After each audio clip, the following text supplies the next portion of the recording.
Chapter 852, Ranyu is truly too rash. Chapter 852, Ranyu is truly too rash. Upon hearing Iyun's words, the corners of Ranyu's mouth twitched. His face was ashen, and he was so infuriated that his intestines were already twisted together. To pull out the raging snake out of the Rani fish's belly, what sort of situation would occur with the snake still biting onto the Rani fish's organs? Ranyu trembled all over as Iyun said slowly, "Senior brother Ranyu, if it's not pulled out, it will continue consuming your bloodline, right?" At this moment, even the Luo clan disciples felt the pain for Ranyu when they heard this. What more Ranyu?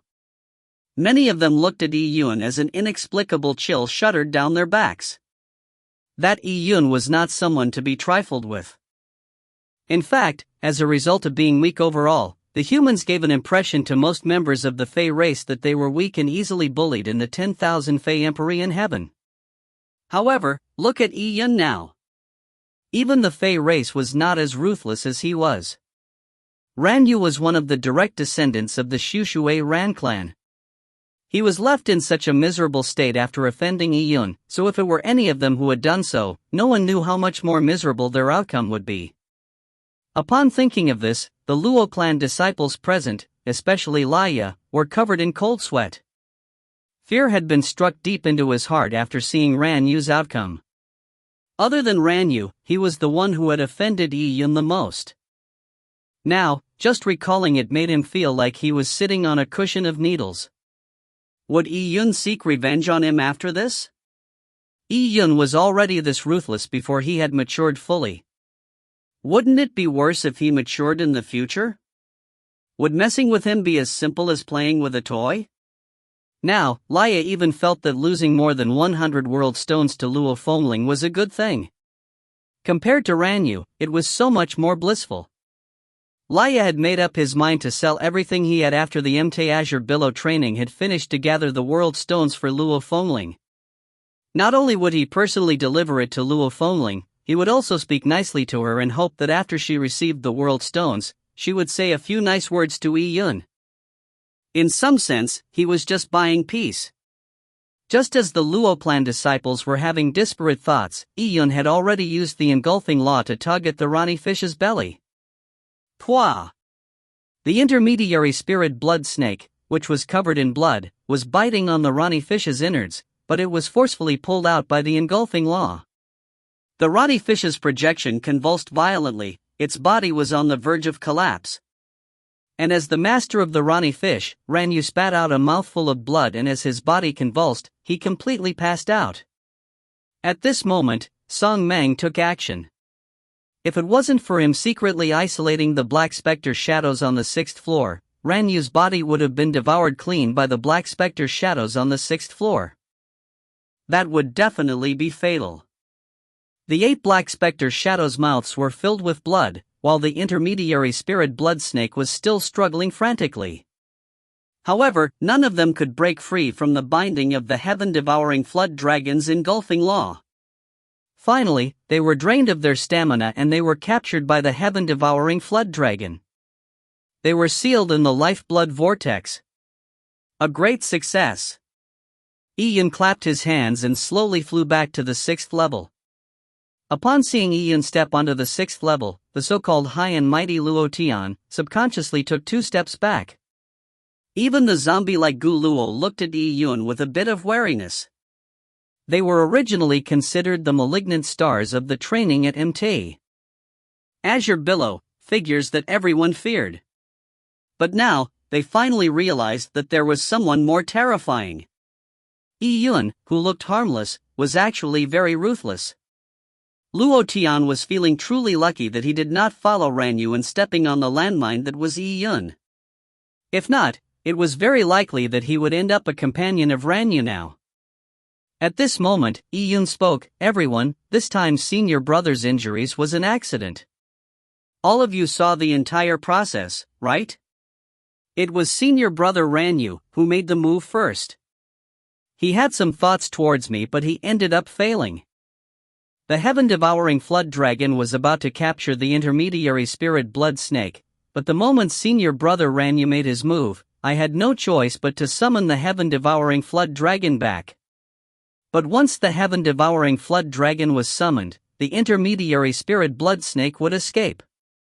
I had no choice but to use a heaven-devouring technique in the shortest period of time, and I accidentally trapped senior brother Ranyu's Ronnie Fish bloodline. Following that, senior brother Ranyu asked me to stop, but under the circumstances at that time, how could I stop? I believe if you were in my shoes, you would not stop, right? As for the final outcome, I truly did not expect it. Ian began shaking his head when he said this. Glancing at the half-dead Ranyu, as though he found it regretful, he continued, for things to have reached this stage was something I did not wish on seeing either.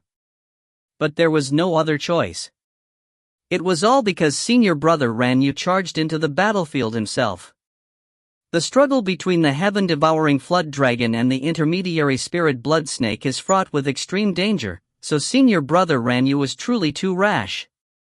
In fact, the moment that the Ronnie Fish bloodline appeared to be in danger, I immediately tried to rescue it. Unfortunately, the tragedy was already ongoing.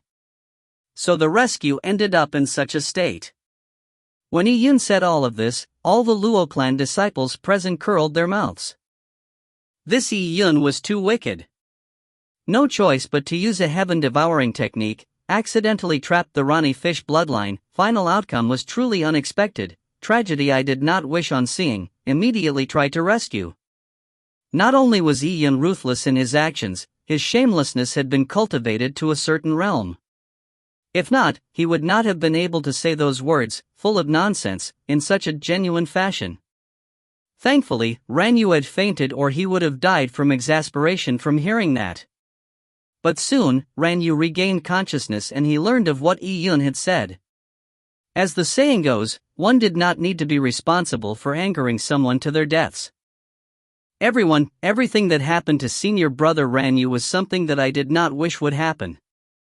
I hope everyone would be a witness, and I'll be extremely grateful. Ian looked at the Luo clan disciples on the 4th and 5th level while cupping his hands. Everyone rolled their eyes when they heard this. Senior brother Laya, what do you think? Thinking that was all to the matter, Ian's sudden questioning confounded Laya. Seeing Ian grinning at him, he felt like he should just slam his head into a wall till he died. Why are you staring at me? I'm nothing with all these people around me. What else could Laya say after being stared at by Ian? He did not dare to offend Ian, who was so ruthless. As long as he did not fall in the future, he would likely become a mighty figure in the Luo clan. He did not dare to offend him. As for the Shushui Ran clan, Laya was even more afraid to offend it. They were a massive clan, so he would be courting death to testify for Ian. That, senior brother Ranyu was a bit rash. Laya ruminated for a long time before saying such wishy-washy words. There was no mistake saying Ranyu was rash. If he was not rash, he would not have been caught by Ian and tortured to such a half-dead state. Upon seeing this situation, the hovering Song Mang's mouth formed an arc. His voice transmission rang in Ian's ears. Are you done with your acting? Ian was momentarily stumped. He felt that Song Mang did not really think too much about Ranyu, and Song Mang did not seem to be afraid of the Shushui Ran clan. Not bad, I had just told you to weigh the consequences, but you didn't forget to put the Ronnie Fish in such a terrible state while moving the intermediary spirit blood snake and the black specters away. You are truly unafraid of the Shushui Ran clan's revenge. Upon hearing Song Mang's words, Ian smiled bashfully. Lord Song Mang must be joking. This junior admits that he had previously deliberately fed the Ronnie Fish to the intermediary spirit blood snake and the black specters. But later on, this junior had already rescued it immediately, and this state is the limit to how much this junior can save him. Enough, there's no need for me to discuss if you were deliberate or not, but there is a warning I need to give you. You have completely offended the Shushui Ran clan. Although Ranyu is not the most valued junior in their family, you have still smacked the Shushui Ran clan in the face by doing so. Large family clans value their reputation the most. By not letting them have a chance to salvage the situation, they will not let it go. Regardless of how they treat you, strength is essential. If you have the strength, they would also not easily make a move on you. It's best that you improve your cultivation level. Your strength now is too weak. The reason why Song Mang said this was because he thought highly of Yi Yun. Yi Yun immediately said, "Yes, this junior understands." Thank you to Lord Song Mang for his advice. If you find any errors, ads pop up, ads redirect, broken links, non-standard content, etc., please let us know. Report chapter so we can fix it as soon as possible. Chapter 853, Absorbing the Intermediary Spirit Blood Snake. Chapter 853, Absorbing the Intermediary Spirit Blood Snake.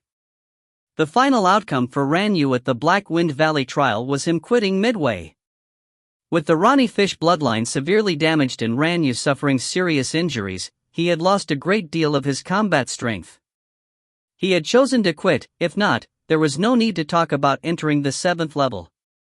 He could only find his footing on the 6th level through Song Mang's help. And it was meaningless for Ran Yu to return to the 3rd and 4th floor to cultivate. Furthermore, Ran Yu could not stand the shame of doing that.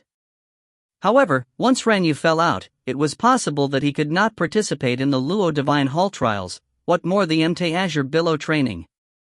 With just serious injuries, he would only end up being overtaken by others, so what was the point of participating? It could even be said that Ran Yu's life had mostly been ruined. Everyone saw Ran Yu being carried away with an ashen expression. Looking at Yi Yun, who had now sat firmly on the 6th level, they could not help but shudder. Many people thought of approaching Yi Yun to express their well intentions in order to prevent Yi Yun from kindly rescuing them. However, many people knew in their hearts that although Yi Yun was enjoying great success at this point in time, it was not wise to completely offend the Shushui Ran clan. His future growth was fraught with danger. Yi Yun finally chose to sit down on the 7th level. After being ravaged a few times on the 7th level, the blood dragon's blood energy that had taken form as beasts had long avoided him. Who would be stupid enough to provoke this malignant star? In front of Yi Yun was a sealed lifeblood vortex. The intermediary spirit blood snake was on its last breath inside it. The degenerated blood dragon aura contained in its body was extremely valuable, but it had now truly become a tiny snake. The intermediary spirit blood snake had already formed some intelligence. Upon sensing Yi Yun's Yuan Qi lock onto it, it immediately began to struggle. Yi Yun's eyes focused as the Yuan Qi transformed into a net and trapped the intermediary spirit blood snake within. Hiss! The intermediary spirit blood snake let out a hissing scream as its body was reduced to a mist of blood before being injected into Yi Yun's body in a blink of an eye. The intermediary spirit blood snake was the essence condensed from the black blood gases. Yi Yun had directed it into his meridians, and used his pure young body to temper it. Boom! Yi Yun immediately felt that a great deal of energy had been injected into his body. All his bones began to issue explosive crackling sounds immediately. The intermediary spirit blood snake was the greatest opportunity in Black Wind Valley. It was much more powerful than any relics Yi Yun had ever eaten. Yi Yun calmed his mind down and he sat in his original spot, with a lifeblood vortex swirling around him. Yi Yun planned on completely absorbing the intermediary spirit blood snake's power right there and then. Song Mang had warned him to be careful about the Shushui Ran clan's revenge. However, Yi Yun was not afraid of the Shushui Ran clan because they could not do as they pleased in the Luo clan. As long as he showed enough value before they took their revenge, everything would not be a problem. Boom! Boom! Boom! The energy in Yi Yun's body was surging around his body. Seeing Yi Yun consume the intermediary spirit blood snake on the 7th floor, Luo Tian and company had complex expressions. That Yi Yun is truly decisive. By consuming the intermediary spirit blood snake now, his strength will improve once again. And by doing so, the Shushui Ran clan cannot covet the intermediary spirit blood snake. Luo Tian thought in his mind. He silently stopped at a spot far away from Yun and began to consume the black gases. Another person who made the same choice as him was Guluo. The intermediary spirit blood snake was already in Yun's hands, but a large number of disciples had yet to finish their training. With half the allotted time passing, there were still a few who could not reach the 5th level, and some who even failed to reach the 4th level. As Luo Fengling looked at Yun, who was on the 7th level, she took a deep breath and flew down towards the 5th level with a determined look. She began brandishing her sword and she slew several black specter shadows. She attempted to find her footing on the 5th level, but it was still very difficult. Although there is no way to compete with junior brother Yun, I have to at least surpass myself. Luo Divine Hall trained arduously. After coming to a Azure Billow for the training, she realized that her cultivation time was just too little. Compared to the disciples who participated in the Luo Divine Hall trials, she was just at a disadvantage. However, Yun was even more disadvantaged than her. Although his cultivation time was very short, he had still managed to trample on the experienced senior disciples. Unknowingly, Luo Fengling had already treated Yun as her role model. Xiushui Ran Clan. As one of the few large family clans in the 10,000 Fei Empyrean Heaven, the Xiushui Ran clan possessed an entire floating continent. The entire continent was filled with lakes. The largest lake in the middle was as vast as a sea. This lake was different from the other mist-covered lakes, because it had huge waves that reached as high as the skies. The lake's water was as black as ink. Warriors of insufficient cultivation level would be washed away by the huge waves. In the middle of the Black Lake was a large island with pavilions dotted around it. It was where the Xiushui Ran clan's mansion was. Shao! A gigantic bird of prey landed in front of the mansion and a figure appeared atop the bird. Come on down. The person was a middle-aged man that looked like he was in his 40s. He had a grim expression on his face, and he did not look like he was in a good mood. Following that, a teenage-looking man leaped off the bird. When he landed, he let out a low grunt as he nearly stumbled. The middle-aged man immediately frowned and said, "You can't even stand properly now?" "No, I'm standing very firmly, fourth uncle." Ranyu whispered, but he bit his lips as his fingernails sank deep into his palm. Yun. It was all thanks to Yun for him becoming no different to a prodigal dog. He had returned to the Xiushui Ran clan and he needed 10 days before he could barely get out of bed. Indeed, as the middle-aged man said, he still could not stand properly. At least to jump down from such a high height from the mount was something that he could barely do.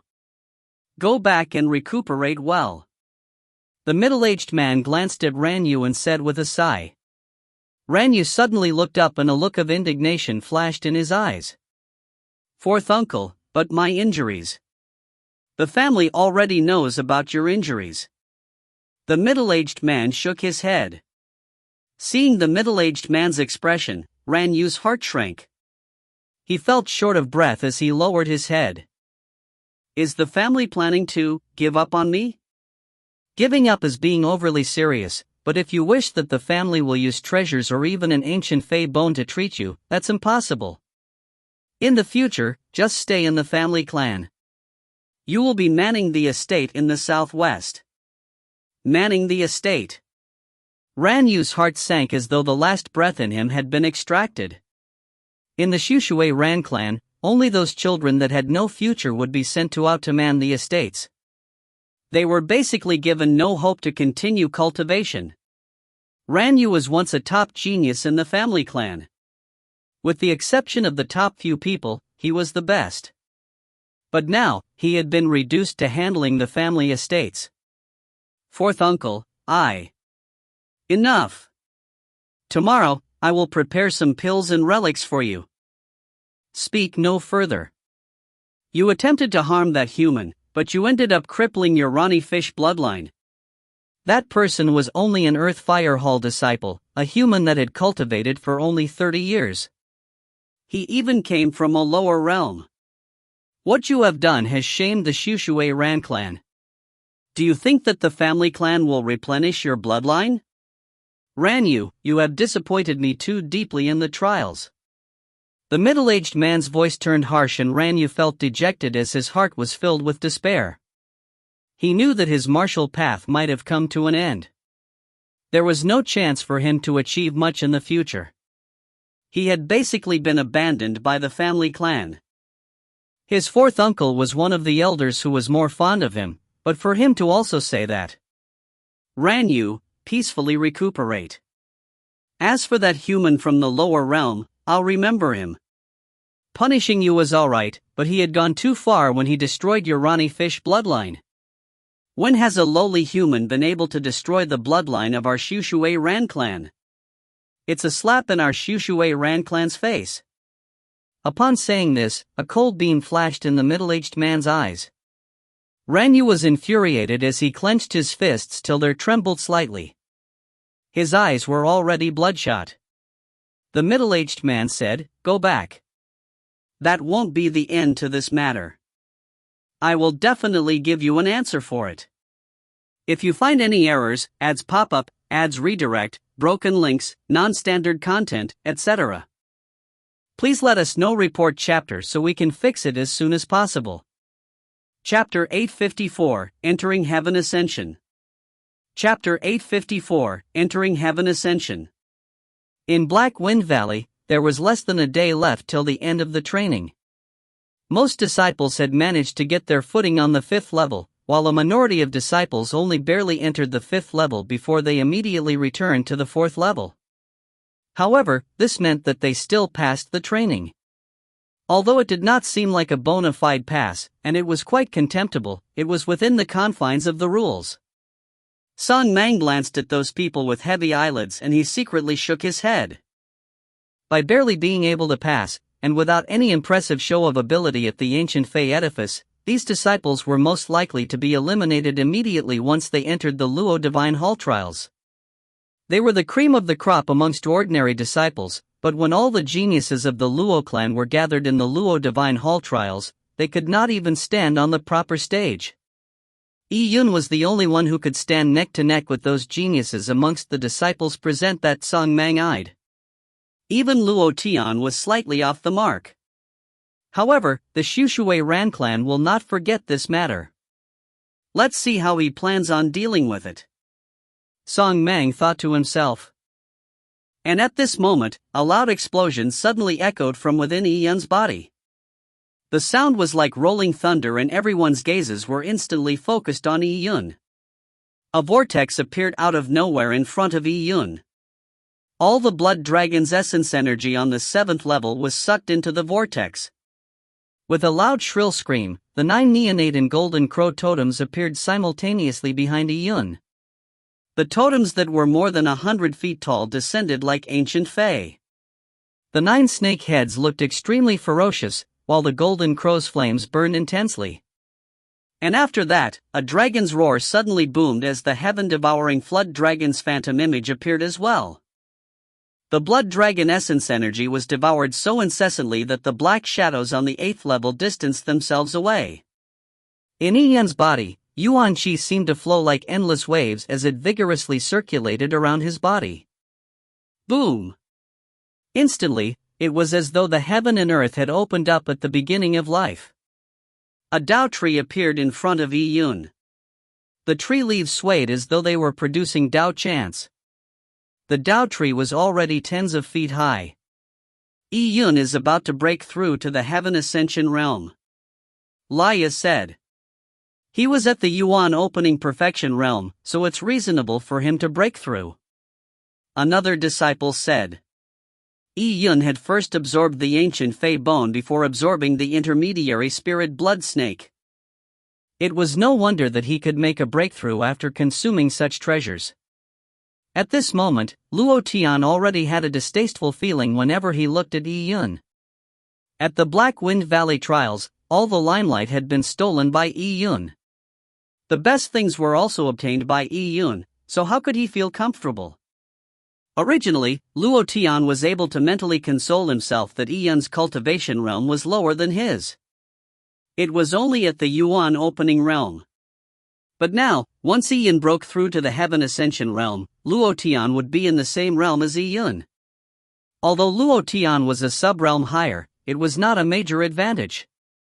If that was the case, the decades that he had over Yi in cultivation had been sent to the dogs? How old is Yi? Luo Tian suddenly asked. His bone age should be in their 30s, definitely not even 40. A Fire Cloud State disciple said. This made Luo Tian knit his brows even tighter. He himself had broken through the Heaven Ascension realm at the age of 42. Now, Yi was just in his 30s. Too young. Luo Tian shook his head. Even a Luo clan genius would wait till they were nearly 40 before they chose to break through to the Heaven Ascension realm.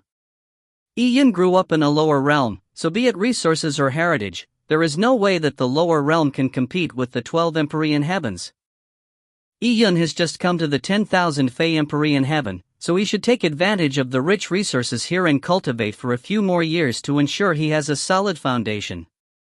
Yi-Yun's nomological insight is impressive, and his body has absorbed the ancient Fey bone. So he could be called unique and incomparable. But one's cultivation level and foundation cannot be accumulated without the passage of time. If those Luo clan geniuses want to break through to the Heaven Ascension realm, they could do it before the age of 30 as well, but they would drag it out for more than a decade so they could ensure that their foundations were perfect. Once they break through to the Heaven Ascension realm, their Tao trees would be more than 90 decafeet tall, some would even reach 99 decafeet. In a warrior's cultivation, they would plant a Tao seed at the Yuan foundation, grow a divine tree from the Tao seed, laying the path to Heaven Ascension.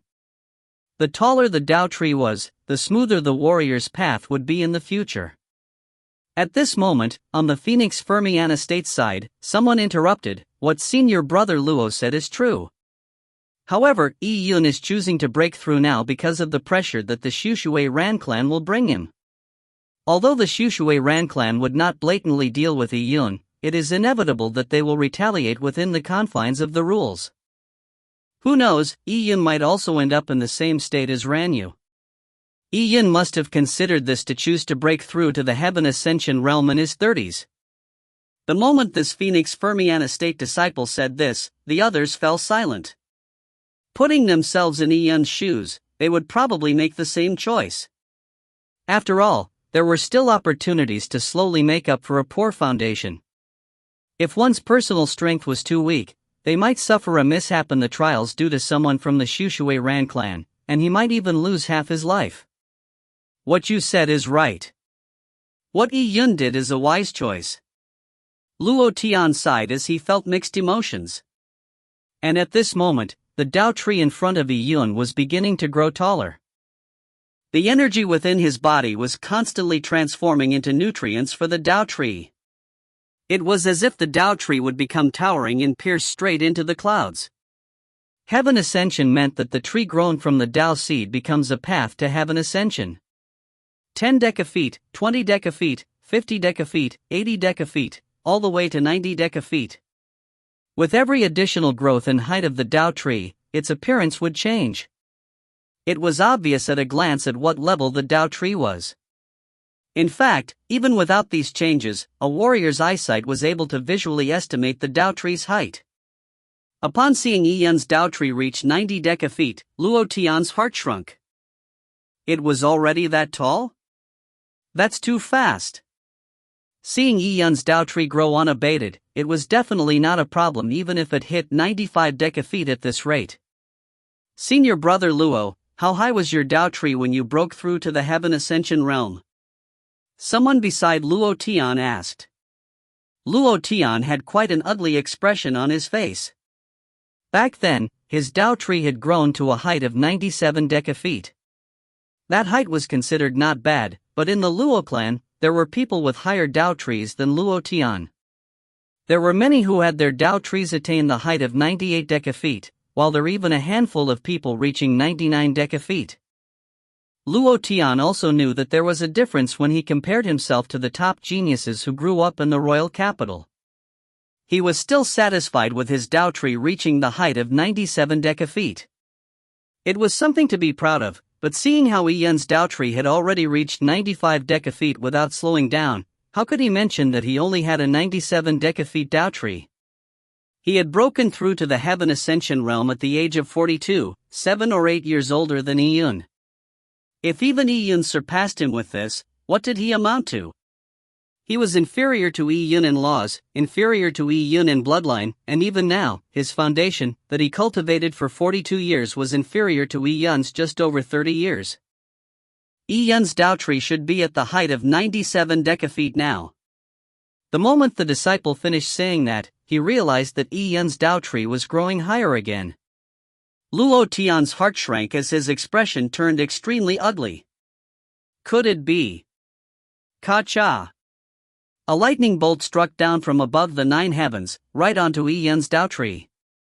And at the same time, 2 sharp calls echoed as the 9 neonate and golden crows circled around the Tao seeds tree before entering the tree's crown and flying amidst the clouds.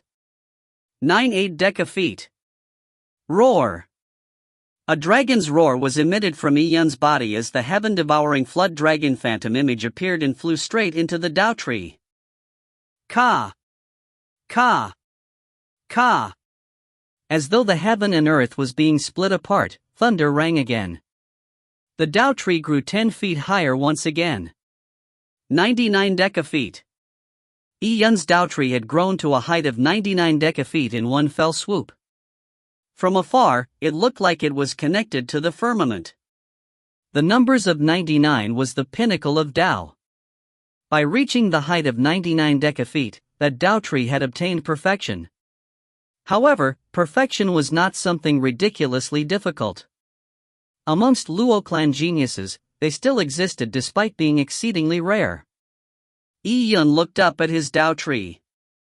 His Tao tree had stopped growing at the height of 99 decafeet, and it did not reach 100 decafeet. However, Ian's Tao tree looked somewhat different. Every leaf of the Tao tree contained strange textures that resembled the Tao leaf that Ian had obtained at the Puryang Sword Palace. As the gentle wind blew, the tree leaves rustled. The rustling seemed to contain a strange melody that was quite fascinating. However, the mystery contained within the leaves was naturally not something that Luo Tian and company could see. In fact, just reaching the height of a 99 Tao tree was something that they could not accept. 99 decafeet, perfection. Luo Tian looked at Ian's Tao tree and he felt like his face had been brutally smashed in by a fist. He felt his brain buzz. They had just speculated that Ian was forced by the Shushui Ran clan to make his breakthrough in a haste. But before they were even done with their conversation, Ian's Tao tree had grown to a height of 99 decafeet. Can you stop doing that? Can you spare us a living path? Being first at the collective training and obtaining all the benefits. Breaking through to the heaven ascension realm and even obtaining a 99 Tao tree. Luo Tian suddenly felt discouraged and disillusioned. His looking forward to the Luo Divine Hall trials had even reduced. He finally understood that he should not have competed with Ian to begin with. He was not a genius on the same level as Ian, which resulted in such a disparate gap. At the collective training session, he was put down by Ian in every single way, with him unable to lift his head up. 99 Tao tree. Ian, you are pretty fine, but do not become complacent. A 99 Tao tree does not ensure great success in the future. At this moment, Song Mang's voice echoed in Ian's ears. A 99 Tao tree was a basic, a necessary condition that a top mighty figure had to have. However, there were people with 99 Tao trees who ended up exhausting all their potential when they reached a certain stage. Yes, thank you, Senior Song Mang, for your sincere advice. This junior is well aware. My martial path has only just started. As Ian said this, the Tao tree in front of him gradually shrunk and it flew into his dantian. At that moment, Ian's eyes became more profound, and the bottom of his eyes seemed to have Tao tree leaf veins flashing. At this moment, Ian felt that he was even closer to Tao, but that feeling disappeared very quickly. The truth of great Tao was not something that was easy to touch. If you find any errors, ads pop up, ads redirect, broken links, non-standard content, etc. Please let us know. Report chapter so we can fix it as soon as possible. Chapter 855, Long-Awaited Familial. Chapter 855, Long-Awaited Familial. In the 10,000 Fae Empyrean heaven, one was considered to have matured when they reached the heaven ascension realm, as they were qualified to train outside. However, despite there being millions of heaven ascension realm warriors, the number of people who reached the pinnacle of martial arts was just a handful. The rest would exhaust their potential on their road to heaven ascension, or be trampled upon by others, becoming the accumulation of bones beneath the heaven ascension great Tao. Ian stood up and he sensed that the yuan qi in his body had increased by nearly 100% as he clenched his fists. With a breath, Ian put his feet in line with his hip, and with strength going from his hip to his back, he punched out like the sudden pouncing of a tiger. Before the fist reached its target, a whistling fist wind had torn through the air and slammed into a mountain wall. Black Wind Valley's mountain walls had been immersed in black gases for hundreds of thousands of years, which made them extremely solid and as hard as diamond. Slashing down with a blade would not even leave a mark. Boom! All the oppressive forces in his body burst outward with that single punch as they slammed into Black Wind Valley's mountain wall. Large chunks of rubble blasted out, and with gravel flying, Ian's entire fist was lodged deep in the mountain wall. Furthermore, the hard mountain wall had cracks that spread out like spider webs with Ian's fist at its core. The power of his fist was enough to cut into a mountain. That would have been nothing in the Tian Yuan world, but this was the 10,000 Fae Empyrean Heaven's Black Wind Valley. The rocks in Black Wind Valley had been tempered by the black mist a prolonged period of time. They were extraordinarily resistant. And even if it was damaged by a fist, the mountain rock would slowly recover. Despite that, Ian was very satisfied with the power of his punch. At this moment, Sung Mang looked at the time and suddenly said, "All right, the collective training at Ne Azure Billow is coming to an end. It's about time we end it." Most people had reached the 5th level in the Black Wind Valley trial. Ian, who was thought to be one of the failures, had become the biggest winner. And the aspirant Ran Yu had ended up being crippled. It was truly a lamentable situation. 2 spirit cruisers landed to pick up the disciples. The trials at Ne Azure Billow have ended. Following that, all of you will proceed directly to the Luo clan's royal capital. There, the Luo Divine Hall trials will be held. I wish that all of you will have good results. Sung Mang's gaze swept past these disciples as he slowly said, "Luo Divine Hall." Once the trials were mentioned, the disciples felt excited. It happened once every 60 years, and it brought honor to the family in the state they were in. There were also plenty of opportunities. Even if they knew that they were destined to amount to nothing, they still wanted to give it a try. Junior Brother E, on our trip to the royal capital, just stay in the residence and do not go out. Cultivate in peace inside. Luo Fengling suddenly walked over and told him. Ian knew that Luo Fengling was worried about the Shushui Ran clan, so he nodded and said with a smile, "Don't worry." All right. Luo Fengling did not know if Ian was truly listening. He came from the lower realm and he lacked a background. It was extremely dangerous to face off against a behemoth like the Shushui Ran clan. The spirit cruisers lifted off separately a day apart, carrying the Phoenix Fermiana State and Fire Cloud State disciples away towards the Luo clan royal capital. In the endless starry cosmos, a vast continent was shrouded by numerous bands of light. Large spirit cruisers shuttled through the bands of light, and amongst these spirit cruisers, the smallest was the size of a mountain, with numerous pavilions on it. There were also gigantic flying Fae beasts that were flying slowly. On the continent, the geological features were precipitous, with a countless number of immortal mountains springing up from the ground. They were like sharp swords that reached the sky. Above the immortal mountains, clouds circled them, and there was no lack of opulent palaces. This continent was where the Luo clan royal capital was situated. It was also the largest continent in the entire Luo clan. The Luo clan royal family that had been passed down for more than 100 million years had lived on this continent for generations. Decades ago, they had entered a huge war with the enemy, invading the entire continent all the way to the capital. They nearly succeeded in invading the capital. It also caused the royal heirs of the Luo clan to be evacuated. But now, after the war was over, the traces of war had already disappeared. At this moment, a fey beast with a wingspan of more than 10 meters suddenly called out sharply in the distance. It moved as fast as lightning, and in the blink of an eye, it transformed into a red shadow that sank into a nebula band and flew towards the tallest immortal mountain. "It's the Luo clan royalty's divine swan," someone on a spirit cruiser said. A divine swan had nearly zero combat strength, but it was the fastest fey beast in the 10,000 fey empery in heaven. It was used as a messenger beast amongst the Luo clan royalty. Seeing the divine swan land on an immortal mountain, no one knew what important news had been passed from other states. So, the divine swan flew towards the immortal mountain and flew straight to the mountainside, where a huge palace was. Princess Purple Spirit's residence.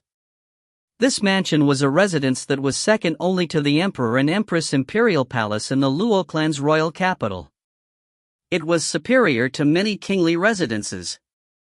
It was located on the same stretch as Prince Crimson Firmament's residence, so its importance was obvious. To the people in the Luo clan royal capital, these two people were important figures. One of them was bound to ascend and step into the Empyrean Palace. But at this moment, Princess Purple Spirit, who was one of the heir candidates to the Luo clan throne and a proud daughter of heaven that numerous Luo clan citizens could not even look at in reverence, was baring her feet and busying herself in her boudoir. Bam! A loud explosion boomed, but the old servant outside the boudoir did not move, as though she did not hear a thing. Amidst the black smoke, a yellow-dressed girl with a round face was coughing as she said, "Princess, how many times has it been? If this goes on, you will blow up the entire building." "Humph, there are array formations here, so how can it blow up?" "A little servant girl like you only knows how to speak nonsense," said another girl while waving her hand nonchalantly. Instantly, a refreshing wind blew over and swept the black smoke away. The girl in the black smoke also revealed herself. If Yi Yun was here, he would immediately recognize her to be Luo Huer. More than 10 years had passed, and Luo Huer had a more refined look. She had an extremely noble air to her that flowed naturally from her brows. Most of the Luo clan royalty inherited good looks, and Luo Huer's beauty was considered stunning even in the royal family. She had the charm of her mother, Empress Xianhou. Luo Huer was only wearing a tight-fit heavenly silk shirt. The light linen softly adhered to her skin, accentuating her figure perfectly. Her breasts were ample and she had a thin waist. Her legs were long and slender, while her black hair cascaded down her back, as though it was the most beautiful satin. "Princess, I heard that Prince Crimson Firmament has recently been roping in several family clans, aren't you worried? Why do you keep researching the Desolate Heaven technique? Her Highness Xianhou is worried to death. I heard that Her Highness Xianhou has delegated Prince Pingnan to rope in geniuses from everywhere to make preparations for the Luo Divine Hall trials. Princess, how can you not care?" The maid-servant said with a pout. "Why should I be anxious? I'm not the one who wants to ascend to the throne.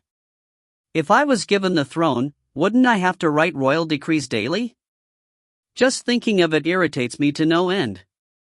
Luo Huer ran over to look at her Desolate Heaven cauldron and said nonchalantly, "But you dare to carry on." Luo Huer turned around and stared at the maid-servant with her beautiful eyes. "Nice going, Chun Yi. Were you bribed by mother? Look at Donger and how well-behaved she is. She doesn't nag." When Luo Huer said this, she pointed at Donger, who was dozing at a corner. If Yi Yun was here, he would definitely be surprised that despite although more than a decade had passed, Donger still looked like an 11 or 12-year-old lowly. She did not grow up at all. Upon seeing Donger, Chun Yi stared at her grumpily. That rascal would do fine just having buns to eat. Other than that, all she does is sleep. How would she say a thing? She doesn't even have any thoughts, but princess. Enough, are you even done? If you keep continuing on, I will send you to watch the gates.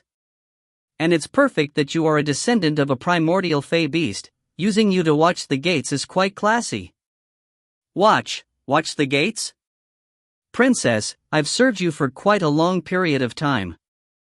I've done hard work even if I have not performed any meritorious deeds. To think you want me to watch the gates. Chunyi stared widely as she felt aggrieved.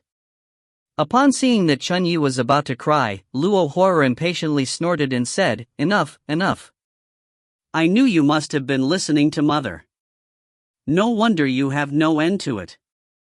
Fine, I'll ask about it in the next few days." "Thank you, princess." "Princess, I'm doing it for your own good. That Prince Crimson Firmament doesn't seem like a good person in any way. How can the Luo throne be given to him?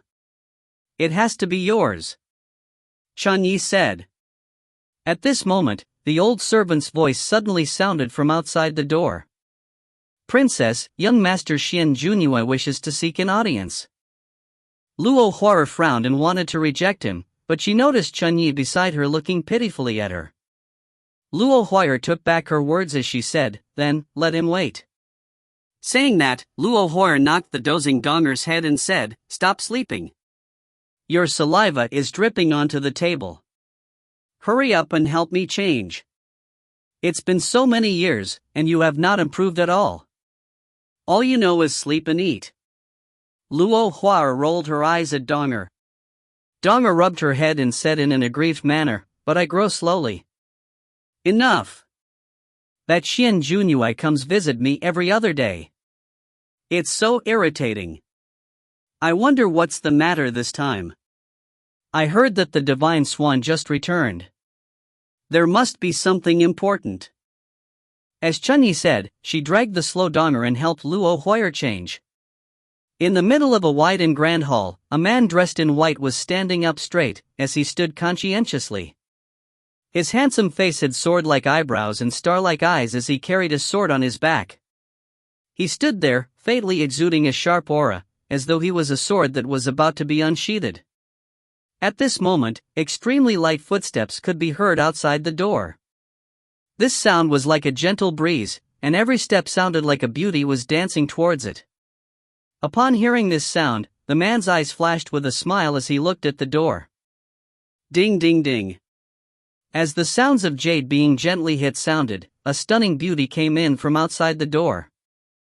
Princess Purple Spirit's beauty was known by everyone in the Luo clan, but few had the chance to glimpse her face. The girl was dressed in a red dress, and her black and long satin-like hair reached down to her waist. Her skin was crystalline as though it was the highest grade of white jade. Her eyes were like water and her sharp nose gave her a radiant look. It was filled with an intense sense of dignity that made one involuntarily feel ashamed of themselves. This was not only because of her status as the Luo clan's royalty, but it was also because of the nobility of her ancient Fey bloodline. Under Donger's companionship, Luo Huo walked into the hall. "Greetings to Princess Purple Spirit." Xian Junyue hastily bowed. Although he was part of Empress Xuanho's family, and he was considered to be Luo Huo's cousin, he was only a genius from a family clan, while she was the heir to the Luo clan throne. Xian Junyue did not dare breach etiquette. "Yeah." Luo Huo acknowledged tersely and sat down at the seat of honor. She then slightly frowned and said, "What are you standing for?" "Thank you, Princess Purple Spirit, for conferring me a seat," Xian Junyue said. "Conferring a seat? This princess just finds you an eyesore standing." However, Luo Huo would not say this out loud. Xian Junyue was from her mother's family clan. He was one of the top geniuses in the younger generation that even Her Highness Xuanho thought highly of. For the sake of her mother, she could not be too nasty to him. Translator's note: this is chapter 8/9 of the week. Since we have one more guaranteed chapter and 3 sponsored chapters, they will be spaced out at 1 chapter a day for the weekend, Friday, 2, Sat, 1, Sun, 1, and we will be behind the Ross again if Cocoon Cow maintains his 2 chapters a day. Please support my Patreon. Let's try for the second goal, for 82/600, rising TMW's releases to 11 a week. It's currently only at 9/week. Also, if it hits 150 patrons, currently 102, before February 15, 2017, regardless of amount pledged, I will translate all chapters that are released for 2 weeks by the author and release them as soon as possible, which means approximately 10 additional chapters. If you find any errors, ads pop up, ads redirect, broken links, non-standard content, etc., please let us know. Report chapter so we can fix it as soon as possible. Chapter 856, Get Him to Call Me Master. Chapter 856, Get Him to Call Me Master. Why are you looking for me? Luo Huar asked lightly. Luo Huar's light tone was understood by Chun Yi, who was beside her. She knew that the meaning behind her princess words were, say whatever you have quickly. Once you are done, leave. This princess still isn't done with refining relics. Xian Junyue immediately brushed his robe, stood up and said, Her Highness Empress Xian invites Princess over. It's an urgent matter, so it is requested that Princess proceeds with this lowly servant as soon as possible. What's mother calling me for? Luo Huar glanced at Xian Junyue and she felt irritated. Xian Junyue ran to her mother all day, as though he was treating her mother as his mother. When she thought about this, Luo Huar had a headache. If that's the case, I'll go visit mother. Fenghua Palace, Empress Xian's palace. It was one of the 2 larger palaces in the royal harem. Empress Xian and Empress Luo were both given the title of Empress, and both of them had ancient Fei family clans supporting them. They were both extremely prominent in the Luo clan. Empress Xian entered the harem slightly later, but due to her outstanding talent, her cultivation speed in the palace was not any slower than Empress Luo's, so she was quickly on par with Empress Luo, winning the trust of Emperor Luo. However, Empress Luo's faction had been in operation for a long time and Prince Crimson Firmament himself had a powerful influence as well. Even though Luo Huar's talents were outstanding, and she was given a lot of help in various aspects by Empress Xian, it was still extremely difficult for her to ascend to the throne. What made Empress Xian dispirited was her daughter's personality. She did as she pleased and she was dedicated to studying her martial arts and desolate heaven technique. She had no interest in vying for the throne. Arrival of Princess Purple Spirit. Following that, Luo Huar's figure appeared by the palace's door. A tiny frown immediately appeared on Empress Xian's beautiful face as she looked like her mind was in pain. Mother, why did you have to call me over? Before Luo Huar reached Empress Xian, her pouty voice could be heard. You are actually willing to come? Empress Xian said with a sigh and shook her head. Why wouldn't I come?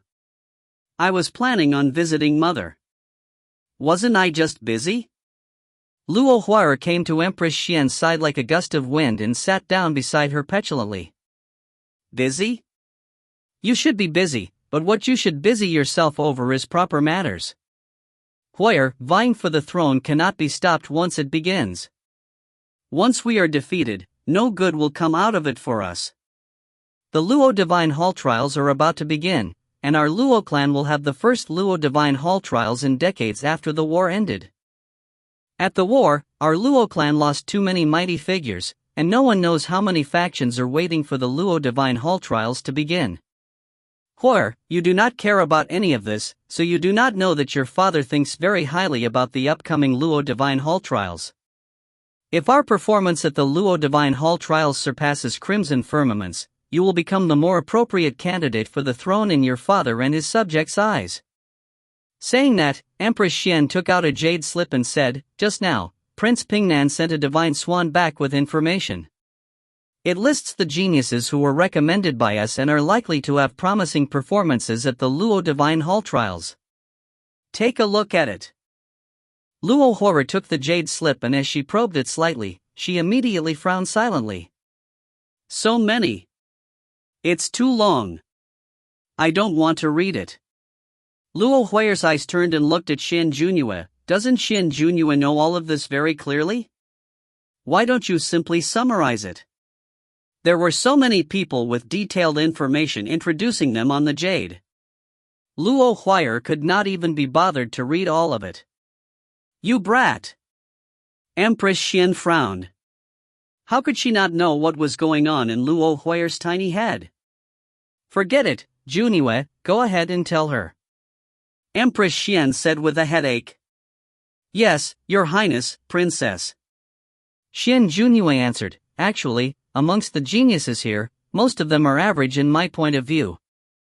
A few are worthy of attention, especially Cloud Water State's Mo Sang, Heaven Fall State's Gu Qing, and Spirit Feathers State's Ling Wu.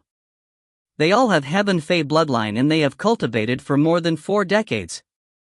They have long acquired their fame and are the cream of the crop.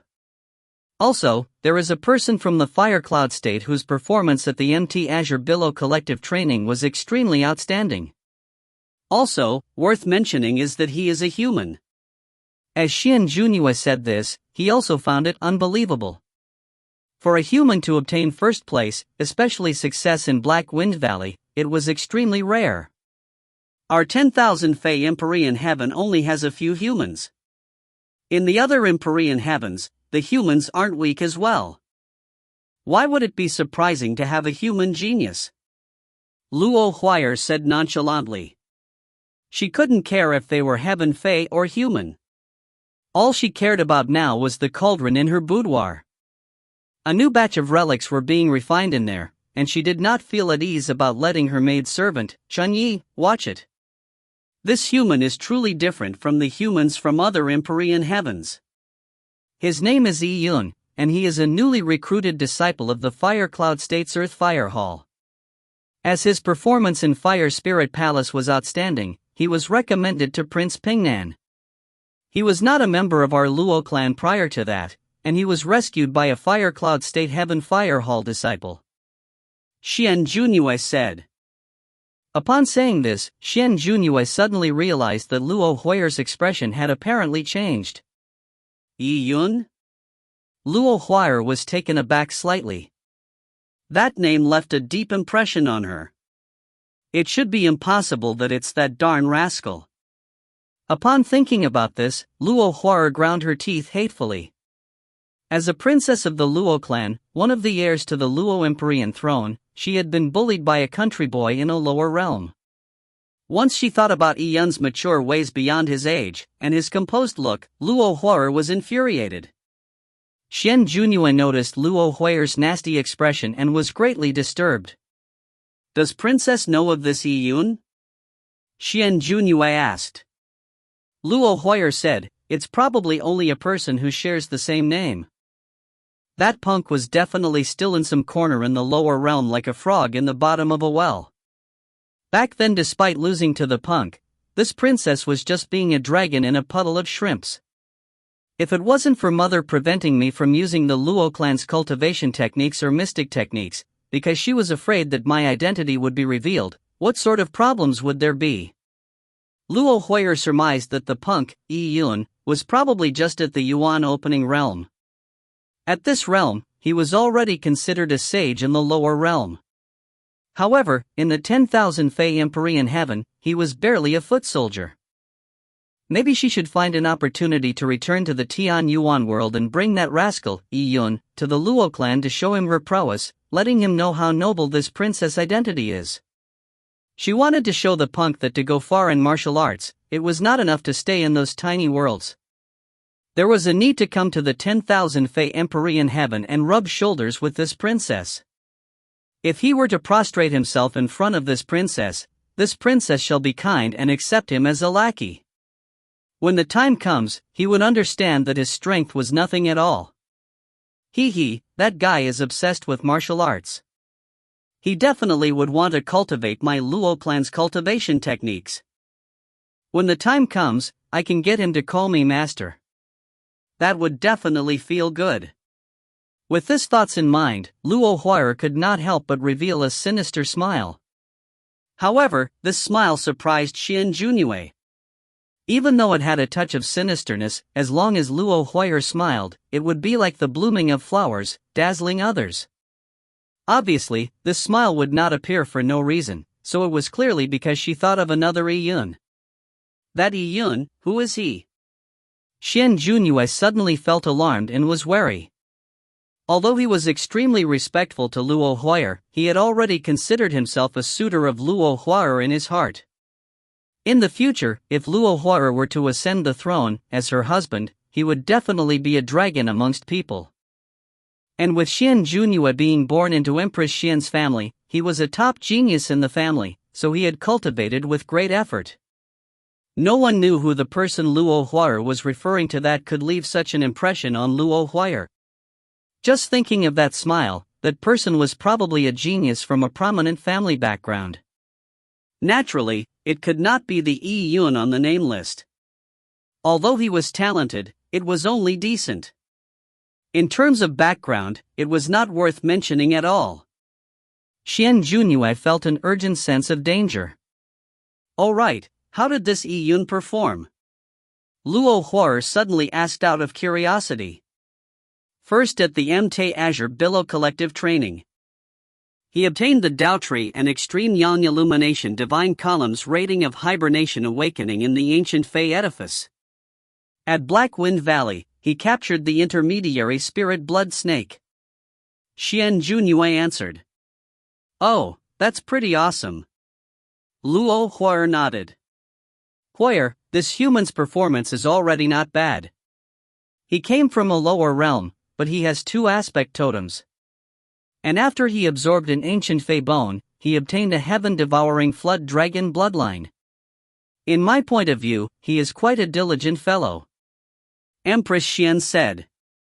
Xian Junyue echoed, it's not easy to have such performance for a human from the lower realm. However, his foundation is too weak, so he might not be able to amount to much in the future. Xian Junyue was haughty, so he was naturally more reserved when he rated other geniuses. Empress Xian said, the people who did quite well for the collective training are already on their way to the royal capital. Soon, I will be summoning them, and Huier, you should meet them when the time comes. If you find any errors, ads pop-up, ads redirect, broken links, non-standard content, etc., please let us know. Report chapter so we can fix it as soon as possible. Chapter 857, Empress Luo's Banquet. Chapter 857, Empress Luo's Banquet. Yes, mother. Luo Huier answered with a clear lack of interest, and she was rather reluctant to do so. Luo Huier also knew that the reason why her mother had requested for her to show up was to further draw on the geniuses, and show the world her love for talent. If she did not do so, how could more geniuses and the family clans behind them be willing to join their camp? Empress Xian glanced at Luo Huier and she sighed in her heart. Luo Huier might not put these matters at heart, but Prince Crimson Firmament had already established a massive force, and it was constantly expanding. If they did not adopt vigorous measures, even those family clans and factions that stood on their side might even end up being convinced by Prince Crimson Firmament to switch camps. The abdication of the throne was at hand, so Empress Luo and Prince Crimson Firmament were using every means possible.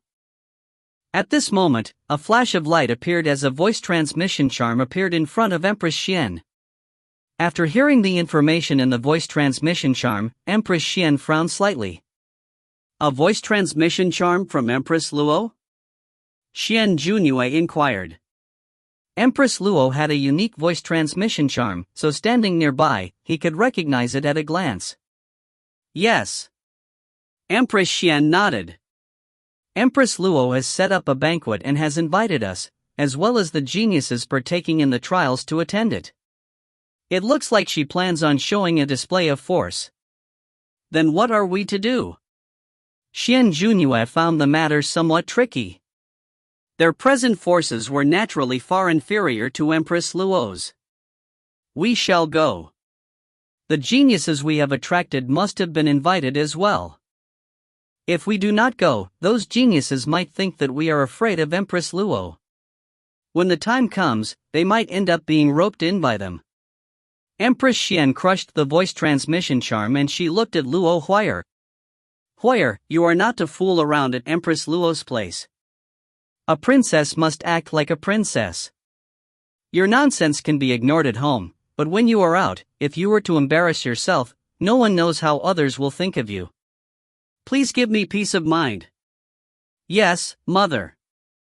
Luo Hoyer spat out her cute tongue, but no one knew if she heeded Empress Xian's exhortations. We are almost arriving at the Luo clan's royal capital. On the spirit cruiser, a Fire Cloud State disciple said excitedly. Even Luo Fingling's eyes immediately flashed with a hint of excitement. She had been arduously cultivating in pursuit of martial arts. She had rose up with difficulty, and now, she finally took that solid step forward, arriving at the Holy Land that she had always longed for, the Luo clan's royal capital. The Luo clan royal capital was not a place that anyone could go to as they wished. The numerous nebula bands revolving around the Luo clan royal capital were an array protecting the capital. Unless they received the permit to enter the capital, it was impossible to enter. Normal disciples might never have a chance in their entire lives to enter the Luo clan royal capital. Right in front of us is the Luo clan royal capital. You will be directly sent to the Luo Divine Hall and you will stay there. However, don't be in a rush to be too happy. Look around you. The Fire Cloud State person in charge of leading them said coldly. The disciples on the two spirit cruisers looked around and they saw many other spirit cruisers docked in the vicinity of the royal capital's nebula band along the perimeter. They saw many spirit cruisers that came from other states. These spirit cruiser had flags of different states. That's the Rain Immortal State's spirit cruiser, and that spirit cruiser, it's the Earth Desolate States. A disciple said. At a glance, they saw at least 20 state flags. The numerous flags fluttered as more than 100 spirit cruisers headed towards the royal capital. Even though they knew that the Luo clan had a total of 196 states, and that some of the states were several times larger than the Fire Cloud State and the Phoenix Fermiana State, it still gave everyone a startling feeling.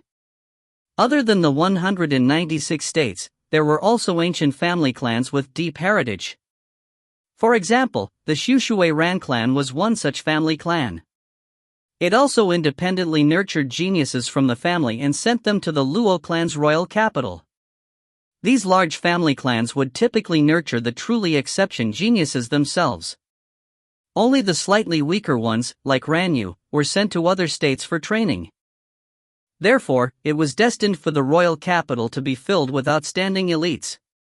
Despite knowing this, the feeling that one got from truly witnessing the scene of densely packed spirit cruisers, so large in size that their ends could not be seen, was truly phenomenal. The Fire Cloud State present could not help but sigh and realize their minuteness. They knew that to compete with people like these, many of them were destined to be green leaves that only accentuated the flowers. Oh! That's the Heaven Fall State's spirit cruiser. A disciple suddenly said. The Heaven Fall State was one of the top 5 states ranked amongst the 196 states. As for the Fire Cloud State, it was only ranked in the middle, so the disparity in strength between the two states was non-trivial. Although the Heaven Fall State's spirit cruiser was a standard spirit cruiser, its size was several times bigger than the Fire Cloud State's. There was no doubt that the number of young elites that their spirit cruiser carried was many more than the Fire Cloud State's.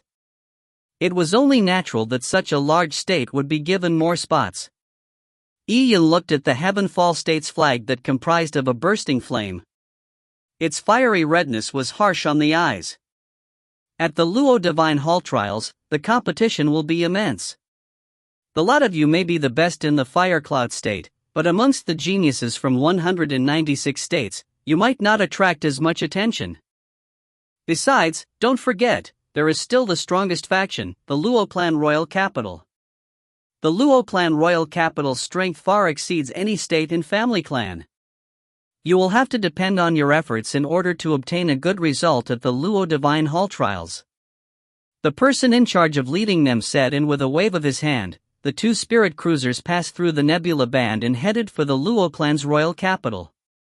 As the spirit cruiser passed through layers of nebula bands, it quickly approached an immortal mountain, which stood erect like a sharp sword. Yi Yun looked down and he exhaled lightly. This competition was truly intense. However, this made Yi Yun feel a surge of emotions. He had just made a breakthrough and he was thinking of testing his own strength. Phew! As the wind howled, the spirit cruisers carrying the geniuses who were going to participate in the Luo Divine Hall trials from the 196 states had arrived at the royal capital. They landed on a large mountain, which had a wide platform built on it. The platform was almost flush with the other divine mountains around it, as though it was a flat piece of land that suspended in mid-air. Even a large spirit cruiser was like a speck of dust when it landed on the platform. Around the platform, there were large and opulent palaces and Yi Yun was assigned to one of them. The palace was bright and spacious with well-equipped facilities, and there were more than 10 servants to serve him. And on a table in the middle of the palace, there was an invitation. Upon opening it, Yi Yun realized it was a banquet invitation and it was signed by Empress Luo. Yi Yun pondered for a moment. He naturally knew that Empress Luo was Prince Crimson Firmament's biological mother. The reason why the Luo Divine Hall trials raged like a storm was mainly because of the competition between Prince Crimson Firmament and Princess Purple Spirit. Empress Luo did not only invite us to the banquet, she has also invited Empress Xian. Yi Yun read the introduction in the invitation and he was slightly surprised. However, regardless of anything, he was now a Luo clan disciple, so there was no reason for him to reject a banquet invitation from an empress. If you find any errors, ads pop up, ads redirect, broken links, non-standard content, etc., please let us know. Report chapter so we can fix it as soon as possible. Chapter 858, for Great Young Masters.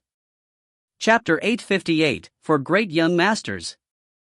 The Luo clan's royal capital covered an extremely extensive area. To the north of the royal city, there was a snow-covered mountain that was 100,000 feet tall. The mountain's peak was shrouded by clouds, and bluish snow capped it. There were vast swaths of snow that filled the area, making it look like an immortal's paradise. And in this vast sea of snow stood numerous jade-carved palaces. Every palace was augmented by array formations, so even though the exterior environment was covered in snow, the palace's internal environment was maintained at a comfortable temperature all year round, with luxuriant grass and trees and blooming flowers. It was extremely beautiful. In the middle of the mountain peak, there was a hot spring that did not freeze regardless of the season. The hot spring had the name Luo Lucid Springs and its temperature was pleasant. Luo Lucid Springs was perennially covered in dense water vapor, and the spring water was like ambrosia from the heavens. It was filled with spiritual energy, so just drinking a mouthful would allow a mortal to become 1 year younger.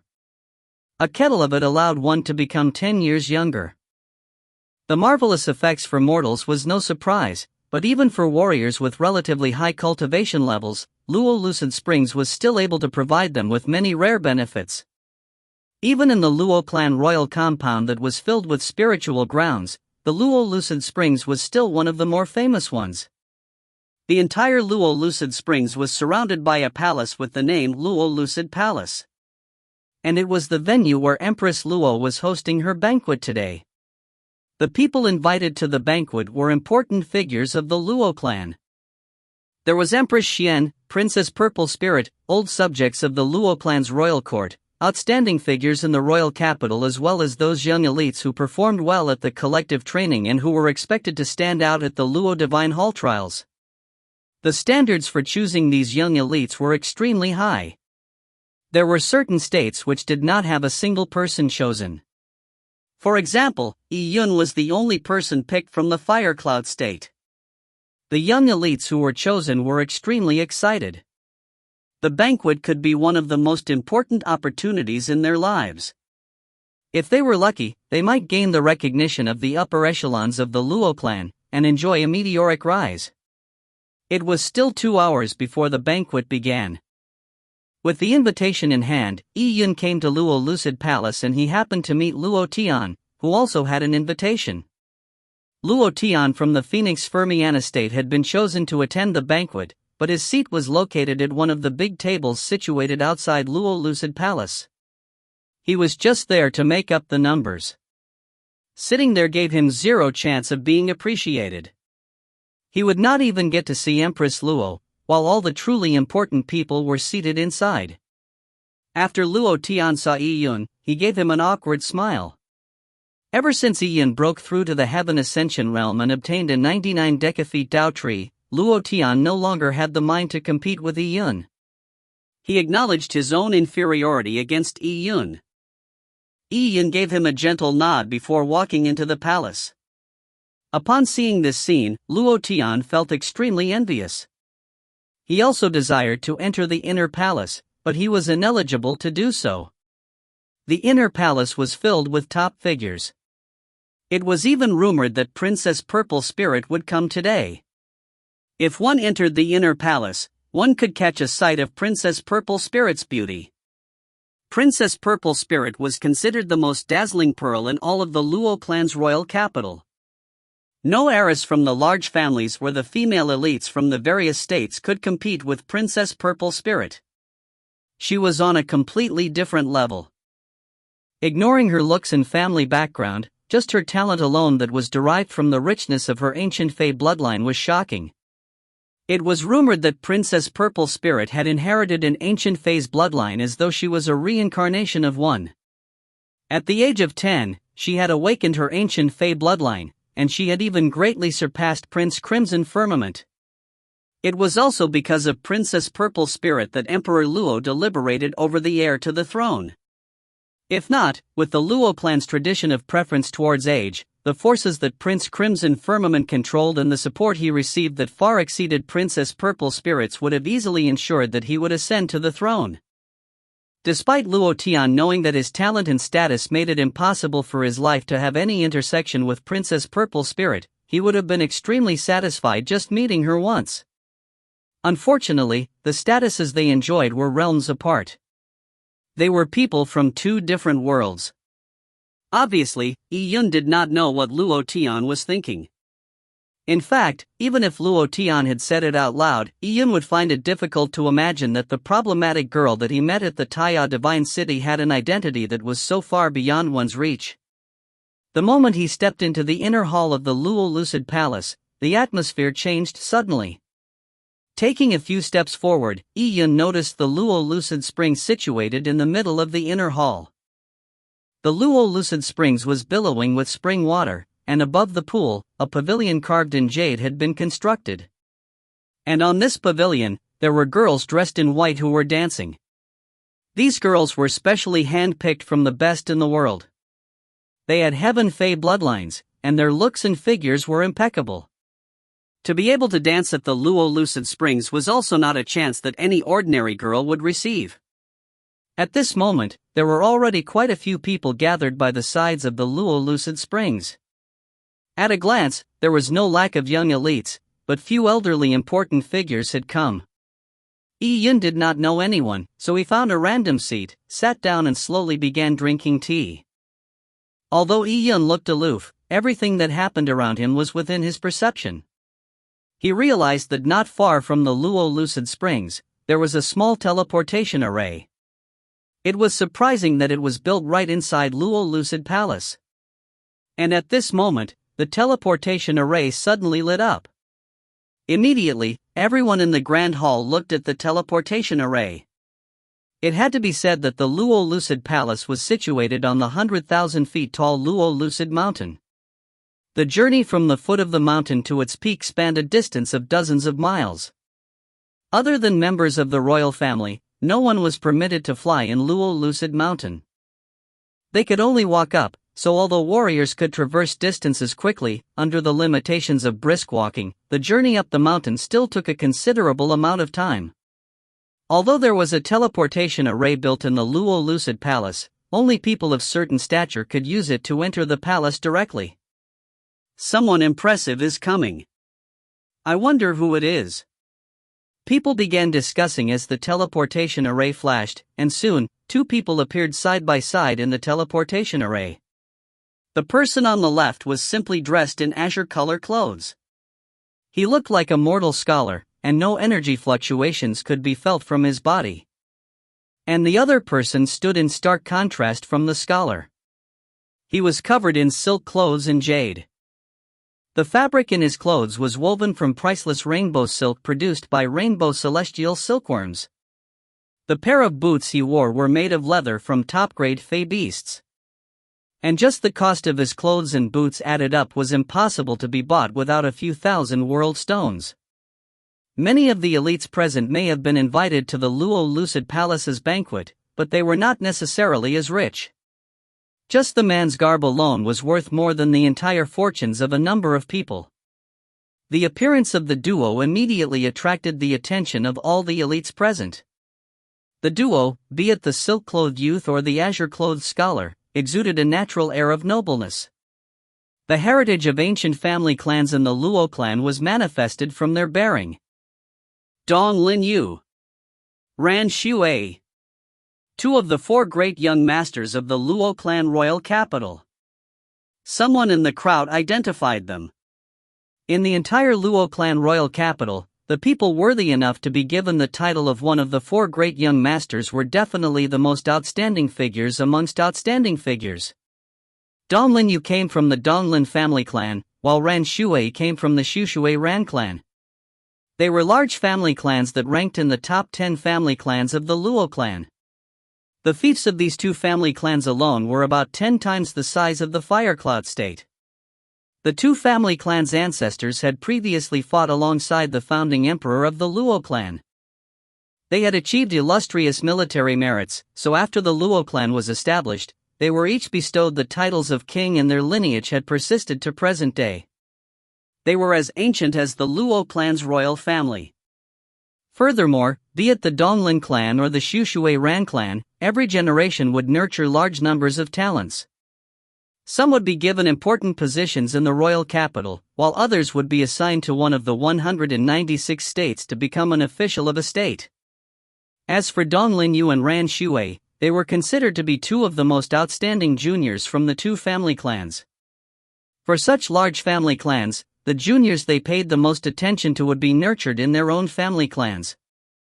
If Ran Shui was compared to Ran Yu, the differences in their positions were like heaven and earth. There was no way to compare them. Brother Ran, please. The scholarly-looking azure-clothed man stretched out his hand. He was Donglin Yu. Brother Donglin, please. The silk-clothed youth said in response. Ran Shui's outfit was extravagant, but he did not give off an arrogant demeanor. Every action and word from him felt like a gentle spring breeze. He truly deserved his title as one of the four great young masters. At this moment, a burly man with a livid face and large fangs walked up and led the silk-clothed youth to his seat. Seeing the burly man, everyone shuddered in their hearts. Fey Demon. The Fey Demon race in the 10,000 Fey Empyrean heaven was a mixed hybrid between Fey and Demon. They were few in number, but they had long lifespans. Their bodily strength was extremely terrifying and they were born warriors. If a Fey Demon was trained into a loyal soldier, he would be the most valuable protective force of a family clan. This Fey Demon was one nurtured by the Shushui Ran clan, and he was a follower of Ran Shui. It was also obvious what sort of status that Ran Shui had for him to be able to bring a follower to attend the banquet. Ran Shui sat at one of the seats of honor, which was not located too far from Yi Yun. At this moment, the Fey Demon whispered into Ran Shui's ear. Ran Shui was chatting with Donglin Yu, but after hearing the Fey Demon's words, he stopped and he turned his head slightly as his gaze landed on Yi Yun. The teacup in Yi Yun's hand faltered for a moment before he continued sipping his tea slowly. Ran Shui. Just from the name, Yi Yun knew the person's identity as well. Brother Ran, I heard something happened recently to your Shushui Ran clan. It appears as though one of your direct descendants' bloodline had been crippled. The Fey Demon's whispers were not hidden from Donglin Yu, so Donglin Yu knew that the person that Ran Shui was looking at was Yi Yun. A young disciple from the Firecloud state, even if he had obtained first in the collective training, was not someone that Donglin Yu would care too much for. If this was any other time, he would not have even given a glance. However, this Firecloud state disciple had smacked the Shushui Ran clan in the face. It was a taboo for the bloodline of someone from an ancient Fey family clan like the Shushui Ran clan to be crippled. The news of this small incident had proliferated. Therefore, Dong Linyu had paid a bit of attention to Yi Yun, who dared to provoke the almighty family clan. Such a person was usually rash and petulant. He might not understand how terrifying an ancient family clan was, and he had engaged in his reckless behavior because of his bit of talent. He was doomed to suffer sooner or later. I have incurred ridicule on myself, brother Donlin. It had indeed happened. The disciple that had been crippled was one of the disciples that my Shushui Ran clan had assigned outside the family. The 4 elders of my Shushui Ran clan have instructed me to simply teach him a lesson within the rules. Ran Shui said in a nonchalant manner. He did not deliberately do so with a voice transmission. It made many people around him hear it. They were secretly horrified at how Ran Shui truly disparaged Yi Yun. He had said those words so casually, and it was unknown how far the so-called lesson would go. If you find any errors, ads pop up, ads redirect, broken links, non-standard content, etc., please let us know. Report chapter so we can fix it as soon as possible. Chapter 859, Meeting Princess Purple Spirit. Chapter 859, Meeting Princess Purple Spirit. Yi Yun obviously heard the sentence that everyone heard. He glanced at Ran Shui, and quietly placed his teacup down. Yi Yun was not one to suffer silently. After being disparaged by someone in Luo Lucid Palace, he would not remain silent. Young Master Ran, this lowly one wants to consult you wholeheartedly. What sort of lesson does young Master Ran plan on teaching this lowly one? Yi Yun suddenly spoke out. All the young elites present were taken aback as they immediately turned to look at Ran Shui and wait for his reply. Ran Shui lightly said, My Shushui Ran clan will not go overboard in seeking revenge. It only feels that it's right that debts are paid and how murder is paid for with one's life. The lesson that you taught to Ran Yu will roughly be the same lesson I give to you. Ran Shui's words interested the surrounding young elites. This was no trifling matter. Yi Yun had crippled Ran Yu's bloodline, so Ran Yu's future was practically destroyed. The lesson that Ran Shui was planning to give Yi Yun was to cripple Yi Yun in the confines of the rules? Such a lesson was tragic, but in the mouth of Ran Shui, it appeared as though it was nothing serious. Just from Ran Shui's bearing, he did not exude a feeling of being overbearing, but the words he said were completely overbearing that ran deep into his bone. Oh? In that case, you, Ran Shui, plan on crippling me. Very well. I, Yi Yun, will not go overboard in seeking revenge either. I too believe that it is only right that debts are paid and how murder is paid for with one's life. Whoever wants to cripple me, I will retaliate and might also cripple him. What Yi Yun said was forceful as it echoed throughout the venue. Everyone was dumbfounded when they heard this. They had commented that Ran Shui was overbearing, but Yi Yun was even more overbearing. He had used the same words that Ran Shui had said to strike back at him. Ran Shui had made it difficult for Yi Yun in public because he disparaged Yi Yun, but it was because he had the Shushui Ran clan backing him. That was a large family clan ranked amongst the top 10 in the Luo clan. Ran Shui's background was powerful enough, so no one dared to say a thing when he made such a declaration. However, Yi Yun dared to say something similar. He was only a human, without any foundation in the Luo clan. Yet, he wanted to be belligerent against Ran Shui? What was he basing this on? If Yi Yun was said to have great talent, Ran Shui too had heaven-defying talent. Ran Shui was on a completely different level to Ran Yu. No one knew if Yi Yun could compete with Ran Shui when it came to talent. As for other aspects, there was no need to discuss them any further. In nearly every aspect, Yi Yun was left in the dust by Ran Shui.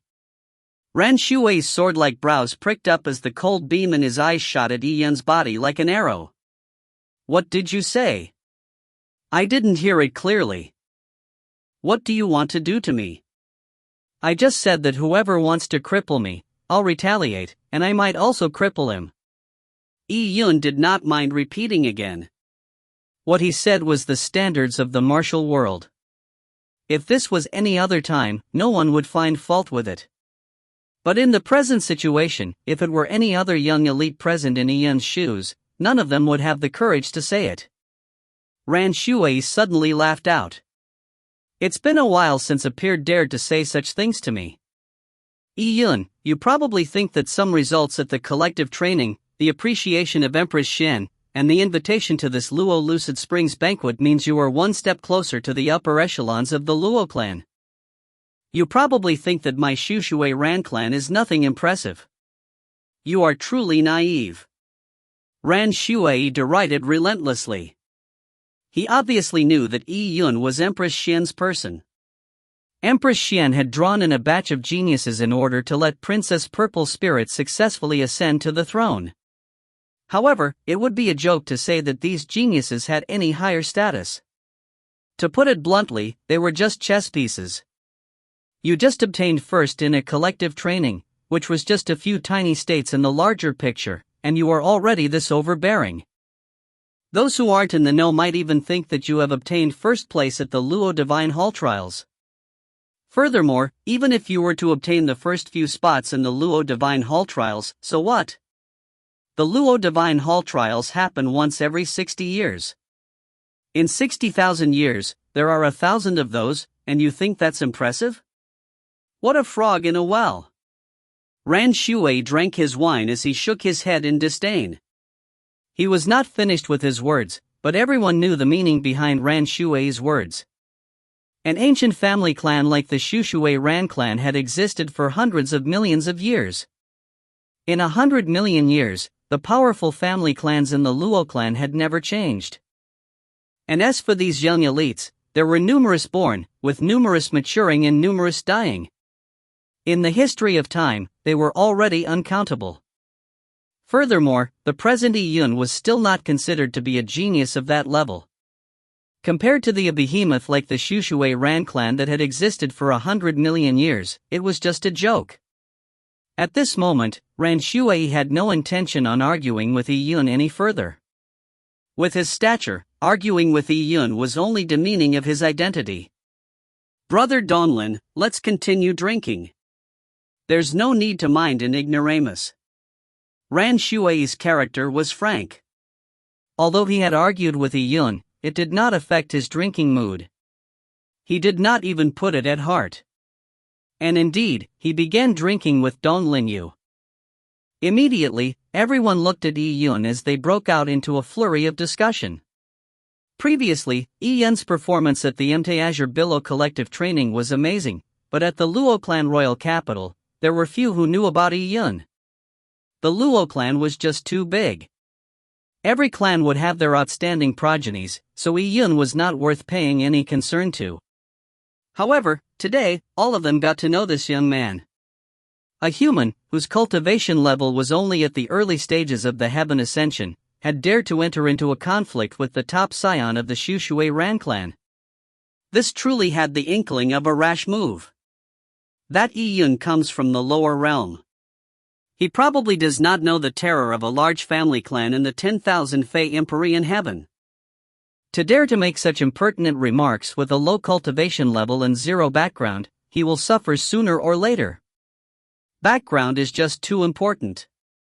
Yi Yun can only be considered to have barely clung onto Empress Xian.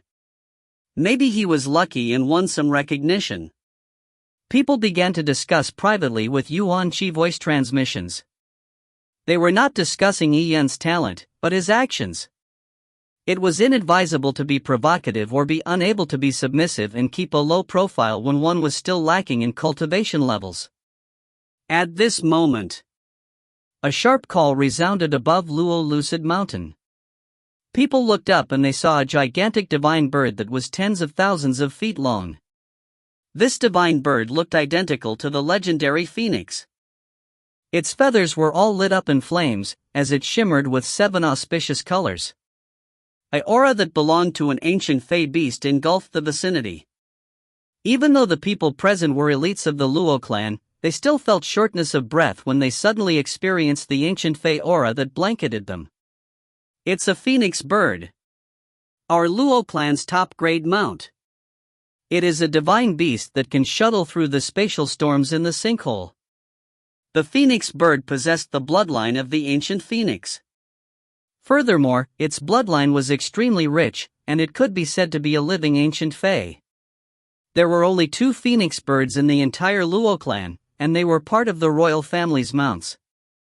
This phoenix bird was bestowed to Princess Purple Spirit by Emperor Luo as a mount. It also showed how much favor Princess Purple Spirit had from Emperor Luo. It's Princess Purple Spirit's sacred mount's arrival. The young elites present immediately stood up, including Ran Shui and Donglin Yu. Although they were the 4 great young masters of the royal capital, they were incomparable to Princess Purple Spirit, be it background, status, or talent.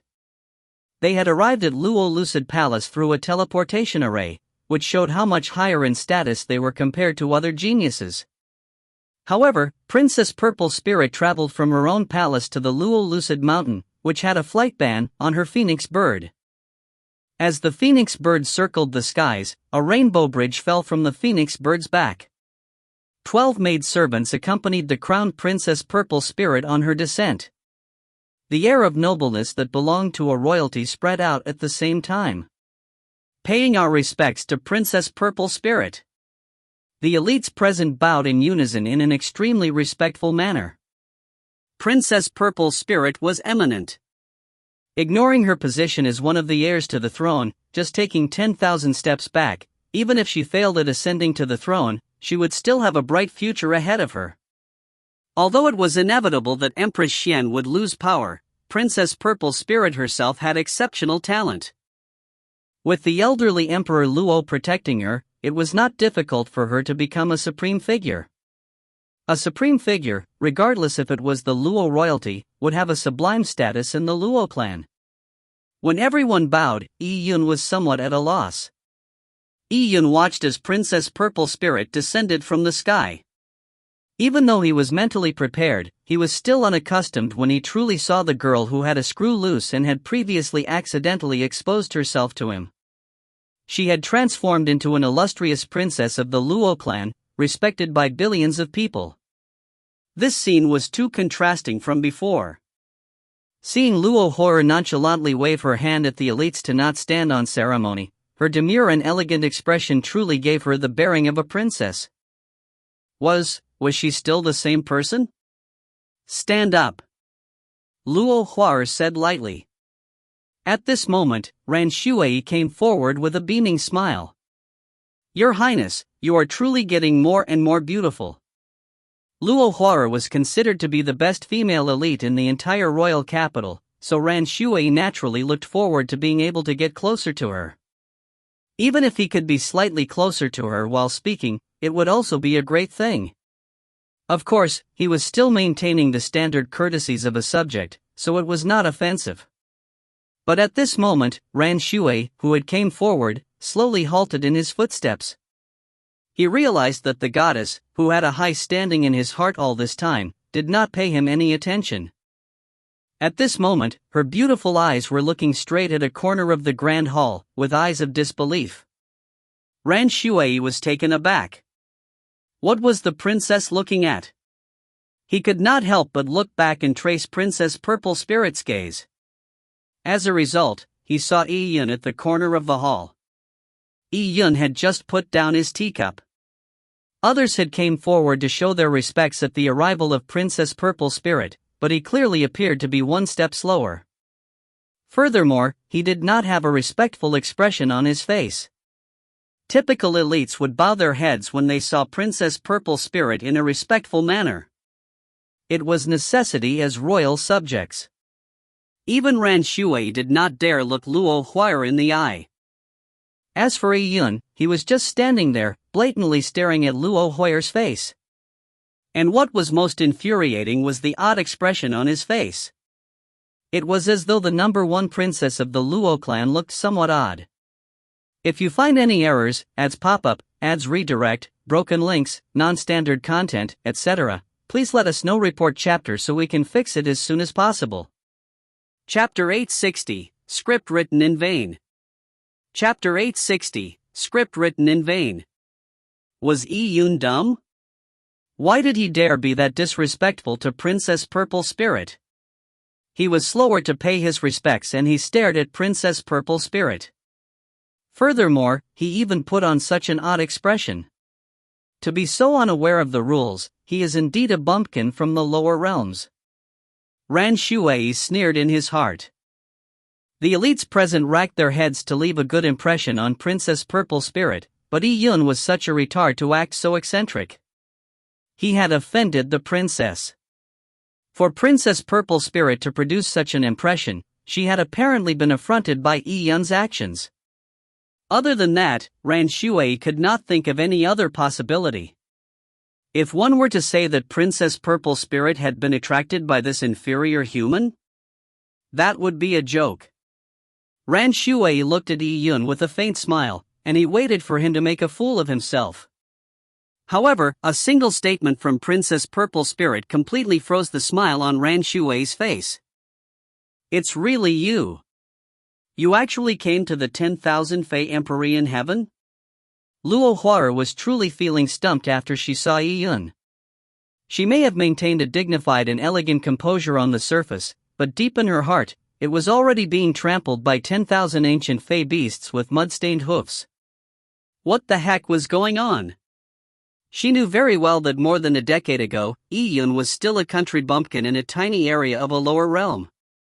Be it his strength or knowledge, there was no way that Yi Yun could advance past the limits of that world in every possible aspect.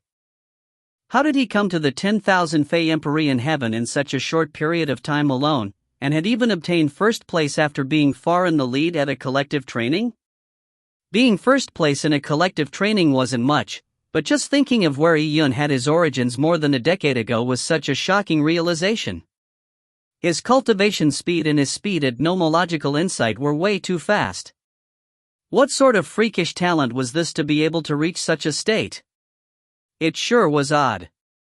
This princess was clearly the genius with the most powerful ancient Fey bloodline in the entire Luo clan, and she also had exceptionally high perception. But why did she feel like she was being suppressed by this fellow the moment she saw him? Back in the Taya Divine City, Luo Huayer's Desolate Heaven technique had been inferior to Yi Yun's. That could be ignored since her mother had prohibited her from using the techniques from the Luo clan. She could only use the Desolate Heaven techniques from the lower realm that she learned on short notice, so there was no way that her achievements reflected her true talent. She could ignore the Desolate Heaven technique, but when Luo Huayer was cultivating in a training chamber, Yi Yun had seen every part of her body. That was the most teeth-wrenching experience Luo Huayer ever had. Later on, Luo Huayer had set a trap for the fellow, but for some reason, the trap somehow backfired on her. Just recently, Luo Huayer was still considering if she could ask her mother if she could make a trip to the lower realm and bring that bumpkin up to this world to broaden his horizons and let him know that the reason why she had lost to him was because she was not at all serious. If they had really come to blows, she would instantly crush him. Luo Huayer would have loved to see Yi Yun's shocked expression when she brought him to the Luo clan's royal capital and see its grandeur and flourishing establishment. Especially when Yi Yun would learn that her identity was a princess of the highest identity in the royal capital, wouldn't he pay homage to her and offer to be her lackey? But now, despite having written the script, without any rehearsals beginning, the show's curtains had come to a close. This fellow had managed to climb up here himself. How did he do that? Especially after seeing the fellow's expression, Luo Huayer really felt like her heart was being trampled by 10,000 ancient Fey beasts with mud-stained hoofs. His odd expression was a result of a stifled laugh that he repressed because he did not want to embarrass her. Clearly, her identity as a princess was already within Yi Yun's expectations. He had known of it early on. Luo Huayer thought that Yi Yun would be astonished after learning of the matter and he would prostrate himself before her. In the end, not only did Yi Yun not prostrate himself, but he was also thinking of laughing. Clearly, Yi Yun knew what sort of person Luo Huayer was. At a glance, he knew that Luo Huayer's elegance and dignity were faked to keep up an appearance. Luo Huayer hated such banquets with numerous people the most. However, for her mother, she had to maintain her image and tolerate maintaining a front that she hated to do, but this fellow was actually mocking her. It was infuriating. Having been seen through, Luo Huo didn't even feel like acting any further. She forced herself to hold back on the urge to beat someone, and she said to Yi Yun with a smile, "Yi Yun, it's really you. It's truly been long time no see." Yi Yun stifled his urge to laugh and clasped his fists. He said with a straight face, "Yi Yun greets the princess. It has been so many years. Meeting you today, Princess Purple Spirit is truly of unsurpassed beauty and glamorous." Although Yi Yun's words were highly respectful, how could the smiling intent in his eyes escape Luo Huo? Clearly, this fellow did not show any signs of veneration because of her identity as princess. Their conversation absolutely lacked the joy of a reunion that close friends should have after a long period of time. However, this conversation sounded completely different in the ears of others. Every elite in the Luo clan, including Ran Shui and Dong Lingyu, was dumbfounded. The princess knew this fellow, and they appeared to be very familiar. How was this possible? What sort of noble status did Princess Purple Spirit enjoy? How did she get to know a lowly human punk who lacked any form of background? For Princess Purple Spirit to say the words "long time no see" that bordered on affection, that meant that Yi Yun was a friend of Princess Purple Spirit. A human had become Princess Purple Spirit's friend? That was unthinkable. At this moment, Ran Shui, who was standing beside Princess Purple Spirit, probably had the ugliest expression. Yi Yun and Luo Huo truly knew each other. Furthermore, Luo Huo apparently did not pursue Yi Yun's lack of etiquette. In Ran Shui's impression, Princess Purple Spirit was always composed. But today, after meeting Yi Yun, there was a rare loss of her cool. Although it was not obvious, Ran Shui had managed to notice it because of his close distance. Princess Purple Spirit's eyes, which spoke volumes, had flashed a look of surprise and coquetry. Who was this punk who could make Princess Purple Spirit experience such emotional swings? "Yi Yun, sit at this table then." Luo Huo pointed at a table and said with a cordial expression. Upon seeing the table, the corner of Ran Shui's mouth twitched. Dong Lingyu also had a wry smile on his face. This table was the closest table to Luo Huo's seat. In Luo Lucid Springs, the arrangement of the tables was a fastidious show of political intrigue. The closer it was to the middle, the more noble the seat was. Ran Shui and Dong Lingyu were already considered close to the middle, but now, Yi Yun's seat was even closer than theirs. How could Ran Shui feel pleasant about this? He was one of the 4 great young masters of the royal capital. Yet, a human punk had come and sat at a spot more closer to the middle than his. It was even closer to Princess Purple Spirit. What the heck was this? "Thank you, Princess, for conferring me a seat." Yi Yun did not think too much of it, and without standing on ceremony, he sat at the designated seat. This immediately made all the young elites present envious. They finally realized what was going on. Princess Purple Spirit and the punk probably had an unusual relationship. Compared to Yi Yun, they were practically passers-by that did not matter. She did not even glance at them. Just moments ago, they had been mocking Yi Yun for his presumptuous and foolish behavior of daring stand up against the Shushui Ran clan and Ran Shui. But from the looks of it, the people who were truly foolish were them. Could it be that Princess Purple Spirit was Yi Yun's backer?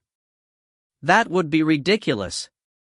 If that fellow truly had a good relationship with Princess Purple Spirit, just that alone made him enjoy a background much better than many.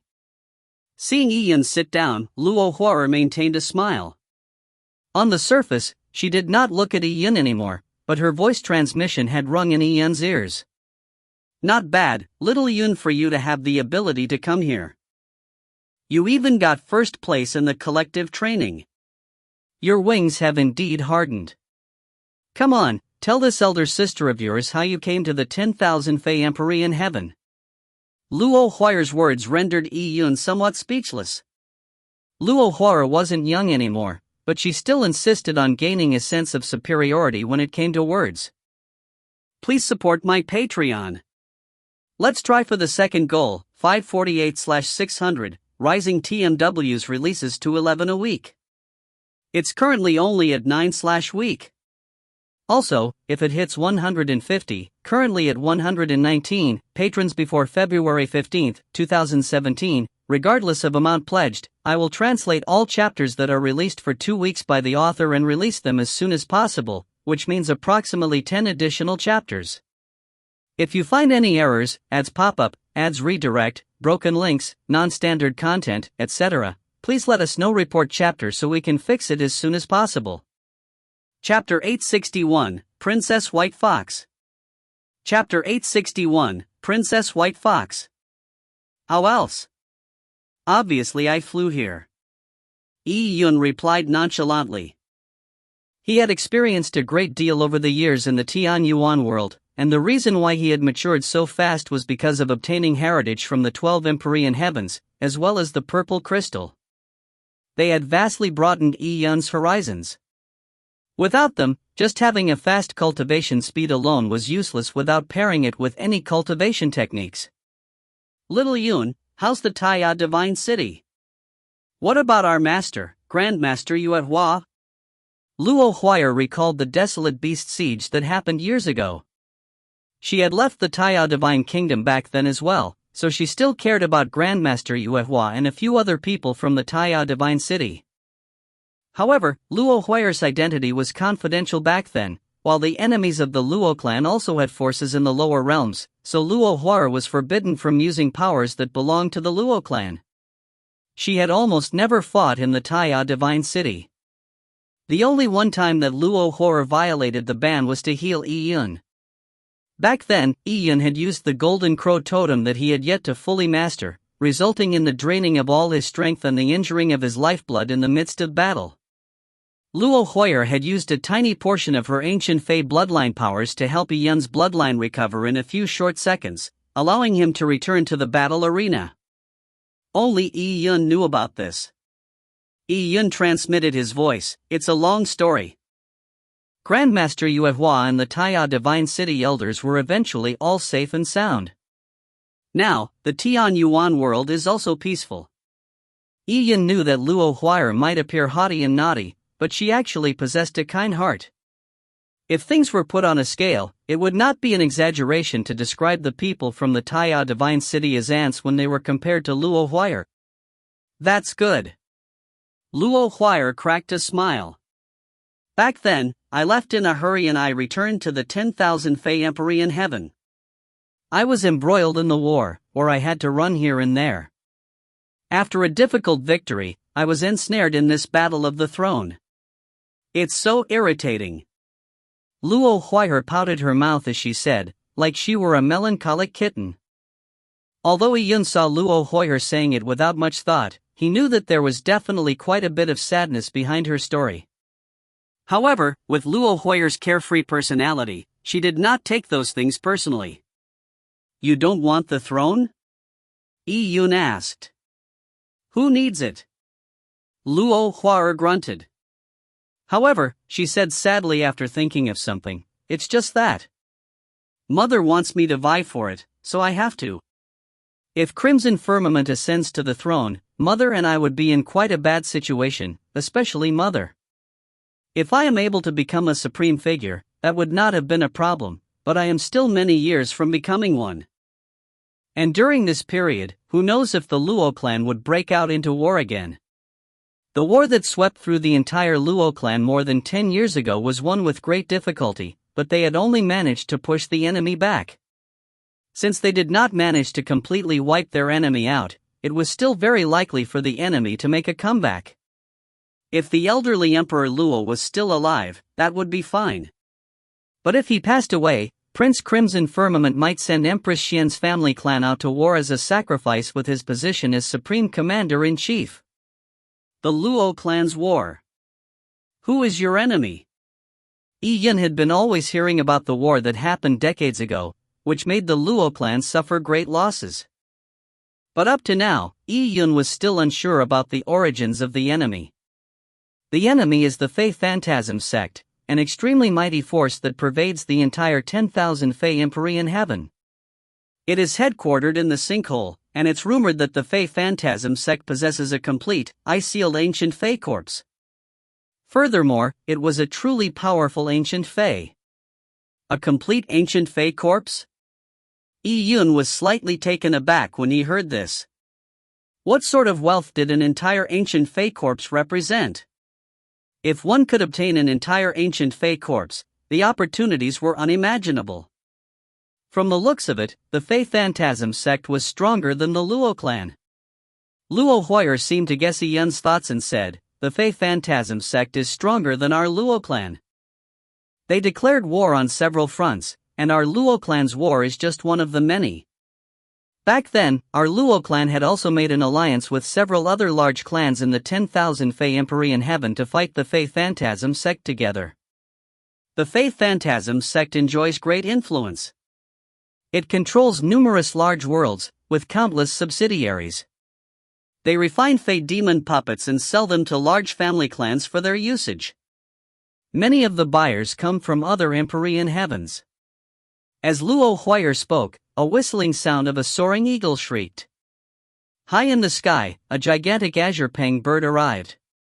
The azure pang bird circled in the sky, and under the escort of pages, a purple rogue man flew straight down from the pang bird. The man's clothes fluttered in the mountain winds. As purple aura circulated around him, it was as though a god had descended. He looked like he was in his 20s, and his eyes were as bright as the stars. His lifeblood was converged, and he seemed to resonate with the heaven and earth. He gave off an redoubtable feeling. Prince Crimson Firmament. The elites present said aloud when they saw the man that suddenly appeared. Even people like Ran Shui and Dongling Yu stood up immediately at this moment to step forward. He was Prince Crimson Firmament? Upon seeing this person, Yun was slightly taken aback. Prince Crimson Firmament truly gave him an unfathomable feeling. Indeed, Prince Crimson Firmament had been cultivating for thousands of years, so even without mentioning his talent, just his strength would far exceed Luo Huayer's. Beside Prince Crimson Firmament was a gorgeous woman. She had smoky eyes and fair, creamy white skin. She had a pair of fox ears on her head, and every action she performed seemed to produce silvery bolts that danced around her in a silvery brilliance. Upon seeing this woman, the elites present were secretly horrified. Someone said, "It's the Lightning Domain's Princess White Fox." It was rumored that Princess White Fox and Prince Crimson Firmament have extremely cordial relations, but those were only rumors. Who knew that Princess White Fox is accompanying Prince Crimson Firmament to the banquet today? Don't tell me they are now an item, and are about to become Dao companions. The Lightning Domain's Princess White Fox has the ancient Fey Nine-Tailed White Fox's bloodline, as well as a body of lightning spirit. If she is willing to become partners with Prince Crimson Firmament, it would truly be a match of equal status. The chips that Prince Crimson Firmament holds will increase as well. As people discussed it in private, they looked at Prince Crimson Firmament with mixed emotions amidst respect. Prince Crimson Firmament himself was a treasure, with extremely promising chances of inheriting the throne of the Luo clan. In addition to his outstanding talent and powerful bloodline, if he were to marry Princess White Fox, a talented woman with a body of lightning spirit and nine-tailed White Fox bloodline, and duo cultivate with her, his life would reach its peak. Even Ran Shui and Dongling Yu would feel jealous seeing this. They were two of the royal capital's 4 great young masters, and they were extremely noble, but compared to Prince Crimson Firmament, they were incomparable. As Prince Crimson Firmament slowly landed, a phoenix shriek echoed throughout the skies as everyone looked up. They saw 9 azure luan birds soaring in the sky. They pulled a glittering chariot that emitted divine light that flashed through the sky. As the divine chariot shuttled through the sky, the void slightly trembled as it excited the hearts of many. On the divine chariot, Empress Luo and Empress Xian, the 2 mothers of the world, women who had all the riches of the Luo clan in their hands, arrived simultaneously. Instantly, a divine light burst out as thousands of colorful bands shot out. Dozens of Luo lucid palaces' maid servants rushed forward and bowed to welcome the 2 sacred empresses. If you find any errors, ads pop-up, ads redirect, broken links, non-standard content, etc., please let us know. Report chapter so we can fix it as soon as possible. Chapter 862, Unconforming to the Rules. Chapter 862, Unconforming to the Rules. The sacred Empress Luo was peerless in beauty, with captivating looks that were unique. Empress Luo wore a 9-phoenix hairpin and her long hair was coiled up, like a gloomy cloud in the sky. She wore a jade garment with an ancient fey beast embroidery on it. Her royal elegance truly came from the bone. And beside her was Empress Xian, who had a voluptuous figure, with skin no different to a 16-year-old girl. Age had forgotten to leave its marks on her face, accentuating her youthful looks and mature woman's charm on her body perfectly. Paying our respects to Your Majesty Empress Luo.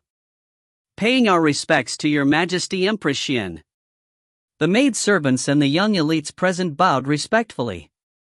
The two sacred empresses walked to the seats of honor with Empress Luo on the right and Empress Xian on the left. In the Luo clan, the right was associated with the seat of honor, so on this point, Empress Luo's status was slightly higher than Empress Xian's. Schwer, you came as well. Empress Luo looked at Princess White Fox with an amiable and endearing smile. Clearly, she was very satisfied with Princess White Fox from the Lightning Domain. At the beginning of the banquet, she nodded and smiled to Princess White Fox, a treatment probably only reserved for daughter-in-laws. It appears as though Her Majesty Empress Luo is eager to have Prince Crimson Firmament marry Princess White Fox. If that's the case, Prince Crimson Firmament's position will be unshakable. As people discussed it in private, they envied Prince Crimson Firmament for his good fortune in love affairs. Empress Luo and Empress Xian sat on the main seats of honor with Prince Crimson Firmament and Luo Huar sitting on the right and left respectively. Sitting near Prince Crimson Firmament was naturally Princess White Fox, but she was not sitting at the same table with Prince Crimson Firmament. Instead, she was sitting at a table beside the table of honor, and this was a distance away.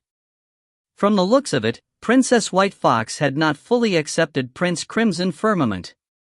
Hence, she did not want to appear too close to him at such an event. This was nothing much, but on the other side, be it Empress Luo, Empress Xian or Prince Crimson Firmament, they were somewhat taken aback when they saw the person sitting on the seat symmetrically across Princess White Fox. Sitting near Luo Huar was an ordinary youth, who looked very young. His cultivation level had just broken through to the early stages of the Heaven Ascension realm. Such a person could not have a long cultivation time that numbered about 30 or 40 years. And most bizarre of all was that he was a human. Yi Yun? Empress Xian immediately thought about Yi Yun. Only this person matched the various features. But why was Yi Yun sitting beside her daughter? It was impossible that he had sat without understanding the rules. The waiters responsible at the banquet would not have sat idle if that was the case. Could it be that her daughter had invited him to sit there? Although Empress Xian found it surprising, she at least knew about Yi Yun's identity. But for Empress Luo, she did not even know Yi Yun's identity. For a small figure like Yi Yun, although he had won first place at a collective training, it was insignificant in Empress Luo's eyes. However, she had paid him some attention because he was sitting beside Luo Huar. Empress Luo noticed that Yi Yun's clothes were worthless, as though he did not have any background. Why would Luo Huar let such a person sit beside her? Furthermore, this was not any ordinary occasion. Every word and action of Luo Huar and Crimson Firmament would be recorded by the hall page and reported to Emperor Luo. Dear Firmament, who is this youth? Empress Luo sent a voice transmission to Prince Crimson Firmament. Answering mother, if this child isn't wrong, that person should be Yi Yun. He had obtained an outstanding performance at the MT Azure Billow Collective Training. He obtained the recognition of 3 ancient Fey columns, with 2 of them at the Hibernation Awakening ranking. At Black Wind Valley, he captured the intermediary spirit blood snake and he is considered to be a talented human. He is in Sister Purple Spirit's camp, and he was recommended by Prince Pingnan. Prince Crimson Firmament informed her about Iyun's background and results in a few words, pleasing Empress Luo. Her son was meticulous, which made him a person capable of big matters. He knew every piece of information about a person, even if he was a minor character. Very good. You did well, but according to what you said, that Iyun isn't considered to be some blessed son of the heavens. He is just a young elite, so he's not even qualified to sit at where the two young fellows from the Ran and Donglin family are, much less beside Purple Spirit. That Purple Spirit is just too willful. Empress Luo shook her head secretly as she glanced at Donglin Yu and Ran Shui. They were sitting on seats at a lower level to Iyun, so when they saw Empress Luo glance at them, they immediately revealed embarrassed expressions. They probably knew what Empress Luo was looking at. They found it extremely embarrassing to sit beneath Iyun. However, this was sanctioned by Princess Purple Spirit, so what else could they say? Empress Luo frowned slightly. For a princess of the Luo clan to be so enamored towards such a lowly human youth to sit beside her, it was not something that did not conform to the rules, but it would incur ridicule. Especially with Princess White Fox here, how would she think about Iyun sitting at a spot equivalent to hers? Mother, Sister Purple Spirit has always had a personality of lawlessness. Let her be. Even Father indulges her, so even if this small matter were to reach Father, he would not pay too much attention to it. Prince Crimson Firmament said with a tone filled with discontent with Emperor Luo. Emperor Luo's favoritism was no secret. If not for his favoritism towards Princess Purple Spirit, wouldn't the throne be firmly in Crimson Firmament's grasps? It doesn't matter if she's willful, it's not like we are disgracing ourselves. Empress Luo transmitted her voice to Prince Crimson Firmament and glanced at Empress Xian, while a faint smile suffused across her lips. Her son, Prince Crimson Firmament, had brought Princess White Fox, and they were sitting along the main seats with her. Look at your daughter. What sort of person is she sitting with? What a disgrace.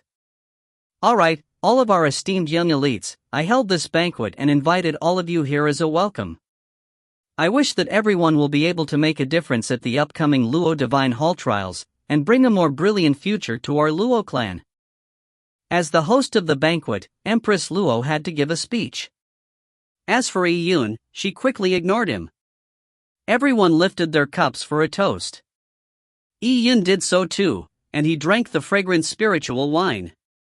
It was unknown how the wine was brewed, because not only was the taste excellent, it also made his entire body warm up, and he could even feel his lifeblood strengthen. It was good wine that was probably extremely pricey. And the food placed in front of him was all sorts of treasured materials.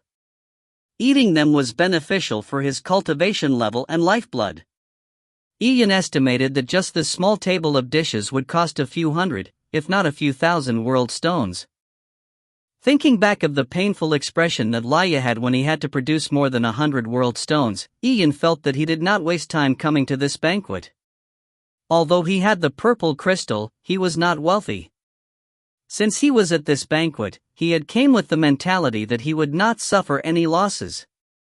He would not miss out on delicious foods and drink. Hence, these spiritual wine and food quickly entered Iyun's stomach. Seeing Iyun eat carefreely, Ran Shui and Donglin Yu were impressed. How bold are you? Didn't you notice that Empress Luo had paid you attention a while ago? Don't you feel that sitting at the third highest level in the middle is like sitting on a cushion of needles? Translator's notes, please support my Patreon. Let's try for the second goal, 590/600, which is so close. It will raise TMW's releases to 11 a week from 9/week. Also, if it hits 150, currently at 135, patrons before February 15, 2017, regardless of amount pledged, I will translate all chapters that are released for 2 weeks by the author and release them as soon as possible, which means approximately 10 additional chapters. If you find any errors, ads pop up, ads redirect, broken links, non-standard content, etc., please let us know. Report chapter so we can fix it as soon as possible. Chapter 863, Show of Strength. Chapter 863, Show of Strength. Ran Shui and Dong Linyu both felt that if they sat in such a striking location, especially if they were beside Luo Huier, they would only sit on a third of their seats, and they would sit with an extremely straight back. They would try their best not to get any food, and if they ate, it would just be a tiny portion. They would not reveal their teeth while eating or make a sound while chewing. If they drank any wine, they would hold the cup with 2 hands, and drink respectfully. Furthermore, if the empresses did not hold a wine cup, they would not touch theirs. But looking at Yi Yun, he was practically invincible. He was gulping food down by the mouthfuls. Whatever dish looked the most exquisite or had the richest yuan qi would be eaten. As for wine, it was as though he was afraid of choking on eating too much. He drank as he ate, using the wine to wash the food down. This was truly the perfect display of Oe Bumpkin's characteristics. Thankfully, Empress Luo's self-restraint was good. Despite there being a human punk, who obviously did not know the rules while sitting there, causing a scene, she could turn a blind eye towards it. Little Yun, are you the reincarnation of a starving ghost? Why are you eating so fast? Luo Huier was amused by Yi Yun's actions and she wanted to laugh, but on the surface, she maintained her elegant and luxurious appearance. Luo Huier detested such occasions greatly.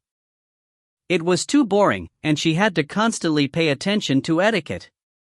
It was much better to chat with Yi Yun to amuse herself.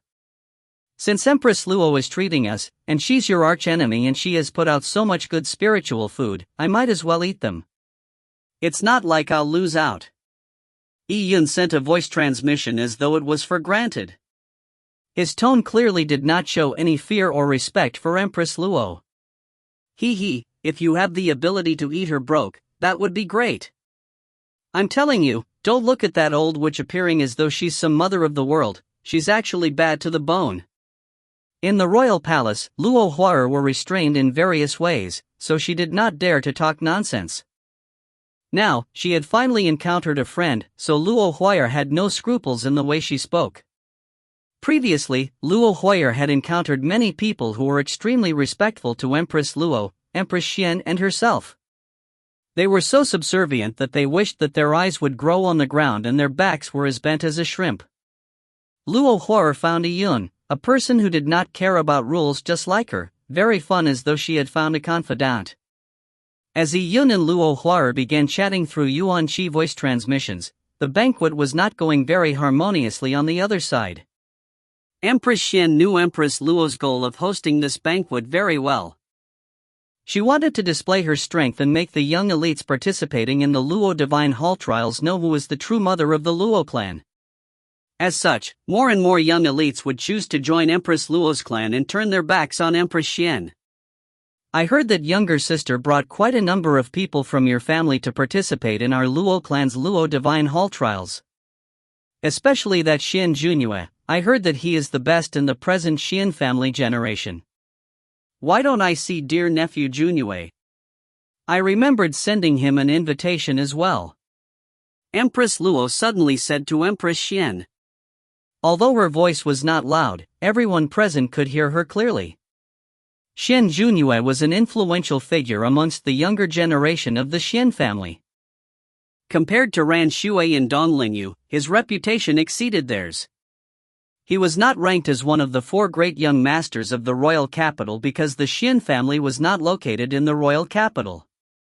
Empress Xian smiled and said, Junyue is still in reclusive training and he will not take a step out of the door for the next few days. He's making preparations for the Luo Divine Hall trials. Empress Xian found an excuse to deflect the question. Xian Junyue obviously wasn't in reclusive training. Back then, he had gone to Luo Huier's palace and passed news to Luo Huier. However, Empress Xian would not let Xian Junyue participate in the banquet hosted by Empress Luo. This was because Empress Xian knew very well that Empress Luo wanted to show a display of strength at the banquet, and she would very likely begin with Xian Junyue as one of her victims. Xian Junyue was the best genius in the Xian family, and he was considered one of their highlighting banners. If Empress Luo were to target Xian Junyue at the banquet, Empress Xian's camp would suffer a massive loss of reputation if Xian Junyue were to lose. Before the Luo Divine Hall trials, Empress Xian could not afford to lose anything. By appearing weaker than they did, and avoiding battle, it was much better than losing directly. Reclusive training? I think that Brother Junhua did not come because he is afraid? At this moment, a loud voice resounded. Everyone turned their heads in alarm and they looked at the person who said it. The person was sitting one level lower than Princess White Fox. That seat was almost equivalent to Ran Shui in Donglinyu, and it was considered a very noble seat. Two people sat at the table, a man and a woman. The woman had a petite figure that looked like a child's, while the man was youthful, muscular and stout. He wore red battle armor, and his voice sounded like the beat of a drum, with bold undertones. The person who had openly mocked Xian Junhua was this burly youth. Empress Xian frowned. With the status she enjoyed, how could she let a junior show her disrespect at this banquet? However, before Empress Xian spoke a word, Empress Luo had already opened her mouth and rebuked the person in question. Luo Kuei, I'm speaking with Empress Xian, there's no reason for you to interject. Empress Luo's voice sounded harsh and she was faster than Empress Xian. Her statement sounded like she was rebuking Luo Kuei, but in fact, it was to shut Empress Xian up. Being rebuked wasn't the loss of a piece of meat after all. It might even be possible that Luo Kuei had said that statement as a mouthpiece of Empress Luo. As the host, she could not say certain things. There was no fault in letting a rash and reckless junior say such words, but it still managed to achieve the effect of smacking Empress Xian in the face. The young elites present immediately felt that the banquet was beginning to be filled with the smell of gunpowder. Indeed, Empress Luo and Empress Xian were arch-enemies. How was it possible for them to exist peacefully at a banquet?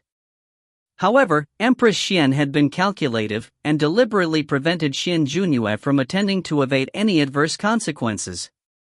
Although this was a smart move, Empress Xian had already practically lost to Empress Luo by a notch. Yi Yun wiped his mouth and glanced at Luo Kuei. His cultivation level was at the perfected Heaven Ascension realm. He had a deep Yuan Qi foundation and a tremendous bloodline. His strength was unfathomable. That was the evaluation Yi Yun gave him. The Xian Junhua that was mentioned can't beat that big guy? Yi Yun asked Luo Huaer with a voice transmission. Luo Huaer grunted and said, it's not certain that he can't beat him, but the number of people behind me and mother are few in number. The best one is Xian Junhua. However, Empress Luo has many more people on her side. The Luo Kuei you see is just one of them. If we were really to go at odds, we will definitely lose out. I see. Ian understood that as the saying goes, 2 fists had difficulty overcoming 4 hands. Having more people was always advantageous. Empress Xian and Luo Huaer's foundations were just too weak after all. Are you telling me that Empress Luo will use this banquet to demonstrate a show of strength to us disciples who are joining the Luo Divine Hall trials, so that we will join her camp? That's right. That witch sure did her calculations. How would the competition work? We can't just fight here in the banquet, right? Yi Yun was somewhat curious. There was not much space in the middle of the banquet hall, so if there was a fight, it would make the banquet hall a mess. Not necessarily. It might be a display of tricks in other aspects, showing the best of your skills, or whatever things that can add a bit of interest to the banquet. If it really came to blows, it would just be unbecoming. Why, don't tell me you want to compete with that big guy? Luo Huaer asked with a grin. But Ian shook his head, I might not be able to beat that big guy. The opponent was at the perfected Heaven Ascension realm, while Yi Yun had just entered the beginning stages of the Heaven Ascension realm. The Luo clan royal capital was filled with geniuses. Although Yi Yun was confident of himself, he was not certain that he could leapfrog such a vast difference in cultivation level and defeat a young elite from the cream of the crop of the Luo clan. He did not know what tricks Luo Kuei had at all. The other side had come prepared, and if he did things on a whim, he would likely suffer if things came to blows. He, you are rather calm. Little Yun, I know you took first place at the MT Azure Billow trials.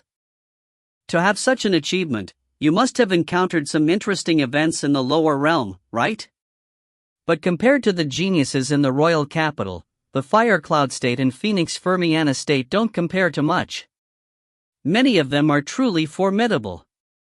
You are so many sub-realms weaker than him, and you want to beat him? Difficult. And taking 10,000 steps back, even if you were to beat him, he has partners. Are you going to beat a dozen of them by yourself? Look at that petite girl. Her name is Luo Xiaodai, and she is also one who is not to be trifled with. If you find any errors, ads pop-up, ads redirect, broken links, non-standard content, etc., please let us know. Report chapter so we can fix it as soon as possible. Chapter 864, You Are a Cheat. Chapter 864, You Are a Cheat. Luo Xiaodai, Luo Kuei. Yun looked at the man and woman, whose physiques were highly disparate. According to what Luo Huayr said, Empress Luo had many geniuses under her. Luo Xiaodai and Luo Kuei were only two of many. In a sense, Empress Luo's banquet had achieved the effect of displaying a show of force. Empress Xian was inferior to her in every single way. However, Empress Luo was not satisfied with this. Empress Xian had deliberately avoided any conflict at the banquet by not bringing the Xian family geniuses. This made Empress Luo feel like she was punching into cotton. It did not feel effective. Without Xian Junyue here, it sure is boring. Luo Kuei said in an unruly manner, his voice echoing throughout the venue. The impression that Luo Kuei gave others was that he was an uninhibited bore. And he was apparently using this to deliberately say things that were out of line. He had challenged Empress Xian's bottom line again and again. As Empress Luo ate some grapes, a smile hung on her face. She did not have any intentions of reprimanding Luo Kuei. Luo Kuei felt as though he had been encouraged. Standing up from his seat, he cupped his hands and said to everyone, if it's just eating and drinking, it might be somewhat boring. Let me add some excitement for everyone. After Luo Kuei said this, he swept his gaze across the young elites on Empress Xian's side. Although there were quite a number of young elites clearly on Empress Xian's side, for example, Yi Yun, Gu Cheng, Ling Wu, etc., Luo Kuei could not call them out to thrash them. This was because the result of using them as targets was highly ineffective. Take Yi Yun for example, he was only at the beginning stages of the Heaven Ascension realm. Even if Luo Kuei thrashed him, there would not be any sense of accomplishment. Instead, he might be rebuked as being a bully. However, if he did not thrash these people, there was truly no one on Empress Xian's side either. Luo Kuei stroked his chin, and as his gaze swept across the banquet hall, it ended up on Luo Huayr. Immediately following that, a smile suffused across his lips. Your Highness. It was said that Your Highness' attainments in fire elemental laws are matchless, and Your Highness is well versed in the Desolate Heaven technique. No peer your own age can match you. This lowly one has recently been researching fire elemental laws and the Desolate Heaven technique, and he is very interested in these aspects. However, this lowly one isn't very well versed at its practical effects. Will it be possible for Your Highness to give some advice? When Luo Kuei said this, everyone in the audience was stunned. Luo Kuei may be asking for advice, but if Luo Huayr were to accede to his request, he might do something nasty during the advice giving.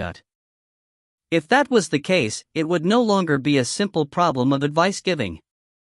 What sort of identity did Luo Huayr enjoy? It was unexpected that Luo Kuei would target Luo Huayr after failing to find a target to thrash. This was practically him being lawless. Indeed, Empress Xian's expression had already sunk. She came knowing that Empress Luo would flaunt her power, and she had tolerated this repeatedly. However, it was unexpected that Empress Luo had set her sights on Luo Huayr. For a princess of the country to compete with a boor like Luo Kuei, it would be a sully to Luo Huayr's reputation regardless of the outcome. Actually, if it was just the Desolate Heaven technique, Empress Xian believed that Luo Huayr would win. However, it was most likely that Luo Kuei was just a probe. After beating Luo Kuei, it was certain that a better person would replace him.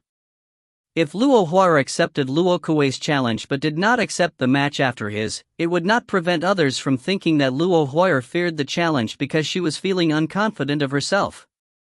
At this moment, Crimson Firmament said with a smile, "It is good for young people to desire to do better. Princess Purple Spirit is a person of a kindly disposition and it is well known for her love of talents. If you sincerely ask for her advice, she would definitely not hesitate to advise you." Crimson Firmament's words were equivalent to acknowledging Luo Kuei's sudden thought. People had the belief that Empress Luo was only planned on suppressing the young elites on Empress Xian's side, but they never expected that they were planning on sullying Princess Purple Spirit's good name. At this moment, Luo Huar spoke with a sneer as she looked at Luo Kuei. "Luo Kuei, have you been conferred nobility?" Facing Luo Huar's question, Luo Kuei failed to answer immediately. Amongst the younger generation of the Fey race, his background was definitely not bad. He was from the Cloud Sun Luo clan, so although it was inferior to Luo Huar, it was still one of the top 20 factions in the Luo clan. Compared to Ran Shui and Dong Linyu, he was not one bit inferior. However, Luo Huar had deliberately avoided Luo Kuei's background and she instead pointed out his lack of nobility. Descendants of a noble family could easily enjoy a life of luxury, but if they wanted to be conferred nobility, they needed to accomplish actual meritorious achievements for the country.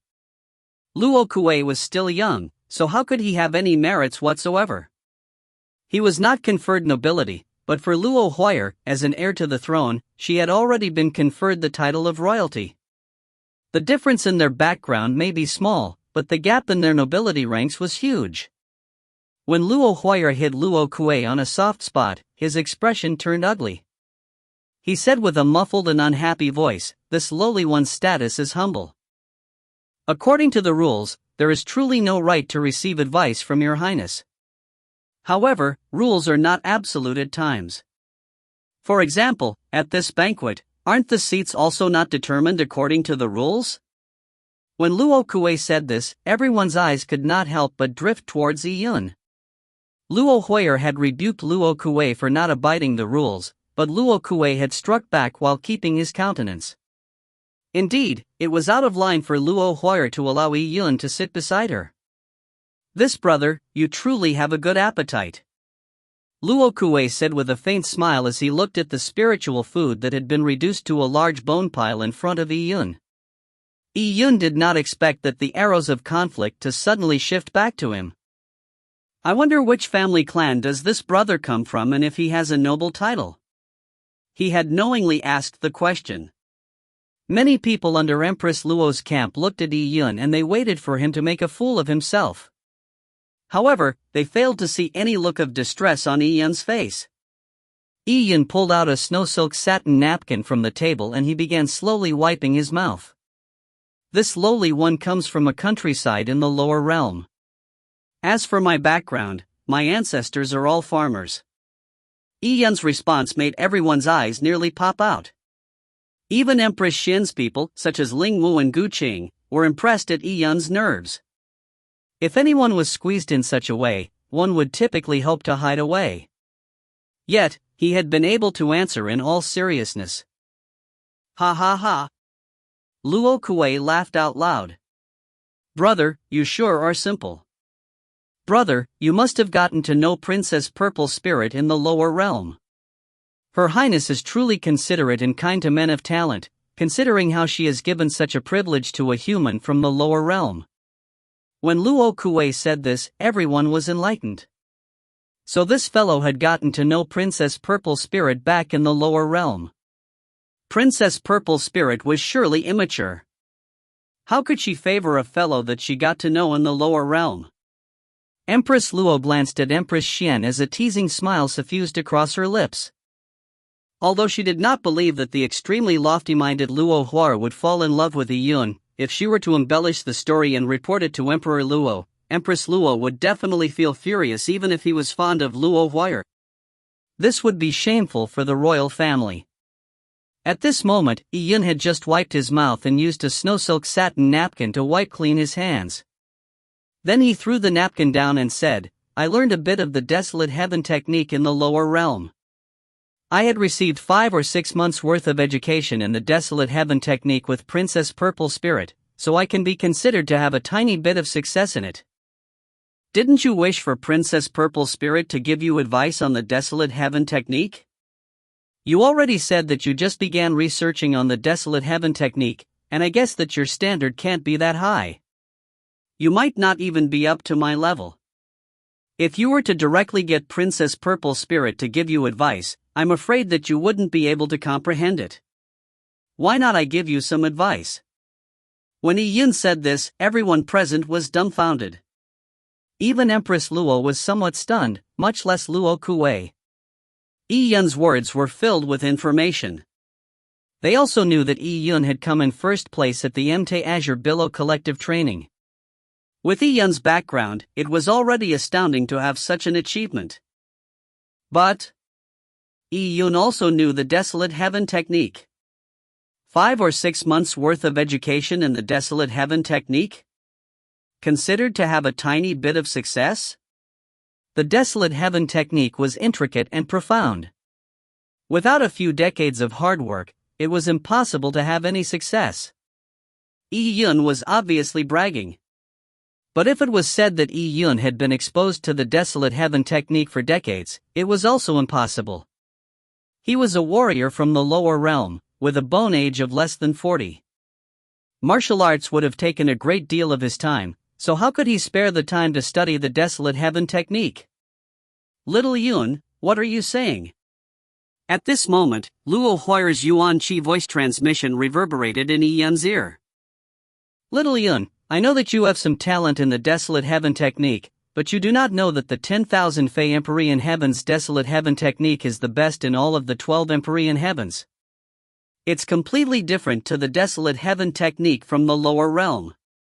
Be it technique or hand seals, all the methods are different. After coming to the 10,000 Fey Empyrean Heaven, have you learned the desolate heaven technique from the 10,000 Fey Empyrean Heaven? Yun shook his head. He obviously understood the rationale behind Luo Hui's words. Although Yun had the purple crystal, the time he spent learning the desolate heaven technique was too short.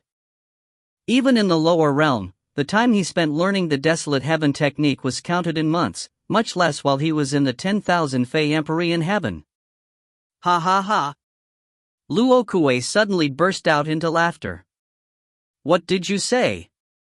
Did you want to advise me? That's interesting.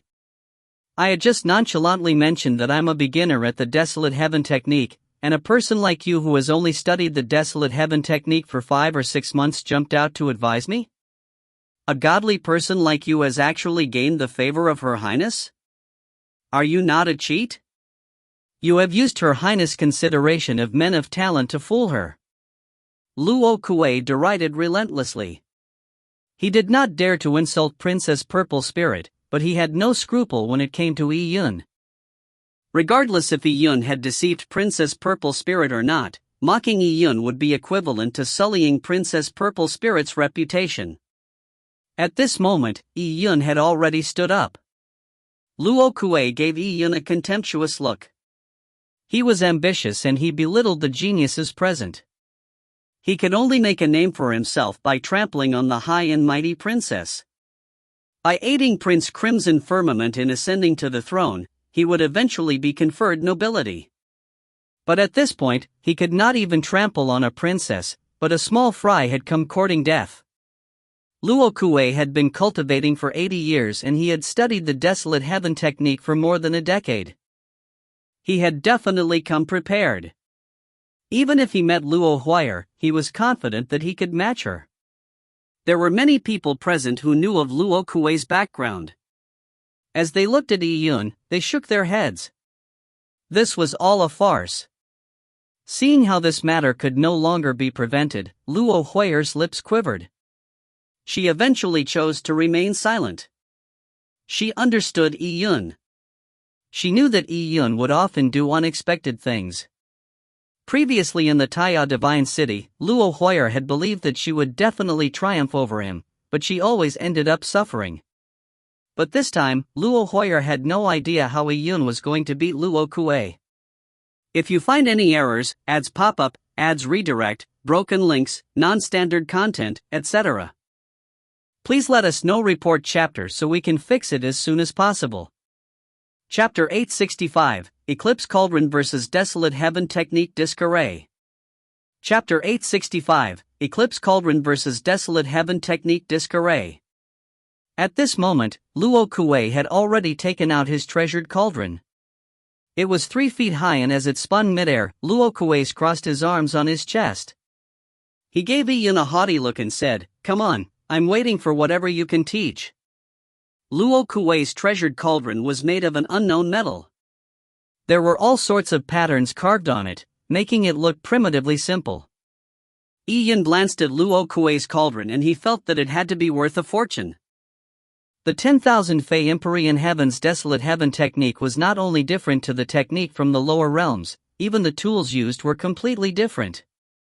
In the Tian Yuan world, most Desolate Heaven techniques use disc arrays, not cauldrons. Without a doubt, Luo Kuei's cauldron was more advanced than the Tian Yuan world's disc arrays. "Why are you looking at my eclipse cauldron? Are you scared silly from the ancient aura of the eclipse cauldron?" Luo Kuei laughed. The eclipse cauldron was an ancient Desolate Heaven cauldron found in a ruin. It might not be famous in the Luo clan, but if it was placed in an auction, it was definitely an ancient treasure worth vying for. Despite many of the young elites present not knowing the Desolate Heaven technique, they could tell from its aura that the eclipse cauldron was no ordinary item. Yun ignored Luo Kuei. All he did was slowly take out a Desolate Heaven technique disc array. It was a 1-foot square disc array that came from the Tian Yuan world. It looked dusty and simple, and it was completely nondescript. And in fact, the disc array was consistent in and out. Its quality was indeed nothing to speak of. Yun was not a professional Desolate Heaven master after all. Although he brought a disc array used by Desolate Heaven master with him, the disc array would not have been considered something impressive in the lower realm. In the 12 Empyrean Heavens, it would only appear even worse. Seeing Yun take out a Desolate Heaven technique disc array, Luo Kuei was dumbfounded. This punk actually took such a joke of an item to compete with him? Just the runic patterns carved on the disc array were not worth mentioning. It was not even enough to describe it as a heaven and earth difference. It was like 2 warriors sparring. One was using a divine weapon, while the other was using a kitchen knife. What's the point of fighting? Empress Xian also began to frown slightly at this moment. She had believed that in such an important occasion, Yun definitely had something to rely on and he would not have pushed his face forward to be slapped. Hence, Empress Xian still had the illusion of hope, wishing that Yun was truly a Desolate Heaven technique genius, allowing him to compete with Luo Kuei with his lower realm background and his bone age of less than 40. But now, Yun had taken out such a disc array that could enter the annals of wonders. He would only be able to demonstrate 30% of his full prowess. She could not help but ask, "Yun, don't you have a Desolate Heaven cauldron? I can bestow one to you." Yun was from a lower realm, so it was normal for him to lack a Desolate Heaven cauldron. However, Empress Xian never expected that Yun would shake his head and say, "Thank you, Your Majesty, for bestowing a reward to me." Unfortunately, this lowly one has never used a Desolate Heaven cauldron, nor does this lowly one understand the mysteries within them. This lowly one will probably take a period of time to learn it, so it's more handy to use a disc array. What Yun said was the truth. Regardless of how good his perception was, he did not dare to claim that he could immediately use a Desolate Heaven cauldron without any practice. With Yun saying this, all the young elites present were dumbfounded. Could Yun not have been exposed to the 10,000 Fei Empyrean Heaven's Desolate Heaven technique? He was planning on using the lower realm's Desolate Heaven technique to thrash Luo Kuei? Luo Kuei stared at Yun. Damn it, is this kid here to amuse him? He felt that Yi Yun must have studied the desolate heaven technique in the lower realm and believed that he had matchless talent. Yi Yun must not be aware of how terrifying the 10,000 Fey Emperor in Heaven's desolate heaven technique was. Competing with such a retard was a lowering of his posturing. It was rather meaningless to win. He planned on trampling a princess, but he only managed to step on dogshit. Luo Kuei did not even have the mood for this competition. Let's quickly begin. What bad luck! Luo Kuei said impatiently. With a wave of his hand, a Fey beast bone was thrown into Yi Yun's hand.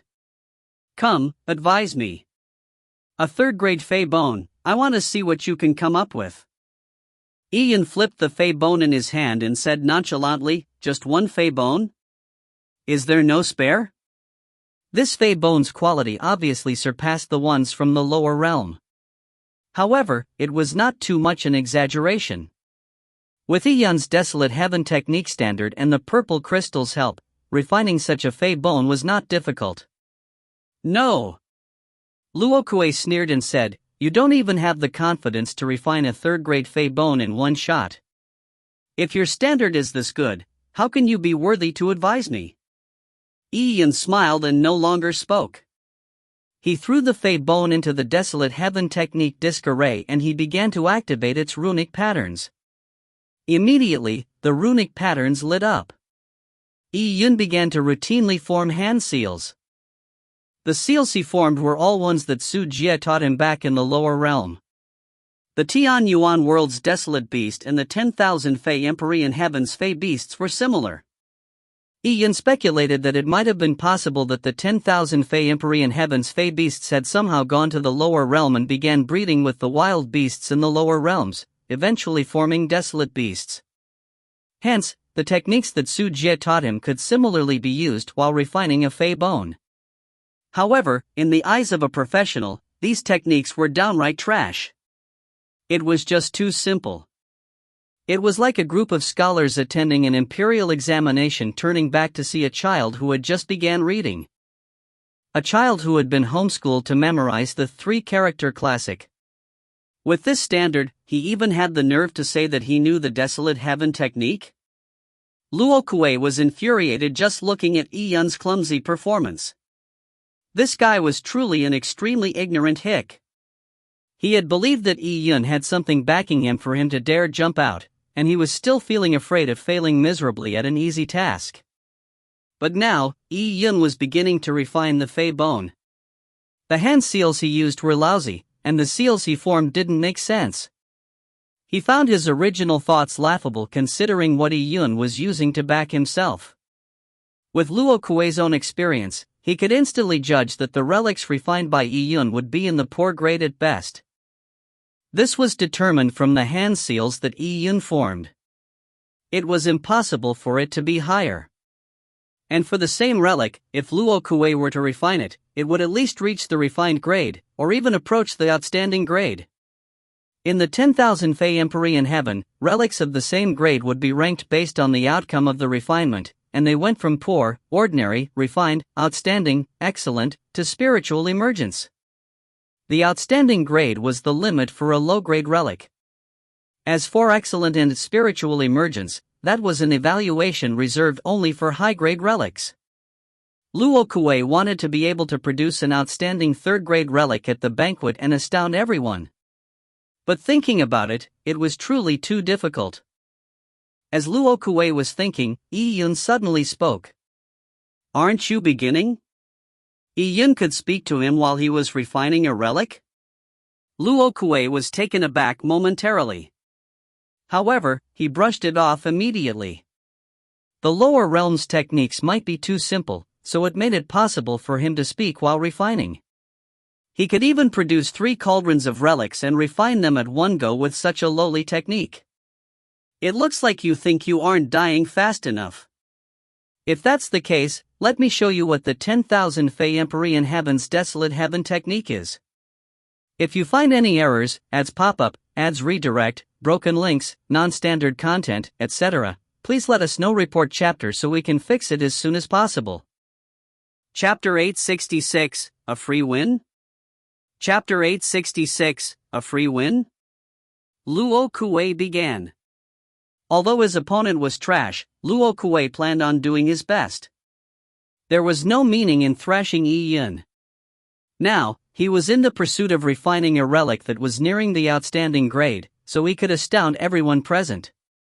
Luo Kuei threw the Fey bone into the Eclipse Cauldron and he extracted all the energy in one fell swoop. Boom! Luo Kuei's body began to burn with blue flames, and behind him, a gigantic, 1,000 feet blue centipede shot towards the sky. This centipede was more than 100 feet tall as it charged straight for the ceiling. The 1,000 feet demon centipede was Luo Kuei's bloodline. After it appeared, it shot towards Luo Kuei's Eclipse Cauldron. Everyone was alarmed. Luo Kuei was planning to refine his ancient Fey bloodline with the Fey bone? Although everyone knew that it was impossible for Luo Kuei to damage his ancient Fey bloodline to refine a single relic, it was still a stunning sight for them when they saw him seal the 1,000 feet demon centipede in the Eclipse Cauldron. That's not the case. At this moment, a desolate heaven master spoke out. The 1,000 feet demon centipede is one of the rare insect-based ancient Fey. Its body is highly toxic. Ancient mighty figures would have their bodies disintegrate and die if they were bitten once by it. The 1,000 feet demon centipede usually likes to eat all sorts of treasured herbs and poisons. Treasured herbs and Fey bones, which have many kinds of medicinal essences and energies of differing types, or even opposite types, can be refined in its body. It will allow the medicinal essences to merge and be made usable by the demon centipede. Hence, in ancient times, a 1,000 feet demon centipede was invaluable. Just the amount of medicinal essence accumulated in its body would allow a supreme-grade pill to be refined if it is used. With the desolate heaven master's explanation, everyone came to an understanding. The 1,000 feet demon centipede could extract the energy from all sorts of herbs and Fey bones that it devoured. So the reason why Luo Kuei had sent his demon centipede bloodline into the Eclipse Cauldron was to aid him in refining a supreme-grade relic. By using the 1,000 feet demon centipede, it would be half the work with double the results. No wonder such a burly man like Luo Kuei would choose to be a desolate heaven master, and waste his precious time cultivating.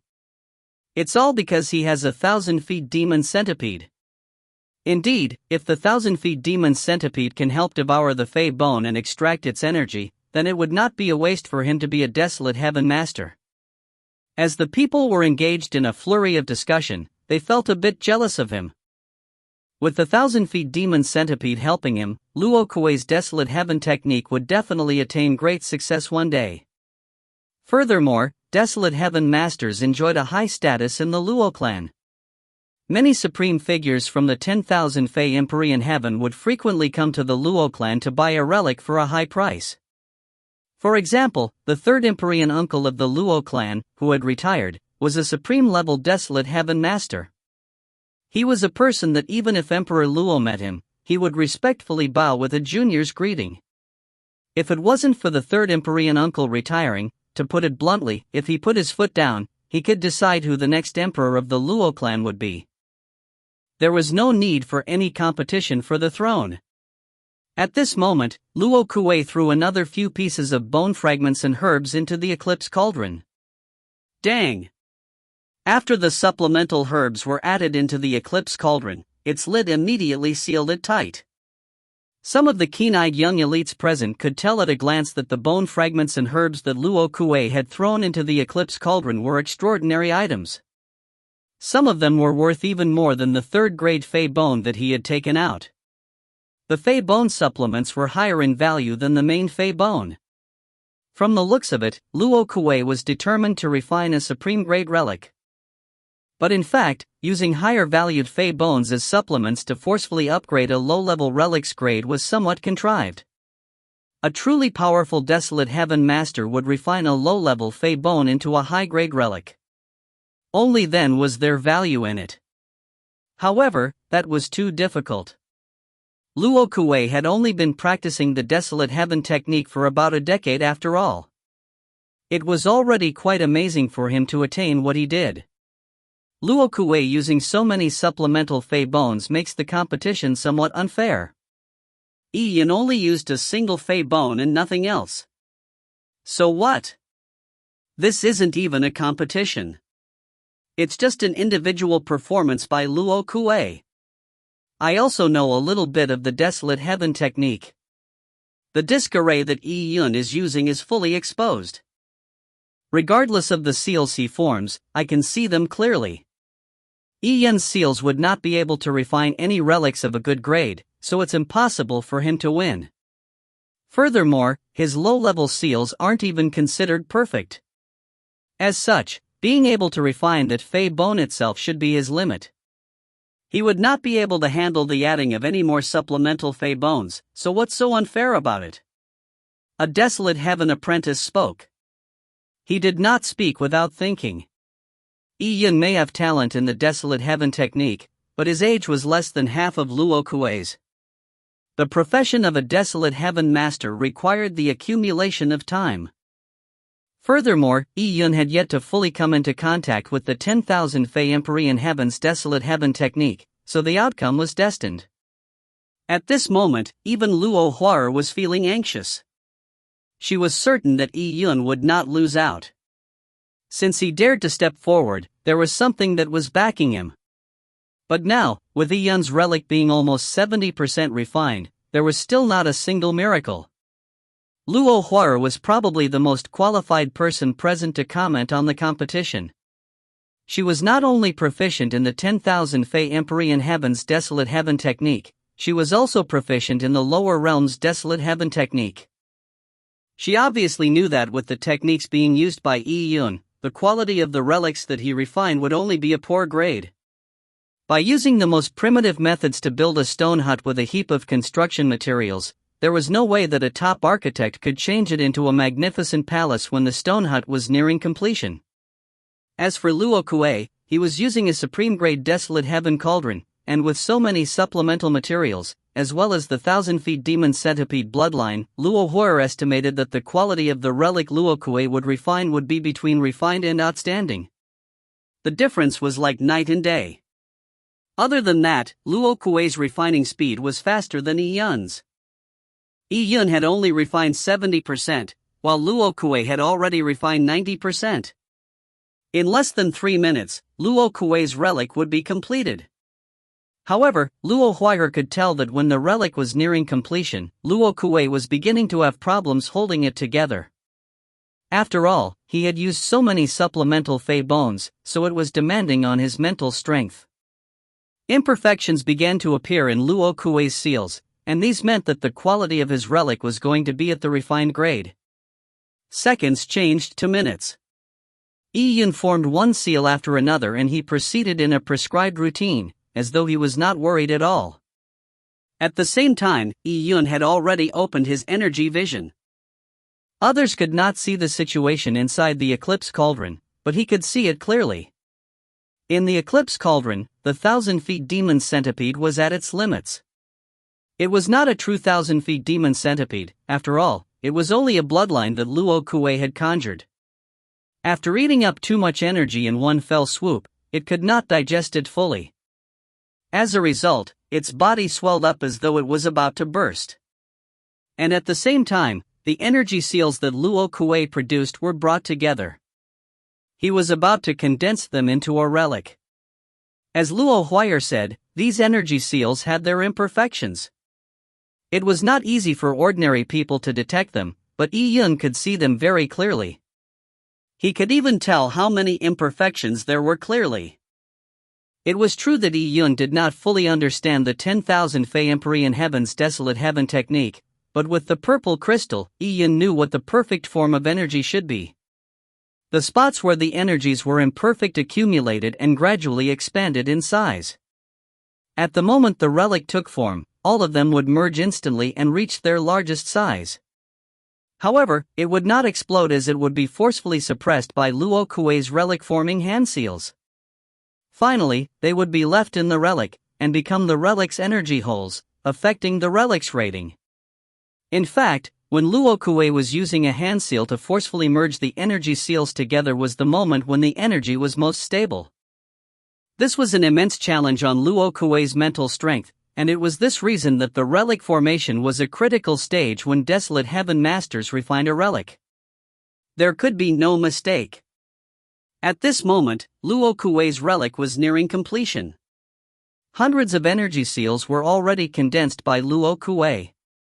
The final step was combining them together. He was in full concentration as his forehead began sweating. Although it was only a third-grade relic, by using so many supplemental Fey bones, it was also an extremely big challenge for Luo Kuei to produce an outstanding grade relic. He was also reaching his limit. If not, he would not have produced so many flaws on the energy seals towards the end. Although it might have missed out on the outstanding grade by a hair, for Luo Kuei to obtain such results, it was already something that he could be proud of. After all, despite having only cultivated for 80 years, his strength was not only exceptional, he had also been able to divert some attention onto the Desolate Heaven technique. Combine.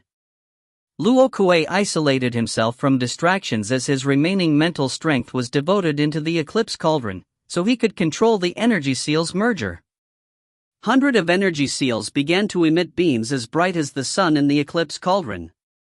Just as it was about to merge as one, a summoning force that no one could perceive mixed itself inside the energy seals. This summoning force was without shape or form, as though it was the origin powers at the beginning of the universe. Even Empress Luo or Empress Xian, much less Luo Kuei, couldn't sense it. At this moment, nearly everyone's attention was focused on Luo Kuei's Eclipse Cauldron. No one paid Yi Yun any mind.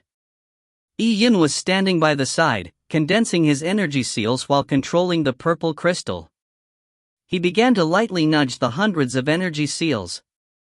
Just this light nudge moved the most critical energy combination point. It forcefully repressed many of the imperfects in the energy seals.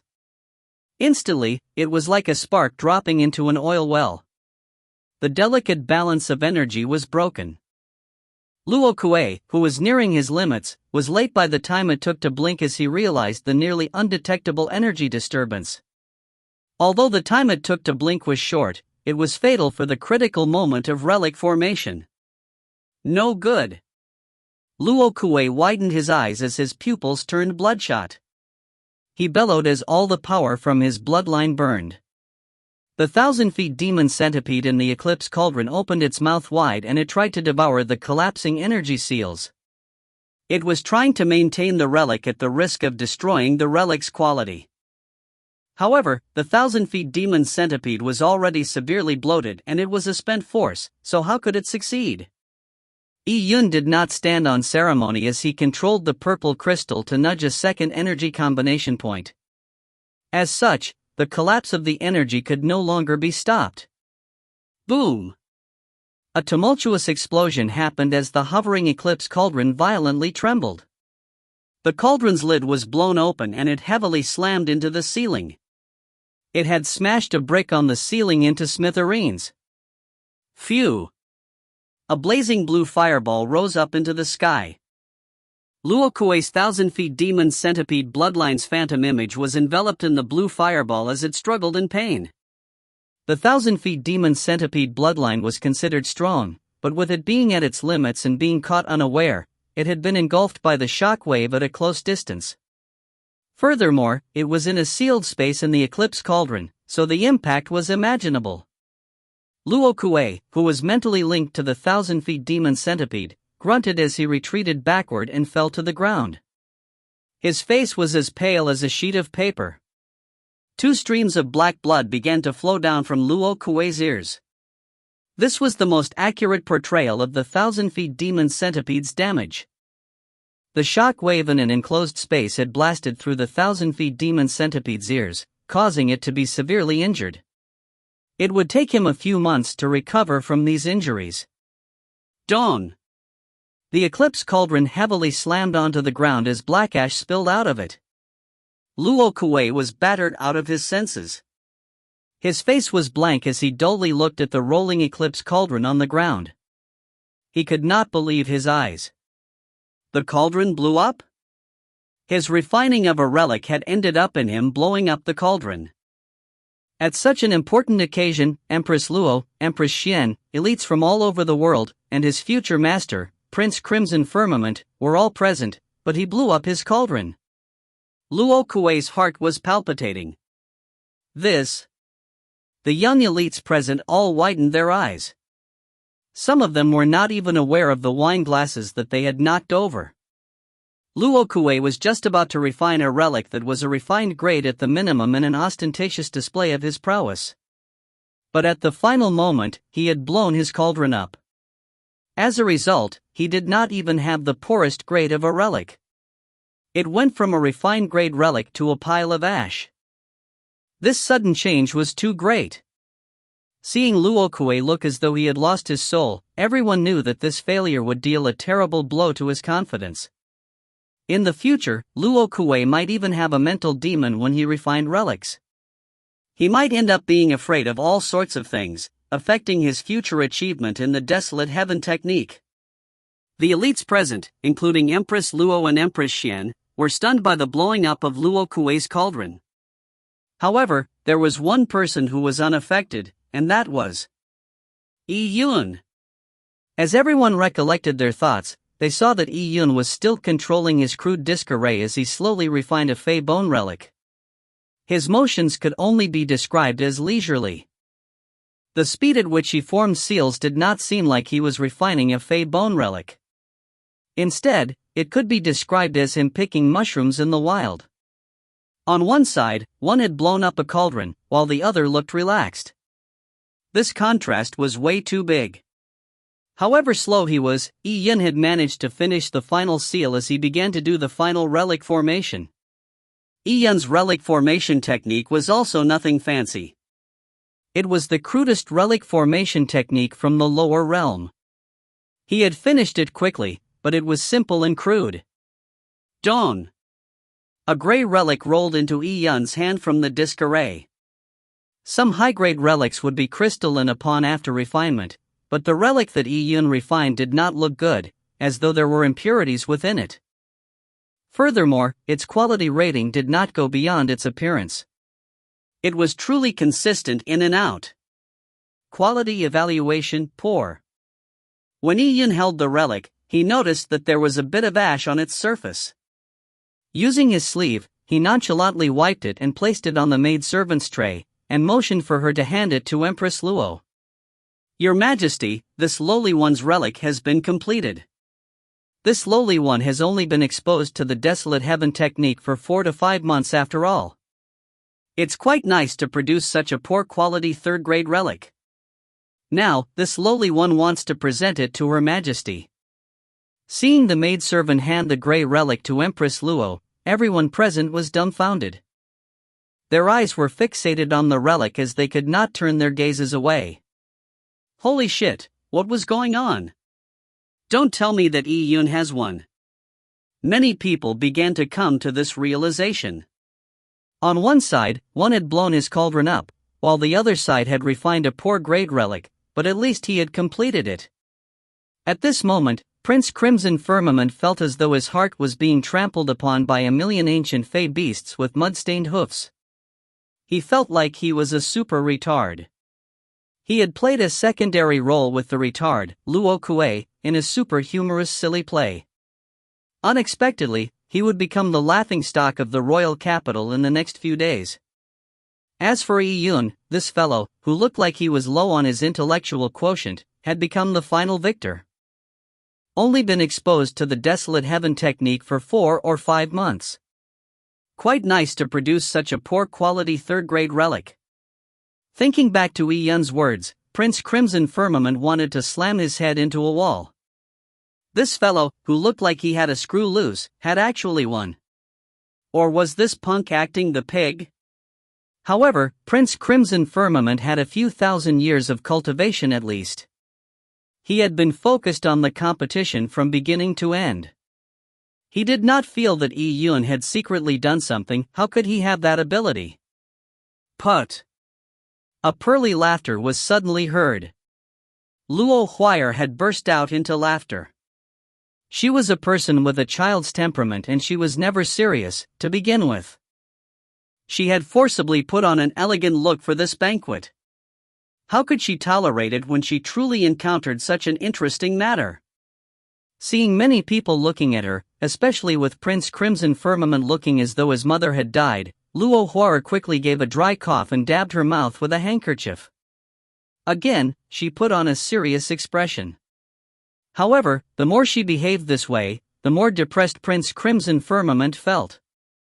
Luo Huara holding back her laughter and pretending to be serious was the greatest travesty against him.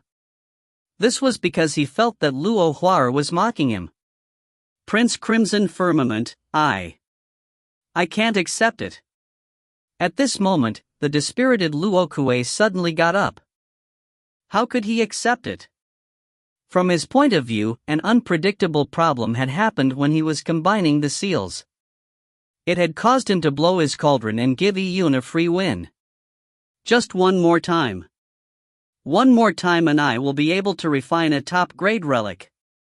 After Luo Kuei said this, Prince Crimson Firmament's expression turned even uglier. Luo Huara laughed and said, Luo Kuei, it was you who said it yourself. You have failed to refine a third-grade relic, so what qualifications do you have to continue competing? This time, you poked a hole through the roof. If you were given another chance, are you going to demolish this place?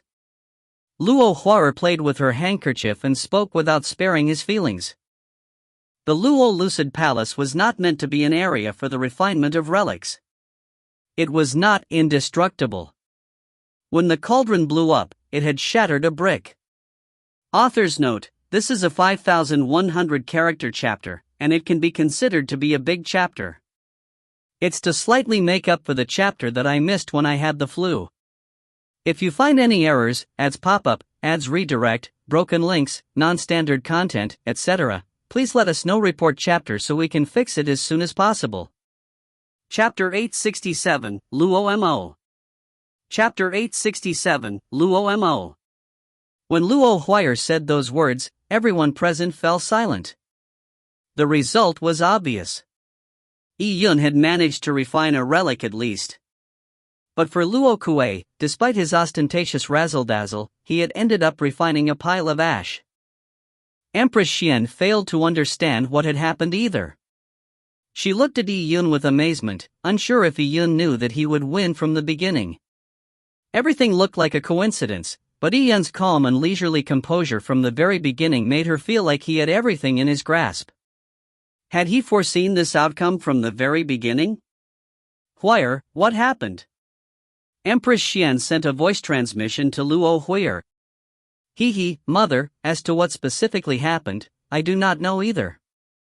But Yun is a very interesting person. It's not easy to make him suffer.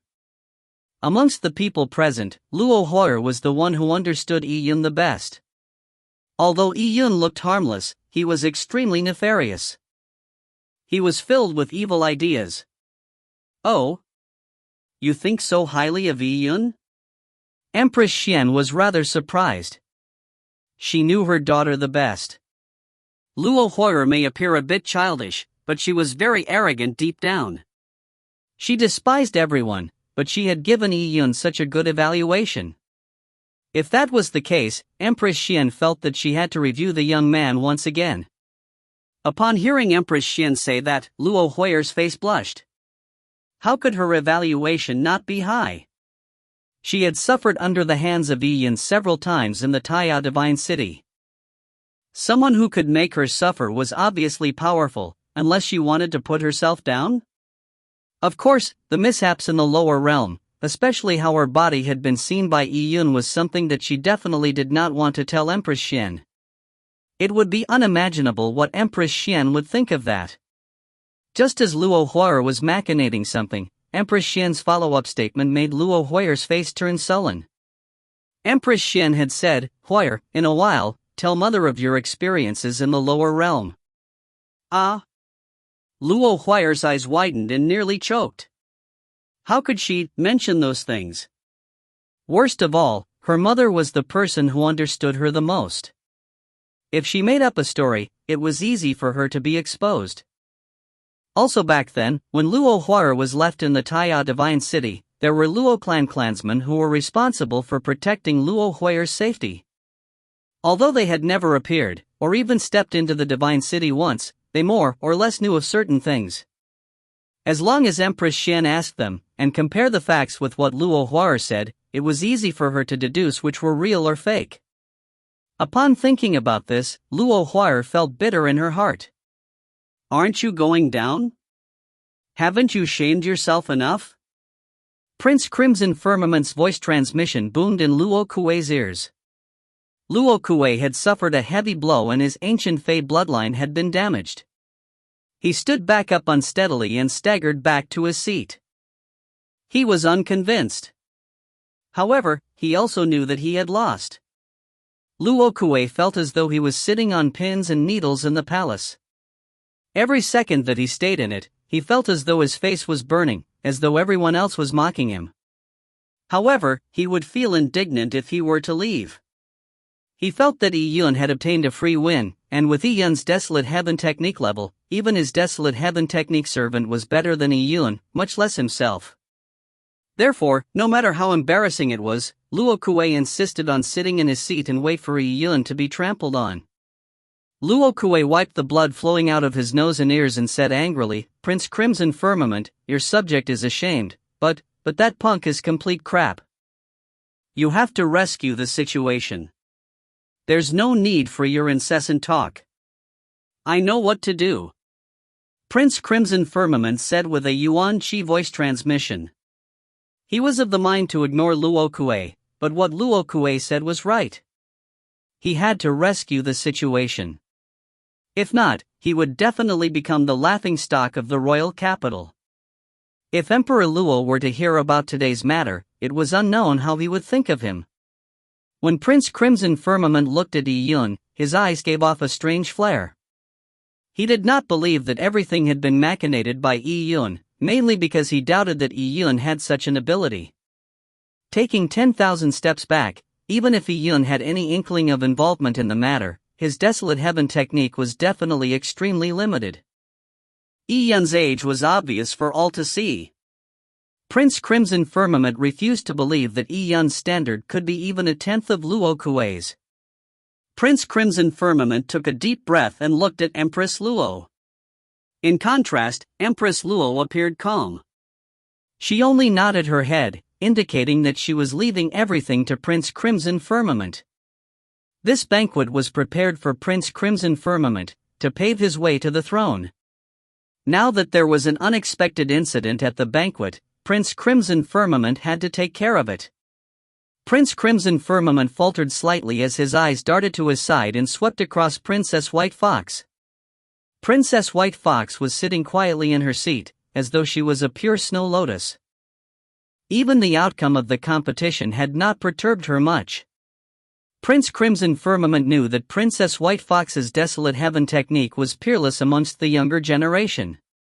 If she were to compete, only Luo Huaer was worthy of being her opponent. It was impossible for Princess White Fox to deal with a single Yi Yun, as it would be a hit to her reputation. Luo Mo. Prince Crimson Firmament's voice transmission was sent out of the palace. In about half a minute, a handsome young man walked into the main hall. His long hair was tied to his back, and he wore black and white clothes. There were delicate and beautiful scenic drawings on his clothes. He did not look like a warrior at all, he looked like a scholar who dabbled in the arts. "Young Master Luo Mo?" The moment that the handsome young man appeared, someone immediately shouted Luo Mo's name. He was Luo Mo, the one who had the title of the #1 genius amongst the younger generation of the royal capital. Luo Mo was not one of the 4 great young masters of the royal capital, mainly because his background was not prominent. He was only from an insignificant branch of the Luo clan, but he was still famous in the royal capital, despite not being from an illustrious background. The label of genius was because of his talent in various aspects. It was enough for a typical warrior to have martial talent, but for Luo Mo, not only was his martial talent exceptional, but he was also proficient in music, chess, calligraphy, and painting. Furthermore, he had very high attainments in the Desolate Heaven technique. In the warrior's world, music, chess, calligraphy, and painting were used as a form of entertainment, and they were not considered a main way of life. But Luo Mo had managed to develop his martial path through music, chess, calligraphy, and painting, which was an amazing feat, and due to his talent and his good looks, Luo Mo had won the hearts of many women. In the royal capital, many women from good families were rushing to marry him. Luo Mo was also here at the banquet, but why didn't anyone notice him? Many young elites were surprised. For a person like Luo Mo, who was well known, he would definitely have stolen the limelight if he had appeared and been the focus of attention. He must be in one of the side rooms. There is a small feast in the side rooms, and the level of service there is extremely high. If I'm not wrong, the side room must be filled with important figures. It might be the geniuses under Empress Luo and Prince Crimson Firmament. People discussed with Yuan Qi voice transmissions. With this said, everyone understood. So this was the case. Empress Luo was setting up a banquet with malicious purposes. She was worried that if her lineup was revealed, it might appear too strong, frightening Empress Xian out of her wits. If that were the case, Empress Xian might choose to suffer the reputation of being afraid to go to battle by refusing the competition. It was clear that she would suffer an abject failure, so how could she agree to it? Hence, Empress Luo had deliberately hidden a number of people in a side room that was concealed by array formations. If Empress Xian agreed to the match, Empress Luo could call her people out one by one. With a gorgeous lineup, she could thrash Empress Xian. However, Empress Luo never expected that Empress Xian did not bring anyone from her family, making her unable to display her force. She had finally managed to use the burly Luo Kuei to get Empress Xian to compete, but she ended up encountering a wonder like Yi Yun. Immediately, Empress Luo's plans were in a mess. And now, Prince Crimson Firmament could no longer remain patient. By calling Luo Mo out, he was planning to make Luo Mo to thrash Yi Yun. If you find any errors, ads pop up, ads redirect, broken links, non-standard content, etc., please let us know. Report chapter so we can fix it as soon as possible. Chapter 868, Rules of the Competition. Chapter 868, Rules of the Competition. Everyone, let me introduce him. This is young Master Luo Mo. Prince Crimson Firmament stood up and toasted Luo Mo from a distance. This simple action was an indication that Luo Mo was one of his men. Luo Mo gave Prince Crimson Firmament a slight bow. With a glass in hand, he drank the wine in one gulp. Luo Mo's behavior had an indescribable free and easy grace. Many of the girls present had a brilliance in their eyes when they saw Luo Mo. They had also heard of Luo Mo's name when they were in their own states. Although they did not go as far as worshipping him, they would still feel ripples going through their hearts when they encountered such a handsome man who stirred waves in the royal capital. After drinking the wine, Luo Mo's gaze landed on Yi Yun. He had learned of the situation through a Yuan Qi voice transmission, and he was aware of the reason why Prince Crimson Firmament had summoned him. "Friend, I'm Luo Mo." Luo Mo smiled at Yi Yun. Yi Yun. Despite knowing the person opposite him was an enemy, Yi Yun did not lose any form of decorum. "So it's young Master Yi. I like to be frank. I heard you that defeated Luo Kuei in the Desolate Heaven technique using very interesting means. I am curious as to how young Master Yi did it, can you teach me?" Luo Mo was suspicious that Yi Yun had used some unknown technique to rip Luo Kuei off. However, what would Yi Yun tell Luo Mo? He said with a smile, "I wouldn't call it interesting. I used a technique called the 36 basic hand seals. In the lower realm, this is the most basic technique of the Desolate Heaven technique. Don't think lightly of the basic in its name. It actually contains hundreds of alterations. Why? Is young Master Luo interested in the Desolate Heaven techniques of the lower realm? I can lend it to you if you would like to peruse it." Yi Yun said very generously. When everyone heard this, they rolled their eyes. Who the hell would want to learn your lower realm's 36 basic hand seals? It was a something used to teach kids. They didn't want it even if it was free. A few hundred alterations? A few hundred my ass?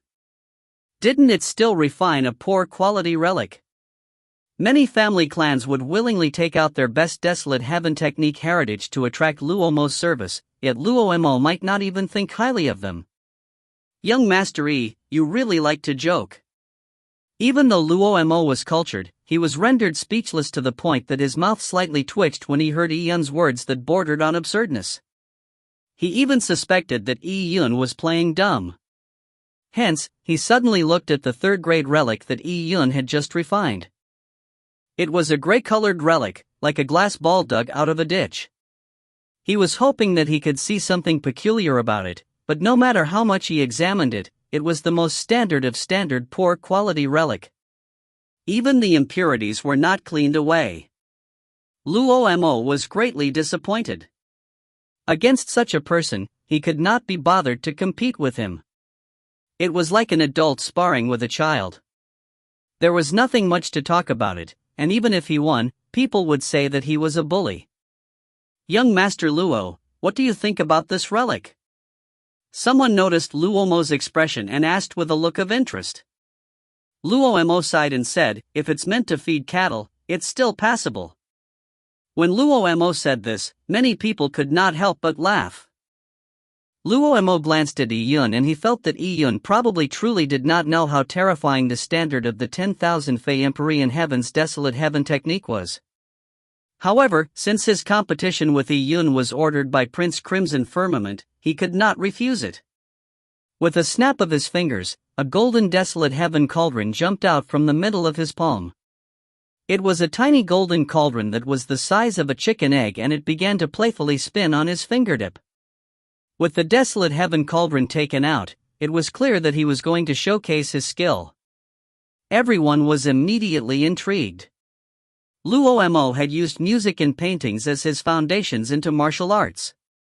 His desolate heaven technique accomplishments were extraordinary. Few people his age could match him, and compared to Luo Kuei, Luomo was much better. If it was a person like Luomo, even if Princess Purple Spirit was the one opposite him, it would not be demeaning for her status. But if it was Yi Yun? Everyone looked at Yi Yun with odd expressions. Yi Yun was also someone who did not like to continue engaging in meaningless nonsense. Seeing Luomo take out his tool, Yi Yun took out his desolate heaven disc array very naturally. When Luomo saw Yi Yun's desolate heaven disc array, he faltered for a moment. He had only heard a brief description of Yi Yun's victory over Luo Kuei. He did not know that Yi Yun had been using a tool of such supreme grade. Using that? Luomo's impression of the disc array was that even if it was given to him, he would probably give it to his servant and make sure that it was used as a shovel to throw out the trash.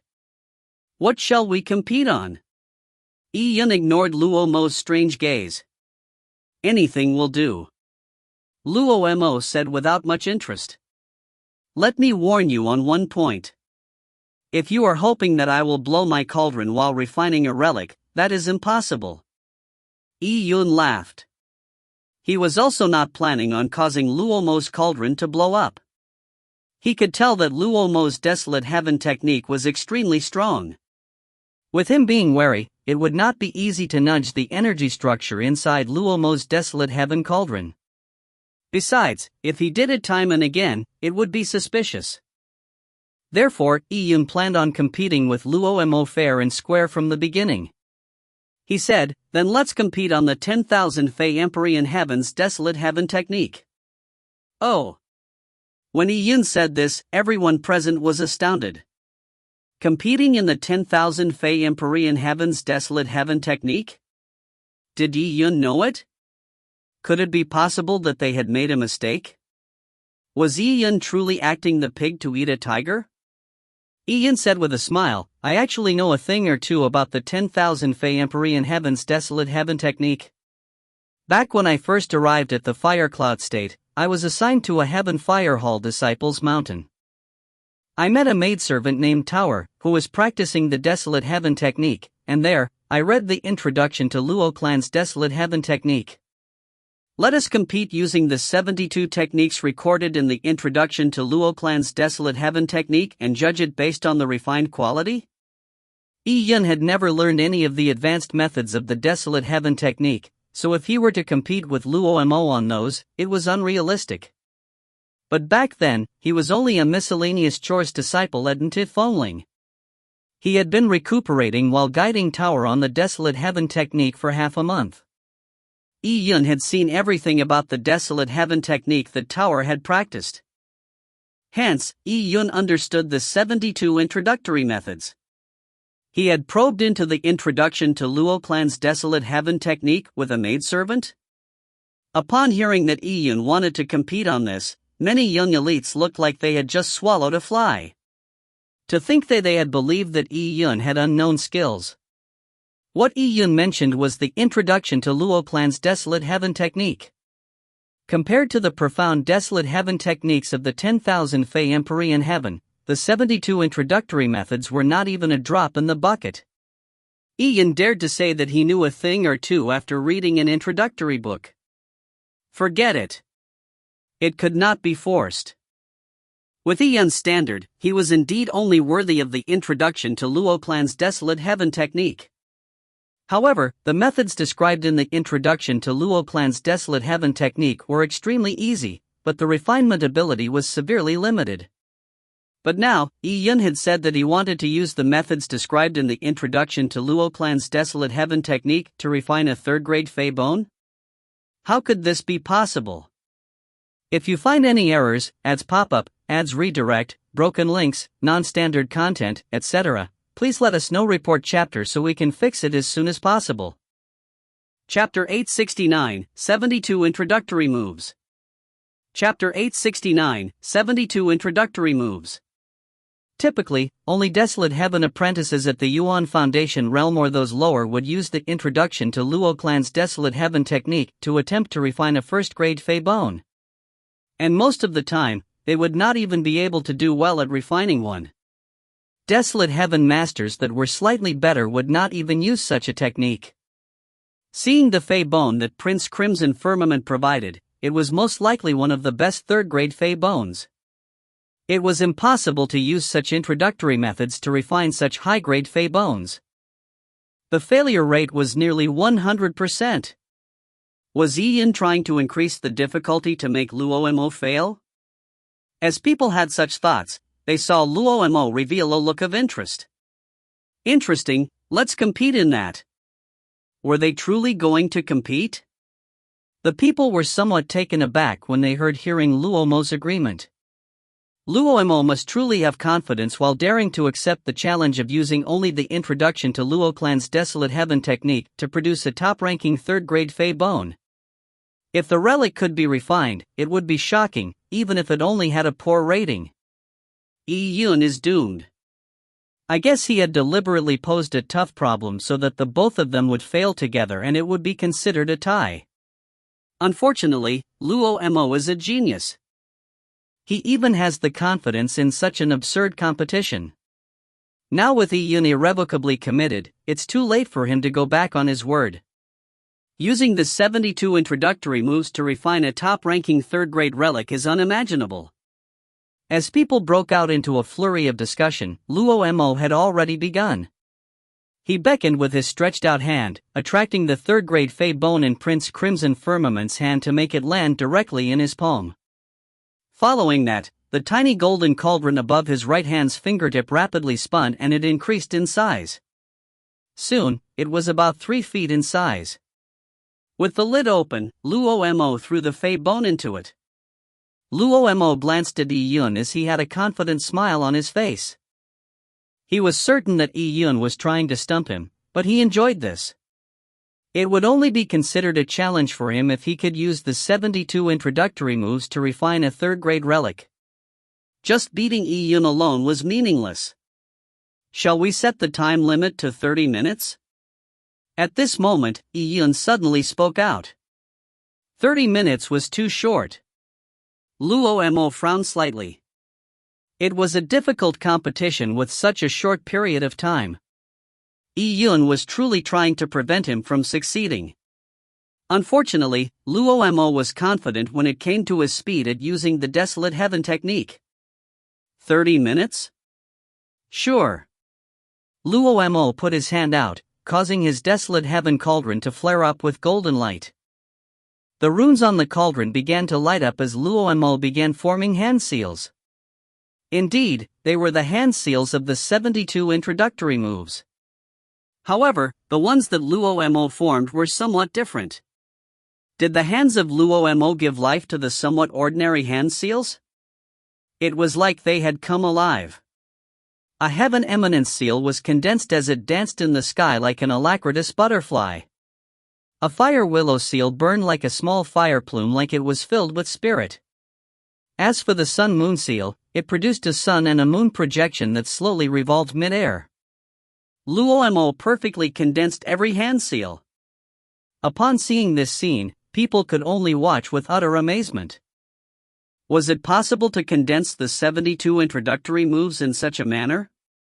If not for them seeing Luo Mo's hand seals today, they would never imagine that it was possible to reach such a standard with the most basic hand seals when one's Desolate Heaven technique reached the peak of perfection. At this moment, an hourglass with markings was placed in the hall. The sand rapidly flowed downwards as 30 minutes was not a long time. Luo Mo had already begun, but Yi Yun had yet to make his move. Yi Yun, why aren't you beginning? Prince Crimson Firmament asked, as a derisive grin suffused on the corners of his mouth. He had asked while knowing the answer. How was it possible for Yi Yun to use the 72 introductory moves to extract the energy of a top-ranking third-grade Fey bone? Yi Yun lightly answered, "There's no hurry. I'll let young Master Luo go first. I'll begin after he is done." Yi Yun chose to let Luo Mo go first mainly because Yi Yun did not have a clear understanding of the Luo clan's 72 introductory moves. The information was recorded in a book after all, and it would be different from what he could see. Previously, Yi Yun had only seen Tower use them, but he had never seen the talented Desolate Heaven masters of the 12 Empyrean Heavens use the 72 introductory moves. Yi Yun could not confirm that his own assumptions had already been perfected. Now, Yi Yun was planning to affirm his hypothesis with the 72 introductory moves used by Luo Mo. He was becoming more and more convinced that using the Luo clan's 72 introductory moves derived through the purple crystal would be perfect in form. It would even be better than the 72 introductory moves that had been honed for countless years. However, Yi Yun's answer made people disdain him when they heard it. He was still insisting on being tough with his words at such a moment in time. Slowly, more than half the time had passed. Luo Mo's motions were still as graceful as ever, as though he was showing a beautiful dance. The energy seals that he condensed appeared perfect, and everything had been done to their best. But in Yi Yun's energy vision, he could see that the energy extracted from the Fey bone in Luo Mo's Desolate Heaven cauldron was not flawless. There was 30% left at least. After all, it was only the 72 introductory moves used to refine poor-rated first-grade Fey bones. Using it to refine a top-ranking third-grade Fey bone was something even Luo Mo could not do as well as he wished. Using such hand seals to extract the Fey bone's energy was just too difficult. Although Luo Mo looked unperturbed, he was actually consuming a great deal of mental strength. It was not apparent because he had a lot of mental strength to begin with. Seconds changed to minutes and the 30 minutes were nearly coming to an end. At this moment, Luo Mo finally completed his final hand seal. Luo Mo still had some mental energy left, despite such a draining procedure. He precisely controlled more than 70 hand seals as he bound them together. Relic formation. Luo Mo also completed the final step perfectly. Phew! A golden beam flashed as the Desolate Heaven cauldron violently trembled.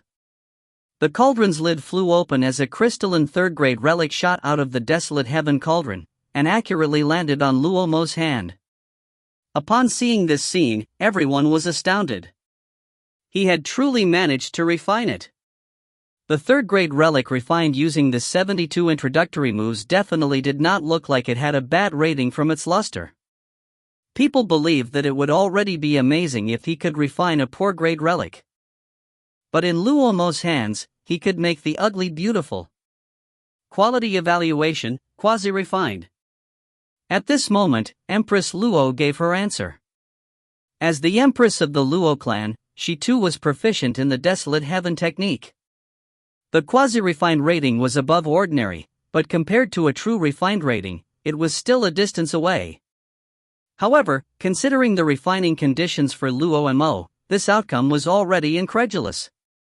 It's truly my dear Firmament's fortune to have such a talent assisting him. Empress Luo muttered to herself, and she was very pleased with Luo Mo. Prince Crimson Firmament also nodded lightly at Luo Mo. At this moment, Prince Crimson Firmament suddenly looked at Yi Yun, and a teasing smile suffused on his lips. Yi Yun, it's your turn. If you find any errors, ads pop-up, ads redirect, broken links, non-standard content, etc., please let us know. Report chapter so we can fix it as soon as possible. Chapter 870, Final Rating. Chapter 870, Final Rating. A simple comment from Prince Crimson Firmament made everyone's gazes land on Yi Yun. The young elites present, especially those that were in Prince Crimson Firmament's camp, had looks of schadenfreude on their faces. For example, Ran Shui had lost face because of Yi Yun previously, and now seeing Yi Yun in trouble, he obviously felt great. In the present situation, it would be useless even if Yi Yun had the princess backing him. Yi Yun, at this point in time, you can also use other Desolate Heaven techniques. I'm fine with it. Luo Mo suddenly said as he looked at Yi Yun. He felt that it was just a farce for Yi Yun to use the 72 introductory moves to refine a third-grade relic at his age. If Yi Yun were to use another method, there would be something worth watching at least. Only then would his win appear more valuable. With Luo Mo saying this, everyone praised Luo Mo for his magnanimity. He did not mind Yi Yun's deliberate act of making things difficult for him earlier on. If Yi Yun agreed to it, it would weaken his stance, but he would have a way to step down from this awkward situation instead of standing there in a silly fashion at least. However, no one expected Yi Yun to say, I only know the 72 introductory moves. The only other things I know are methods from the lower realm. They are even worse than the 72 introductory moves, so there's no need to change the rules. Thank you for your good intentions. With Yi Yun saying this, the expressions of everyone could be as interesting as one wanted. He was truly a wonder of the ages. Even a genius like Luo Mo would dare to use the 72 introductory moves to refine a third-grade relic after deeply researching the Desolate Heaven technique. If Yi Yun only knew the 72 introductory moves, it meant that he was only at the level of a Desolate Heaven apprentice.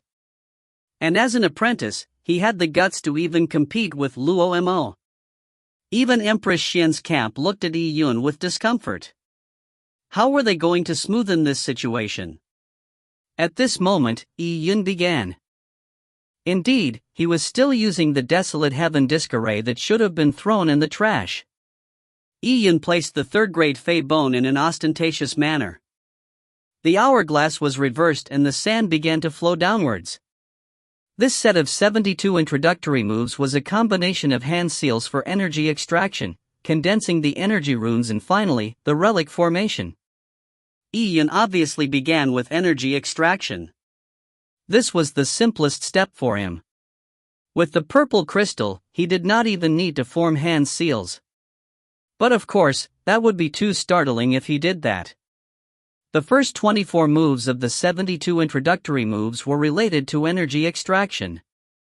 This step was extremely critical. Even Luo Mo had formed one seal after another, afraid that he would make a mistake.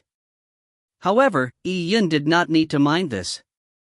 With his two hands together, he extended them outwards and produced a large number of seals in one go.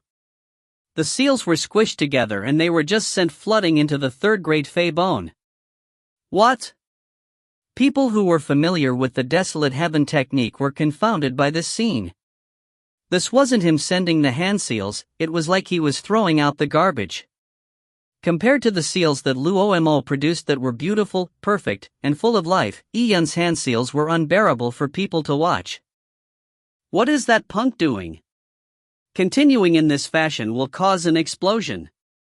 In the first process of the relic, Yun had used clumsy hand seals, but he had at least completed it them in orderly manner, but this time, it was unknown what there was left to say.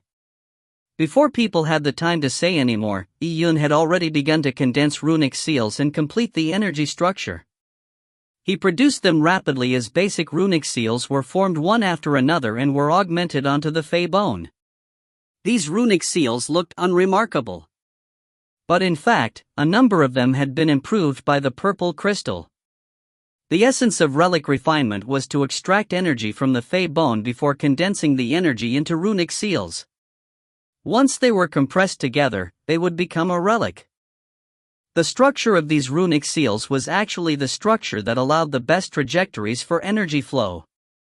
And in fact, as humans and the Fey race had limited understanding with the laws of energy, the energy trajectories that they designed were still a distant away from being perfect.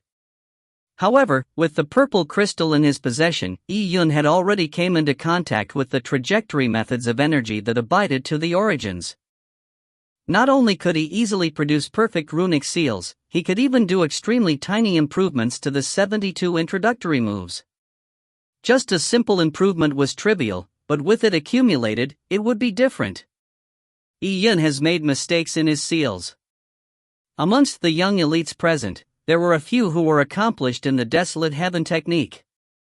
Even though Yun had made the slightest modifications, they could tell at a glance. The few seals that Yun formed appear to be somewhat deformed. It's somewhat different from the orthodoxy of the 72 introductory moves, another person said. As they discussed it, a smile suffused on Prince Crimson Firmament's lips. Prince Crimson Firmament had never learned the desolate heaven technique, so he already felt that it was pretty remarkable that Yun had managed to come this far. After all, Yun could still form hand seals. Although the seals that he produced had numerous flaws, which would result in an eventual explosion, it was still much better than sillily standing there doing nothing. Time had quickly passed and about 15 minutes was over. Yun's energy seals were almost done. The speed at which he formed seals was 2 times faster than Luomo. Of course, this was because Yun had dumped all the seals on the Fey bone, saving him a great deal of time. However, speed alone was useless. The perfection of the relic refinement depended only on the final outcome. If the energy structure was flawed, these runic seals would eventually explode. And previously, many of the Desolate Heaven Master had assessed that Yun had many flaws in his technique. In a blink of an eye, Yun had finished forming the final runic seal. No one noticed that when more than 70 runic seals were brought together, the tiny modifications that Yun made had resulted in a chain reaction. They merged together and even possessed a hint of a charm. This was the aura that belonged to the origins of energy. It was the result of a great Tao that existed at the formation of the universe. However, Yun's cultivation realm was limited after all. Together with the limitations of his technique and the grade of the Fey bone, this formation of great Tao only appeared for a fleeting moment before it vanished. Yun sighed slightly. Even with the purple crystal, he found it difficult to explore the origins of the universe. That level was just too high for him. Yun's hands clasped together. Relic formation. Boom! A purple beam flashed and shot straight to the ceiling. People involuntarily narrowed their eyes, unsure of what had happened. Why was there such an intense beam of light? But there was no doubt that this was definitely not an explosion. Phew! Under the intense purple light, a round bead burning with purple flames flew onto Yun's hand. It appeared to have a spirit in it as it floated to the middle of Yun's palm. The round bead was bluish-purple in color. In the middle of the bead, there was a beautiful texture that meandered like a tiny snake. Upon seeing this bizarre scene, people did not even manage to react in time. That round bead is a relic? A Desolate Heaven Master present suddenly said. The crystalline relic was burning with a purple flame at the moment of its birth. Yi Yun had actually managed to refine a finished relic? Was this reality? Wasn't it said that Yi Yun's hand seals were problematic? Also, what was the rating of this relic? Many people present were unable to come to a judgment. But Empress Luo, who was an expert in the desolate heaven technique, had already stared with her widened eyes as she stood up from her seat. As Empress Luo seldom lost her composure in such a manner. She looked at the Fei bone relic in Yi Yun's hand with eyes of surprised doubt. Empress Xian and the desolate heaven masters present, including Luo Kuei and Luo Mo, who was competing with Yi Yun, were stunned as well. Luo Mo drew a gasp. His handsome face was already turning slightly pale. He mumbled to himself, a third-grade Fei bone relic with the appearance of a runic pattern. Outstanding grade.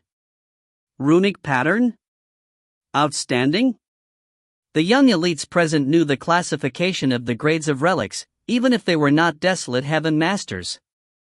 It was the emblem of an outstanding grade relic to have a runic pattern condensed on it. A third-grade relic could only be given the 4 grades: poor, ordinary, refined, and outstanding. Outstanding was already the highest, and higher grades, such as transcendent and spiritual emergence, were only reserved for higher-grade relics. Refining an outstanding third-grade relic was not difficult for a truly talented desolate heaven master, but using the 72 introductory moves to refine an outstanding grade relic? Was that even possible? If you find any errors, ads pop up, ads redirect, broken links, non-standard content, etc., please let us know. Report chapter so we can fix it as soon as possible. Chapter 871, Rewards and Conferment. Chapter 871, Rewards and Conferment. Although the young elites who were present found it unbelievable, the outcome was announced by Yi Yun's opponent, Luo Mo. They looked at the relic in Yi Yun's hand. It was bluish-purple in color and it looked like a dazzling glass bead. In the middle of it, there was a naturally formed runic pattern, also known as a Dao pattern. Dao patterns were the manifestation of the condensation of laws. It was common for them to typically appear in high-grade relics, but they were nearly never seen in low-grade relics. The 72 introductory moves might be described as the Luo clan's technique, but it was prevalent in the entire 10,000 Fei Empyrean heaven. Similar techniques could be found in any lowly tier sect or family clan's library. It was not even worth mentioning. This so-called poor technique actually managed to allow him to condense a Dao pattern in the relic? As the people looked at the relic, before looking at Yi Yun again, they subconsciously moved their Adam's apples. They even began suspecting that the 72 introductory moves that they had learned were faked. Yi Yun had used the 72 introductory moves to refine an outstanding rated third-grade relic that had condensed a Dao pattern, and it made people feel like a child who had only learned the 3-character classic had defeated the top scholar. I've lost. Luo Mo looked at the relic inside. In fact, he felt that from the appearance of the relic that Yi Yun refined, it was barely at the outstanding rating. However, the Dao pattern was as clear as it could be. It was a manifestation of Yi Yun's nomological insights. What you used was not purely the Luo clan's 72 introductory moves, right? Luo Mo asked. Previously, Yi Yun's technique appeared to have several flaws, but from the looks of it now, they knew that their assumptions from before were them being too dumb. Luo Mo's question was also the question on many people's minds. Yi Yun nodded and said, "Months ago, when I was researching the Luo clan's desolate heaven technique at Ndefongling, I felt that there were some spots where there was room for some experimentation. So I attempted it." Attempted it? Everyone was rendered immediately speechless. Are you serious? Just a few nonchalant attempts made him produce an outstanding relic with the 72 introductory moves? Junior brother E is a genius. I admit my inferiority. Luo Mo sighed and shook his head. Luo Mo admitted defeat and left. At the banquet, everyone watched Luo Mo's departing back, especially Luo Kuei. He felt his face turn hot, yearning for the ability to simply vanish from the palace. Previously, he had insisted that Yi Yun had defeated him through luck, so he was extremely indignant after losing. But from the looks of Yi Yun's desolate heaven technique, how was he even able to compete with him? Thankfully, he did not continue to compete with Yi Yun. If not, Luo Kuei felt that he might as well have torn the skin of his face. However, didn't Yi Yun only cultivate for only about 30 years? Where did he have the time to practice the desolate heaven technique? After his win over Luo Mo, no one dared to doubt that Yi Yun had won through luck. In fact, there was no one who dared to foolishly challenge Yi Yun anymore. Yi Yun was one of the rare desolate heaven technique geniuses in the Luo clan. Prince Crimson Firmament looked at Yi Yun, while his lips moved. He then looked at Princess White Fox. With Luo Mo being defeated, the only person on his side who could compete with Yi Yun was Princess White Fox. Prince Crimson Firmament knew that Princess White Fox's talent was astounding, and it was not only limited to the desolate heaven technique. However, Princess White Fox only smiled and shook her head slightly. A look of disappointment flashed in Prince Crimson Firmament's eyes, but it was just fleeting. He smiled at her, before turning his head to look at Yi Yun. At this banquet, not only had he failed at suppressing Princess Purple Spirit and Empress Xian, he had also embarrassed himself. This lower realm punk, who appeared out of nowhere, had never been thought highly of by him from the very beginning. But now, Yi Yun was standing in the middle of the banquet, winning fame for himself in a single match. Princess White Fox also looked at Yi Yun. An odd brilliance flashed in her eyes that seemed to be covered with a thin layer of snow. The 72 introductory moves used by Yi Yun as well as the Dao pattern in the relic had left a deep impression on her. This human youth was very special. At this moment, Empress Xian suddenly got up. Her slender fingers held up a glass of spirit wine and said, "Elder sister, this time, Yi Yun, Luo Mo and Luo Kuei's performances have already helped add excitement to the banquet, so why don't we end it here?" With Empress Xian saying this, it was equivalent to giving Empress Luo a way out of the awkward situation. In fact, she had to give the way out. Although Yi Yun had used his desolate heaven technique at the banquet to help regain her pride, in a battle of true strength, Empress Xian was still too weak. Just a single Yi Yun allowed her camp to be peerless in the desolate heaven technique, but at the Luo Divine Hall trials, it was a competition of strength, not the desolate heaven technique. Hence, although Empress Xian was greatly delighted seeing Empress Luo and Crimson Firmament suffer the setback, she had no choice but to take the initiative to provide such a gesture. Empress Luo had already sat back on her seat. Due to the loss of her composure from before as well as the defeat at the banquet, any discerning person could tell that she did not look happy. After hearing Empress Xian's words and then looking at Empress Xian's obvious good mood, Empress Luo's mood turned even more sullen. "Younger sister is right. We should end it here," Empress Luo said.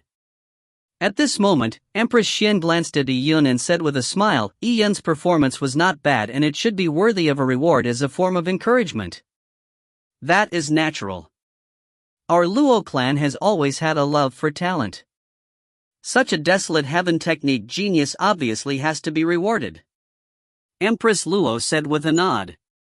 "This Empress shall award Yi Yun 300 world stones, 24th grade relics, and 10 5th grade fey bones," Empress Luo said. Luo Huar secretly rolled her eyes. "What stinginess! How do you even have the nerve to give such a tiny reward?" Following that, Luo Huar looked at her mother. "Mother, you must award him more," Luo Huir said with a Yuan Qi voice transmission. Empress Xian smiled and said, "Yi Yun is not one of Empress Luo's men after all. It's reasonable for her to give such a small reward. As for me, I will not be stingy. Yi Yun has truly helped us a lot. Huir, you are also lucky to have met such an amazing person in the lower realm." He, thank you, mother," Luo Huir said with a happy smile. It was rare for her to be praised. At this moment, Empress Xian looked at Yi Yun and said, "This Empress has yet to think of a good reward for you at the moment.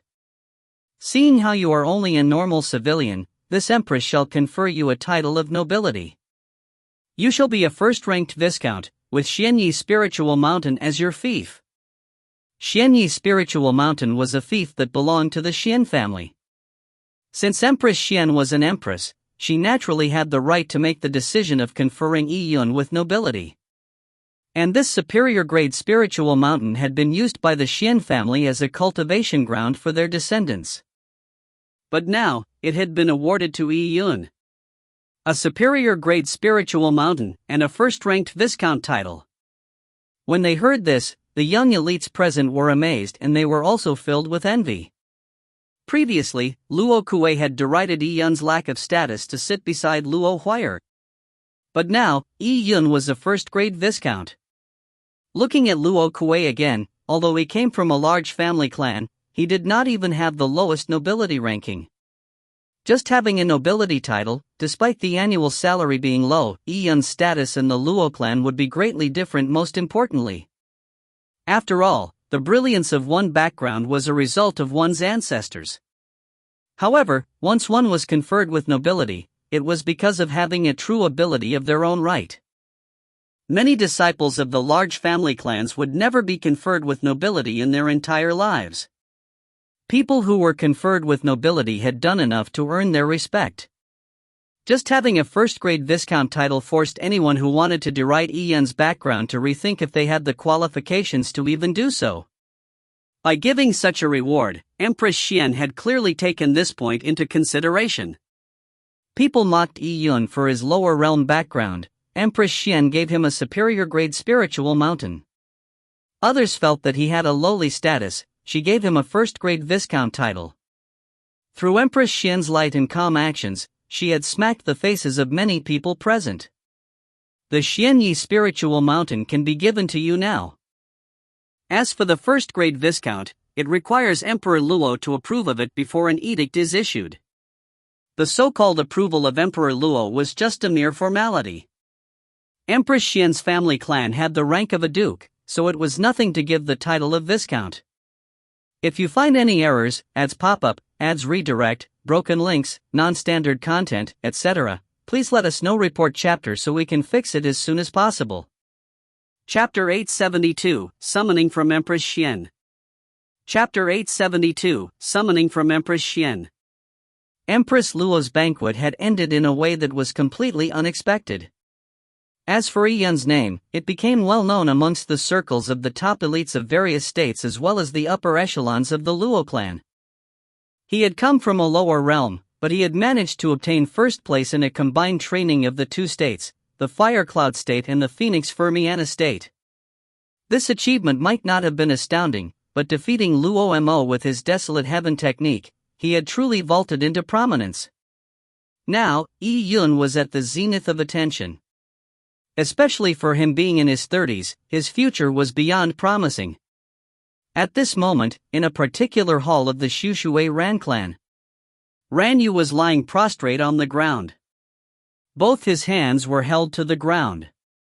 Due to using excessive force in his fingers, his veins began bulging out. In front of Ran Yu sat a middle-aged man. In his hand was a book that he was reading in silence. This middle-aged man was one of the elders of the Shushui Ran clan, and he was also Ran Yu's fourth uncle, who had always been Ran Yu's backer. But just a while ago, the middle-aged man had informed Ran Yu of the matters regarding Empress Luo's banquet. Ran Yu's heart was palpitating when he heard the information. The details of the matter were unbelievable, but how could his uncle deceive him? Yiyun also knew the Desolate Heaven technique. Ran Yu did not have a single bit of understanding of the Desolate Heaven technique.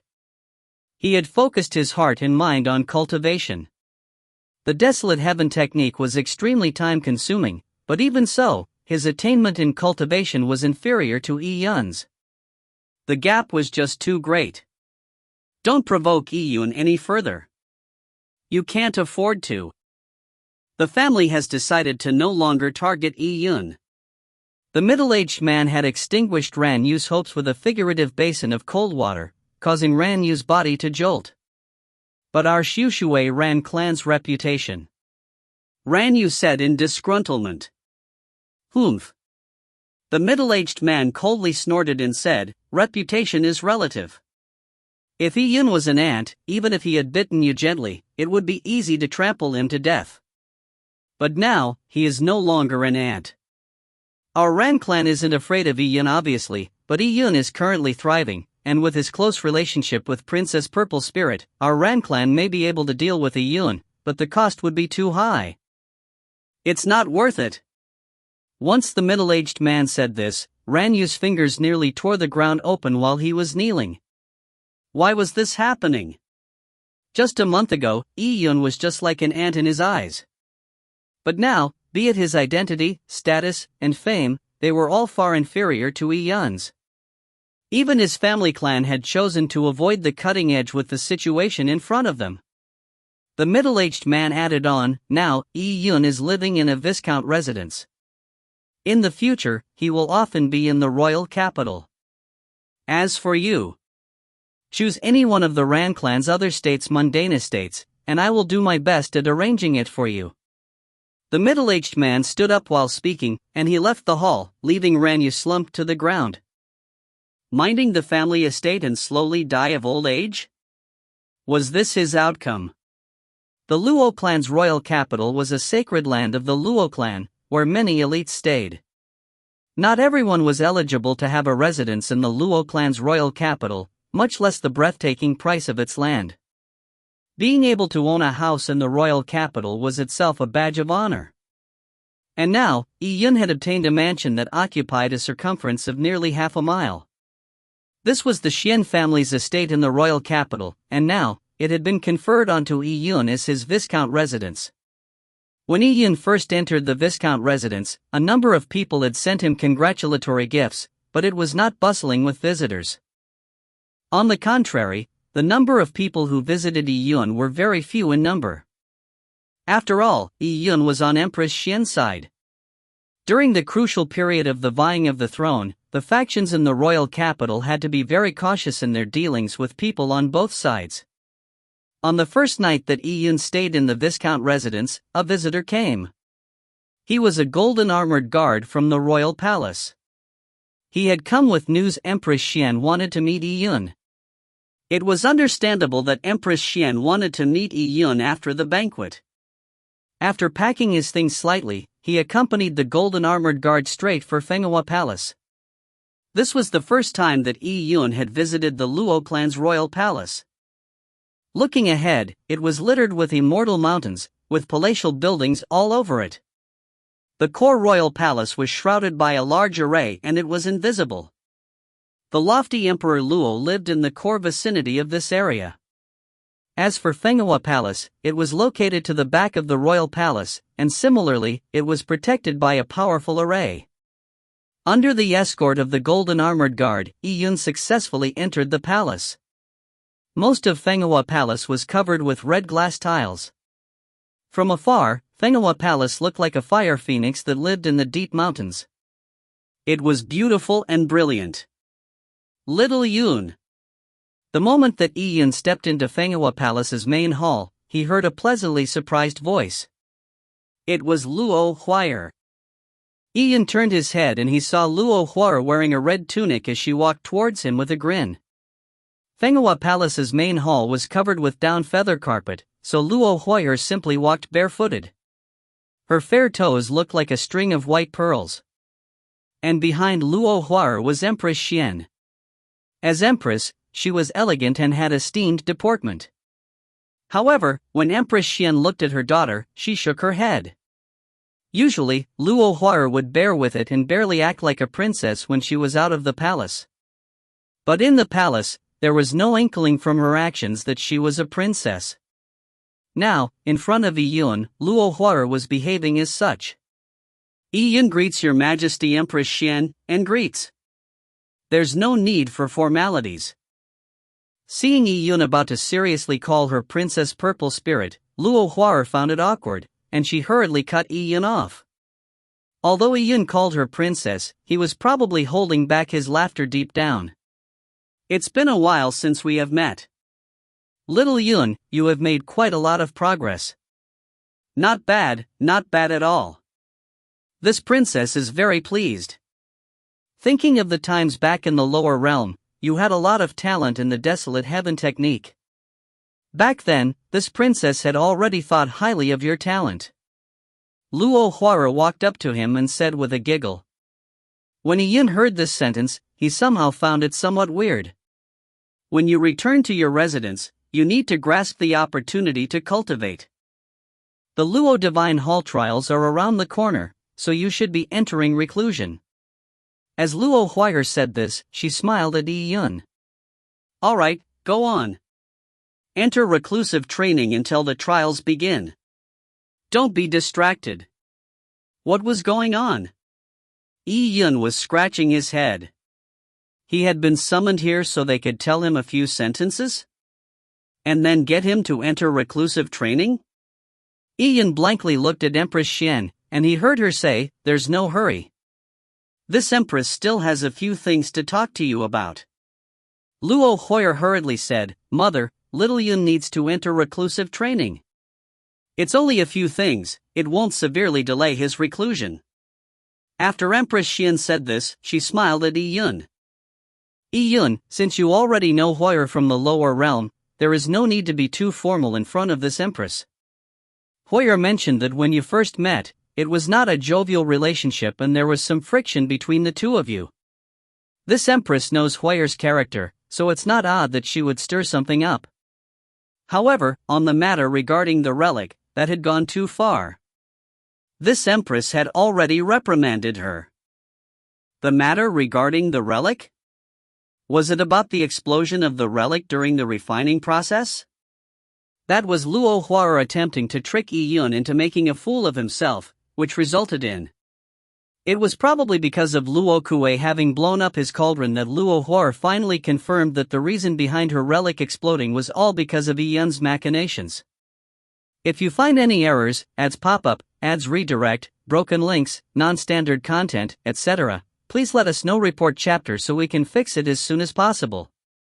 Chapter 873, Princess Exchange. Chapter 873, Princess Exchange. Luo Huayr stood beside Yi Yun and she signaled him with her eyes. Just as she was about to send a Yuan Qi voice transmission, Empress Xian had lightly glanced at her.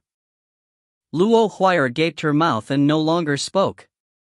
Yi Yun faltered and glanced at Luo Huayr before looking at Empress Xian. He was somewhat confused. Could this impish brat have complained to Empress Xian and hoped that her mother would avenge her? He honestly said, back in the lower realm, the matter regarding the relic was just Her Highness pulling a prank on this lowly one. However, this lowly one had been thoughtless and offensive towards the princess. This lowly one seeks forgiveness from your majesty. Upon hearing this, Luo Huayr's face blushed red. As for Empress Xian, she stared at Luo Huayr and said to Yi Yun with a smile, "What Huayr told me was that you had bullied her. Why does it sound like it was the other way around?" Eh? Yi Yun was taken aback. He had believed that the imp was going to use her status as princess to seek revenge on him. But from the looks of it, things did not play out that way. He was the one who had been bullied to begin with. But from the way that Empress Xian said it, it sounded as though Luo Huayr had been victorious. Yi Yun was at a loss as to what to say momentarily. The relic's explosion was actually nothing serious, but if Empress Xian knew about him seeing Luo Huayr's body, that would be. Yi Yun dryly coughed and he felt that it was better for him to speak less today. It was better to just listen to what Empress Xian had to say. In fact, after the banquet had ended today, Empress Xian had asked Luo Huayr on matters regarding Yi Yun. Luo Huayr never expected that Empress Xian would ask about such trivial matters. She had previously embellished her embarrassing matters, transferring all the sufferance onto Yi Yun. She had never expected that her mother would be so maleficent to summon Yi Yun and debunk her right there and then. Indeed, a mother knows her daughter best. Empress Xian sized up Yi Yun curiously. She knew that her daughter had been accustomed to being an imp in the royal capital. The guards and palace maids had all suffered under the hands of Luo Huayr. Only a maidservant like Donger, who was silly enough to make Luo Huier feel like there was no achievement in bullying her, could accompany Luo Huier. However, Empress Xian had never expected that someone from a tiny place in the lower realm would make Luo Huier suffer. She found it amusing momentarily. Of course, this was just the fooling around of children in her opinion. Debunking one was sufficient, so Empress Xian did not probe any further. Instead, she asked Yun, "Are you accustomed to living in the Viscount residence?" With the topic being changed, Luo Huier heaved a sigh of relief. If Empress Xian knew of her exposure, with Empress Xian's understanding of her and Yun's blockhead-like answers, she would truly have to kill herself once the truth was revealed. Yun said, "The Viscount residence is spacious and comfortable." "Thank you, Your Majesty." "Alright, that's good." What Huier said is correct as well. The Luo Divine Hall trials are filled with experts and geniuses. You have to make a lot of preparations. You have to know that although you have gotten a lot of attention at the banquet, that's only on the desolate heaven technique aspect of things. On Empress Luo's side, they are gearing themselves up to push you down from your pedestal at the Luo Divine Hall trials. This Empress will not lie to you. The number of top geniuses in this Empress camp is far lower in those in Empress Luo's camp. At the Luo Divine Hall trials, it will not be easy on you. Yun nodded at Empress Xian's warning. He obviously had foreseen such matters. Right, this Empress has summoned you here to let you stay in Fenghua Palace and cultivate. The cultivating grounds here are much better than your Viscount residence. You can use any of them. Huier will be with you. With Empress Xian saying this, Yun thought of something and asked, "Is Her Highness also participating in the Luo Divine Hall trials?"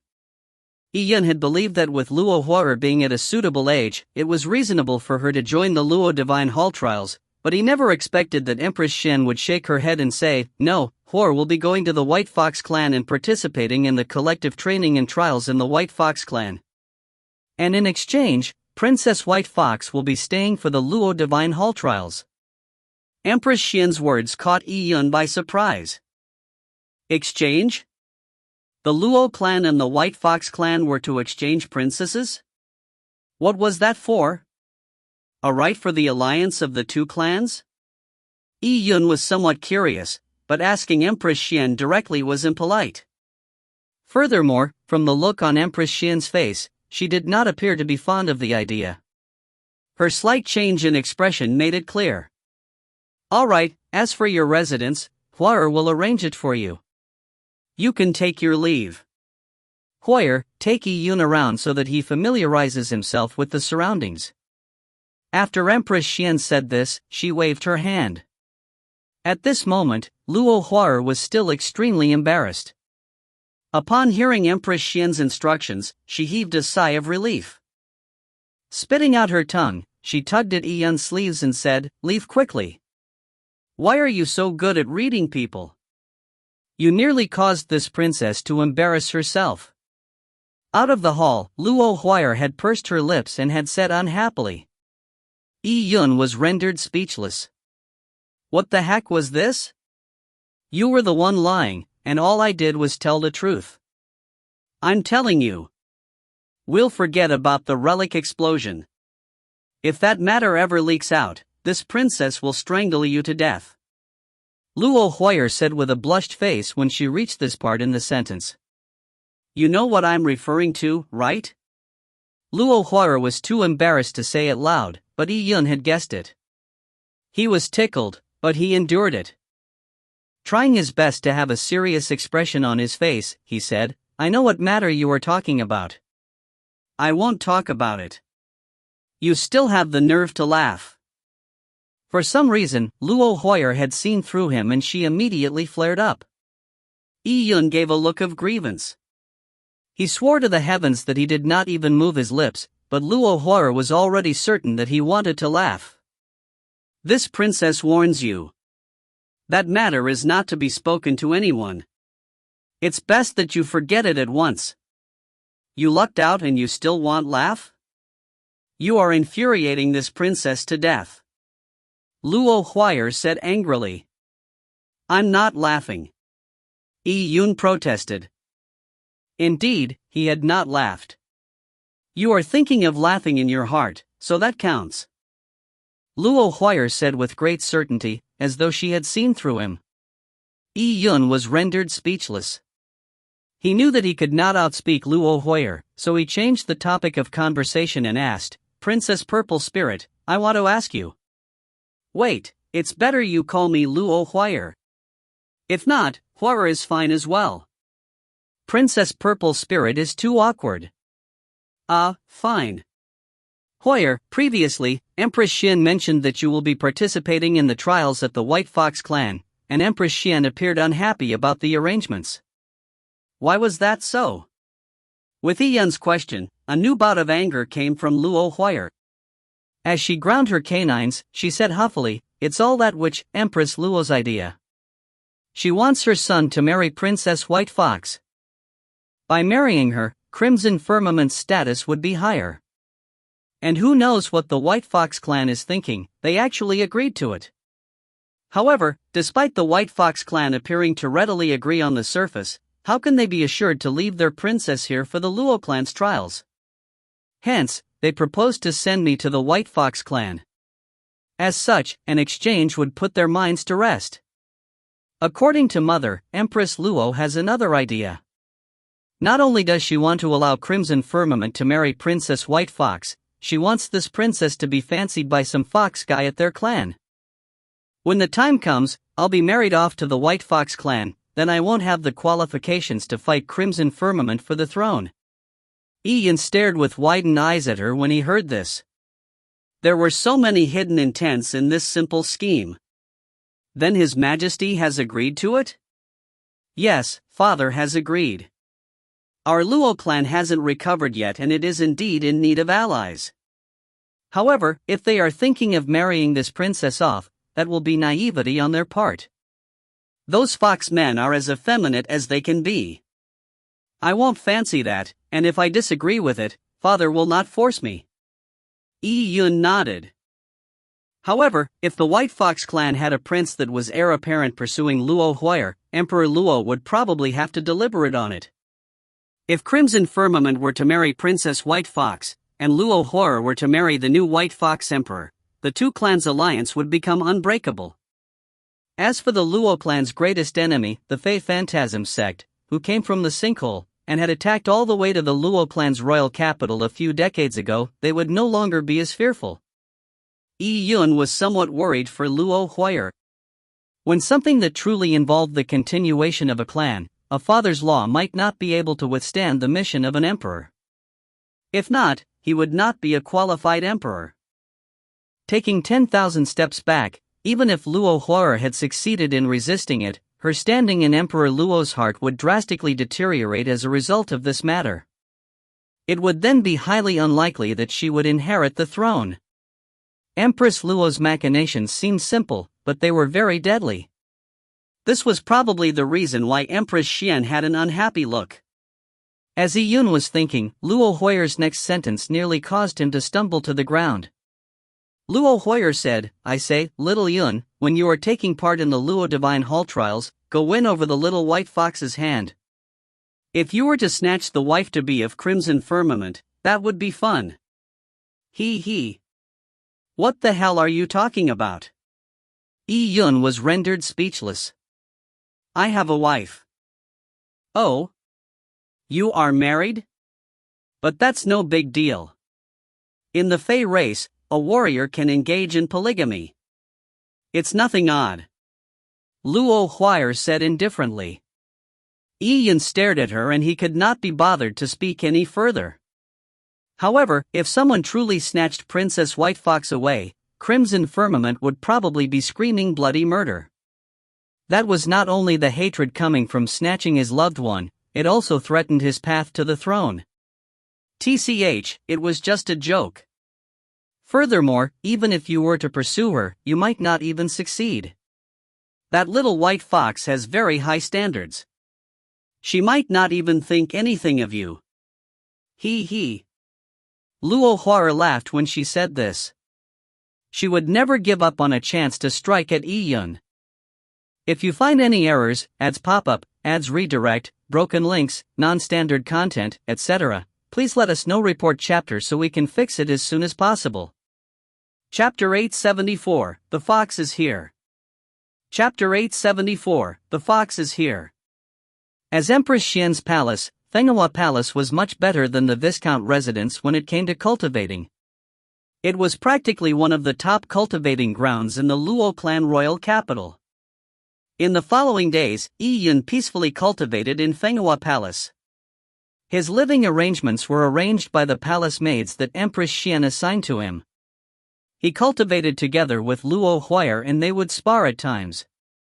Time passed very quickly. On this day, the sky above Fenghua Palace suddenly buzzed with pearly sounds. It sounded distant but melodious to the ear. Even the palace maids in the cultivation ground could not help but look up.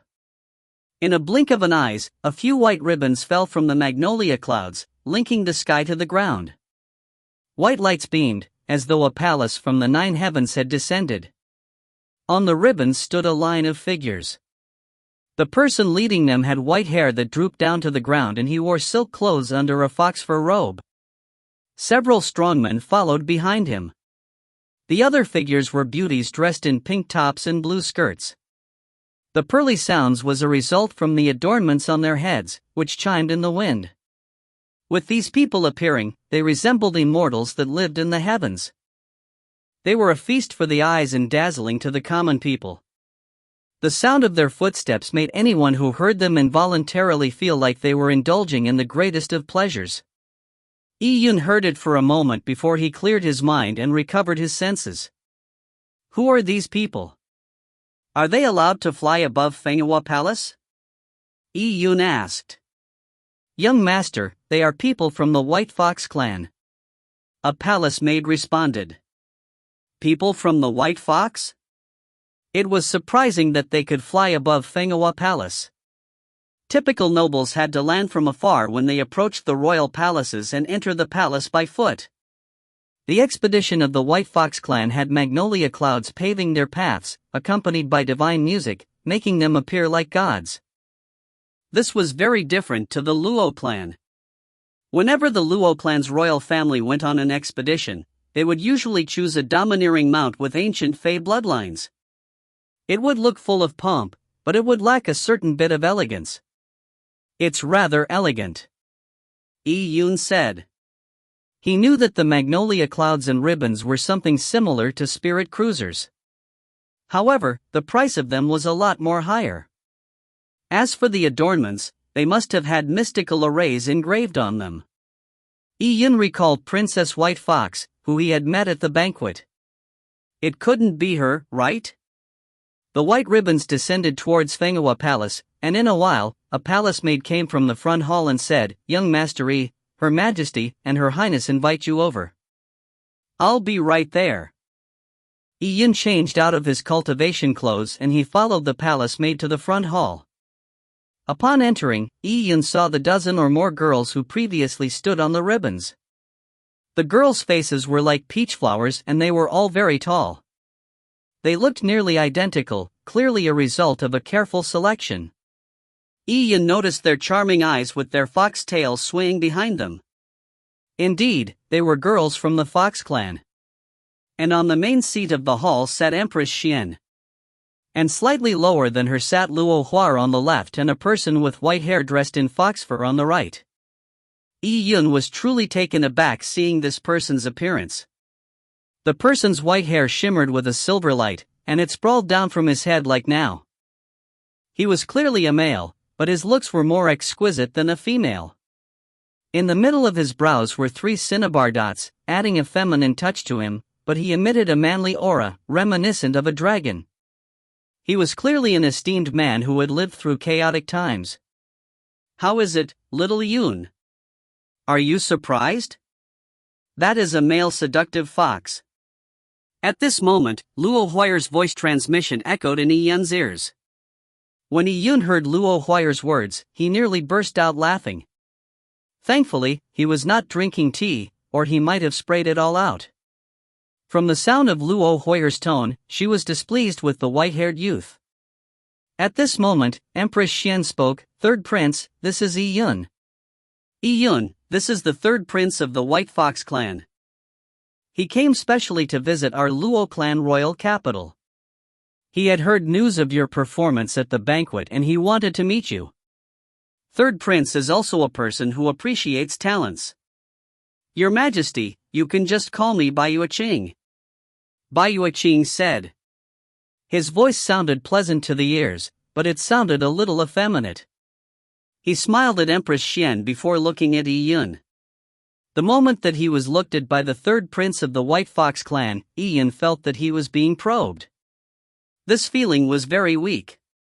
If not for Yi Yun's purple crystal, it was nearly undetectable. Yi Yun frowned slightly. To engage in such a probe after having just met. Was Bai Yueqing certain that he would not have been able to detect it? Upon seeing Yi Yun's frown, Bai Yueqing's slender eyes narrowed slightly as he seemed to reveal a smile. It could truly be described as a coquettish gaze. "I heard from Schwer that this Yi Yun is rather interesting and I was wondering what sort of person he was. But meeting him today, there is naturally no way to compare him to a gem like Prince Crimson Firmament.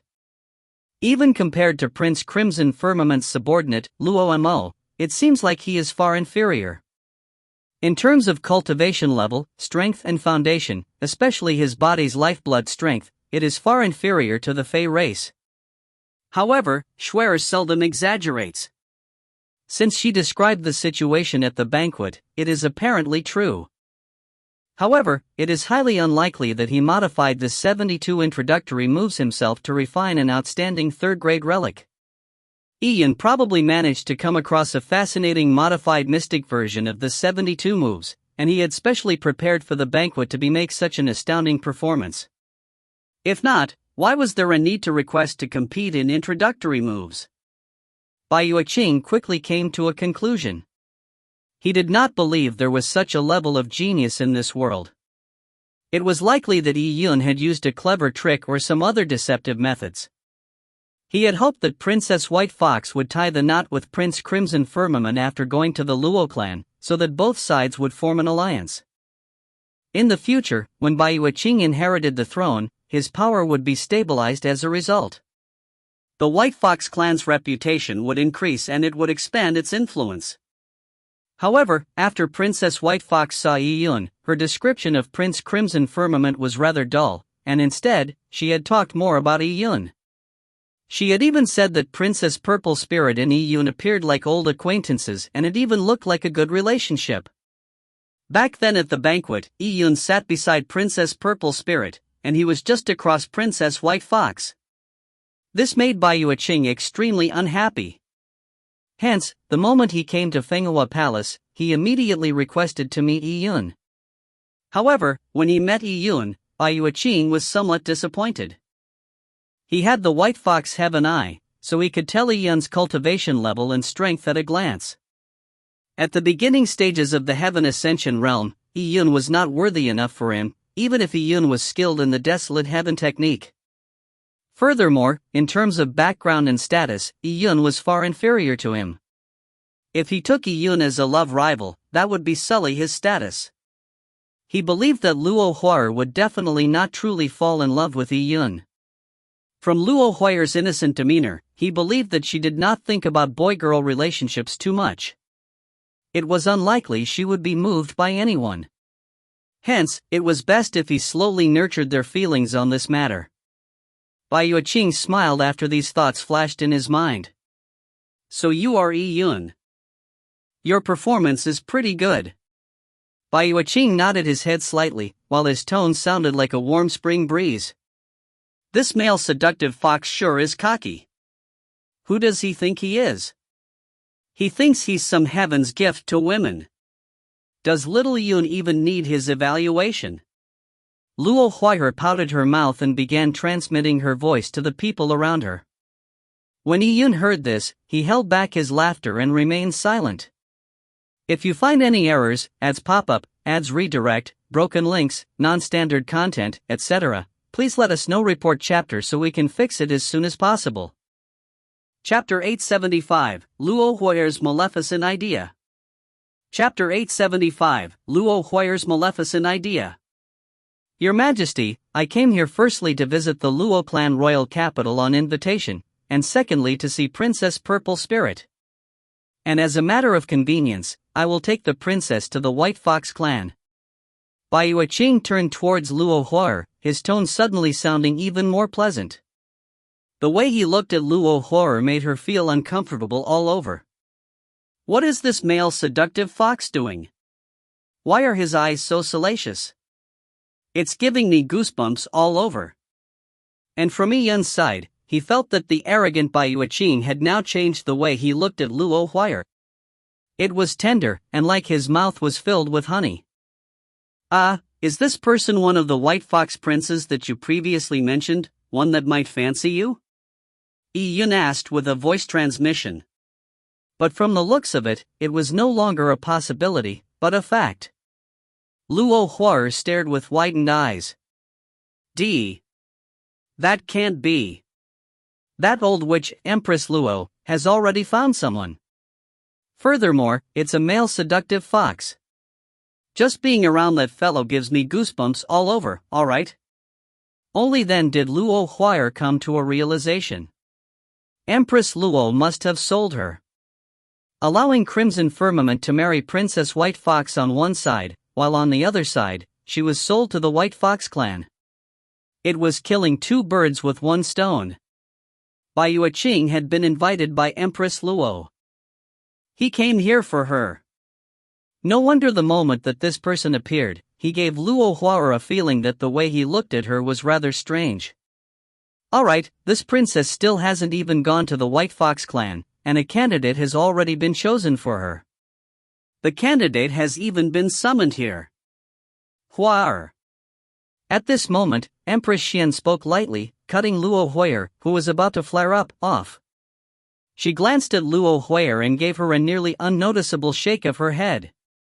Although Empress Xian had stopped Luo Huayer, she too was furious about this matter. Empress Luo had taken the liberties to carry out her own plans so her son could inherit the throne and marry off her, Empress Xian's daughter, to the White Fox clan. There was disregard for her daughter's thoughts, and she was using the entire Luo clan's interests as ransom for her daughter. This was truly an ingenious strategy. Empress Xian looked at Bai Yueqing. Despite her rage, she did not do anything that would appear demeaning to her bearing. With the Luo clan facing the threat of the Fey Phantasm sect, Bai Yueqing represented the White Fox clan. They were the reliable ally, so if their alliance were to break up because of this matter, regardless of how much Emperor Luo loved Luo Huayer, he too would be incensed. In that case, even if Luo Huayer did not marry into the White Fox clan, she would be ineligible for the throne. Third Prince, you are so thoughtful. Empress Xian said lightly. Huayer, the exchange between you and Princess White Fox has been approved by your father. You have to go for the White Fox clan's trials. There's no need for you to worry. You are our Luo clan's princess, and one of the heirs to the throne. No matter how bold Bai Yueqing is, he would not dare to force you. If you don't like him, just keep a distance away from him. Empress Xian transmitted her voice to Luo Huayer. The Luo clan's status was equal to the White Fox clan's. Both sides would not lose their decorum. If Luo Huayer were to go to the White Fox clan, she would be in the same situation as Princess White Fox. It was a similar exchange, which meant they were candidates as marriage partners. Prince Crimson Firmament was extremely polite to Princess White Fox. Even at Empress Luo's banquet, they did not sit together, so Bai Yueqing would have to act in a similar manner. However, with Luo Huayer's character, even if she knew this, she still felt extremely upset. And at this moment, Bai Yueqing spoke again. I've heard since a long time ago that Princess Purple Spirit is intelligent and is extremely talented. After the White Fox trials, this prince wishes to invite Princess Purple Spirit to stay in the White Fox clan for a period of time. Princess Purple Spirit can also travel around the White Fox clan, and this prince will accompany Princess Purple Spirit to introduce her to the customs of the land. When Bai Yueqing said this, Luo Huayer could no longer tolerate it any further. Throughout all his rambling, Luo Huar only understood one thing. Other than the exchange, this male seductive fox actually wanted to keep her back to travel around the White Fox clan. This traveling was apparently going to be used as an opportunity to saunter in front of her. This person was someone forcefully arranged by Empress Luo to begin with. Furthermore, he was an effeminate male fox that was trying to cling to her. This incensed Luo Huar. I'm a princess of the Luo clan, it is downright improper to spend prolonged periods of time in foreign lands. Luo Huar wrinkled her face as she refused. His Majesty Emperor Luo seems to be supportive of princes and princesses traveling the world so they could draw on more martial arts essence. Furthermore, the Luo clan and my White Fox clan has always enjoyed good relations. Your Highness, don't you worry. If you want to learn any cultivation techniques of my White Fox clan, I can choose a batch of young elites from my White Fox clan to spar with your Highness, so as to improve your strength. Not interested. Luo Huar was on her last straw. Did this male fox even know how to read between the lines? In that case, Bai Yueching's smile began to vanish. He was not a fool, so he could obviously tell from Luo Huar's reactions that he was disliked. He was a proud person. His status was not one bit lower than Luo Huar's. To repeatedly hit a wall, he obviously did not feel good about it. In the White Fox clan, which woman did not scramble to gain his favor? From the looks of it, your Highness does not think much of my White Fox's mystic techniques and also looks down on my White Fox clan's geniuses. Luo Huar grunted, but she did not speak a word. Indeed, she didn't think highly of them. Why doesn't your Highness make a bet with this prince? Bai Yueching suddenly asked. Luo Huar ignored him, but he continued speaking. Regarding the upcoming trial, it's not a boast on this prince's part, but there are many young talents amongst the White Fox clan's younger generation.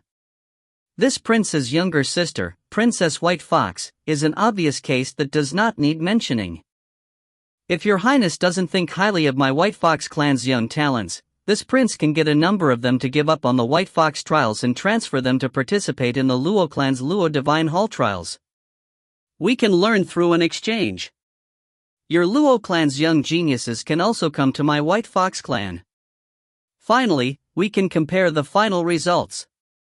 Princess Purple Spirit is obviously a wondrous genius and you would have dazzling results. However, this prince's sister, Princess White Fox, would not be inferior to Princess Purple Spirit. As for the final outcome, this prince believes that out of 10, our White Fox clan would take up at least 6. 6. Luo Huar stared with widened eyes, while Empress Xian frowned slightly. They were obviously not pleased with the words that he said. The Luo clan had never been inferior to the White Fox clan, be it the experts in the clan or the younger generation. But now, Bai Yueching had made a bold statement. If your Highness doesn't believe in it, why don't you make a bet with this prince? If what this prince claims is validated, your Highness can stay behind and travel around the White Fox clan. What does your Highness think about this? Defeat me? Luo Huar's almond-shaped eyes stared at him. This male fox spirit was beginning to act like a bushy-tailed wolf. Luo Huar had to participate in the trials, but even with Luo Huar being included, Bai Yueching predicted that the results would be 6 out of 10 in his favor. At this moment, Ian's voice transmission rang in Luo Huar's ears. Don't fall for his goading. There is no need for you to take up the bet. If you lose, you end up staying in the White Fox clan, but there's no benefit in winning. Ian frowned as he glanced at Bai Yueching. Bai Yueching definitely had something backing him for him to dare make such a bold claim. It could not have been thin air. Don't worry, little Yun. This princess isn't stupid. Luo Huar's words made Yun nod his head secretly. However, the next sentence of hers made Yun nearly spit whatever he had in his mouth out. Alright, I'll bet with you. Luo Huar said. What the heck, Luo Huar? Didn't she say she wasn't stupid? Yun was rendered speechless. A smile flashed on by Yueching's face before it disappeared. From his appearance, it looked as though he had everything under control. Then it is agreed. You haven't said what will happen if you lose. If I lose, this prince will give your highness a gift that she won't expect. Bai Yueching used a mysterious tone in his words. However, Luo Huayr felt like giving him a slap when she heard this. Who wants a gift from a male fox like you? Bai Yueching probably noticed Luo Huayr's look of repulsiveness. He adjusted his body and he felt somewhat embarrassed. His gifts were something that numerous people yearned for, but she was repulsed at his offering of a gift. Princess Purple Spirit, other than gifts, whatever your highness wants, this prince will also satisfy you, as long as the Luo clan wins. Bai Yueching could only take a step back so as to make Luo Huayr take up the bet. Luo Huayr said, "You will satisfy me with whatever?" All right. This princess is a pragmatic person who loves ancient fey bones, especially supreme-grade ancient fey bones. Giving 700 or 800 of them would do. What Luo Huayr said nearly choked Bai Yueching. Bai Yueching dryly coughed twice and sweat dripped on the back of his head. 700 or 800 ancient fey bones? Ian nearly burst out laughing when he heard this. Luo Huayr was truly not someone to be messed with. He knew very well that his obtaining of an ancient fey bone back at the MT Azure Billow collective training had already caused Ranyu, Luo Tian and company to covet it. This. Bai Yueching looked somewhat embarrassed. If there are no ancient fey bones, this princess isn't interested. Your Highness, you are truly making things difficult. Bai Yueching felt that Luo Huayr was just fooling with him. Since you do not want this prince's gift, we can change the bet. What's there to change? Luo Huayr rolled her eyes. Other than ancient fey bones, there was nothing she was interested in. But on second thought, she suddenly had an idea as she cast a strange look at Yun. For some reason, Yun felt his heart skip, as though he had an extreme sense of foreboding. Luo Huayr cleared her throat as she said slowly, "Let's do it this way. Since you used this princess as a bet, let's pull Princess White Fox in as well. She will be participating in the Luo Divine Hall trials, while I'll be participating in the White Fox trials. It will be a fair bet, isn't it?" Oh. I wonder how Princess Purple Spirit plans on betting. Bai Yueching asked with a smile. If Princess White Fox fails to obtain first place, then she will have to stay in the Luo clan while traveling around it. Luo Huayr answered. That's not a problem. Bai Yueching immediately agreed. What sort of bet was this? Ignoring the upcoming Luo Divine Hall trials, Bai Yueching believed that it was certain that the White Fox clan would emerge victorious. Even if the White Fox clan lost, leaving Schwer behind in the Luo clan was fine. It would allow more interactions with Prince Crimson Firmament. Then it is agreed upon. When the time comes, Yun will accompany her on her travels. Luo Huayr turned her head at Yun and said with a grin. This mission will be entrusted to you. Don't disappoint me. As Luo Huayr said this, she winked at Yun. Yun had a bitter look on his face. This darn girl. She had indeed made her plans revolving around him. How maleficent was she to think of such a bet? If you find any errors, ads pop up, ads redirect, broken links, non-standard content, etc., please let us know. Report chapter so we can fix it as soon as possible. Chapter 876, Too Infuriating.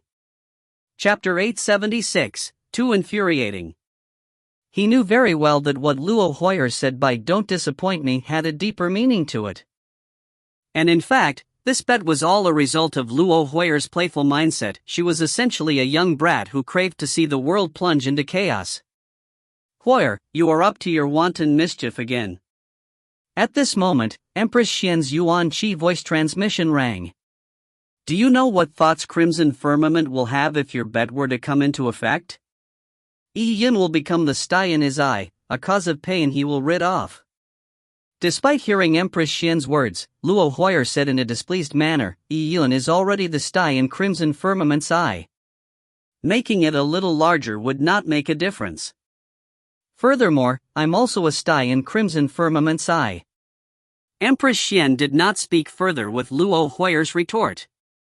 She only shook her head because it was indeed without a doubt that Yi Yun was already a sty in Crimson Firmament's eye.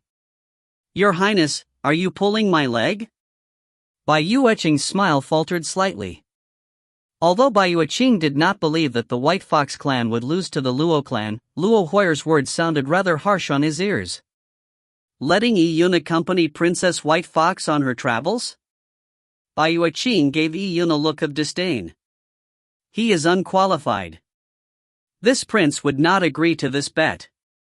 Bai Yueqing believed that his regal bearing was already rather esteemed, but at this point in time, he could no longer tolerate it. He felt that Luo Huier was constantly teasing him, hence, he said those words. He no longer concealed his belittlement of Yi Yun. When Yi Yun heard this, he took a glance at Bai Yueqing.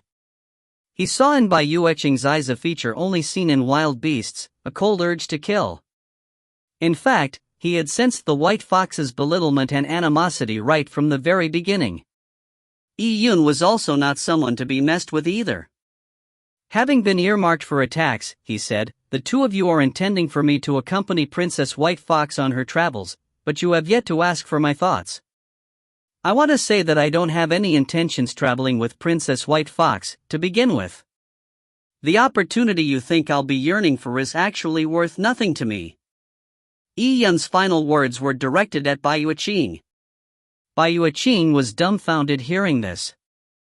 Not only Bai Yueqing was dumbfounded, even Luo Huier was dumbfounded for a moment before she revealed a naughty smile. Nice going, little Yun. Luo Huier said with a voice transmission. What Yi Yun said pleased her greatly. What did you just say? Bai Yueqing's face turned sullen. New flames of killing intent began burning in his eyes as he looked at Yi Yun. Seeing Bai Yueqing's reaction, Yi Yun smiled and said, It's truly interesting. Princess Purple Spirit wants me to accompany Princess White Fox on her travels, and you say I'm unqualified and unworthy. I took the initiative to mention that I do not want to travel with Princess White Fox, but not only were you not happy about it, but you turned furious. Could it be that in your mind, I should be pleading on my knees to be able to accompany Princess White Fox on her travels, and you would kick me away and curse me for being a toad that lusts over a swan's meat? Would you feel happy only when that happens? What Yi Yun said hit the nail on the head. Indeed, in Bai Yueqing's subconsciousness, it was only right for the White Fox royal family to reject others, and not the other way round. Bai Yueqing looked coldly at Yi Yun. If this was anywhere outside Fenghua Palace, he would have killed Yi Yun. Whether Her Highness wishes to stay in the White Fox clan is her freedom. By using a bet to force her to stay in the White Fox clan is such a hopeless act. Yi Yun was unafraid of anything. He directly said those face-smacking words out. Luo Huier and even Empress Xian wanted to give their kudos to Yi Yun. Having been blindsided by Empress Luo, the machinations of Empress Luo against her daughter, and how Emperor Luo was seemingly agreeing to the marriage, how could Empress Xian not be infuriated? She found Bai Yueqing unpleasing to the eyes no matter how she looked at him. But now, with Yi Yun throwing out those words, Empress Xian was elated. Of course, she could not speak her thoughts. Empress Xian said with an angry glare, Yi Yun, how can you say such words? Prince Yueqing is a guest of the Luo clan. Although it sounded like she was reprimanding Yi Yun, was there any inkling of admonishment from her tone? Bai Yueqing was incensed. With so many people present, his prestige as prince had been torn apart. As for the bet, he no longer cared for it. However, he never expected Luo Huier to suddenly say, I can agree to your bet. If the Luo clan loses, I will stay in the White Fox clan for a year of travel, but if the Luo clan wins. Luo Huier came to a pause upon saying that, I wish that you and I will no longer have any correspondence in the future. This bet. Yi Yun gave Luo Huier an odd glance. the bet had deeper implications. After all, the White Fox clan had yet to propose any marriage alliance with the Luo clan. If the Luo clan truly lost, with the bet in place, it was unlikely for the White Fox clan to be shameless enough to propose a marriage alliance. All right. Bai Yueching spat out the word. Then this prince shall be taking his leave. May Princess Purple Spirit prepare for her trip to the White Fox clan in the coming days. After saying his words, Bai Yueching did not stay behind a moment longer. He led his servants and departed Fenghua Palace. Upon seeing Bai Yueching leave, Ian smacked his lips and transmitted his voice to Luo Huier. Why are you so confident? I'm not confident. Bai Yueching isn't a fool. For him to dare propose the bet, he naturally has something backing him. So, all of this is on you, little Yun. Luo Huier said casually, rendering Yun speechless. Luo Huier was truly too bold. If it's the desolate heaven technique, I might have some confidence, but if it comes to martial arts, be it my foundation or physique, they are far inferior from top geniuses. Yun knew himself. The geniuses in the Luo clan royal capital were on a completely different level than the Fire Cloud states. After all, Yun had just come to the 10,000 Fey Emperor in heaven. His potential had yet to been developed. In terms of foundation, he was at a disadvantage. There's no hurry. We can take a step at a time. The Luo Divine Hall trials last for quite a period of time. At this moment, Empress Xian spoke. She sighed slightly before saying, regardless of the case, Empress Luo has made a good move. Even if Huier extricates herself from Bai Yueching's marriage alliance, whenever Prince Crimson Firmament succeeds in his marriage alliance with Princess White Fox, under the threat of the Fey Phantasm sect, His Majesty would still consider Prince Crimson Firmament as his heir. Furthermore, if Huier were to inherit the throne, her relationship with the new emperor of the White Fox clan might not be cordial. Empress Xian was filled with worries. Just this move allowed Crimson Firmament to take another step closer to the throne. Maybe Crimson Firmament's marriage alliance would fail? The corners of Luo Huier's mouth curled up as she revealed her lustrous canine teeth. Although she was disinterested in the throne, she did not want to lose either, especially with Empress Luo machinating against her. She wanted to win against her, and let that old witch weep. News of Luo Huier and Bai Yueching's bet quickly proliferated. The bet was obviously not concealed as it needed the notarization of the public. In fact, the announcement of the bet was entrusted to the maidservants by Luo Huier. With her penchant for chaos to pervade the world, those Fenghua Palace maidservants reproduced whatever they knew. It even included the first bet Luo Huier proposed, letting Yun accompany Princess White Fox on her travels, as well as Yun's subsequent refusal. With that, news spread quickly in the royal capital. Everyone who heard the news was stupefied. They were not surprised at the bet agreed upon by Luo Huier and Bai Yueching, but by what Yun had said. The status Princess White Fox enjoyed was heads and shoulders above the cream of the crop. In the White Fox clan, her status was nearly equivalent to Luo Huier's. But she had been ridiculed by Luo Huier, and following that, rejected by Yun? The opportunity to travel with Princess White Fox was worth nothing to Yun? Yun's words were not only infuriating and surprising to members of the White Fox clan, but also to members of the Luo clan. They were all dumbfounded. Yun was too good at posturing. Princess! Princess! In an elegantly adorned palace in the Luo clan royal capital, a petite maidservant ran over. She had a pair of sharp white fox ears protruding at the top of her head, and a bushy tail behind her. She was clearly a girl from the White Fox clan, but she had yet to fully complete her human manifestation. Princess, do you know what has happened outside? It's completely infuriating. The maidservant said huffily as she ran. If you find any errors, ads pop-up, ads redirect, broken links, non-standard content, etc., please let us know. Report chapter so we can fix it as soon as possible. Chapter 877, Supremacy Gulen. Chapter 877, Supremacy Gulen. In this palace, Princess White Fox was wearing a white veil dress. With a book in her hand, she was quietly sitting on a bed. As the sunlight filtered through the veil, one could vaguely discern her body's beautiful contours. In the warrior's world, be it reading or writing, people were accustomed to using jade slips that could contain a lot more content, but Princess White Fox preferred the feeling of having a paper-based book in her hand. Upon hearing the huffing voice, Princess White Fox raised her head and she looked at her personal maidservant. She was like an angry kitten who had came before her to complain. Princess White Fox smiled. Putting down her book, she said, "Linger, are you referring to my brother's bet with Princess Purple Spirit? Princess, you have already got wind of it?" The maidservant stared at her with widened eyes. "Yeah, I got wind of it, as well as some of the words used," Princess White Fox said lightly. The maidservant was momentarily taken back before she said, "Princess, aren't you angry? That fellow named Yun has no shame at all. He even said that he has no interest in traveling with Princess. Who does he think he is? There are so many people who want to travel with Princess that even the entire Luo clan royal capital couldn't contain them if they lined up. Even Prince Crimson Firmament yearns for it, but this Yun."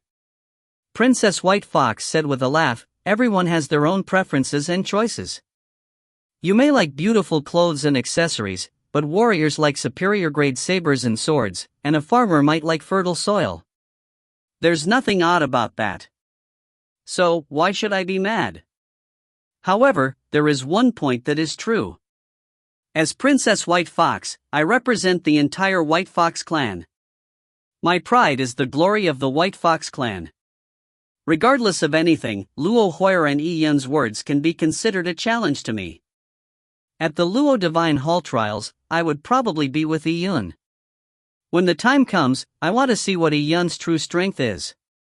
Time soon passed and with that, a month had passed. Luo Hoyer had accompanied a White Fox clan ambassador to head for the White Fox clan. As for Yun, he remained in the Luo clan royal capital to consolidate his cultivation realm. Today was the day that the Luo Divine Hall trials began. Every 60 years, the Luo Divine Hall would hold a trial that lasted 18 years. Yun was quite surprised when he first heard of the Luo Divine Hall trials that lasted 18 years. Why did it last so long? Of course it's long. Empress Xian stood on a high platform. Behind her were elites that were going to participate in the trials. She was dressed in a lavish regal outfit, and she looked domineering. The trials is not just a single test. In fact, it is the most important opportunity of the Luo Divine Hall. It happens once every 60 years, and it lasts for 18 years each time. The 18 years are extremely important, they are a stage for you to build your foundation. Empress Xian slowly said. Yun, along with other disciples who had joined Empress Xian's camp, including Gu Qing, Ling Wu, etc., were all present. They were all elites from the various Luo clan states. Furthermore, they were mostly less than 50 years old. Amongst the younger generation, they were considered the youngest juniors. Hoyer's trial will also begin at the same time as our Luo clans. In fact, many clans and Fey countries in the 10,000 Fey Empyrean Heaven chose today as the beginning of an important trial for their young disciples. Empress Xian added on. Oh? Other Fey countries have the trials going on concurrently as well? Yun was surprised. It was obviously not a coincidence with so many powerful factions choosing this day for the beginning of their trials. At this moment, a spirit cruiser flew over and it landed on a square in front of the crowd. The spirit cruiser looked extremely special. It looked like a carp that was covered in scales. It had two long tentacles growing by its large mouth and its eyes were bright. If it wasn't for its surface having indications of it being made out of metal, Yun would have believed that it was a gigantic carp. This spirit cruiser is truly strange. It's indeed strange. At this moment, Empress Xian spoke. Our entire Luo clan only has 2 spirit cruisers of this grade. One of them is used by His Majesty, and the other is by the Emperorian uncle. And the one in front of you is His Majesty's mount. These 2 spirit cruisers are one of the cornerstones of the Luo clan. Emperor Luo's mount? The people present were amazed. Just heading to the Luo Divine Hall trials required using Emperor Luo's mount? The spirit cruiser in front of you was a golden carp from ancient times. This is the body that it left behind after failing to transform into a dragon. Using its body as a foundation, the spirit cruiser was constructed. Hence, the spirit cruiser you see resembles a carp. An ancient parable in the Fey race describes how a golden carp transforms into a dragon goes. A Jin Lin is in no case a common creature living in the pool, but it changes into a dragon upon facing a storm. Yi Yun had never expected that the spirit cruiser in front of him was refined using a golden carp's corpse. The corpse of an ancient beast like a golden carp was unimaginably valuable. But even so, Empress Xian had just said that the 2 spirit cruiser were the cornerstones of the Luo clan and they were of paramount importance. Clearly, such a spirit cruiser was not simply used for traveling only. At this moment, a middle-aged man dressed in white robes appeared from the gigantic carp's mouth. He had long purple hair, and his eyes were deep blue in color, resembling the deep starry sky. Just standing there nonchalantly made the light around him distort. Yi Yun knew that this was a manifestation of the Tao. The person standing at the fish's mouth had unfathomable strength. It was even very likely that this was the strongest person that Yi Yun had ever encountered in person so far. Your Majesty. The blue-eyed man nodded slightly at Empress Xian. From the fact that he did not need to bow at Empress Xian was enough to show of his esteemed status. And following that, Empress Xian's words made everyone understand his identity. Supremacy Gulen, we haven't met each other in 1,000 years. Supremacy? This was not the first time that Yi Yun had heard such a term. Even in the 12 Empyrean heavens, a supremacy was considered to be a powerhouse. And in the Luo clan, supremacies were exempt from bowing, even when greeting Emperor Luo. They would only bow when they met the 3rd Empyrean uncle. Every few decades, a new batch of geniuses and elites would be born in the Luo clan. Amongst these geniuses, there would be existences at the pinnacle. But true supremacies could be counted with one's hand in the Luo clan. This was the first time that Yi Yun heard of supremacy Gulen, but many of the elites present already knew the few supremacies in the Luo clan. He's Supremacy Gulen. For our trip to the Luo Divine Hall trials, we actually get to ride on His Majesty's spirit cruiser and have a supremacy lead the way. The whole situation is so fantastic. Someone said in surprise. The situation appeared exaggerated regardless of anything. There's no other way. The place we are going cannot be entered without a supremacy powering the Golden Carp spirit cruiser. Someone who understood the Luo Divine Hall trials well said with mixed emotions. It was also because of this reason that Empress Xian had mentioned that the 2 spirit cruisers owned by Emperor Luo and the 3rd Empyrean uncle were the cornerstones of the Luo clan. The reason was mostly attributed to the fact that spirit cruisers at that grade were the keys to activating the Luo Divine Hall trials. Without spirit cruisers at such a grade, the Luo clan would lose the ability to nurture their young elites. Translator's note, the Luo Divine Hall trials lasts 18 years. 10 years? What? You must have seen wrongly. La la la la. If you find any errors, ads pop up, ads redirect, broken links, non-standard content, etc., please let us know. Report chapter so we can fix it as soon as possible. Chapter 878, Primordial Empyrean Heaven. Chapter 878, Primordial Empyrean Heaven. Boom! The spirit cruiser tore through the void of the world it was in and it began void transference. The moment a spirit cruiser, which was controlled by a supremacy and also the mount of Emperor Luo, did void transference, be it its teleportation distance or the energy it consumed, they were both unimaginable. The reason why it had to be controlled by a supremacy was because the venue of the Luo Divine Hall trials was completely unexpected. Yi-Yun stood beside a window of the spirit cruiser. As it passed through space, he saw numerous twinkling lights. These dots of light each represented a star. Some of these stars were desolate, but there were others brimming with life in their respective solar systems. These lives similarly could give birth to warriors. There were as many lives in the entire 12 Empyrean heavens as the number of grains of sand on a beach. It was difficult to estimate the number, and even if one was a supremacy, one would only be able to explore a very tiny area of the entire 12 Empyrean heavens. Junior brother Yi-Yun. Yi-Yun turned around when he heard someone call him.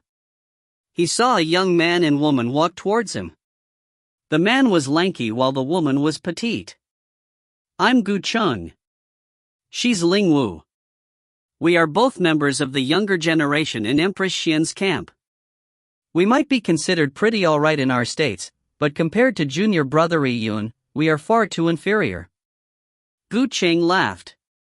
He came to get to know Yi-Yun, because be it his current status, or the amount of potential he had revealed, he was someone worth acquainting with. Senior brother Gu, you must be joking. This lowly one only lucked out on a little bit of desolate heaven technique. The upcoming Luo Divine Hall trials is a competition of strength, and I lack the advantage in various aspects. Just as Yi-Yun was speaking, the spirit cruiser suddenly accelerated, as though the void had been torn apart as its fragments transformed into bands of light while they hurtled backwards. The tunneling through space is about to begin. Yi-Yun had once experienced void transference.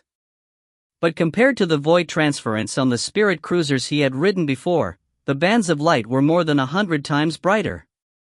This implied an even stronger spatial force.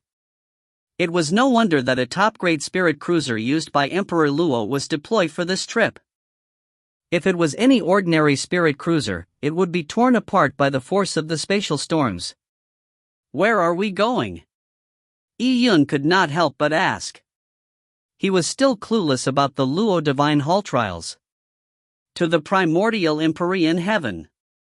Ling Wu said. She had ocean blue long hair. As she watched the gorgeous band of lights outside the spirit cruiser, her looks revealed a yearning. Primordial Empyrean heaven? This was the first time that Yi-Yun had heard of such a name. The primordial Empyrean heaven sits independent outside the 12 Empyrean heavens.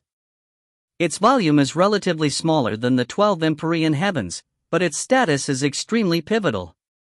Legend says that it is a world that failed to take form. At this moment, Gu Cheng spoke. Yi-Yun was taken aback after hearing this. A world that failed to take in form? That's right. In this world, there are stars that are in their inchoate states, fragmentary spaces, the richest Fey god auras, and the power of chaos. Chaos? Yi-Yun was alarmed. He obviously knew what it meant by the word chaos. Legend said that the universe was born out of chaos. According to the 12 Empyrean heavens stories, the 12 Fey gods came out of chaos. After the 12 Empyrean heavens were formed out of chaos, most of the power of chaos had been depleted. And according to Gu Cheng, the primordial Empyrean heaven was a world that failed to take form. If that were the case, leaving behind the power of chaos was nothing surprising. What sort of form was the power of chaos? Just having the power of chaos in the primordial Empyrean heaven was already an extremely attractive point. Furthermore, not only was there the power of chaos, it also contained a great deal of opportunities. It was no wonder that Ling Wu's eyes sparkled when she mentioned the primordial Empyrean heaven. Ling Wu said, actually, the White Fox clan's trials are also held in the primordial Empyrean heaven. Every 60 years, there will be a moment when the barrier demarcating the primordial Empyrean heaven is at its weakest. That also the best time to enter the primordial Empyrean heaven. This is the reason why the White Fox and Luo clan choose to begin their most important trials on the same day. However, even if the spatial barrier is at its weakest, a top-grade spirit cruiser and a supremacy are needed to break through the spatial barrier. If not for this reason, how are we even qualified to ride in His Majesty's mount and get to meet Supremacy Gulen? Then will we be in the same place as the White Fox clan? Yi Yun asked. Luo Huar was currently together with the White Fox clan. Of course not. The primordial Empyrean heaven is a very complex environment. Opening up a zone requires a great deal of resources and the sacrifice of warriors. No power would be willing to sacrifice so much to share the zone that they open up with others. Our zone is ours, while the White Fox clan's is theirs. Gu Qing explained to Yi Yun. So that's how it is. As they spoke, the spirit cruiser began another round of void transference. The beams of light surrounding them grew in intensity till finally, the spirit cruiser came to a halt in a nebulous space. Primordial Empyrean heaven. This is the world that failed to take form. Yi Yun looked at the space around the cruiser. In fact, this was a universe amidst disorder. Just the Yuan Qi around him felt different from the 12 Empyrean heavens. An ancient and desolate aura that existed in this Empyrean heaven. The primordial Empyrean heaven was filled with fog, and amidst the fog, there were fragmentary continental landmasses, as well as floating stars. However, a large majority of the stars were dim and dead silent, as though they were just gigantic pieces of rock. There were some stars and landmasses that emanated an extremely dangerous aura. Yi Yun imagined that they would disembark from the spirit cruiser here, but he never expected that the spirit cruiser would continue flying before landing on a large landmass. We're here. Gu Qing said. This is the Luo Divine Hall. The Luo clan has set up a large formation array here. Every time void transference is used, we would arrive in the vicinity. A short trip here would do. Ling Wu understood a lot about the matter. Yi Yun looked at the landmass and he noticed a towering but unsophisticated palace, as well as hundreds of tall spires standing above the lands as well. This is the Luo Divine Hall. Gu Qing said. The Luo Divine was the totem of the Luo clan. Legend said that the ancestor of the Luo clan was an extremely powerful ancient fae. So, the true Luo Divine Hall is actually here. I thought that it would be in the royal capital. Yi Yun drew a light gasp. There was no vegetation on the landmass. It looked desolate and cold, as though it was a forgotten world. If the Luo clan could build a Luo Divine Hall in the primordial Empyrean heaven, it was possible that the White Fox clan did as well. The various factions of the 12 Empyrean heavens divided the primordial Empyrean heaven amongst themselves. The primordial Empyrean heaven was an important ground for them to nurture their talents.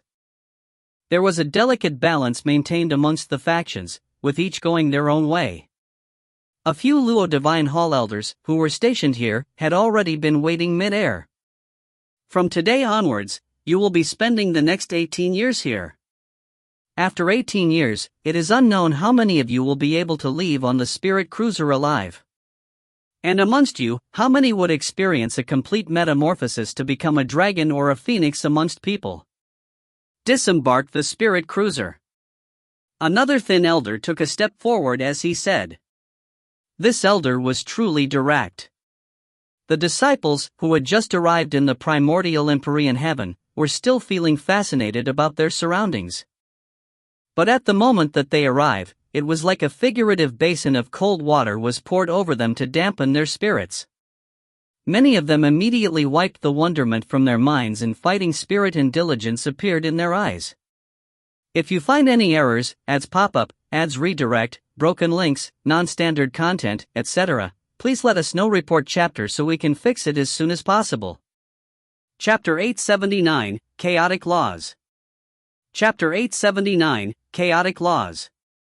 After the lanky elder finished speaking, the hull of Spirit Cruiser opened. The disciples who came to participate in the Luo Divine Hall trials subsequently flew out. However, the moment that they stepped out of the Spirit Cruiser, there were immediately people who stumbled. There were even a few disciples who screamed as they plummeted straight down. Elder Shur and the other elders watched coldly, but they had no intention of saving them. These disciples desperately powered their Yuan Qi before finally stabilizing their bodies. Slowly, they rose up, but from their pale looks, it was obvious that they had been given quite a fright. They were still about 100,000 feet high in the sky. If they truly plummeted down, it would not be a problem in any other common universe, but in the primordial Empyrean heaven, falling meant a high chance of death. As warriors, they were already accustomed to flying. Although their yuan qi was insufficient to allow them to fly over great distances, just hovering mid-air for a while was easy as lifting a finger. It was practically an inborn instinct. But just a moment ago, they had to relearn the feeling of flying in air. This is a universe that failed to take form, the primordial Empyrean heaven. The laws here are different to the 12 Empyrean heavens. It's in great disorder. The laws of nature around the landmass that the Luo Divine Hall is situated on is considered to be stable, but there are certain places where every step taken will allow you to encounter different laws. At those places, the energy in your bodies might be triggered by the disorderly laws even while standing. If you fail to control it, you might explode to your deaths, much less fly. At this moment, an elder with an extremely long beard spoke slowly. But it's because of this that the primordial Empyrean heaven is such an excellent place for the trials. In here, you will be able to experience the laws of nature at the primordial birth of the universe. The laws are disorderly and brutal. But it is also because of this that they are easier to gain insights from. They have not gone through a perfect transformation and maintains the most primordial state. They do not have a system of a harmonious trajectories. In worlds like the 12 Empyrean heavens that have taken form, the insights into a law requires you to extract them from their trajectories. Here, there is no need to do so. If you can seize the opportunity and grasp one law, you would become a dragon or phoenix amongst people. The bearded elder was apparently more patient than Eldersher. However, the look he gave the disciples was dull. How could it be easy to grasp a law? Even in the primordial Empyrean heaven, gaining insight into laws was still extremely difficult. It was equivalent to the mortals in the lower realm. They lived on tiny planets.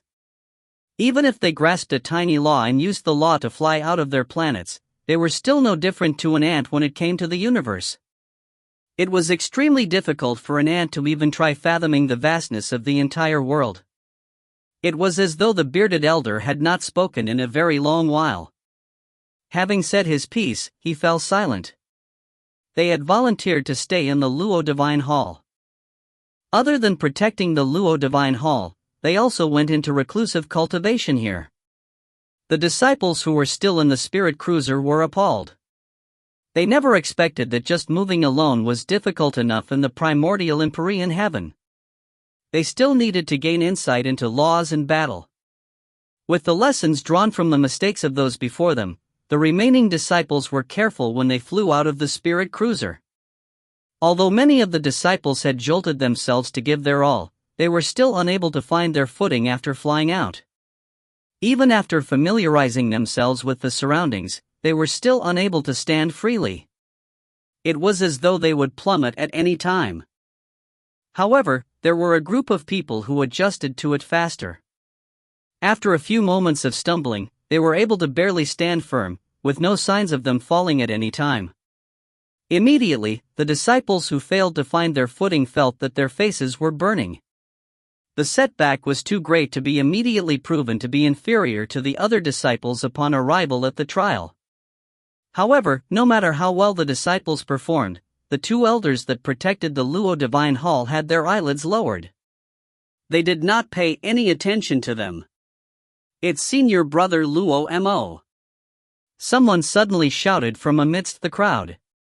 Luo Mo, who had competed with Yi Yun at Empress Luo's banquet, had arrived. Luo Mo was still wearing his black and white robe. He silently stepped out of the spirit cruiser. Ever since he was defeated by Yi Yun in the Desolate Heaven technique at Empress Luo's banquet, he appeared more staid. The moment he stepped out, his robe fluttered up, as though it was lifted up by winds. Following that, he stably hovered mid-air, no different to normal flying. Zay! People remarked with a tinge of regret. Indeed, a genius at Luo Mo's level was different. Behind Luo Mo was a black-dressed youth. The moment the black-dressed youth appeared, he attracted the attention of many. The reason why the black-dressed youth attracted the attention of the others was not because of his identity. In fact, many people present had never seen him before. The youth had a pair of black and bright eyes. He was extremely well kept, with a sword behind his back. He had black short hair, but his face looked somewhat pale. The bone sword was made of the bone of an unknown beast. It was white like jade and it did not appear sharp at all. Instead, it gave off a warm feeling to others. The most astonishing thing was that beside the sword's hilt, there was a tiny bird standing on the black-dressed youth's shoulder. And it was this bird that attracted the eyes of everyone. The participants present were members of the Fey race. They were extremely sensitive to Fey race bloodlines, so they were certain that the bird was not a powerful Fey beast, to the point that it was most likely an ordinary bird. Bringing an ordinary bird to the Luo Divine Hall? The laws in the primordial Empyrean heaven were extremely disorderly. Out of the Luo Divine Hall's vicinity, many places could trigger the energies in a person's body due to the chaotic laws to result in an exploding death. Even in the landmass where the Luo Divine Hall lay, where the laws were slightly more stable, it was still not a place that an ordinary bird could withstand. A strange scene was seen. When the black-dressed youth stepped out of the spirit cruiser, it was as though he was walking on flat ground. His body did not even quiver once.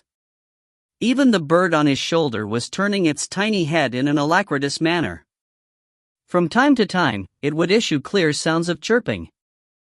That can actually do? Many people had struggled just to be able to stand firmly, but the youth in front of them had not only stood firmly, but he had also brought a tiny bird. Who was he? Such thoughts appeared on many people's minds. It was as though Luo Mo knew the youth, and from his demeanor, he was rather respectful towards the youth.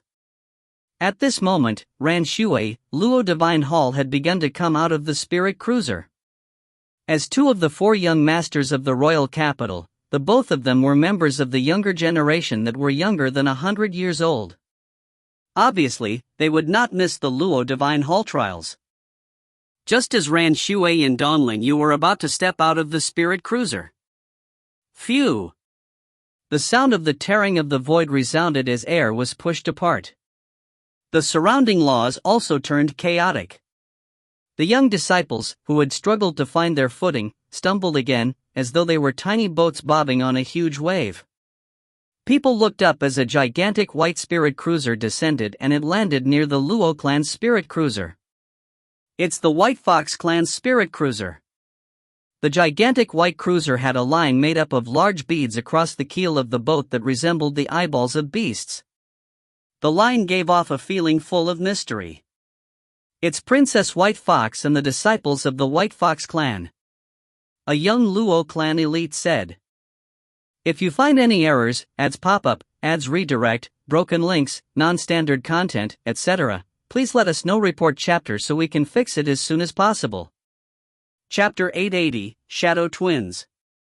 Chapter 880, Shadow Twins.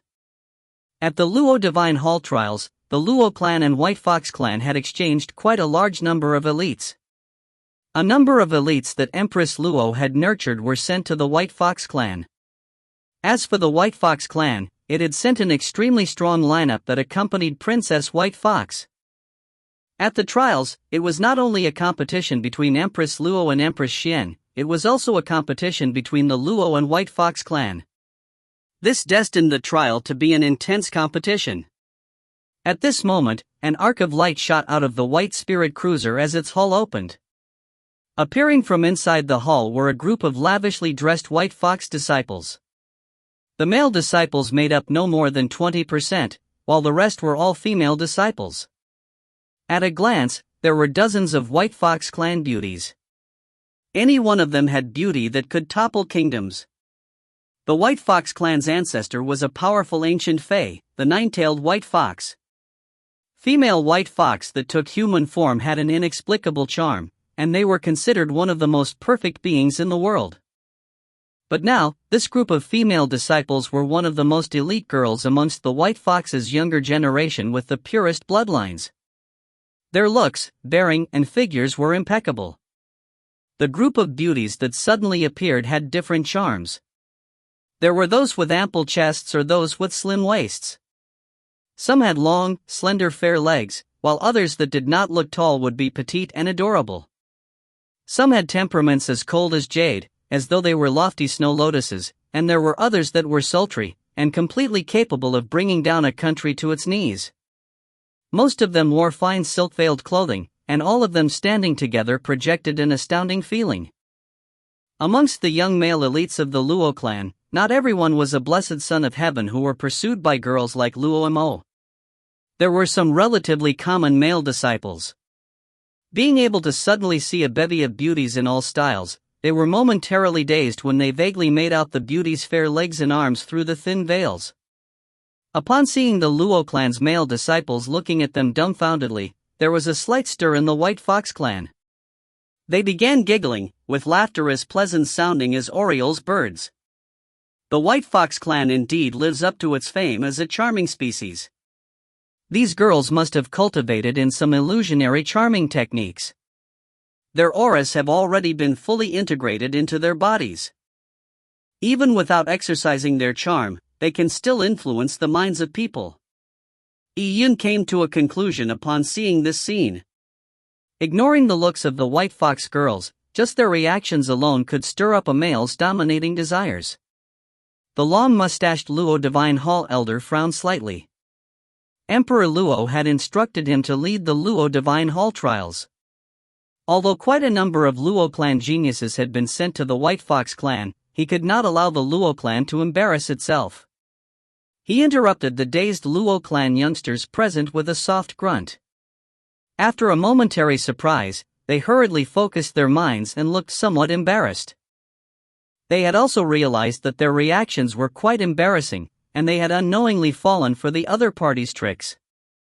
At this moment, a red-dressed beauty appeared at the entrance of the White Spirit Cruiser's hull. She had an ample bosom, and even with an extremely loose dress, there was no way it could hide her voluptuous figure that exuded a mature woman's charm. He, Elder Duanmu, why are you grunting? It's just a look, and the girls don't mind, so what's wrong with that? Furthermore, with the common enemy of the Fey Phantasm sect, my White Fox clan's sacred king and His Majesty Emperor Luo have the intentions to begin an alliance. In the future, wouldn't it be common for White Fox clan ladies to marry into the Luo clan? The red-dressed woman said with a giggle. Pandemonium seemed to happen as the voluptuousness under her dress made people lose themselves in reverie. Some of the Luo clan's hot-blooded youths could not help but waver on their purpose after hearing her words. What the red-dressed woman said was very alluring. The Luo Divine Hall trials would last a very long time, so it was possible that they could hook up with one of the White Fox beauties, and leave with a beauty in hand. Just thinking of this made many Luo clan disciples muster up their strength in a bid to showcase themselves at the trials. Come on down. The red-dressed woman waved her hand. The elites of the White Fox clan began to step out of the spirit cruiser. The Luo clan disciples immediately focused. The spatial dimension laws here were extremely chaotic. It was not easy to stand firmly, so they wanted to see how strong these girls from the White Fox clan were. They wanted to see if they were even worthy of them. If a few of them could not even beat a single one of them, how could they win their hand in marriage? The first to step out of the spirit cruiser was a pair of young girls. They were extremely tall, with ample breasts and thin waists. Long hair gushed down their backs, while there was a pair of fox ears that could hardly be seen. They looked like they were made out of the same mold. Twins? The Luo clan disciples were somewhat astonished. Coupled with their flawless faces and identical looks, they found it nearly impossible to distinguish them. It's the White Fox clan's shadow twins. At this moment, Luo Mo said, they grew up together with Princess White Fox, and they are personal guards of Princess White Fox. The term, guards, might not be appropriate, and instead, they could be described as Princess White Fox's confidants and left and right-hand women. With Luo Mo saying this, the Shadow Twins had already stepped out of the spirit cruiser. The chaotic laws immediately subjected them to their power, but the duo did not appear to be affected at all. More mysteriously, a faint ripple appeared under their feet, as though they were stepping on a water surface. These ripples emanated out from their feet and had gathered together before destructively interfering with each other into eventual calmness. And following that, the Shadow Twins took one step after another down the empty space. Every step produced a ripple, and these ripples formed a trail that expanded in range. Following that, the young White Fox clan disciples began walking out of the spirit cruiser. The invisible ripples seemed to stabilize the chaotic void as they created an invisible ground. All of the White Fox disciples were able to stand firmly on the ripples that destructively interfered with each other, as though they were not affected by the chaotic laws. This scene shocked everyone. What sort of technique was that? Not every White Fox clan disciple was able to easily adapt to their surroundings. With the Shadow Twins forging a path ahead, it was as though they had calmed down the chaotic laws, which resulted in all of them appearing unaffected. It was fascinating. At this moment, Princess White Fox appeared. She was still dressed in a simple but elegant white robe. Her long white hair and her every gesture had silver bolts lightning circulating around her. The resplendent silver beams added an air of mystery to her. Quite a few of the Luo clan disciples present had attended the banquet hosted by Empress Luo. Back at the banquet, they did not sense how unfathomable Princess White Fox was, but now in the primordial Empyrean heaven, they were able to deeply appreciate it. Princess White Fox's eyes were calm as she slowly walked towards the Luo Divine Hall. Following behind Princess White Fox were 4 male White Fox clan men. The White Fox clan men had exquisite appearances like the women, but in the eyes of the members of the Luo clan, this was completely disgusting. Men mostly liked delicate and beautiful women, but how many would like delicate and beautiful men? At this moment, the White Fox clan men looked at the Luo clan disciples and one of them said, "Who amongst you is Yun? If you find any errors, ads pop-up, ads redirect, broken links, non-standard content, etc., please let us know. Report chapter so we can fix it as soon as possible." Chapter 881, Mimicking. Chapter 881, Mimicking. The White Fox clan man who spoke immediately attracted the attention of many. This was because he was especially unique. He was tall and burly, and there was a heavy weapon on his back. From the shape of it, it resembled a heavy sword. The man's face was chiseled and his eyes were like 2 sharp blades. He had a faint scar in between his eyebrows, which looked like ivory. Standing there, he emanated an overwhelming foul bloodthirsty aura. This foul aura would only appear on people who had their hands stained with a great deal of blood. Clearly, this man had experienced several life and death battles and he had traversed the realms of both life and death. How was such a man in the White Fox clan? Ignoring his foul bloodthirsty aura, just his appearance alone definitely made him an extremely masculine man, even in the Luo clan. He was completely different from the effeminate men in the White Fox clan. The White Fox clan had such a person? I am. Yun stood at the exit of the Luo clan's spirit cruiser. He had yet to disembark from the spirit cruiser, and when he locked eyes with the sword-bearing man, Yun felt that the other person's aura was extraordinary. The sword-bearing youth was somewhat special. The Shadow Twins, together with the sword-bearing youth, allowed the White Fox clan to showcase their strength even before the trials began. It was already quite amazing. My name is Wu Feng. The sword-bearing man announced his name as he looked deeply into Yun's eyes. Yun was not surprised to be suddenly questioned by members of the White Fox clan. It was highly likely that most people in the White Fox clan had heard of his name. The reason was none other than the confrontation between Luo Huier and Baiyu Qing. Yun slightly cocked his head and looked at Princess White Fox. In the White Fox clan, Princess White Fox enjoyed a lofty status, a status not inferior to Luo Huier. He's Yun? Wu Feng's reaction was rather plain, but for the other disciples of the White Fox clan, they did not remain calm when they heard Yun's name. So he is the one who declared that our White Fox clan's Princess White Fox was not worthy to be his travel partner? His cultivation level is at the beginning stages of the Heaven Ascension realm. His foundation is passable, but his physique is extremely weak. He would have been annihilated by me if he was in the White Fox clan for daring to speak so arrogantly. Do you think that he truly doesn't want to partner with our princess in her travels? He probably yearns for it deeply, but knows that it's impossible, so he put on an arrogant front. However, to be able to act arrogant, one has to have the appropriate strength and status. He doesn't have any of that. A few of the male White Fox clan youths discussed in whispers as they sized up Yun without any reservations. Their perceptions blanketed Yun as they checked his foundation and lifeblood strength. They had heard of the matters over the past few days and they were incensed over the matter. They wanted to know what the arrogant man looked like. Although the discussion were as quiet as murmurs, their conversation could be heard by others. Princess White Fox frowned slightly and turned around. She glanced at those youths that were speaking, a displeased look on her face. The Luo Divine Hall trials have just begun. Our every action and word represent the White Fox clan. By being verbally provocative before the trials, it does nothing but make others think lowly of us. Princess White Fox sent a voice transmission.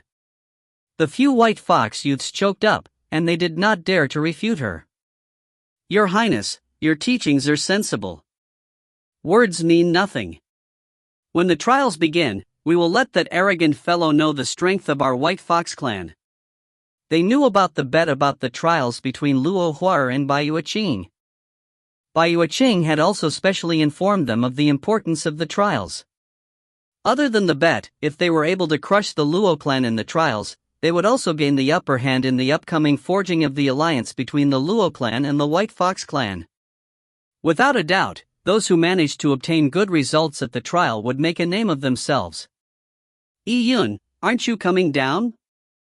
At this moment, Wu Feng said to Yun. In the land mass where the Luo Divine Hall was, the laws in the void were chaotic, making it difficult for the youths to fly. Previously, the Shadow Twins had worked together to stride down the void in calming the laws. It was truly fascinating. Wu Feng understood of Yun's feats. He was very curious about a person who could use the 72 introductory moves to refine an outstanding relic. Instantly, many people were looking at Yun. Although many of the White Fox clan disciples frowned upon Yun, it was still very easy to fly in the primordial Empyrean heaven. Those with strong nomological insights would be able to find the gist of it instantly, allowing them to stabilize their footing. Those with weaker laws would stagger from beginning to end, almost never finding balance. They wanted to see how long Yun would take to find his balance. Yun looked at the void outside the spirit cruiser. Musing slightly, he took his first step out. When his center of gravity shifted out of the spirit cruiser, Yun immediately saw the chaotic laws that belonged to the primordial Empyrean heaven. The space here were filled with a variety of primordial energy. Unformed energies of yin-yang, the 5 elements, creation, spatial temporal. These energies surged into his body as they wantonly burst through his meridians. If his nomological insight was insufficient, the myriad of energies that mixed into his bodies would result in him plummeting if he failed to control them, just like the other Luo clan disciples from before.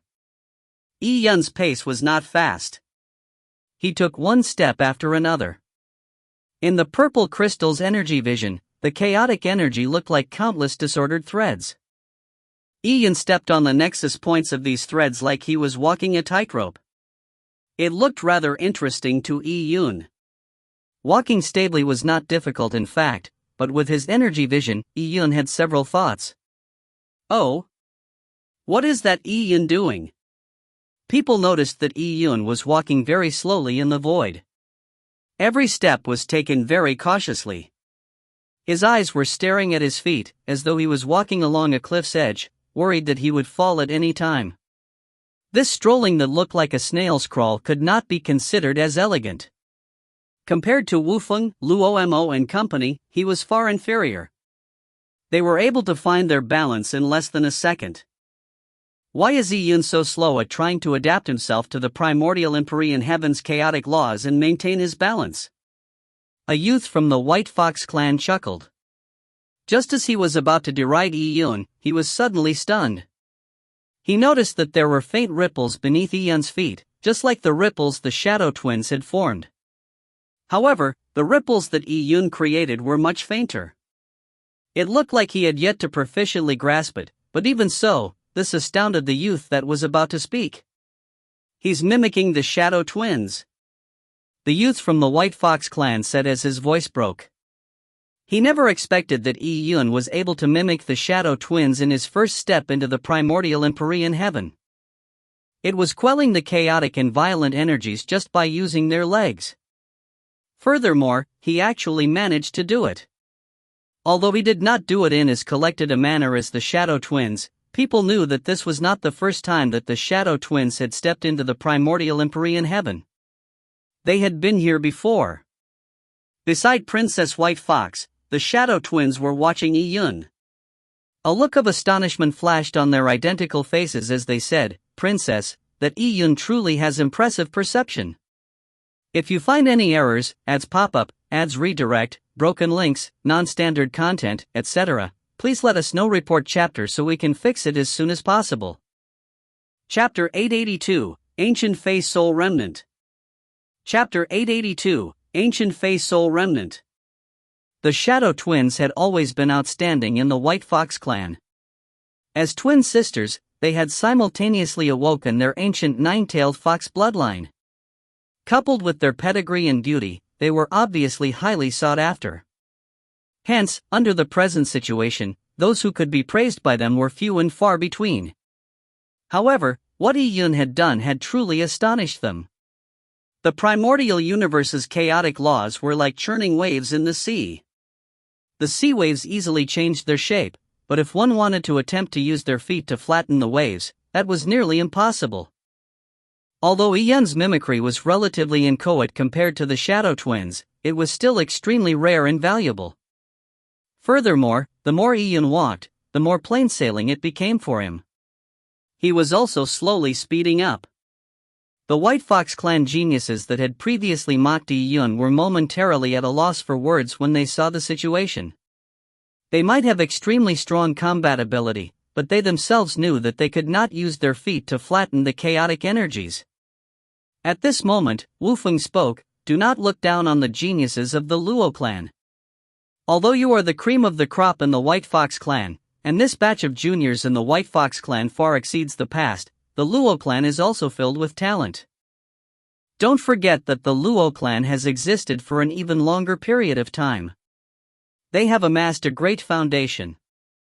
When the surrounding White Fox clan geniuses heard this, some of them fell silent while others were unconvinced. Being able to flatten the chaotic energies in the void is based on one's superiority in laws. Iyun is a human, so it is normal for him to be better than us on this.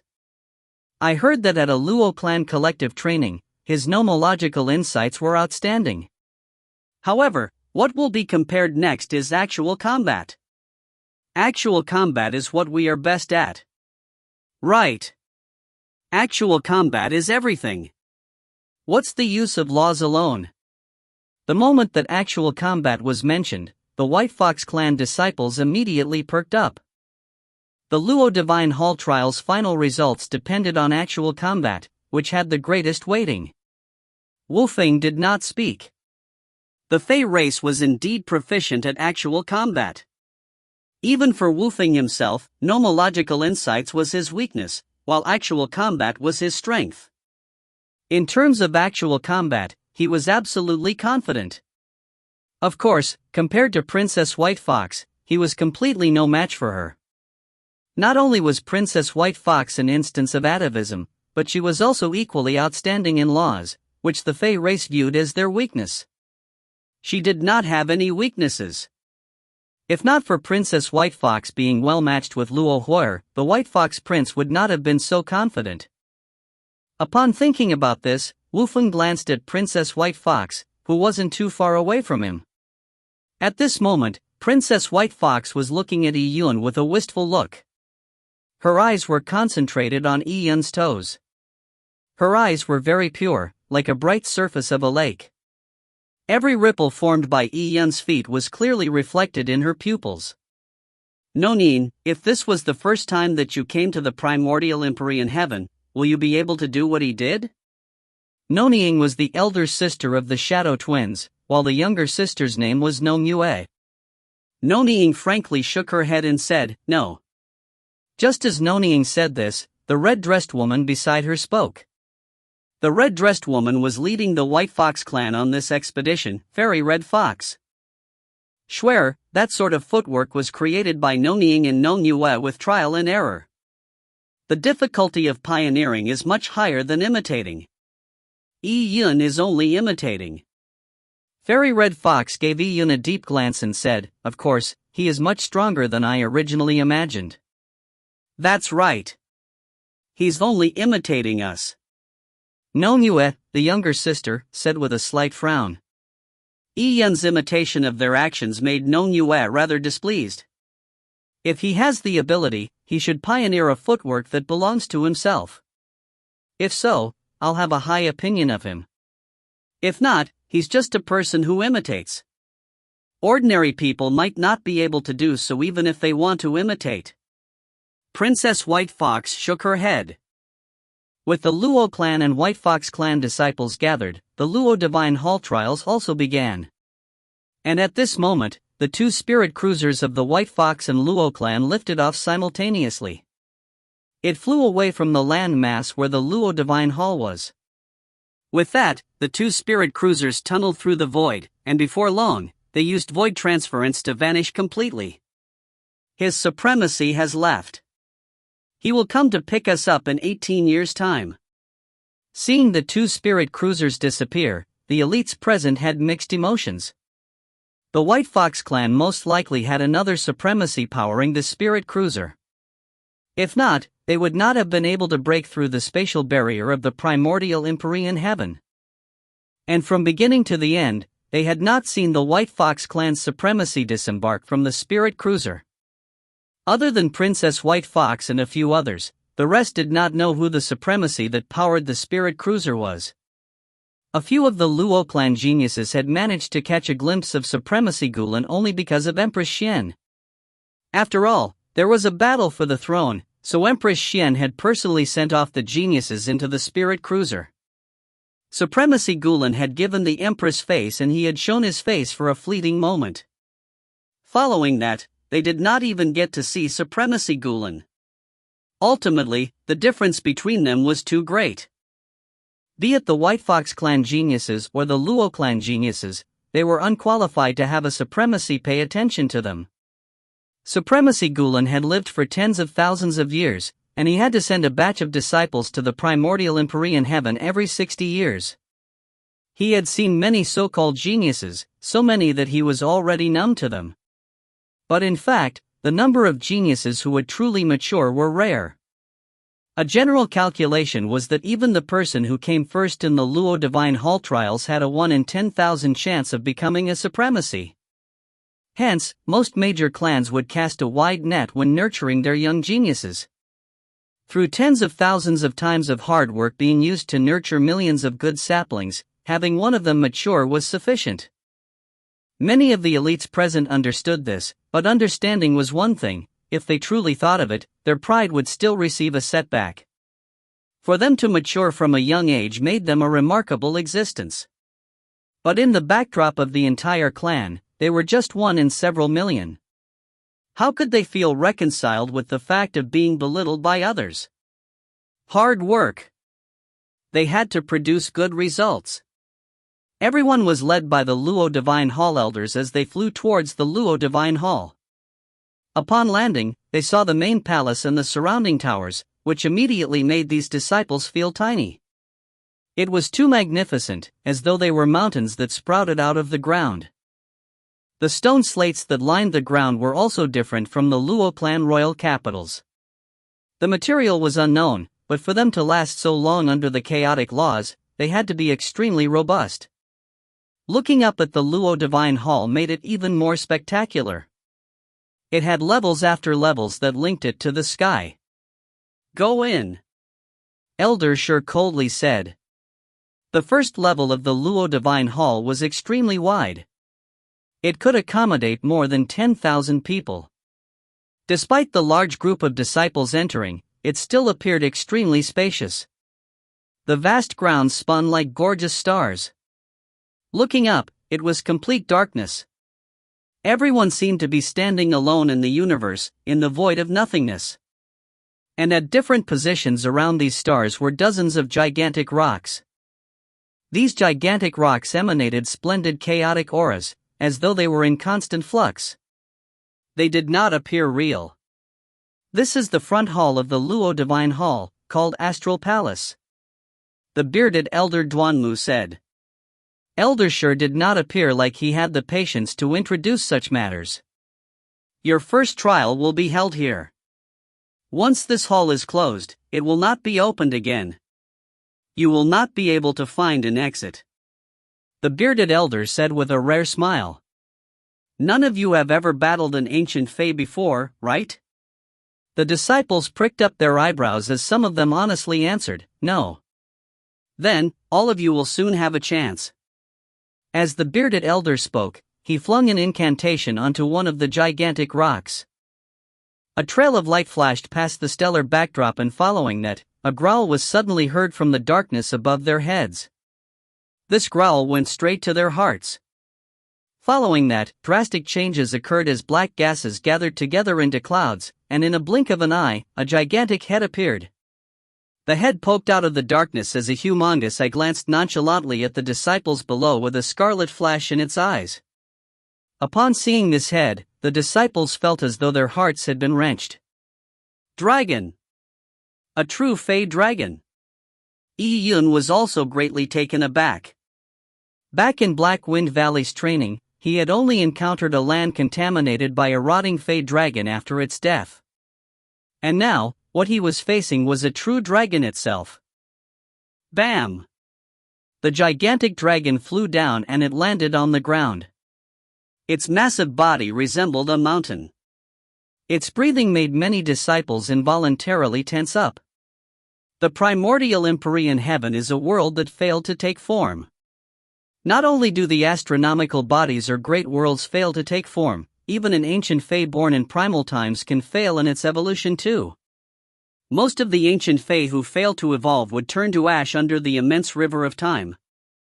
However, there will be some who leave behind their soul essence that get wrapped in the most primordial gases of chaos. This allows them to last till the present day. Our Luo clan has collected a few ancient Fae soul essence to establish this palace. Elder Duanmu's words caused Yi Yun to secretly falter. Not only could a world fail to take form, even an ancient Fae could fail to evolve. This allowed the production of valuable ancient Fae soul essences. These ancient Fae soul essence were restored through the use of the Luo clan's array formations. It allowed the depiction of such an incredibly realistic divine dragon. This ancient Fae soul essence isn't unique to the Luo clan, right? Yi Yun asked Gu Cheng in a low voice. Gu Cheng nodded and said, naturally, our Luo clan only occupies a portion of the primordial empyrean heaven. These ancient Fae soul essences can be owned by other clans in Fae countries. For example, the White Fox clan's White Fox trials are very similar to our Luo Divine Hall trials. Yi Yun nodded. Both clans were in the primordial empyrean heaven, so the resources they possessed were fairly identical. Hence, it was understandable that the trials they created were also similar. Yi Yun took another look at the divine dragon. The ancient Fae phantom image conjured by the array formation had the soul essence of an ancient Fae that failed in its evolution imbued into it. Its powers were obviously incomparable to a true dragon, but it was definitely not easily beaten. At this moment, Elder Shur spoke. The gigantic rocks in front of you are known as Fae refining rocks. They are similarly produced from the primordial empyrean heaven. Such special divine rocks can seal the soul essence of an ancient Fae that failed in its evolution and store them for a long time. It is also one of the heritage cornerstones of our Luo clan. As Elder Shur spoke, Elder Duanmu dispersed the incantation on the Fae refining rock. Following that, the conjured dragon dissipated into countless points of light. Elder Duanmu added on, "From now, we will begin testing your actual combat. Everyone will enter the array formation and battle with the ancient Fey soul essence in the Fey refining rock. I will be outside here and watch how well you will fight. If you find any errors, ads pop up, ads redirect, broken links, non-standard content, etc., please let us know. Report chapter so we can fix it as soon as possible." Chapter 883, Genju. Chapter 883, Genju. Battle with a true ancient Fey? Although it was a wisp of soul essence, it was still enough to excite everyone. The young geniuses present were basically all Heaven Fey other than Yi Yun. As descendants of the ancient Fey, the Heaven Fey were proud of their blood heritage. At the same time, they would be excited about anything that had to do with ancient Fey. The eyes of many people lit up as fighting spirit shimmered. All they had previously seen was the phantom images of ancient Fey conjured using bloodlines. And now, they had an opportunity to interact with a true ancient Fey soul essence. This combat experience was priceless. Seeing that the elites present were so excited, Elder Shur did not think much of it as he said, "Inject your spiritual energies into the Fey refining rock, and the battle will begin. However, it is impossible for you to gain victory in the battle. The ancient Fey soul essence in the Fey refining rock will constantly be reborn. Every rebirth increases its strength by several times. The ancient Fey soul essence can go under 19 rebirths in total. And that is to say, if you can kill the ancient Fey soul essence 19 consecutive times, it would be equivalent to clearing the trial, but that is impossible," Elder Shur said indifferently. The young elites present frowned slightly when they heard this. Impossible? Although they also knew that they had a long way ahead on their martial paths, they still felt under the weather when they were completely denied by others. Especially with Elder Shur's expression, it was as though he could not be bothered to speak another word. It was as though most of the young elites present were ants to him, not worthy of his attention. If the ancient Fey soul essence can be killed 18 times, how powerful would it be at the 19th time? Ian cocked his head and asked Gucheng. Elder Shur's words had sparked his curiosity. Gucheng shook his head and said, "I only know that the Fey refining rocks are difficult to clear, but I have no idea how difficult the 19th round is either." Just as Gucheng spoke, a pleasant-sounding voice resounded, "At the 19th time, it's probably when one approaches the level of a supremacy would one be able to beat it, I guess." Many people heard this when it was said. Everyone felt a jolt. Approach the level of a supremacy. That is way too ridiculous. Or it should be said that everything from the 5th round onwards is not prepared for us. The person who spoke was the black-dressed youth. His face was slightly pale, and his eyes were black with a luster. He had short hair and he had a white bone sword on his back that appeared blunt. There was a bird on his shoulder as well. This person was the mysterious youth from the Luo clan. Other than Luo Mo, no one present knew him. Typically, a person who can kill the first ancient Fey soul essence's incarnation at the moment they step into the primordial Empyrean heaven is extremely rare. In fact, most people will be repelled out of the Fey refining rock at the moment they enter. Even at the end of the 18th year, they would barely be able to kill it once or twice. The mysterious youth spoke, and as he did so, he gave Princess White Fox a glance. Without a doubt, Princess White Fox was the strongest person amongst everyone present. "It's this girl that Master specially pointed out. He said that she would be my greatest opponent," the mysterious youth said in his mind. After arriving in the primordial Empyrean heaven, his master had transmitted his voice into his ear, telling him to pay attention to this fox-eared girl in white. Furthermore, other than his master wanting him to do his best to surpass her, he had also added, "Whatever will be, will be. There is no need to be disheartened." It was as though losing to her was normal. This had ignited the refusal of defeat in this mysterious youth's heart.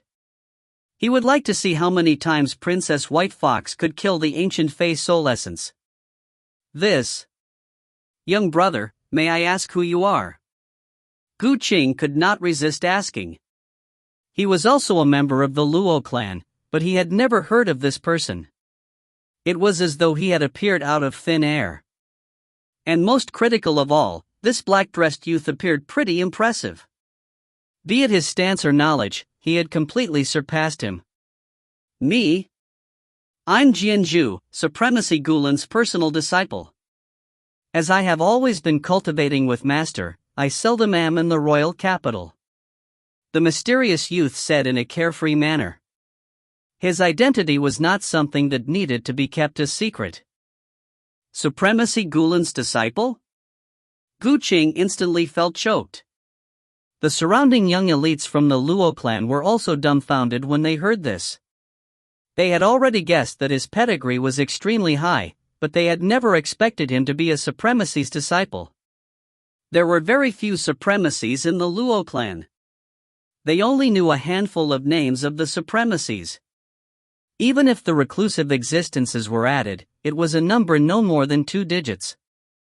Most Supremacies had become ascetics, and did not meddle with the political matters of the royal capital. They and the royal court were 2 different systems.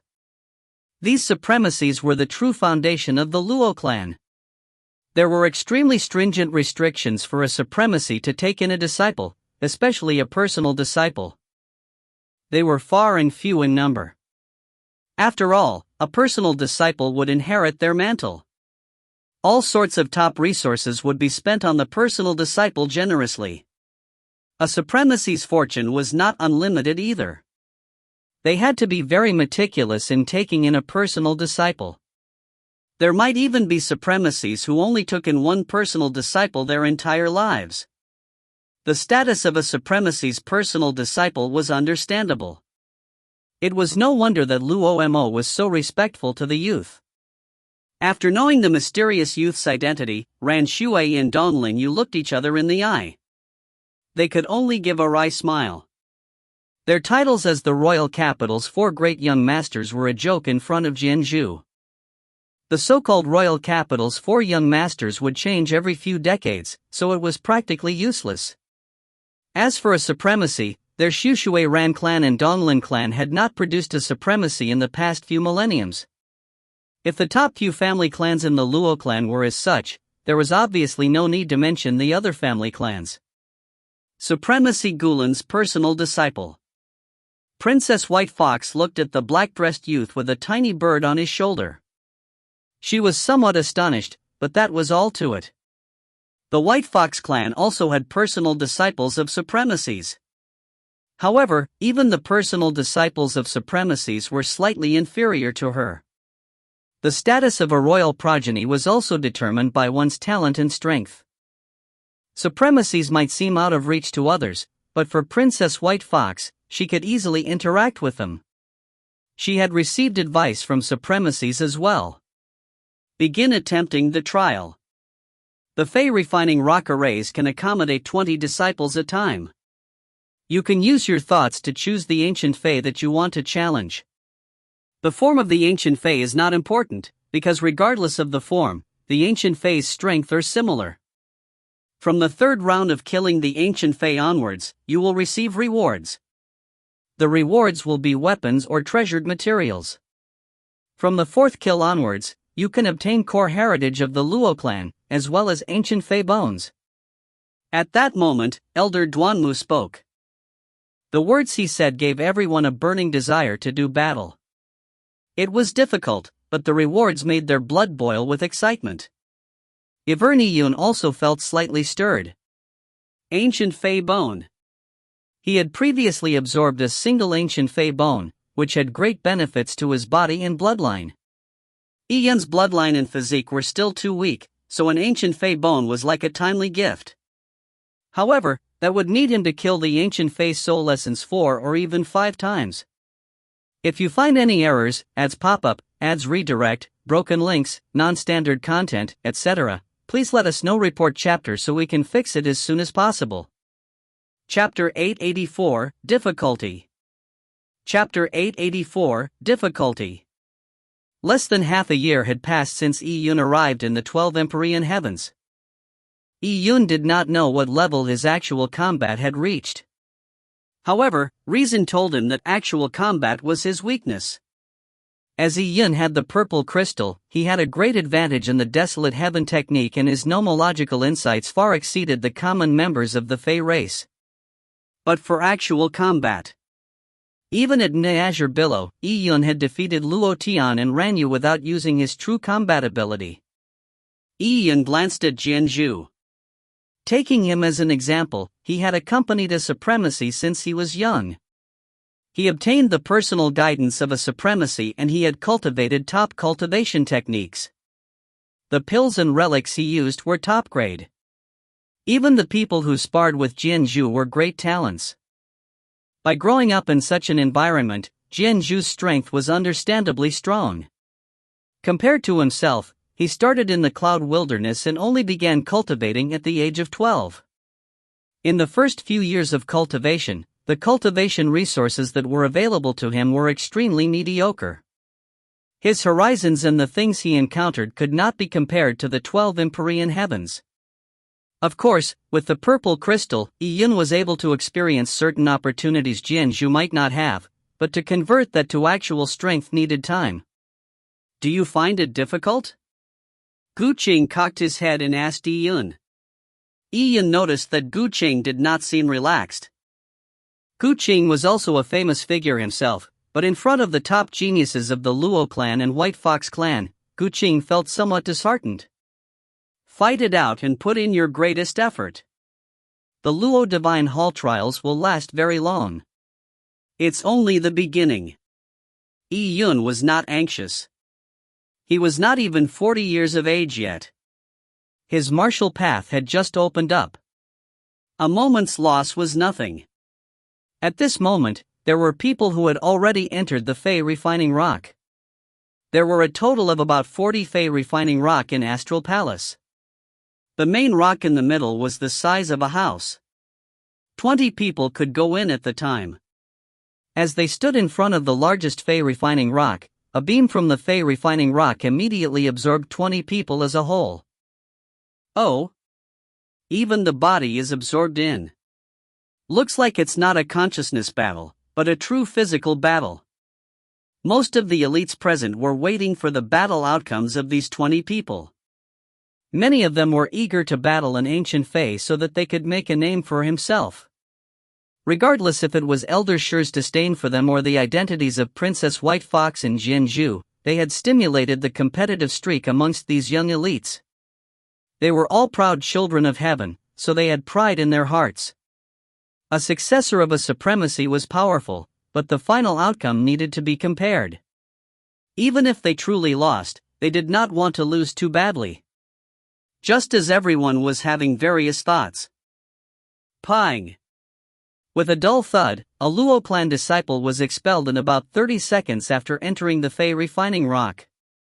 He slammed heavily onto the ground as his face turned pale. Fail. Elder Duanmu seemed to value his words with gold, so he did not even say an additional word. This Luo clan disciple did not even manage to kill an ancient Fey phantom image. He only lasted for about 30 seconds. The gap was just too great. One did not mean much, but following that. Bam! Bam! Bam! One trial taker after another was expelled. It was not limited to the Luo clan disciples. Even trial takers from the White Fox clan did not create any miracles. After lasting for about 5 minutes, they were also expelled out of the rock. After all, the White Fox had chosen the elites from their clan to participate in the Luo clan's trials. Those who were chosen were naturally not too bad. Those who were just chosen to make up the numbers were probably left in their own clans. However, despite being hand-picked, these people did not defeat the first ancient Fey soul essence. All the 20 who had entered the Fey Refining Rock first have failed. Elder Shi calmly announced the outcome. Clearly, the outcome was within his expectations. All of them failed. Even Lin Yu has failed. She only lasted for about 3 minutes. She is the top genius of the 5 states in the Southwest. It was believed that Lin Yu would be able to dazzle at the Luo Divine Hall trials, but who knew that she would fail right at the beginning? The Luo clan disciple who spoke also came from the 5 states in the southwest. He was confident of himself, but after seeing Lin Yu fail so miserably, he was dumbfounded. He did not know how strong a supremacy's successor was, but he knew very well of Lin Yu's strength. He knew that he was much weaker than Lin Yu. If Lin Yu only managed to endure for 5 minutes, he would most likely not be able to last more than 3 minutes, much less defeat the first ancient Fae. Many people had such thoughts when they saw this. Everyone believed that they were extraordinary and that a miracle would happen to them. However, reason told them that it was highly unlikely that they would even clear the first stage. After the first batch of disciples exited, the second batch of disciples was up. Yi Yun saw a familiar person amongst the crowd, Luo Fengling. There were too many people who were qualified to participate in the Luo Divine Hall trials. Yi Yun, Gu Qing and company were of higher status than ordinary disciples. They were situated in front of the group. As for Luo Fengling, Luo Tian and company, they were mixed in the group. And because of this, Yi Yun was able to notice Luo Fengling. Luo Fengling smiled at Yi Yun. She did not have any hopes of creating a miracle. She knew very well that there was always someone better and that she was still far from the mark. If you are able to persist on, it's best to last as long as possible.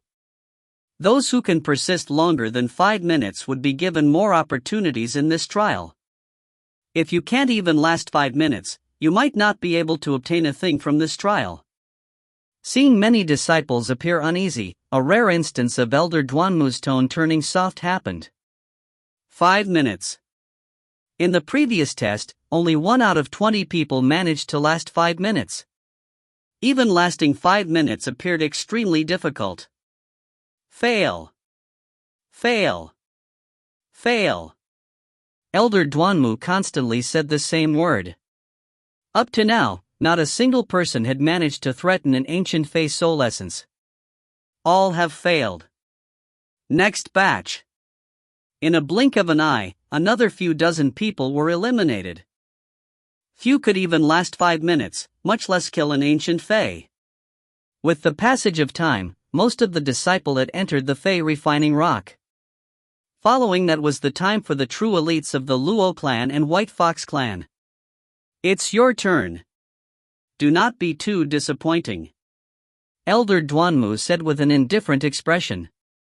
Fairy Red Fox giggled, hee hee, your Luo clan's Fae refining rock array is more difficult than my White Fox clan's. But even so, I believe Elder Duanmu would not be disappointed any further. Nong Ying, Nong Yue, go on up. Fairy Red Fox nonchalantly chose the twins. Nong Ying. Nong Yue. The White Fox clan's shadow twins. Elder Duanmu frowned slightly. He knew very well that at this Luo Divine Hall trials, the Luo clan was very likely going to lose to the White Fox clan. Firstly, this generation of the White Fox clan was very strong. Secondly, many of the elites of the Luo clan had been sent to the White Fox clan to participate in the White Fox clan's trials. Those left behind in the Luo Divine Hall were naturally inferior to the White Fox clan's elites. However, despite knowing this, be it Elder Duanmu or Elder Shi, they would still be displeased if they really lost. Elder Duanmu glanced at Jianzhu. The only person left to hold the ground in the Luo clan was Jianzhu alone. However, the White Fox clan's geniuses were many in number. It was not even Princess White Fox's turn, but the Shadow Twins. After the Shadow Twins, there was Wu Feng, whose strength was relatively similar to theirs. It would be too early to use Jianzhu at this point in time. Upon thinking of this, Elder Duanmu looked at the rest. The upper echelons of the Luo clan had instructed that they were not to weaken their stance at the trials. Elder Duanmu also had a general understanding of the strength of all the elites present. Sweeping his gaze across the Luo clan disciples, there was no one comparable to the Shadow Twins. They were all far too weak. They were destined to lose this stage to the White Fox clan. It was an outcome without question. Forget it.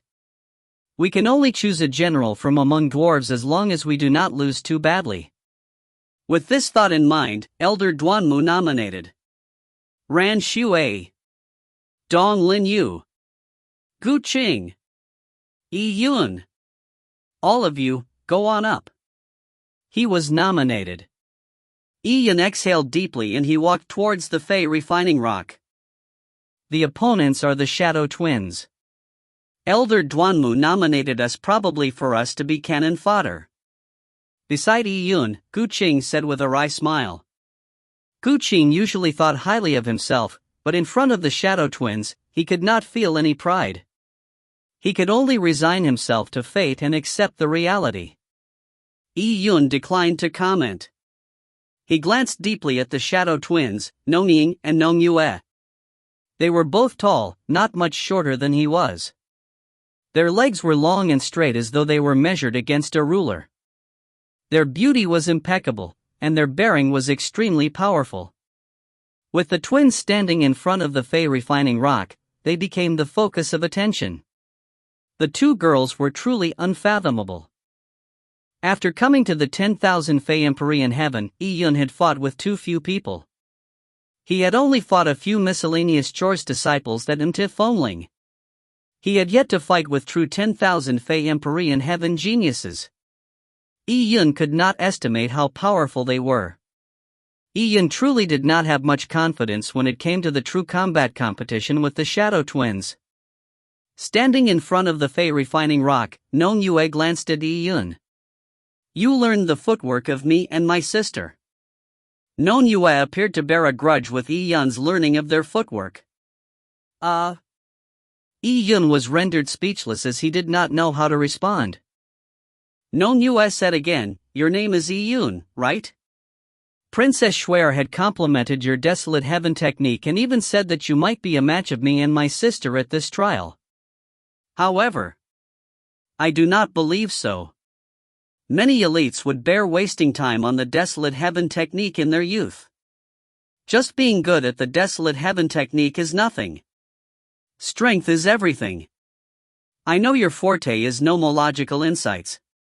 At the Luo Divine Hall trials, there will be a competition on laws. I will defeat you on the nomological insights that you pride yourself in. Of course, all of this needs you to be able to last 5 minutes in the Fey refining rock array. After Nong Yue said this, her elegant body flashed and disappeared into the Fey refining rock. Yi Yun was rather speechless looking at Nong Yue's back. He had only learned her footwork and he had been targeted. Of course, what Princess White Fox had previously said probably made Nong Yue treat him as her opponent. Upon thinking about this, Yi Yun glanced at Princess White Fox and took a step forward and stepped through the Fey refining rock. With a flash, Yi Yun entered a completely unfamiliar space. If you find any errors, ads pop up, ads redirect, broken links, non-standard content, etc., please let us know. Report chapter so we can fix it as soon as possible. Chapter 885, Battling the Ancient Fey. Chapter 885, Battling the Ancient Fey. What unfolded in front of Yi Yun was a desolate grass plain. Tall grass that reached his hips endlessly stretched throughout the plain. Other than Yi Yun, everyone else had disappeared, even the Luo Divine Hall had disappeared. Choose the ancient Fey you want to battle. A voice suddenly pierced through Yi Yun's mind. At the same time, information regarding the ancient Fey was injected into his mind. More than 100 ancient Fey of all shapes and sizes appeared. Yi Yun even saw the 3-legged golden crow and the 9 neonate amongst them. The 3-legged golden crow and 9 neonate were considered 2 of the more powerful ancient Fey. Yi Yun had a good understanding of them since they were his aspect totems. However, just understanding them was not very useful. After all the Heaven Fey, who entered the Fey refining rock, had their own corresponding ancient Fey ancestors. They obviously understood their own ancestors very well. Yet, it remains to be seen who had defeated an ancient Fey. Furthermore, if he chose an ancient Fey that cultivated in the same laws as him, the amount of damage that he could inflict would be greatly limited if he were to use those laws. For example, if Ian wanted to use pure yang laws to kill a three-legged golden crow? Difficult. The three-legged golden crow's pure yang laws would only surpass Ian's. Defeating an ancient fae, even if it was just a soul essence, was something very difficult for the present Ian. I choose the Rani fish. The Rani fish was the ancestor of the Shushui Ran clan. The Rani fish was not considered very powerful amongst the ancient fae. Furthermore, after having a vendetta with the Shushui Ran clan, he had an understanding of the Rani fish. By choosing an ancient fae that he was familiar with and one that was countered by pure yang laws, it would make things easier for him. After Yun made his choice, the vast grass plains disappeared and it changed into a roaring sea. Floating above the sea surface, a strange fish appeared out of the sea. It had a snake's head and a fish's body. It had 6 legs and 2 rows of sharp teeth. In 30 seconds, the battle will begin. Choose your weapon freely. Self-brought weapons, puppets, pills are not to be used. The voice boomed again. Following that, several kinds of weapons appeared in Yun's perception. However, all the weapons were of the same quality. In addition to not being able to use pills and puppets, this battle was truly considered fair for everyone. The pure yang broken sword, the sun shooting 9 death's bow and the God Advent Tower cannot be used. Yun gasped slightly. All the treasures he had was considered top grade, especially the God Advent Tower. During the battle of the black-armored demon god, it had played an important role, but now it could not be used. Furthermore, his opponent was an ancient Fey spirit essence. Such a battle was too difficult. Phew! A sword with a metallic luster appeared in Yun's hand. When Yun injected his Yuan Qi into it, he realized that other than the sword being hard, it did not gain any augmentation from his Yuan Qi. Syncing his thoughts, his spiritual energy interfaced with the black-armored demon god puppet, but he discovered that the connection had been severed. Only the Draco First True Gold remained available. The Draco First True Gold could still be used? Yun was slightly surprised. Upon careful thought, it was understandable. The Draco First True Gold possessed a part of his soul, so in terms of aura, it was identical to Yun. The Fey refining rock array probably banned all treasures without any life to it. Since an avatar was also part of his strength, it was not excluded. At this moment, the Rani fish let out a scream. It opened its humongous mouth and spat out a blue water column. The water column dispersed in the sky and it split into droplets of water that shot straight at Yun. The clear water droplets contained tremendous power in them. Each of them was as hard as divine metal, and they were powerful killing devices. Yun retreated in a hurry as he slashed outwards. Sha! Sha! Sha! His sword beams interweaved into a net as they struck the water droplets, bursting them apart. However, after they exploded, they did not dissipate. Instead, they coagulated very quickly. As for Yun's sword beams, they only pierced through the gaps between the droplets, not affecting them at all. A sword could not stop the flow of water, and as a water-based ancient Fey, the Rani fish was equally proficient in water laws. It coagulated the water droplets that attacked Yun from every direction. Thousand Snow Domain. With a thought, a sea of flying sabers formed around him. They were not the 1,000 snow flying sabers, as all Yun could use was an ordinary saber array. Although the quality of the sabers was weaker, the conjuring of the saber array still remained powerful. The water droplets were once again sliced through. The wantonly dancing saber beams sliced the countless water droplets into a water mist. However, Yun knew very well that the water mist would immediately coagulate. He had very little time for himself. So, Yun's body shot forward like an arrow. He used the 100th of a second that the water droplets needed to coagulate, and charged through the water mist to attack the Rani fish. To kill the Rani fish, he needed to strike its body. Just as Yun approached the Rani fish, it opened its jaws and attempted to bite Yun. At the instant when the Rani fish opened its mouth, a raw and fishy wind emitted from it. It did not resemble a phantom image in any way. It was like a true ancient fae. This was probably the effects of being constructed by a soul essence. Die. Yun circulated the great Empress Heart Sutra as all his pure yang power burst out. A burning strike that resembled the sun slashed out. This strike contained the pure yang sword palace's sword intent. The single strike caused the sky to change colors. The sea in which the Rani fish was lurking was split apart by Yun's strike. A blue ravine seemed to open up as the water surface rose up like cliffs. Large amounts of seawater began to pour down like a waterfall. Sha! Blood splattered. The Rani fish had been injured by Yun's strike. However, at the moment that the sword beam pierced through the Rani fish's body, Yun's heart skipped a beat.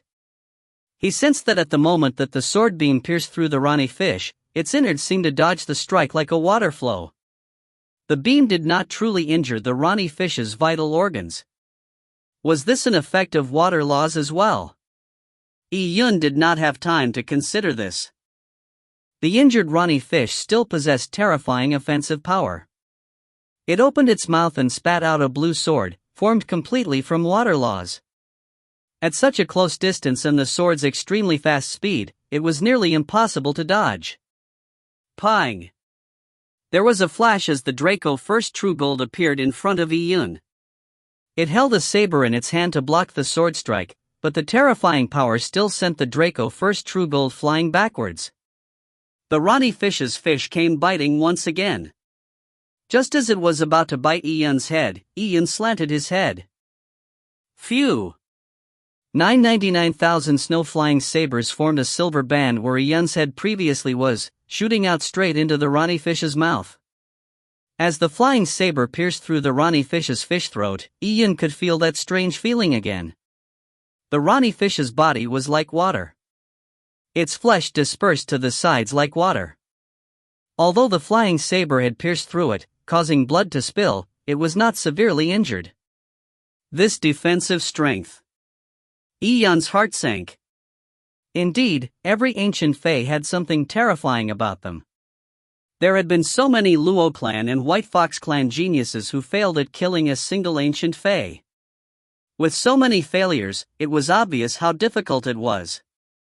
Yun knew very well that he too would not win if he were in their shoes. At this moment, outside the Fey refining rock array, Elder Shur and Elder Duanmu were looking at the largest Fey refining rock in silence.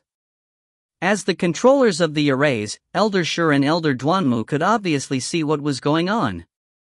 However, Fairy Red Fox could not.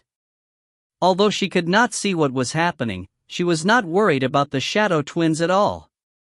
However, on the Luo clan side, it was different. If it was the successor of a supremacy, it was probably still worth watching, but if it were anyone else, the person would probably be greatly lacking. Fairy Red Fox asked with a smile, "Elders, what do you see? Can you tell me?" Elder Duanmu's eyelids moved as he said, "The battles are very intense. Many of them are close to their limits." Ha ha ha. Fairy Red Fox laughed seductively. "It's not bad to be able to last this long. It seems that the Luo clan disciples you send out this time are still not bad. I wonder how the two little girls on my side are doing." Fairy Red Fox's tone annoyed Elder Duanmu extremely. Fairy Red Fox was a junior to Duanmu at best, so he was obviously displeased of a junior acting so smugly in front of him.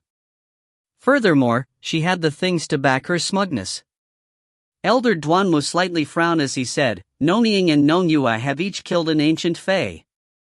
When Elder Duanmu said this, all the disciples were confounded. Already killed one. The people before had all failed. They could only be graded based on the length of time that they lasted. The person who lasted the longest did not last past 6 minutes. And now, at just 3 minutes, the Shadow Twins had each killed an ancient fae. The gap was just too huge. The faces of the geniuses present turned ugly. They felt it jarring. Everyone was an elite, but why were they so far from Nong Ying and Nong Yue? Upon hearing Elder Duanmu's reply, Fairy Red Fox said with a smile, Nong Ying and Nong Yue are skilled at combined attacks. By separating them, their combat power will decline greatly. Killing an ancient Fae in 3 minutes is still passable. If you find any errors, ads pop up, ads redirect, broken links, non-standard content, etc., please let us know. Report chapter so we can fix it as soon as possible. Chapter 886, Killing the Rani Fish. Chapter 886, Killing the Rani Fish. When Fairy Red Fox said this, the surrounding Luo clan elites were rendered speechless. Despite having killed an ancient Fae in 3 minutes, Fairy Red Fox had claimed that the Shadow Twins were skilled at combined attacks, not fighting alone. Although they knew that Fairy Red Fox was saying those words intentionally to posture, they had also guessed that what she said was true. As twins, Nong Ying and Nong Yue were probably able to be of one mind. They could definitely obtain double the results with half the effort when cultivating in combined attacks. The Shadow Twins seemed lofty and unreachable. They stood on a pedestal so high that it could only be reached by Jianzhu out of all the younger generation of the Luo clan currently present in the Luo Divine Hall. Upon thinking about this, many people looked at Jianzhu. With a bone sword behind his back, Jianzhu looked at Elder Duanmu and asked, Senior Duanmu, other than the Shadow Twins, how are the others? The others? Duanmu shook his head. They are already gradually approaching their limits.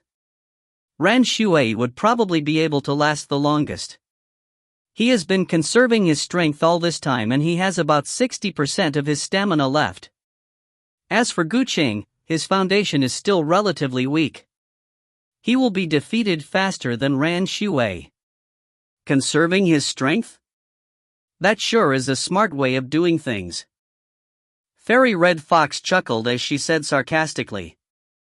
In the Fae refining rock array, if one could not kill the ancient Fae, it would then depend on the amount of time that they lasted.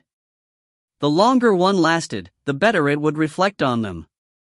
Hence, with the mind of conserving his stamina, Ran Shui had begun evasive maneuvers the moment he entered the array to stall for time. He could obviously last for a long while in such a situation, but it was equivalent to giving up the possibility of defeating the ancient Fae. In contrast, someone truly outstanding would use an indomitable spirit to fight for that ray of hope to defeat an ancient Fae, even if the odds were against them. What about Yi Yun? How's Yi Yun? Jianzhu asked again. Yi Yun is battling fiercely and he is expending a great deal of his stamina. If this goes on, he might not be able to last 5 minutes. Less than 5 minutes?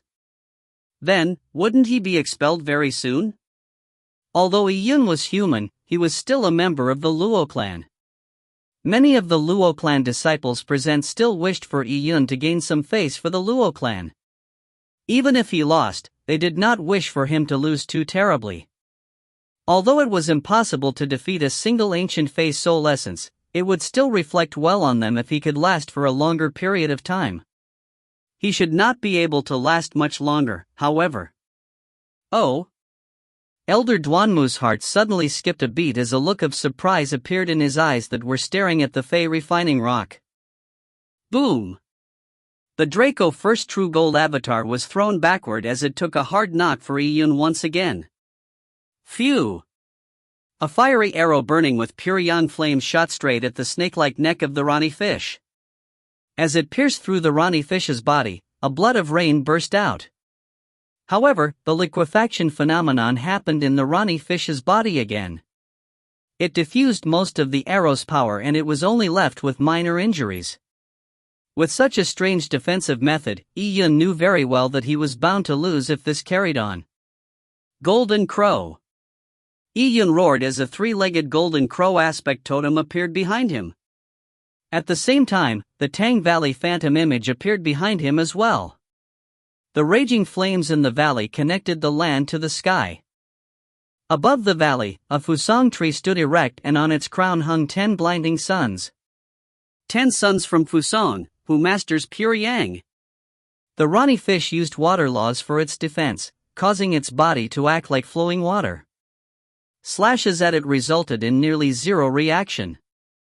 Only the power of pure yang could deal it a bit of damage, but it was not enough. Yi Yun's yuan qi was decreasing. If he was to compete in expenditure with the Rani fish, he was bound to lose eventually. He had to attain victory in one strike. Yi Yun roared and the three-legged golden crow shrieked as it merged into the sword in Yi Yun's hands. The sword burned with a shimmering flame as though it was about to melt. Ah! The Rani fish let out a cry as it opened its mouth and bit at Yi Yun. This was the common means of attack for the Rani fish, and Yi Yun was also waiting for this instance. He circulated the Great Empress Heart Sutra to its limits and together with his sword, he charged into the Rani fish's gaping mouth. One with the sword. Boom! Yi Yun charged straight towards the Rani fish's belly as the pure yang flames around him burned. The Rani fish's body liquefied once again as it wanted Yi Yun to pass through its body.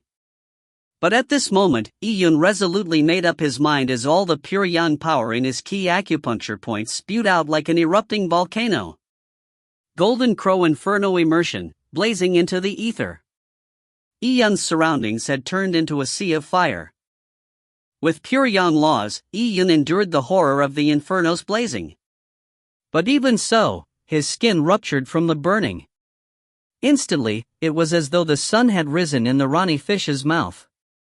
Tons of fire swept around as billions of gallons of seawater were evaporated. The Rani fish's body bloated as though it was about to explode. This time, it could not expel the raging pure yang flames with the water elemental laws that it knew. The Rani fish let out a cry as blood gushed out of its mouth, but the blood was instantly evaporated by the flames. The Rani fish's life force rapidly drained away from its body as well. However, this was a method that damaged the enemy and dealt nearly the same damage to oneself as well. Yi Yun had to withstand the impact of the terrifying energy explosion. Although his body had been reconstituted with the ancient Fey bone and azure billow, there was too little time and the strength he gained from it was far from enough.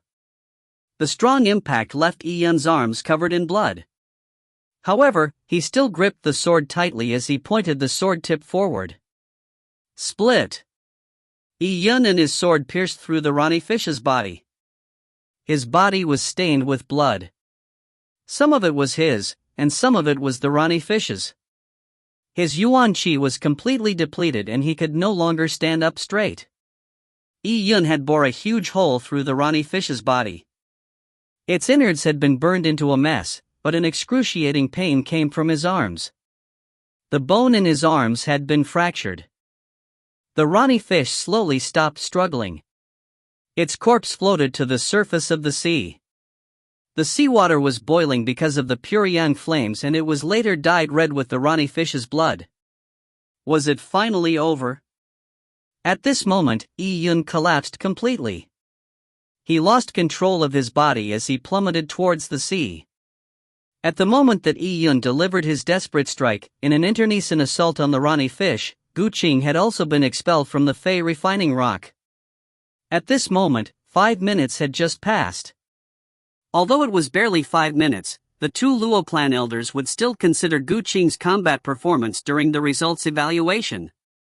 Launching a blitz attack was obviously different to constantly dodging. Gu Qing managed to last for 5 minutes. As for Yi Yun, he managed to do so for more than 5 minutes. At this juncture, everyone heaved a sigh of relief. At least did they not lose too terribly. Furthermore, from what Elder Duanmu said, Yi Yun had been desperately fighting from the moment he had entered the Fey refining rock array. It was truly commendable for him to last this long while engaging in such a fierce battle. If you find any errors, ads pop up, ads redirect, broken links, non-standard content, etc., please let us know. Report chapter so we can fix it as soon as possible. Chapter 887, Severely Injured. Chapter 887, Severely Injured. In the Grand Hall, the Fey refining rock array shimmered. When Gu Qing was expelled, Elder Duanmu said fail nonchalantly, but his attention was still focused on the Fey refining rock array. How are the rest? Fairy Red Fox swirled her hair and asked. Elder Duanmu's eyebrows moved as he said with a deep voice, "Nonying and Nonua have wounded the second ancient Fae." Wounded the second ancient Fae? Fairy Red Fox smiled. She was very satisfied with Nonying and Nonua's combat strength. After all, the second ancient Fae was many times stronger than the first ancient Fae. The Shadow Twins were still able to wound the second ancient Fae after engaging in a full battle with the first ancient Fae. They had far surpassed all the disciples before them. What about the others? Fairy Red Fox asked as the corners of her mouth curled. Ran Shui still has a lot of stamina left. He should still be able to last for a while. As for Yi Yun, he is about to come out. Coming out? To be able to last 5 minutes with the first ancient Fae is still not bad. Fairy Red Fox nodded, and she did not despise Yi Yun in any way. After all, with his background, such a result was pretty good. However, compared to the Shadow Twins killing the first ancient Fae in 3 minutes and wounding the second ancient Fae, he was still a good deal away. Bam! The Fae refining rock shimmered as Yi Yun was expelled. Gu Qing and Yi Yun nearly came out at the same moment, but Gu Qing only had a pale face with a few injuries, but for Yi Yun, he was covered in blood and he had completely fainted. This is... Everyone was stunned. Seeing Yi Yun about to collapse to the ground, Elder Duanmu pointed into the void and held Yi Yun's body, preventing him from falling to the ground. He was so severely injured? Not a single part of Yi Yun's body was fine. His Yuan Qi had also been completely drained. It was just a trials array. Was that a need to go to such extent? Battling an ancient Fae in the Fae refining rock was not an illusion. It was a true battle in an interspatial zone. Although Elder Duanmu was watching, and the chances of death were unlikely, being too severely injured could affect the subsequent trials. Coupled with the fact that the ancient Fae was too strong, many people began keeping a distance once they realized that they were no match. Few people were like Yi Yun who fought so desperately. He's injured so badly? That punk is foolhardy. He might as well have conserved some strength for his cultivation. There's no prize from being so badly injured. Many people were shaking their heads. Although Ran Shui's tactics were rather underhanded, it was still considered quite a good tactic. Dragging out time by using hit-and-run tactics was much better than being so miserable like Yi Yun. Just as everyone was waiting for Elder Duanmu to declare Yi Yun's failure, they were surprised to see Elder Duanmu looking at Yi Yun in silence. Why? Elders, what are the two of you looking at? Fairy Red Fox asked Elder Shur and Elder Duanmu with a smile. Elder Duanmu remained silent for a while before saying, Yi Yun won. He killed the first ancient Fae. Although he did so at his limits, he had still won. Ha! He won? Everyone was confounded when they heard this. Yi Yun actually won? No one would be surprised if the Shadow Twins won. The Shadow Twins were two of the top geniuses in the White Fox clan.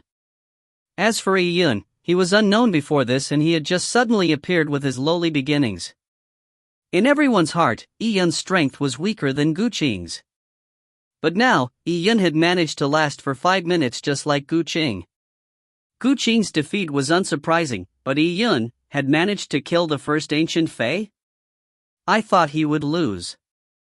The strength he showed in battle was even weaker than Ran Shui's by a tiny bit, but Ran Shui is still stalling for time while battling with the ancient Fae. As for Yi Yun, he had struck back, and by expending most of his Yuan Qi, he launched a fatal strike, hitting the ancient Fae's weakness. So, he won. His strength was slightly weaker than Ran Shui, but he was able to win? Everyone was amazed when Elder Duanmu said this. Although an individual's strength played a decisive role in the outcome of a battle, at times, one's fighting spirit, techniques, will, and insights could play important roles. For Yi Yun to be able to defeat the first ancient Fae in the absence of sufficient strength was truly surprising. Yi Yun actually managed to defeat the first ancient Fae. Gu Chang was startled. As one of the Luo clan disciples who had just experienced fighting an ancient Fae, he knew how powerful the ancient Fae that he encountered in the Fae refining rock was. He was no match for it. And as a heaven Fae, Gu Qing had a sense of awe towards ancient Fae. Furthermore, it was not an illusionary realm, it was a true battle, so the suppressive feeling was extraordinary. Yet, Yi Yun had managed to strike back and kill an ancient Fae under such circumstances. Gu Qing found this matter incredulous. At this moment, a White Fox clan disciple's lazy-sounding voice was heard. He only killed the first ancient Fae, but that was at the cost of going unconscious. To put it bluntly, it's just an internecine struggle. Do you need to have such great reactions? Those who aren't aware of it might think that he had consecutively killed 2 or 3 ancient Fae. Don't forget that our White Fox clan's shadow twins are still in an intense battle inside the Fae refining rock. And at the 3-minute mark, they had each killed the first ancient Fae. The surrounding White Fox clan disciples echoed in unison when this was said. That's right. Yi Yun only relied on desperation for him to luckily clear the stage. What is of true value is still strength. We have so many talents from the White Fox clan this time. Senior sisters Nonying and Nongyue have only just begun. When the White Fox clan disciples said this, the Luo clan disciples fell silent. Indeed, although Yi Yun's performance was not bad, the reason why he garnered attention was because of Yi Yun's low starting point. To many geniuses, Yi Yun was not much different from them. Under such circumstances, it was surprising for Yi Yun to kill the first ancient Fae. However, compared to the geniuses in the White Fox clan, he was indeed nothing much. The Shadow Twins were truly terrifying. The Shadow Twins would truly leave Yi Yun in the dust upon comparison. At this moment, the Fae refining rock shimmered as 2 figures were expelled from the Fae refining rock several seconds apart. So painful. Nonyue rubbed her delicate wrist. Her forearm was stained with blood. From the way she winced her nose, it looked somewhat adorable. I couldn't beat it. That bull's hide was too tough. Stabbing it with a sword, the wound was a foot deep, but there was no reaction despite me stabbing it a few dozen times. Nonyue grumbled. However, her words caused people to gulp. Nonyue was battling the second ancient Fae that was several times stronger. Not only did she last long in battle, she had also managed to stab the ancient Fae a few dozen times. Not only so, Nonyue had managed to escape relatively unharmed. Despite being injuries, compared to Yi Yun. Yi Yun was currently the one with the best results amongst the Luo clan disciples, but he was unconscious. Fairy Red Fox beamed as she stroked Nonyue's head and said, "Well done." Why is Yi Yun unconscious? Only then did Nonyue notice Yi Yun. As Yi Yun had previously mimicked her footwork, this young lady was still bearing a grudge. Yi Yun did inordinately well and he managed to luckily kill the first ancient Fae, but his strength was ultimately insufficient, so he was severely injured. There's no need to mind him. The strongest person from the Luo clan is Jianzhu. He is the only opponent at this Luo Divine Hall trials that is worthy of your and Nonying's attention. When Fairy Red Fox said this, Nonying and Nonyue glanced at Jianzhu. Although Princess Shuer was strong, her opponent was Luo Huier. Her and her sister's mission was to beat Jianzhu. Be it Nonying or Nonyue, they did not believe that they would lose. And, don't worry.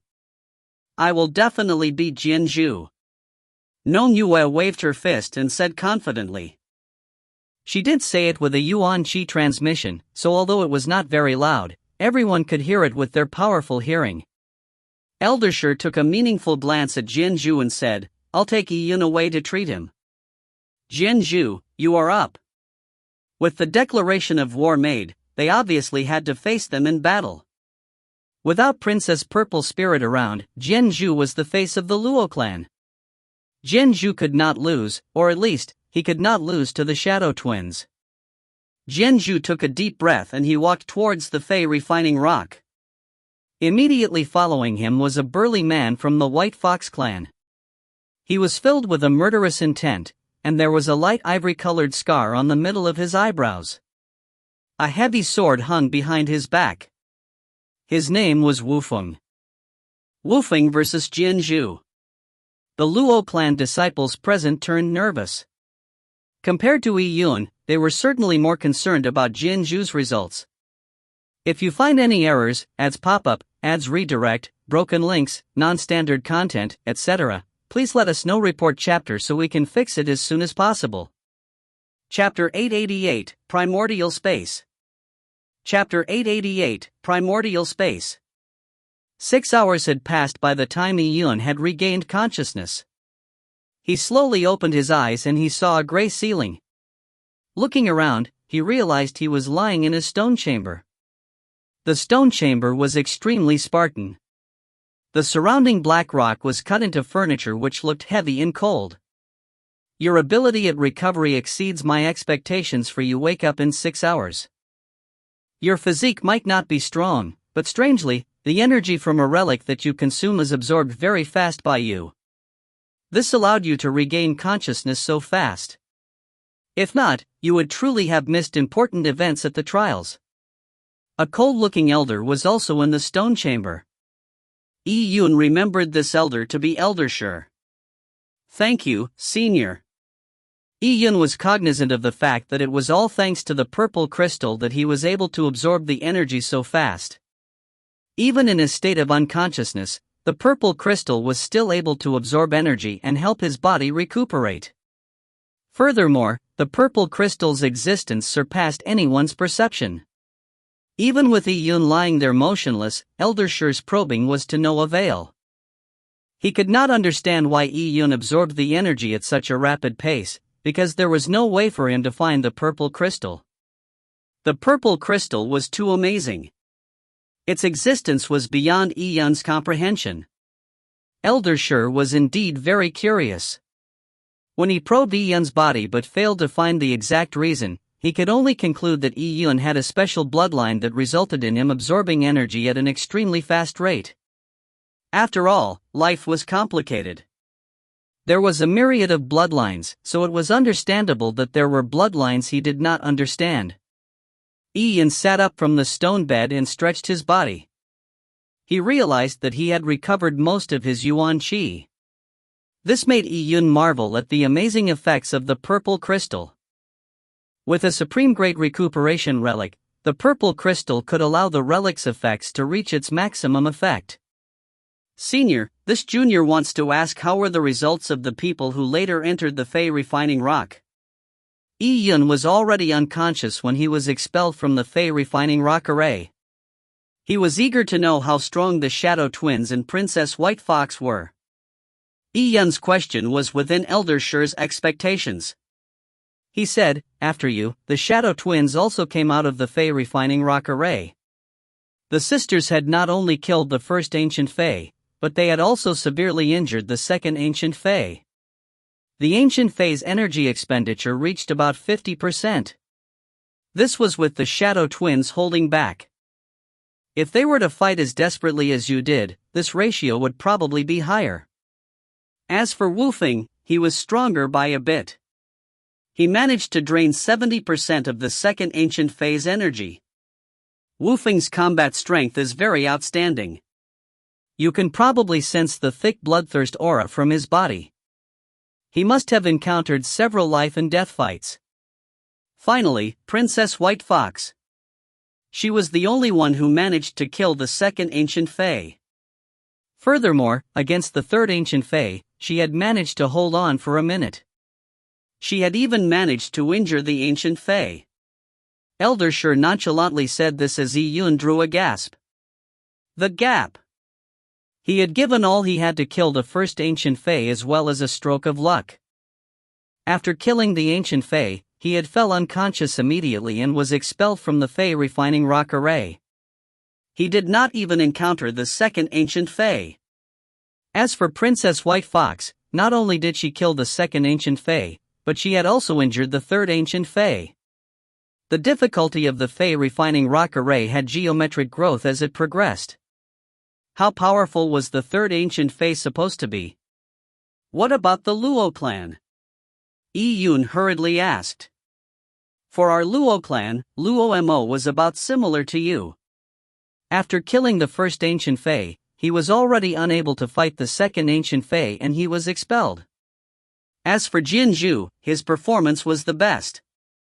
At least his results were much better than Wufeng's, allowing him to defeat the Shadow Twins as well. So he did win back some face for the Luo clan. Thank you. Yi-Yun clenched his fists subconsciously. His path was still long. He had to charge and race towards them step by step. From your eyes, you did not seem disheartened. Very well. Elder Shur nodded. I'll be taking you to the primordial space. Everyone who managed to last 5 minutes on the first level or managed to injure the first ancient Fae are allowed to enter the primordial space. As Elder Shur said this, he grasped Yi-Yun's hand. With a nonchalant step forward, the surrounding space distorted. Yi-Yun felt dizzy as traversing through the chaotic laws of the primordial Empyrean heaven was taxing on his mental strength. At the next moment, Yi-Yun had already arrived at a gigantic cloister. This cloister was tall and wide that reached out 1,000 feet. Even if a massive ancient Fae was here, it could easily pass through it. The cloister was built from unknown rocks and at the end, there was a rustic bronze door. The door was as tall as the cloister and there were all sorts of glyphs of divine beasts carved onto the door. It was majestic and impressive. Yi-Yun and Elder Shur appeared like ants in front of the cloister. This feeling could not help but make Yi-Yun curious about the things behind the door. At this moment, Elder Shur had already put his hand out to press on the door. Following that, the 30-foot thick door that was of immeasurable weight was pushed open by Elder Shur. Seeing the scenery behind the bronze door, Yi-Yun's heart skipped a beat. Behind the door was empty space. The space was permeated with a nebulous fog, and it was unknown how wide it was. The magnificent cloister disappeared at this point, as though it became part of the void. The Luo clan disciples and White Fox clan disciples that had been selected had already been waiting in this space. Yi-Yun noticed that there were a few rustic rocks floating amidst the nebulous fog. They did not have any color to them and they were all gray. It was as though they had been abandoned at a particular corner of the world for billions of years. Yi-Yun could not help but probe the rocks with his mental energies. He discovered that these rocks were somewhat similar to the Fae refining rocks on the first level, but the aura that they emanated was completely different to the Fae refining rocks. Yi-Yun, are you fine? Seeing Yi-Yun appear, Gu Qing was surprised as he immediately came up to him. You recovered so quickly? Everyone had seen the scene of Yi-Yun being expelled. They were very aware of how injured he was. Even with the conditioning of a supreme-grade relic, it was difficult to recover so quickly. After all, the higher the relic's grade was, the more powerful its medicinal essences were. It made the absorption slower. You sure recovered pretty fast. It looks like your strength might be weak, but your ability to take a beating is rather good. Nong Us said with a grin. She was not being sarcastic with Yi-Yun, but she was just outspoken.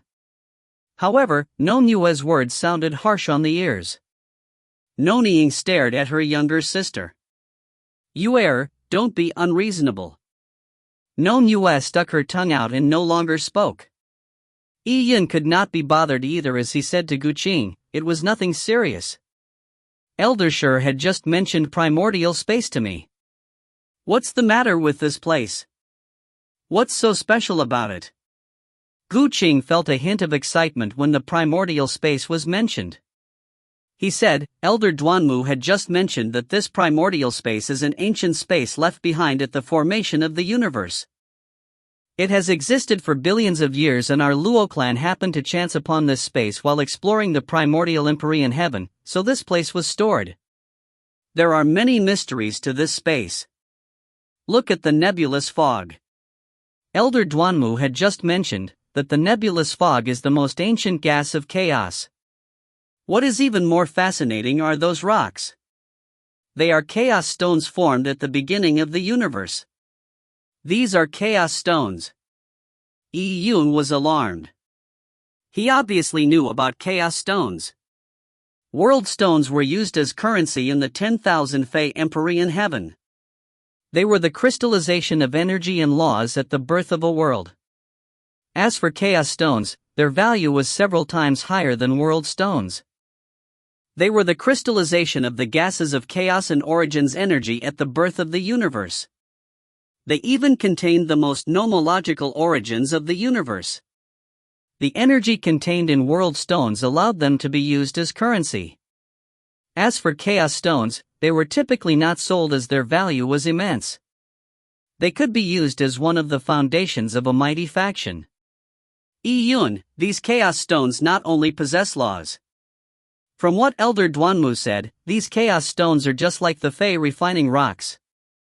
Sealed within them are auric charms of ancient Fei. However, it's no longer ancient Fei soul essence, but the true auras of Fei gods. Fei gods. Gu Qing's words gave Yi Yun a fright. The 12 ancient Fei gods were the coagulation of the supreme laws. Back at MT Azure Billow, Yi Yun had seen the divine column and the carvings that the Luo clan constructed for the 12 Fei gods. However, those divine columns were left behind by Luo clan ancestors after all. The Luo clan ancestors might be strong, but they were considered weak when placed in the entire 12 Empyrean heavens. Due to the limitations of their cultivation levels and nomological insights, the divine columns that they produced could not replicate the true laws of the Fei gods. Compared to the chaos stones that had the auras of the Fei gods sealed within them, the divine columns could not even be compared as a night and day difference. This was also the limitations of the MT Azure Billow ancient Fei edifice. However, in the primordial space, such a situation did not exist. This was the aura of the Fei gods sealed in the chaos stones. It was true origins laws. These chaos stones will be lent to us? Yi Yun was also excited.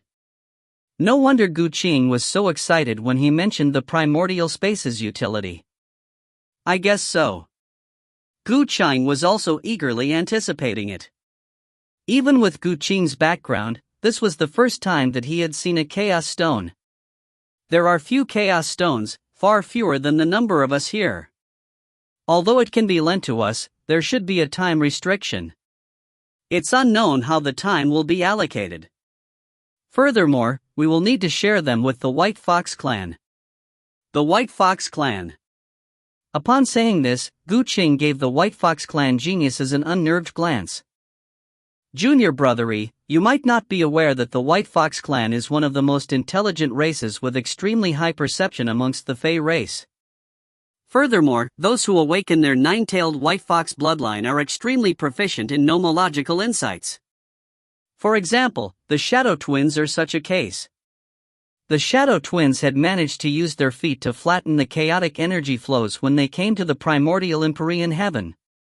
It was evident how high their nomological perception was. Gu Qing's words were heard by the sharp-eared Nong Yue. She looked over with a grin. She revealed a smile as though it was a show of might. What you understand is pretty good, and you weren't wrong. I'm not good at killing, but when it comes to nomological insight, I like them the most. If you find any errors, ads pop up, ads redirect, broken links, non-standard content, etc., please let us know. Report chapter so we can fix it as soon as possible. Chapter 889, Only Soup Left. Chapter 889, Only Soup Left. Elder Duanmu stood in front of the Luo clan and White Fox clan disciples as he looked at the ancient rocks floating amidst the nebulous fog. This primordial space is the core of the Luo Divine Hall. The auras of the Fei gods that are sealed in the chaos stones are Fei god stones. There is a total of 27 Fei god stones here. The 27 Fei god stones differ in size and quality. When you meditate with them, you are free to select them according to your preferences. As Elder Duanmu said this, he waved his hand. Dozens of white beams shot out of his sleeves, and they landed in everyone's hand. Yi Yun caught one of the white beams of light. It was a jade slip. Yi Yun sank his consciousness into it. The jade slip introduced the Fey God aura sealed in each Fey God stone, as well as the quality of each Fey God stone. The largest Fey God stone was about a square foot in size, but it was so heavy that Yi found it unbelievable. A Fey God stone that was a square foot in size was heavier than 100 mountains. If it were thrown onto the ground, it would sink straight to the core of a star, due to its stunning weight. Probably as a result of this reason, the Fey God stone that was a square foot in size was called penetrating star rock. Although the penetrating star rock was the biggest stone, it was not the most valuable one. There was a Fey God stone that was rarer than the penetrating star rock, named Three God Seal. The Three God Seal stone was about half a foot long. Sealed within it were 3 different auric charms of Fey gods. The 3 auric charms of Fey gods had merged into one in this Fey God stone, causing its value to far exceed the rest of the Fey God stones. The penetrating star rock and 3 God Seal were basically the best Fey God stones in the primordial space. The rest were far worse. Ian put down the jade slip and scanned the people behind him. There were about 70 disciples that had the right to enter the primordial space. However, there were only 27 Fey God stones.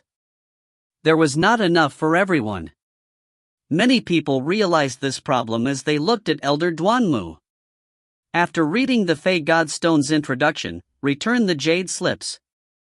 The number of disciples that entered the primordial space totals 71 people. The disciples that fail to kill the first ancient Fey can only stay in the primordial space for 8 hours a day. Those who manage to kill the first ancient Fey are allowed to stay in the primordial space for 16 hours a day. As for the choice of the Fey God stones, Princess White Fox will choose first, followed by Jianzhu, then Wufeng, the Shadow Twins, Luomo, and then Yun. Elder Duanmu recited the names of those who had obtained the best results at the Fey refining rock array in order. The better the results, the higher the priority they had. Furthermore, everyone was not limited to one Fey God stone. For example, Princess White Fox's choice took precedence over everyone else. She could spend 16 hours a day to choose any of the Fey God stones. If Princess White Fox were to choose the most profound 3 God Seal, she would gain exclusive use of the 3 God Seal for 2/3 of the time. As for the remaining 1/3 would most likely be taken by Jianzhu. Just 2 people could hoard the 3 God Seal. Jianzhu still had plenty of time left, and it was typical that he would choose the penetrating star rock that was the second most valuable. As for the remaining time for the penetrating star rock, it was no doubt going to be taken by Wufeng and the Shadow Twins. By the time it was Yun and Luomo's turns, there would be little time left for the best Fey God stones. Yun and Luomo could only wait for Princess White Fox to temporarily abandon the 3 God Seal when she failed to gain any insights from it so as to win the precious time that they needed to study the 3 God Seal. As for the rest, those who did not even kill the first ancient Fey had no chance to even touch the 3 God Seal. Upon understanding the allocation rules, many people had ugly expressions. One of them was Ran Shui. Amongst all the disciples that did not kill the first ancient Fey, Ran Shui had lasted the longest, a total of 9 minutes. With this result, Ran Shui was feeling rather complacent. However, when he exited the Fey refining rock array, he was informed that Yun, who had entered the array together with him, had managed to kill the first ancient Fey. This did not really matter, but now, he was informed that because of his failure to kill the first ancient Fey, the amount of time that he gained to obtain insight from the Fey God stones was half of theirs. Furthermore, he had to wait for the rest to choose first. As such, how could he feel appeased? Elder Duanmu. How can this rule work? Aren't we conceding the best resources of our Luo clan to the White Fox clan? Ran Shui was anxious. There were only 18 years for the Luo Divine Hall trials. It was extremely precious, and it would largely determine their future success to a large extent. However, under the regulations, Ran Shui was only able to gain insight into a tiny amount. He was bound to be left in the dust by Jianzhu and company. He might even end up being inferior to Yun. Upon hearing Ran Shui's voice transmission, Elder Duanmu frowned and said coldly, conceding them to the White Fox clan is because you did not live up to expectations. The rules are this. The White Fox clan might obtain more resources in the Luo Divine Hall, but Princess Purple Spirit would also obtain greater resources from the White Fox clan. What everyone gets is based on their own merits. Elder Duanmu gave him a good scolding right to Ran Shui's face, rendering him speechless. What else could he say? At the Fei Refining Rock trial, he had failed to beat Yi Yun, whose strength was weaker than his. Princess White Fox, you can begin. If you wish, you can join the time allocated for your meditation each day. You can even study it for a month in one go. The jade slips only had a general introduction of the Fey God stones. One needed to take a personal look to see if it was suitable for oneself. Thank you, Senior Duanmu. Princess White Fox smiled and she stepped into the nebulous fog of the chaos gases. Her body turned blurry in the fog, and moments later, she walked out of the fog and said, I will choose the 3 God Seal for 20 days, and the penetrating Star Rock for 10 days. Princess White Fox made her decision. However, when the Luo clan disciples present heard this, they felt their hearts ache. Instantly, the 2 best Fey Godstones were taken up. Furthermore, it was only the first person, and so much time was taken up. How much would there be left when it was their turn? Elder Duanmu was not surprised with Princess White Fox's choice. Amongst all the Fey God stones, the 3 God Seal was the most profound. The laws it contained were the most intricate as well, so it was natural for Princess White Fox to choose it. Next, Jianzhu. Jianzhu had narrowly beaten Wufeng, but now, that bit of advantage was extremely important. Senior Duanmu, I've chosen as well. I'll first study the penetrating Star Rock for 20 days before studying the 3 God Seal for 10 days. The time Jianzhu chose to study the Fey Godstones was complementary to Princess White Fox's. In the first month, the 2 best Fey Godstones were monopolized by the 2. Many of the Luo clan disciples present felt bitter. Others had the chance to eat meat, while all they had was soup to drink. Princess White Fox and Jianzhu had monopolized the first 30 days. In accordance with the rules, they would have a period of rest after that. During this period, the 3 God Seal and the penetrating Star Rock would be free. However, Wufeng and the Shadow Twins would not stand on ceremony to split the idle time. With that, there was nothing left. And up to this point, it would be Luo Mo and Yi Yun's turns. If you find any errors, ads pop up, ads redirect, broken links, non-standard content, etc., please let us know. Report chapter so we can fix it as soon as possible. Chapter 890, An Unexpected Twist. Chapter 890, An Unexpected Twist. MW spoiler, this chapter will link up Martial World to True Martial World. Junior Brother E, it's our turn. Upon seeing this situation, Luo Mo gave a wry smile. He felt wistful and he estimated that for the first half of the year, there was no chance for him to touch the 3 God Seal and the penetrating Star Rock. Even towards the end, it was probably hard for him to come across a time when Princess White Fox or the Shadow Twins would choose not study the penetrating Star Rock or 3 God Seal. The amount of time left for him to meditate with it was extremely minute. The 3 God Seal was the most profound stone, yet with such a short time given to him, what could he comprehend from it? Upon thinking about this, Luo Mo was envious of Princess White Fox. She could meditate with any of the Fey God stones in the primordial space. Such an opportunity was something that he had no chance of doing. Not only did the Luo Divine Hall trials not give them a chance to catch up to top geniuses, it was actually opening up a gap. This was the rule of the 10,000 Fey Empery in heaven. The best resources were gathered together to develop the best talents. Brother E, it looks like we have become fellow sufferers. Luo Mo said in a self-deprecating tone. Yi Yun's eyebrows moved as well. He found it regretful as well. He also wanted to take a look at the 3 God Seal that condensed the auric charms of 3 Fey gods. Unfortunately, Yi Yun's ranking was behind Luo Mo. Even if Luo Mo had a chance, there was no chance for him. After the 3 God Seal and Penetrating Star Rock, the quality of the other Fey God Stones had an obvious qualitative drop. The better ones were the 7 Star Rock that had 7 points of light on its surface, the squarish 4-side slab, and the shimmering gem, Lit Star. These 3 Fey God Stones were close in quality, so there was not much difference when choosing any one of the 3.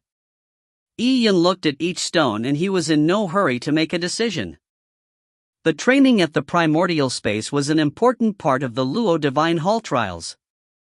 It was pertinent to choose the correct Fey God Stone. Even if he knew that he could not choose a supreme grade Fey God Stone, he could not be careless. Ian looked at all of the 27 Fey God Stones. The first few Fey God Stones were highest in quality, but towards the end, the quality was increasingly inferior. The 20th Fey God Stone was about the size of a bowl. The auric charm of the Fey Gods contained within it was not even a tenth of the other Fey God Stones before it. But even so, Ian took a look at every Fey God Stone.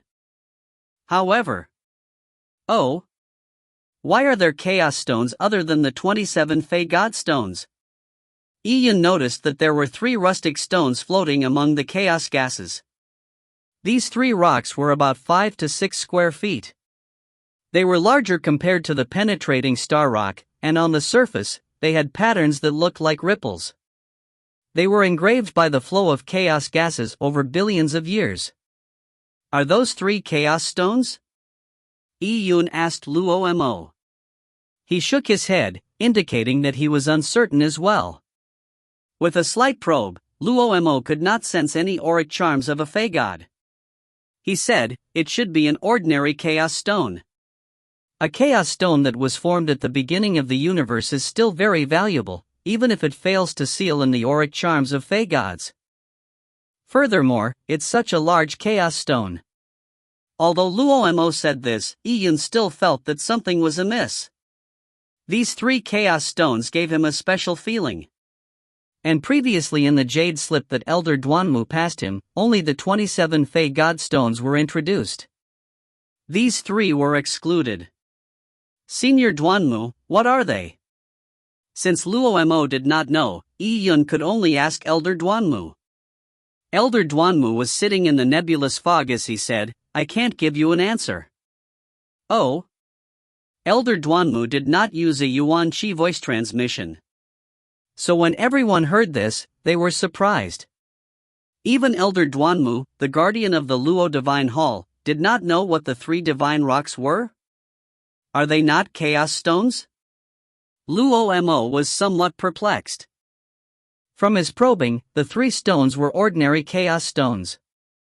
However, Elder Duanmu said, they are more profound than ordinary Chaos Stones. As to why they are profound, no one in the Luo clan knows.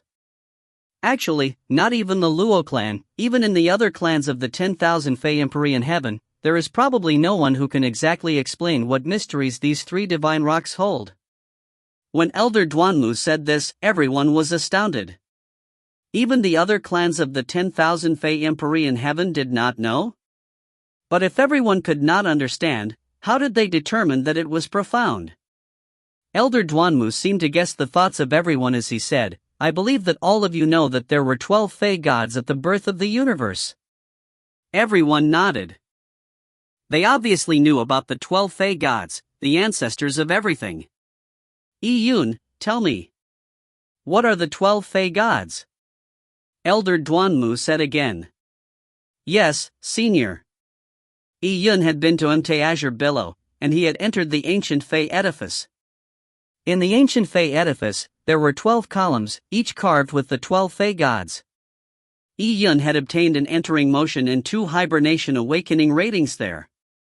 The 12 Fey Gods are Embodiment of Pure Yang, the first Fey God, Extreme Yang Illumination. Embodiment of Pure Yin, the second Fey God, Extreme Yin Nether Glow. Amalgamation of the 3000 Great Tao, the third Fey God, Empress Earth Tao Tree. The ancestor of dragons, Dragon Emperor. The ancestor of all birds, 7-colored Phoenix. Fish and bird in one, Kuan Pang. Humanoid Fey God, Heavenly Man. The river of time, river of forgetfulness. The embodiment of space, solitary nothingness. There are a total of 9 great Fey gods. But for the remaining 3, it was left vacant in the ancient Fey edifice. Back then, Lord Songmang's explanation was that the identities of the final 3 Fey gods are impossible to confirm. Although many mighty figures have managed to infer their existences, they are unconvincing. Hence, the final 3 Fey gods are a mystery. Upon saying this, Iyun took a careful look at the 3 gigantic chaos stones. Does Senior mean that? That's right. Elder Duanmu nodded. Amongst the 12 Fey gods, the existence of the last 3 Fey gods are still unknown. However, no one doubts that there were 12 Fey gods at the birth of the universe. The reason is because of the traces left behind in chaos stones. There are chaos stones that seal the auric charms of the Fey gods scattered in the primordial empyrean heaven. There are a total of 12 types of chaos stones. The first 9 allow us to meditate over their profoundness, resulting in us being able to deduce the true form of the Fey gods. As for the final 3, it is difficult to deduce any of their mysteries. Hence, amongst the 12 Fey gods, there are 3 vacancies. Once Elder Duanmu said this, everyone was enlightened. Many of them were previously curious as to how people were so certain of the existence of the 12 Fey gods at the formation of the universe and the birth of life. So, it was because of the chaos stones. However, if the mighty figures of the 10,000 Fey empyrean heaven could not comprehend the last 3 Fey god stones, there was no way they could. The 3 Fey god stones were useless no matter how large they were. At this moment, Elder Duanmu said, these 3 Fey god stones are stored in the primordial space as a symbol. It's considered a form of worship for the 12 Fey gods. None of you need to care about them. In fact, out of the 12 types of Fey god stones, the last 3 are considered by everyone to be the most profound of all Fey god stones. However, their values are lower than any of the previous 9. What Elder Duanmu said was rather reasonable. Since no one could comprehend them, their values were obviously low. Iyun nodded his head while thoughts went through his head. Since so many predecessors were powerless against the 3 Fey god stones, Iyun did not believe that he could create a miracle.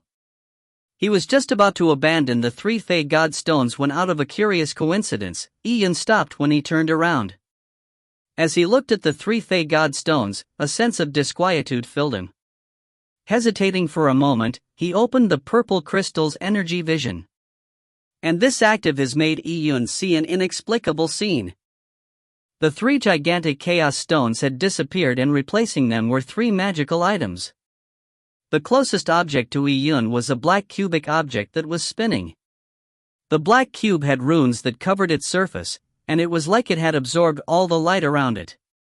Even the space that was suppressed by chaos gases was distorted by it. It looked mysterious and ancient. The thing furthest from Iyun was a blood-colored bead. It exuded a boundless bloodthirsty aura. Even with the energy vision, a glance at it made Iyun feel like he was plummeting through a blood pool in hell. And in between the black cube and the blood-colored bead, there was a purple crystal. It looked like it was sculpted from amethyst. Upon seeing the purple crystal, Iyun was completely dumbfounded. He held his breath as his heartbeat stagnated. Isn't that the purple crystal that had always been hidden in his body? Iyun subconsciously pressed down on his chest. In the position of his heart, the purple crystal quietly lurked. With each heartbeat, it gave a faint energy fluctuation that spread throughout Iyun's body. If you find any errors, ads pop up, ads redirect, broken links, non-standard content, etc., please let us know. Report chapter so we can fix it as soon as possible. Chapter 891, 3 Fey Gods. Chapter 891, 3 Fey Gods. The black cube, the crimson bead, and the purple crystal that emitted strange energies. What Iyun had always seen in his energy vision was energy in the form of points of lines and dots for everything. However, these 3 objects were completely different. Even in the energy vision, Iyun could clearly see the individual objects as a whole, as well as the mysterious textures on their surfaces.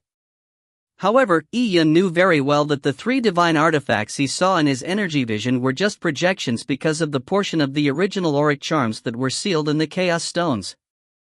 Based on this inference, the purple crystal in his body was one of the 12 Fey gods? To be precise, the purple crystal, along with the crimson bead, and the black cube were three of the most mysterious Fey gods of the 12 Fey gods that no mighty figure in the 10,000 Fey Empyrean heaven had managed to comprehend. Yun found it unbelievable that the purple crystal was actually a Fey god. However, were the 12 Fey gods living beings? Yun would not be surprised if the Empress Earth Daotree, Dragon Emperor, Seven-Colored Phoenix, Koanpang, and Heavenly Man were living beings. But Yun would find it hard to imagine if one claimed that Extreme Young Illumination, Extreme Nether Glow, River of Forgetfulness, and Solitary Nothingness were living beings. Extreme Young Illumination's shape was just a circular black-colored plane, while Extreme Nether Glow was a white-colored ring.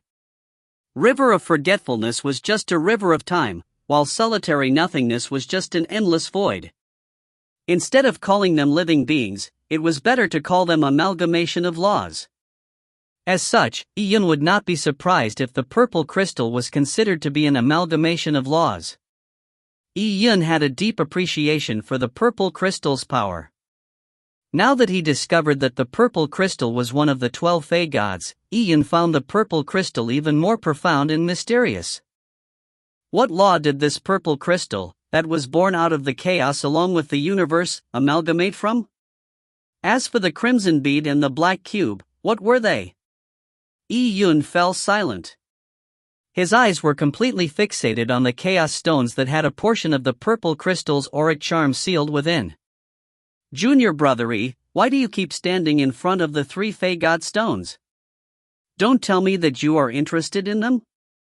Luomo previously believed that Yun had only asked out of curiosity. But by the looks of it, Yun was very interested in the three Fey god stones. A bit. Yun nodded, surprising Luomo, who said in response, Junior brother didn't Elder Duanmu just say? Those three Fey god stones may contain the auric charms of the last three Fey gods, but even the mighty figures of the 10,000 Fey Empyrean heaven were unable to sense it, much less us. The Jade Slips previously recorded 27 Fey god stones, but it excluded these three. It is apparent that the predecessors of our Luo clan do not believe that these three Fey god stones are of any value. Although Luomo had been defeated by Yun at Empress Luo's banquet, he did not bear a grudge on Yun. Instead, he gave Yun some advice. From Luomo's point of view, Yun was too young and he might make a bad choice on the spur of the moment. After all, the best penetrating star rock and three god seal had been chosen by Princess White Fox and company. The remaining Fey god stones were greatly inferior. He believed that Yun, being young and impetuous, might feel indignant with missing out on the opportunity, and he decided to go for broke by choosing the three Fey god stones that even the mighty figures of the 10,000 Fey Empyrean heaven failed to comprehend. If that was the case, he was just harming himself. Yun did not respond to Luomo's words. He was already completely immersed in the world of the Fey god stones. He felt as though he was wrapped in the core of the Fey god stones. The gigantic purple crystal was floating in front of him, and the tinier purple crystal origins was spinning in his heart, making it seem like a shadow of the gigantic purple crystal. The purple crystal sleeping in my body should be the true embodiment of the purple crystal. Yun was slowly able to confirm that the auric charm sealed in one of the Fey god stone was identical to the purple crystals. That meant that a true Fey god was sleeping in Yun's body. Among the 12 Fey gods, the last three Fey gods were very different to the first 9 Fey gods. As for their exact differences and connections, they were beyond Yun's comprehension. Although Yun possessed the purple crystal, what he had was highly concentrated Origin's laws. It was impossible for Yun to gain any insights from the purple crystal itself. However, the Fey god stone, it had a tiny portion of the purple crystal's laws that had been diverted away and were recorded in the Fey god stone in detail. Although this portion of laws was a tiny ratio of the purple crystal origin's overall laws, it was like a vast sea to Yi-Yun. It was enough for him to study them for years. Yi-Yun had a hunch that it was as though this Fey Godstone only existed for him. Junior brother Yi, Elder Duanmu has been waiting for a long time. Are you done choosing? Luo Mo asked. Only then did Yi-Yun awake from the purple crystal's illusionary realm. He nodded and said, I'm done choosing. Luo Mo gave Yi-Yun a worried glance. No matter how he looked, Yi-Yun had a confident expression. It did not seem like it would bear any good. Realistically speaking, by missing a chance at the three-god seal and penetrating star rock, one should not look that happy. Since he had already given Yi-Yun some advice, he wished that Yi-Yun would heed it. Out of the nebulous fog of chaos, Luo Mo said, Elder Duanmu, I will choose the lit star and 7-star rock for 15 days each. All right. Elder Duanmu was not surprised at Luo Mo's choice. He recorded it down and looked at Yi-Yun. What about you?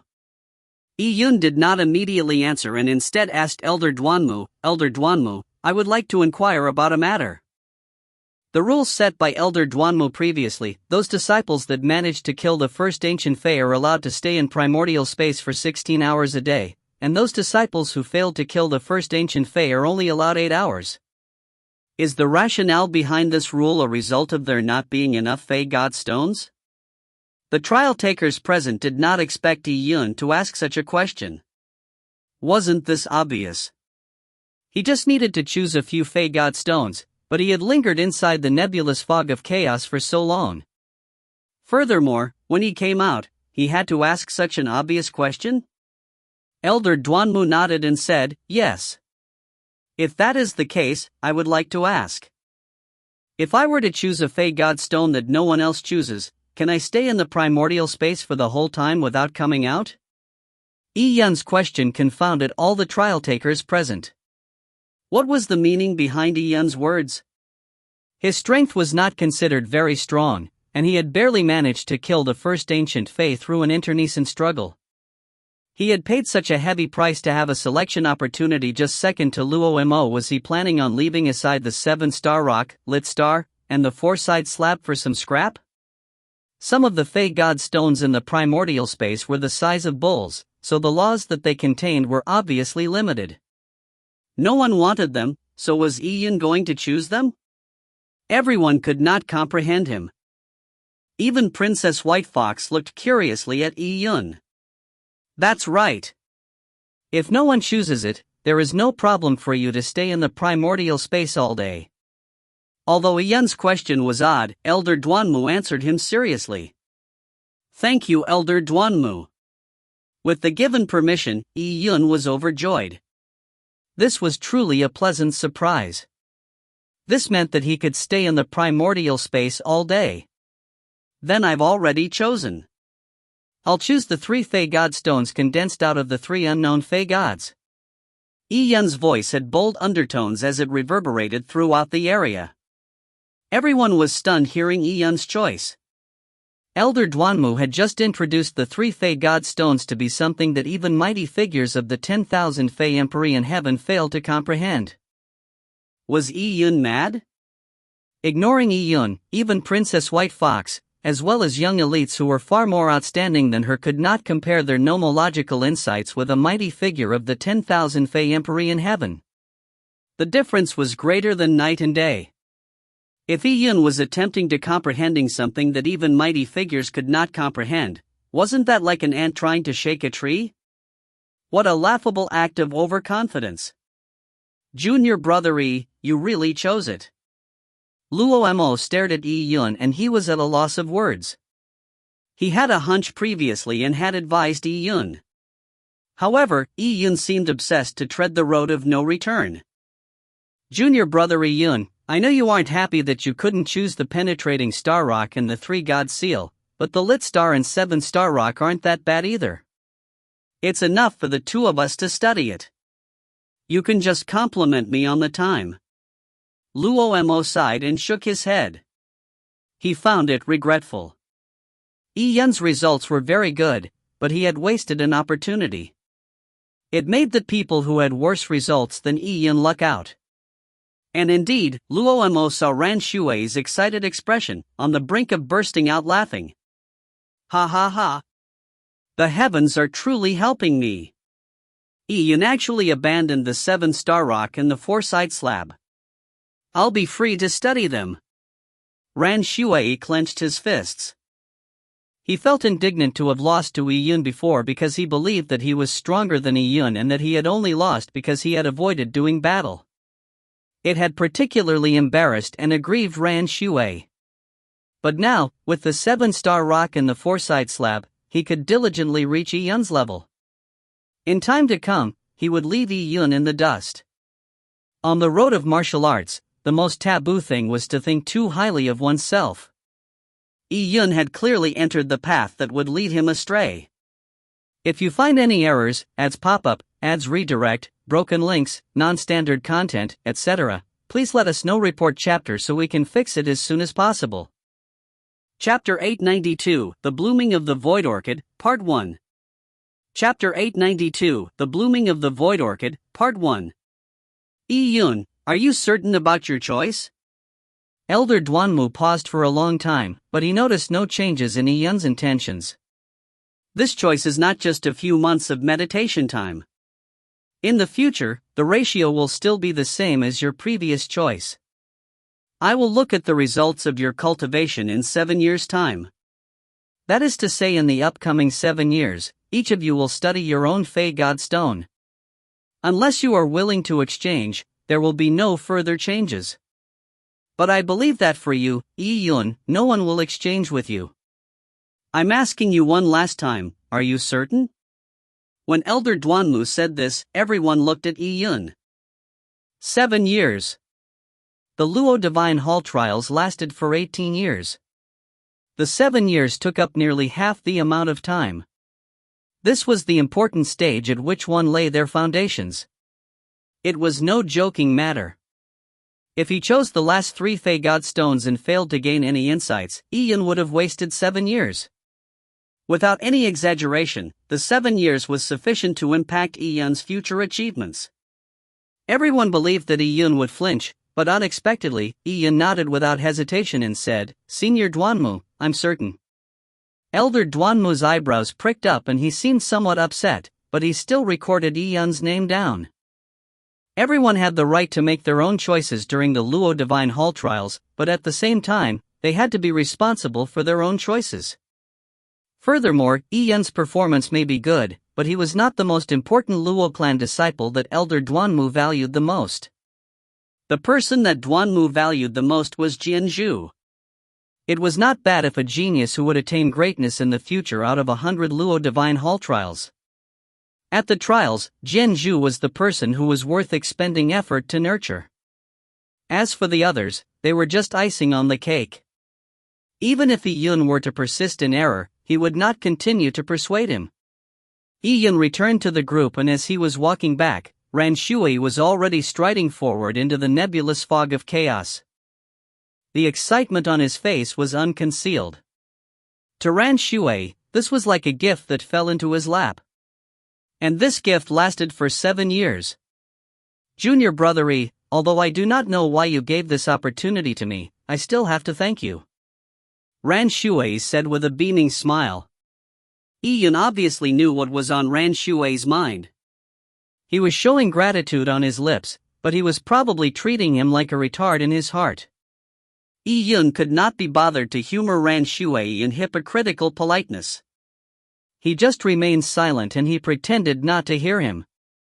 Ran Shui was not annoyed either as he happily entered the nebulous fog of chaos to choose the Fey God Stones he wanted to study.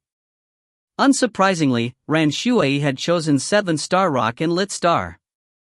After Ran Shui, people entered the nebulous fog of chaos to choose their Fey God Stones. Soon, the 27 Fey God Stones were selected. Even the remaining Fey God Stones that were the size of bowls had their meditation schedules filled. It was fortunate if one could enter the primordial space. Even a bowl-sized Fey God Stone that had a true Fey God's auric charm sealed within it. As for most of the trial's disciples who did not even have a chance of entering the primordial space, they could only stay in the front hall of the Luo Divine Hall to meditate over ancient Fey stones that were inferior in quality. Comparing an ancient Fey with a Fey god was like comparing night and day. Alright, all of you have made your choice. Next, you are free to cultivate. As Elder Duanmu said this, he snapped his fingers. A gray item the size of a rice grain appeared. It was a seed. I will grow a void orchid here. When 7 flowers bloom, I will come and see the results of your cultivation. As Elder Duanmu said this, the void orchid seed began to take root and sprout in the void. It was a fascinating plant that could grow in space. A flower would bloom every year, so 7 flowers meant 7 years. The first batch of disciples who do not get a chance to mediate with a Fey God stone, please leave the primordial space for now. The Luo Divine Hall has already prepared residences for you. Around your residences, there are some array formations that can help test your strength. In addition, the continent on which the Luo Divine Hall lies is extremely extensive. The further you go, the more primordial and chaotic the laws are. If you want to gain nomological insights, you can also walk deeper into the primordial space. However, the depths of the primordial space are extremely dangerous. You might encounter a variety of unexpected objects. So act according to your own ability and do not venture too deep where you might die outside. In previous Luo Divine Hall trials, it is common for disciples to disappear. Many of the times, they're corpses that couldn't even be found. All the best. As Elder Duanmu said, he led the disciples, who were not temporarily not allocated a Fey God stone, out of the primordial space. Instantly, the primordial space only had 28 people left. The first 27 Fey God stones had a corresponding person matched to it, while Yi Yun had the last 3 special Fey God stones. The teleportation nexus of the primordial space was temporarily sealed. There was not a sound in the entire primordial space, as though it was a forgotten world. The void orchid grew silently, while the 27 gray Fey God stones quietly floated in the nebulous fog, as though they were mysterious tombs. Princess White Fox was the first to walk in front of the 3 God seal. She immersed her consciousness into the Fey God stone as she connected her consciousness with the 3 Fey Gods' auric charm. She silently stood in the void as her white dress fluttered. Her long hair danced as it shimmered with electric flashes. Her head was tilted up slightly, as though she was listening to something, while revealing the beautiful contour of her neckline. Seeing Princess White Fox begin to meditate, Zhu also walked in front of the penetrating star rock and he sat down. Everyone went forward and Yi Yun's location was in the deepest depths of the nebulous fog. The primordial space was filled with the gases of chaos. These gases were the origin gases at the formation of the universe. It was also not easy to gain any insights from this chaos gases. The young elites present, including Yi Yun, were not at that stage. Yi Yun sat in front of the purple crystal Fey God stone. Beside Yi Yun was a girl from the White Fox clan, who was meditating with the 27th Fey God stone. Looking at the pathetic Fey God stone in front of her, she muttered to herself, "Sigh, my Fey God stone is way too tiny." Her name was Lan Xiaoma. She was not tall and she had navy blue long hair. She was different to purebreds of the White Fox clan, which also indicated that her bloodline was not pure. In the previous trial, Lan Xiaoma had barely been qualified to enter the primordial space. However, compared to her Fey God stone, Yi Yun's appeared worse. Lan Xiaoma could not help but look to her side. Out of curiosity, she secretly probed the gray-black cube Fey God stone to the left of Yi Yun. And without any surprises, she did not sense anything. The Fey God stone felt empty, as though nothing was in there. Can anything be figured out from such a thing? Lan Xiaoma blinked her dewy eyes and she could not comprehend why. Yi Yun did not look dumb either. He might gradually give up. No one has the patience to stare at an empty rock for several years. Although the 7 years would be a waste, he still has this extensive landmass to gain deeper nomological insights. Although the speed of cultivation is far inferior to mediating with a Fey God stone, it is at least barely passable. With this thought in mind, Lan Xiaomai immersed her consciousness into the bull-sized Fey Godstone as she entered a deep meditative state. If you find any errors, ads pop-up, ads redirect, broken links, non-standard content, etc., please let us know. Report chapter so we can fix it as soon as possible. Chapter 893, The Blooming of the Void Orchid, Part 2 of 2. Chapter 893, The Blooming of the Void Orchid, Part 2 of 2. MW major spoiler, this might start to become quite a spoiler for Martial World, but not till somewhere much further in the future for Martial World.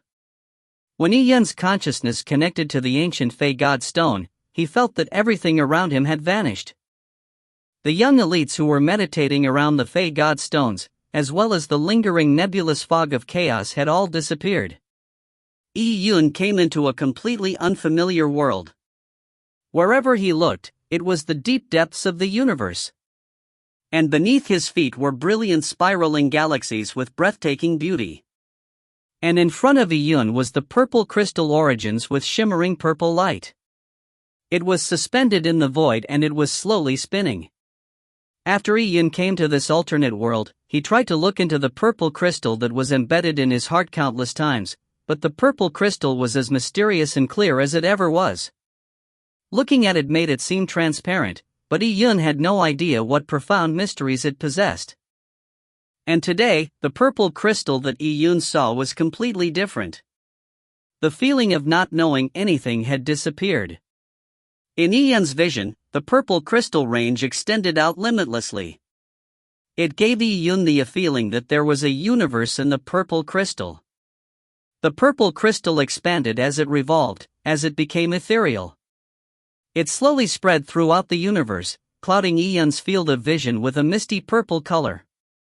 And amid this emanated color of purple, Yi Yun saw a figure with its back facing him. The person was a man with long hair. He wore a black suit of armor, and he held a spear in his hand. Yi Yun felt that this figure was a good distance away from him, but the moment he saw this person, Yi Yun felt his heart quiver intensely. He felt like he was facing the universe and the primordial stars. As the figure slowly turned around, a terrifying pressure surged at him. There was intense killing intent with worldly laws trembling. Amid such magnificent pressure, Yi Yun felt like he was a tiny boat in a storm, and he could be swallowed up at any time. Who was this person? Yi Yun found it hard to think. The pressure from the figure and the impact of the nomological forces around him made Yi Yun feel like his body and soul were separating. At this moment, Yi Yun felt an extremely familiar aura from the man with long hair. It was the purple crystal.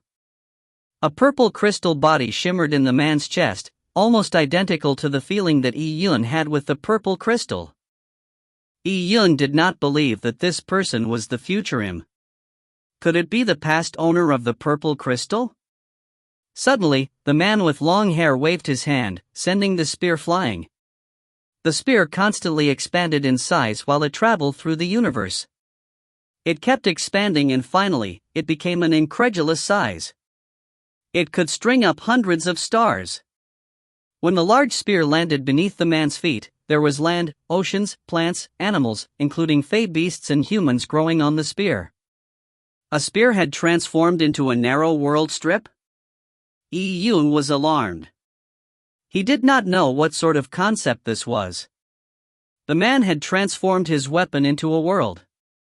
The world expanded under the man's feet as Yi Yun felt like he had set foot on the narrow piece of land. In the hazy world, the clouds hung low. There was lightning flashing through the sky, as worldly laws seemed to transform into endless fragments. The world seemed to present its origins powers. These are nomological fragments. Yi Yun felt his heart skip a beat.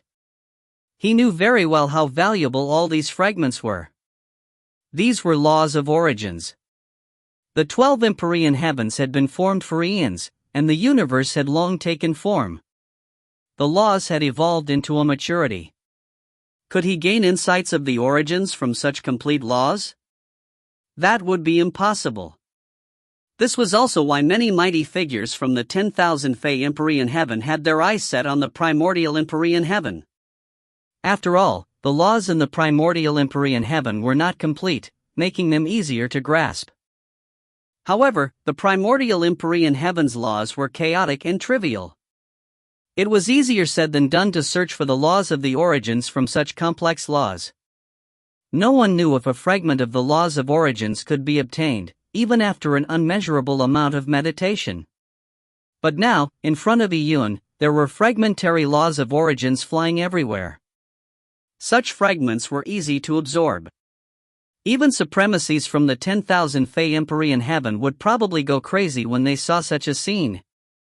I want to meditate. These nomological fragments made Iyun covet them. However, he could only see them but not touch them. These laws were too far from him. He could barely see some of what was in there, but the immense pressure that this world emitted made it hard for him to maintain his calm. He could not meditate over them. Iyun felt his heart bleed for all the fragmentary laws of origins. It was equivalent to receiving nothing after entering a treasure mountain. Who was the spear-wielding man in the phantom image? What was his relationship with the purple crystal? This person felt more terrifying than the Pure Yang Sword Palace's owner. Boom! At this moment, it sounded like there were countless thunder booming in the spear-wielding man's body. The fragmentary laws of origins in the sky began to flow into the man's body. A series of runic patterns condensed around his body. The runic patterns shimmered and there was a phantom image in every runic pattern. They were either gods or demons. Some of the phantom images looked dignified, with lotuses beneath them and a hazy halo behind them. Some of the phantom images looked ferocious, with blood-stained weapons in hand, as they stepped on countless bloody skulls. The phantom images were arranged in a circle, and together with the runic patterns, they eventually formed a circular wheel. 10,000 Demon Wheel of Existence. For some unknown reason, this name appeared in Iyun's mind. The man with long hair held the 10,000 Demon Wheel of Existence that sealed gods and demons while standing in front of him. Iyun took in all of the laws in the 10,000 Demon Wheel of Existence. Iyun suddenly understood that the 10,000 Demon Wheel of Existence was most likely a frightening divine mystical art. And what he witnessed was the scene of the spear-wielding man's formation of a world and his creation of the 10,000 Demon Wheel of Existence. It was most likely an imagery relic of the purple crystal. This man was indeed a former owner of the purple crystal. Iyun looked up into the sky. There were still remnant fragmentary laws of origins. However, Iyun no longer wanted to look at the fragments anymore. He tried hard to widen his eyes as he tried to look at the 10,000 Demon Wheel of Existence clearly. However, the pressure that the man emanated was too powerful. As Iyun resisted the pressure, he attempted to study the laws, but he felt that his own will was on the brink of collapse. He tried his best to memorize and comprehend, but his mental energy quickly reached its limit. Boom! The spiritual world suddenly shattered as everything in front of him vanished. The scene suddenly changed.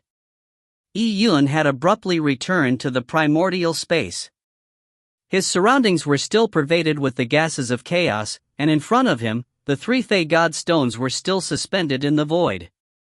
Iyun felt a coldness across his forehead. It was dense beads of sweat that oozed off his forehead. It was astounding. Iyun never knew that there were such memories left behind in the purple crystal. And furthermore, it might not be limited to these memories. However, Iyun's mental strength was limited. He could only see up to this point before not being able to persist on. Iyun knew without thinking that the purple crystal had existed for an extremely long period of time. What about the images that were recorded within? Now, Iyun had only seen a tiny glimpse of them. Just the fragmentary laws of origins that formed into the 10,000 Demon Wheel of Existence were enough to thrill Iyun. What if he could grasp a tinge of the charm of the 10,000 Demon Wheel of Existence through repeated observations? How high would his strength increase? Senior brother, are you all right? At this moment, a sweet voice echoed in Yun's ears. Yun followed the source of the sound and he realized it was his neighbor. It came from the blue-haired young lady who was meditating in front of the 27th Fey God Stone. She was younger than him. I'm fine. Yun waved his hand. He was extremely excited. Although there was still a dull pain in his soul, Yun could not care about the expenditure of his mental energy after catching a glimpse of the endless treasures sealed in the purple crystal. All he wanted to do was recover his mental energy before entering the purple crystal again to meditate over the laws of origins and master the 10,000 demon wheel of existence. Translator's note: no, it's not Lin Ming. If you find any errors, ads pop up, ads redirect, broken links, non-standard content, etc., please let us know. Report chapter so we can fix it as soon as possible. Chapter 894, 2 years. Chapter 894, 2 years.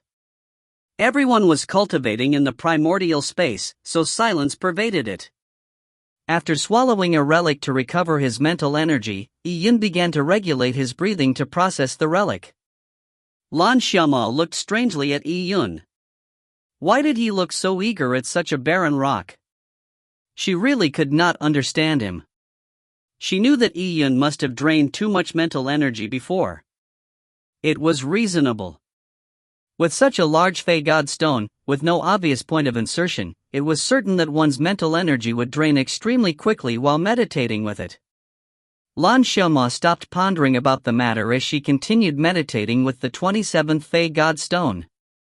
Although it was a bull-sized Fey God stone, it was still extremely arduous mediating with it.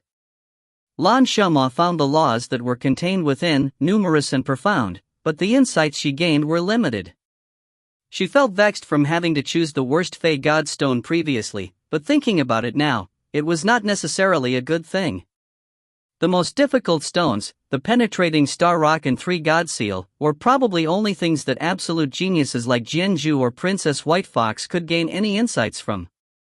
Of course, what was more difficult than the 3 God seal and the penetrating star rock was the 3 special Fey God stones beside her. During this time, she had discovered that Yun had immersed himself in the Fey God stone once again. Without the consideration of him being able to gain any insights, just his mental energy consumption was extremely high and rapid. Previously, when Yun had learned the Shadow Twins' footwork, Princess White Fox had also praised him. But why did such a talented person choose to break his head over these crappy stones? Yun was completely immersed in the purple crystal. He felt as though a door to a brand new world had opened in front of him. The long-haired man stood there with the 10,000 demon wheel of existence in hand. It was the amalgamation of countless fragmentary laws of origins. Yun had never expected to see chaos stones that had the purple crystal's auric charm sealed within them in the Luo clan's trials. Yun had gone from an inconspicuous tiny world, a tiny cloud wilderness, to the 10,000 Fey Empyrean heaven one step at a time. The further he walked, the tinier he felt. Against the vast cosmos, the lives of people were like ants. It was like how bacteria did not know what it meant for the first and last day of the month, or how mole crickets did not know the seasons. What was a mortal's life to the universe? Yun did not want to remain like a speck of dust in the universe. He was determined to pursue a high level of martial arts, and now, with the path towards a more magnificent world under his feet, how could he waste time? Yun gritted his teeth as he desperately withstood the pressure from the long-haired man. He seemed to proceed along a road filled with thorns where his mental energy was constantly stabbed by the thorns. As he endured the pain coming from his soul sea, he went through great effort to move forward. Here, he could not rely on the purple crystal, nor could he rely on anything else. He could only persist on with his will. Boom! Just as Yun discerned a tiny contour of the 10,000 demon wheel of existence, he was sent back to the primordial space as his mental energy was completely drained. There's progress. As long as there's progress. Yun was not daunted. Swallowing another relic, he began to recuperate once again. For the long-haired man to reach such a stage, he must have undergone an extremely long period of cultivation, with immense fated luck and perseverance to be able to gain insights of the laws of the 10,000 demon wheel of existence, so how could it be easy? As his mental energy being drained again and again, and with him meditating to recuperate again and again, Yun's soul sea was like a reservoir that was constantly being drained and refilled. Lan Xiaoma, who was beside Yun, witnessed the entire process of Yun meditating in front of the Fei God Stone. From her point of view, Yun seemed to fall into a trance. He was huffing and puffing, with cold sweat pouring down his face, but he looked extremely eager. "Is this senior brother fine?" Lan Xiaoma gave Yun a worried glance. Others were meditating in silence, but why was Yun undergoing so many changes, as though he was fighting a war? Lan Xiaoma shook her head. She could not be bothered any longer because her time in the primordial space was up. Even the weakest Fei God Stone had a full schedule.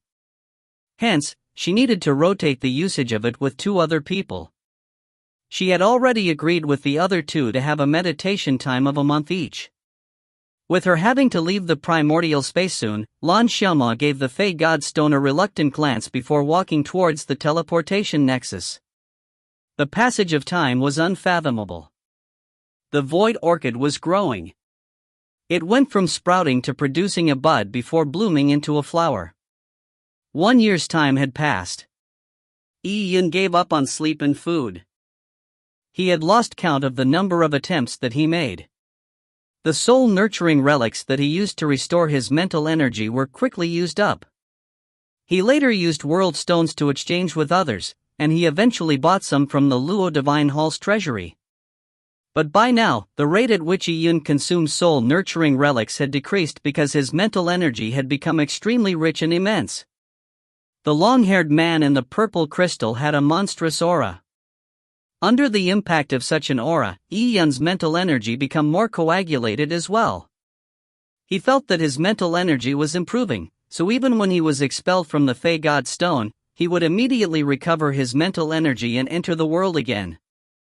From the point of struggling to his limits to be able to see a contour of the 10,000 demon wheel of existence, Yun had slowly managed to discern the complicated runic patterns on the 10,000 demon wheel of existence. He was slowly closing the gap between him and the long-haired man. He was even able to discern the entire process of the long-haired man conjuring the 10,000 demon wheel of existence. There was no sense of time and enlightenment, but Yun knew that he was constantly proceeding forward.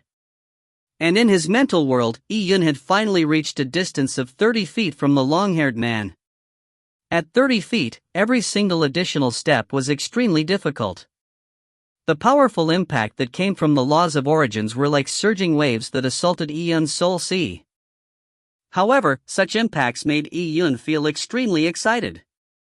This was truly an opportunity that one could not ask for. The runic patterns of the 10,000 demon wheel of existence became clearer. Yun felt like he was beginning to come into contact with the boundary of being able to gain insights from it. Bam! The mental world instantly shattered as Yun opened his eyes once again. He looked at the void flower. The second flower was halfway through blooming. In a blink of an eye, nearly 2 years had passed. At this moment, Lan Xiaoma had happened to awake from her meditation.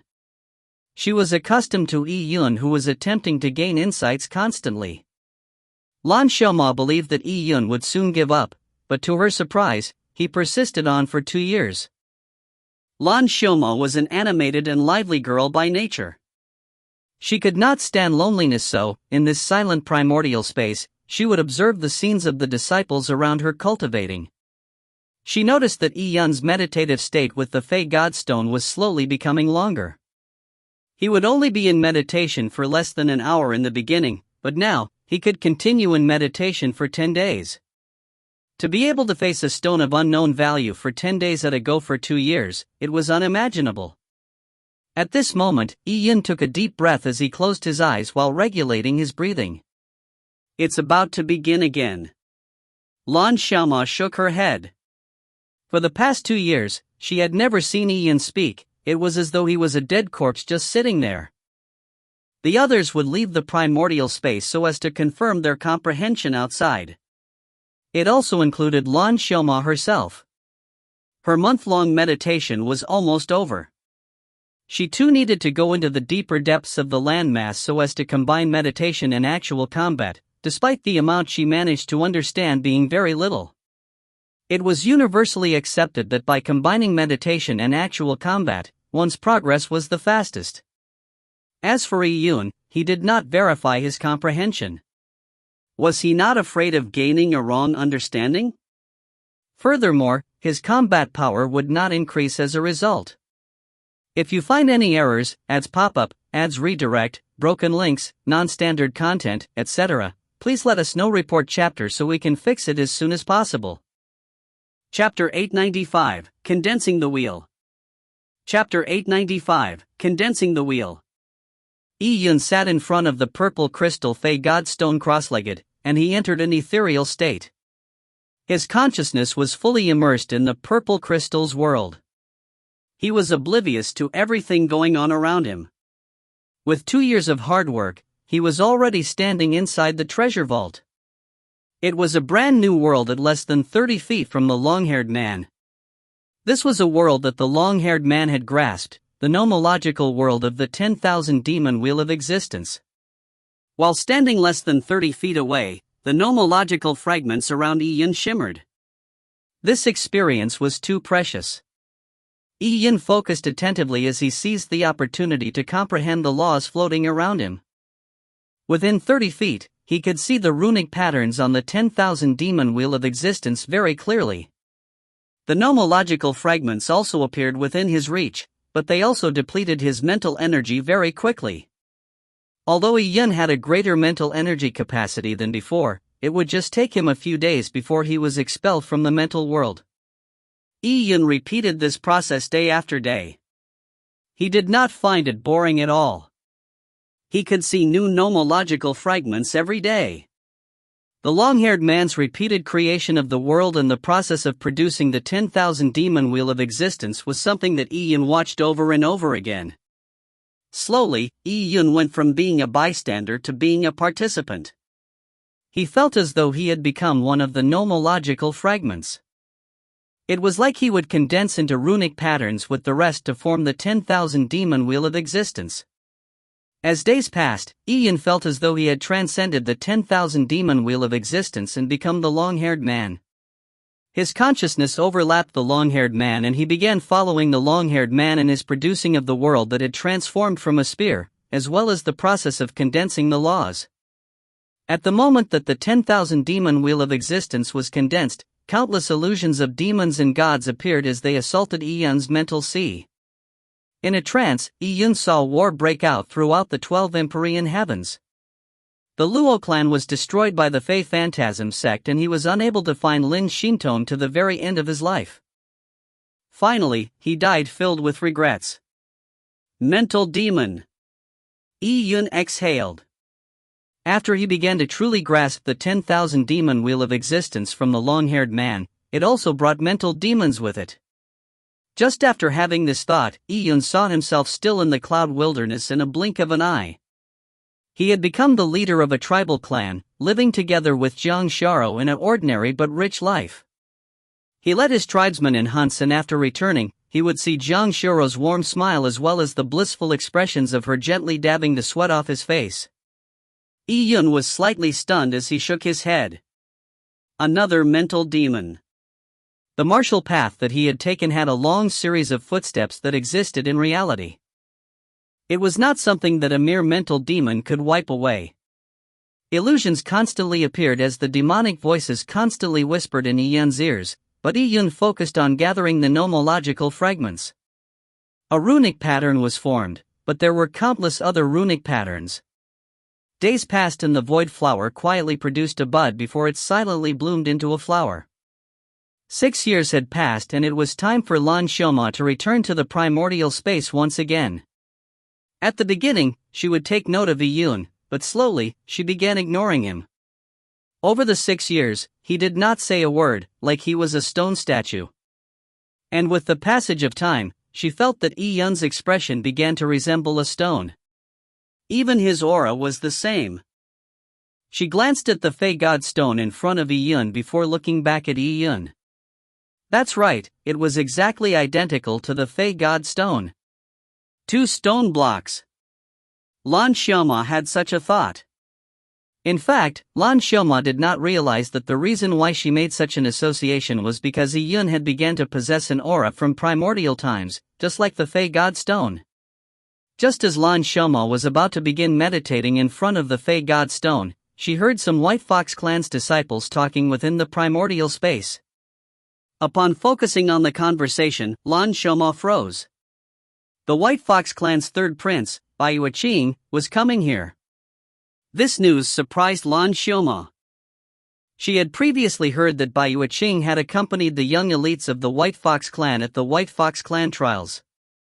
After all, Princess Luo Huar was currently in the White Fox Clan trials. Lan Xiaoma believed that Bai Yuqing would stay with the White Fox Clan trials till it ended, and she never expected him to come to the Luo clan. However, the 2 clans' training grounds were both in the primordial Empyrean heaven. It was not difficult if one had an advanced spirit cruiser to travel from one clan's training ground to another either. Just thinking of Bai Yuqing coming made Lan Xiaoma somewhat nervous. It was obviously not because she liked the third prince. He was a noble and perfect person, so as a little fox with an impure bloodline, she was not worthy of liking him. Lan Xiaoma was somewhat reverent of the third prince, and she was also apprehensive towards him. After all, he was the future heir to the White Fox Clan's throne. Is His Highness coming here to understand the situation with Princess Schwer's trial?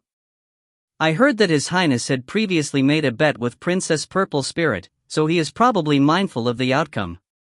He would pay attention to Princess Schwer, the Shadow Twins, Senior Brother Wufeng's progress, and maybe the Luo clan's Jianzhu. If not, His Highness would not make a special trip here. There's no hope for me. His Highness probably can't even be bothered to pay any attention to me. Lan Xiaoma's tiny head stooped downwards. As she glanced at Yun beside her, she suddenly felt like they were in the same boat. A few days later, the clear chime of bells echoed in the sky above the Luo Divine Hall. Following that, countless spatial ripples appeared as the space was immediately torn apart. From within, a gigantic arc slowly appeared. This arc was completely white as jade. The runes that lingered around it emanated a magnificent aura. Its bow had an extremely exquisite golden bell. It shook gently in the wind, and every shake immediately produced a chime that echoed throughout the sky. And the chimes tore apart the space in front of it. The chaotic laws around it were also forcefully calmed by the chimes. It was the celestial sound arc, the mount of the Empress Dowager of the White Fox Clan. Only such a spirit cruiser could shuttle through the primordial Empyrean heaven. On the bow stood a line of people. A man and woman stood right in front, while there were White Fox Clan beauties standing behind them in an identical fashion. Their figures and height were exactly the same at a glance. Such a bevy of girls would attract attention anywhere, but in front of the man and woman, they paled in comparison. The man was extremely handsome. He wore a fox fur robe as his white hair drooped down to the ground. His slender eyes seemed to be smiling. As for the woman, her beauty was peerless. Her skin was as white as snow, and there was a red dot in her glabella. She had an extremely sexy bearing. Third Prince. Seeing the people from the White Fox Clan arrive, Elder Duanmu and Elder Shi stepped forward and greeted them lightly. There was not much of an expression on the two elders' dry and cold faces. The two elders were focused on their cultivation and they were uninterested in the political intrigue. Elders, you have worked hard. The third prince said with a beaming smile. At the same time, he gave a junior's greeting. He knew that Elder Duanmu and Elder Shi had a slight chance to improve in their lives to become supremacies. Although the likelihood was low, the statuses of these two elders would be very different if they managed to take that step. If you find any errors, ads pop-up, ads redirect, broken links, non-standard content, etc., please let us know. Report chapter so we can fix it as soon as possible. Chapter 896, Losing Control of the Situation. Chapter 896, Losing Control of the Situation. For your highness to make the long trip here, it's presumably because you are concerned about Princess Schwer and the young disciples of the White Fox clan, as well as their results. Elder Duanmu said lightly. Despite the fact that the two elders remaining reclusive in the primordial Empyrean heaven, they had some information of the bet between the White Fox clan's third prince and Princess Purple Spirit. Seeing the third prince, Bayuaching, come to the Luo Divine Hall, the elders obviously knew what his intentions were. He was probably feeling uneasy and he was here to check on their results. Elder Duanmu, you sure enjoy joking. The third prince chuckled in a bid to liven the atmosphere. However, when he saw Elder Duanmu and Elder Shi's stiff faces, the words that he was about to say were abruptly swallowed back. He felt that whatever he wanted to say would be meaningless. He didn't know how many millennia the two old fogies had lived. They were stuck at the threshold of becoming a supremacy and they had odd personalities. With them being reclusive in the primordial Empyrean heaven, they probably had not joked for more than 100,000 years. Bayuaching found such people, who only dedicated their lives to martial arts, rather boring. How is Princess Purple Spirit? While walking towards the Luo Divine Hall, Elder Shi started a rare conversation. Princess Purple Spirit is doing very good. This prince had long heard of Princess Purple Spirit's amazing talent, and it was truly amazing in person. With such a rich ancient Fey bloodline, it is no way inferior to the richness of Schwer's White Fox bloodline. Other than bloodline, Princess Purple Spirit's perception and qualifications were all perfect. Bayuaching waved his jaded fan and he pretended to say those words in a relaxed fashion. However, as he spoke, his expression did not look too good. The muscles around his mouth appeared to be twitching. Back then, Bayuaching believed that he would be happier the more Luo Huayr revealed her talent. The blood lineage that he would get from a marriage alliance would be better as a result, and it would also affirm his suitability for the throne. However, it later turned out that Luo Huayr's performance was too good, to the point of it being heaven-defying. It made Bayuaching unable to sit still. With Luo Huayr's personality, she could not withhold herself, even during the White Fox clan's trials. She practically turned it upside down.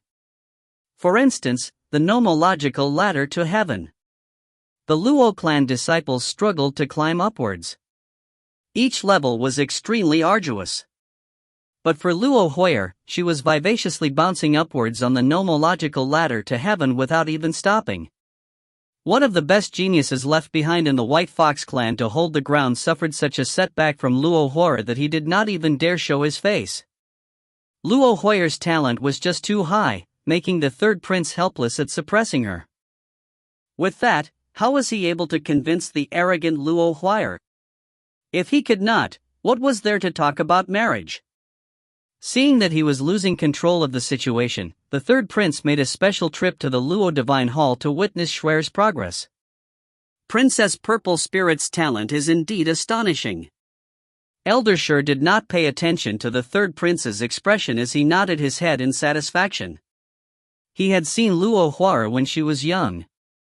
Although he and Elder Duanmu did not participate in the struggle for the throne, as elders of the Luo clan, they still had some affection for the talented girl in the royal family. The third prince gave a wry smile, but he needed to respond regardless of how reluctant he was. Back then, he had sounded definite during the agreement on the bet, but now, from the looks of it, victory seemed rather uncertain. Where is Schwer? Is she in the middle of a trial? Bayuaching asked out of concern. Schwer was of greatest importance. She's currently meditating over laws in the primordial space. In a few days, the disciples in the primordial space will switch. Third prince, you will be able to enter during that period. Elder Duanmu said. The third prince smiled and he began waiting. Time was ephemeral in cultivation. When the door to the primordial space was reopened, the disciples that had to switch opened their eyes. Reluctantly, they walked towards the entrance. The amount of insight that I gained this time is so little. I wonder if I have reached a bottleneck. Sigh. Lan Xiaomo looked up and scrunched up her face. She held her tiny head as though she was having a headache. She glanced at Yi Yun and noticed that he was still motionless like a rock. It was unknown if he ever woke up in the middle. I wonder if the third prince is already here. Just as Lan Xiaoma headed to the entrance, she exclaimed, "Your Highness." She noticed a man and woman walking towards the primordial space's entrance. The silver-haired handsome man dressed in fox fur was looking at the primordial space. It's indeed not bad. Meditating here will gain you double the results with half the effort. By seizing this opportunity, the effects would be better than cultivating outside for 50 or even 100 years. Bai Yueqing said praisingly.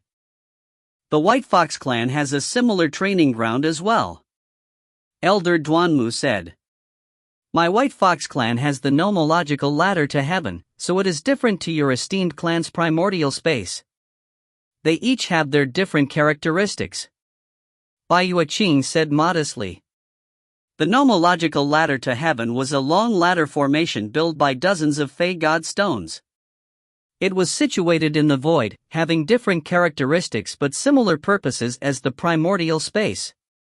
Just like the Luo clan, the White Fox clan's resources would be allocated based on strength. Without a doubt, Luo Huayr had taken the bulk of it. And here, Princess Xuer had also taken the bulk of it. From this point of view, neither side truly suffered. Both sides were using the most stringent methods to pick the best talents before nurturing them with the best resources. As such, the gap between top talents and weaklings would only magnify. Princess Xuer is over there. She is currently meditating with the three-god seal. Elder Duanmu said. Bai Yueqing saw Princess White Fox through the nebulous fog.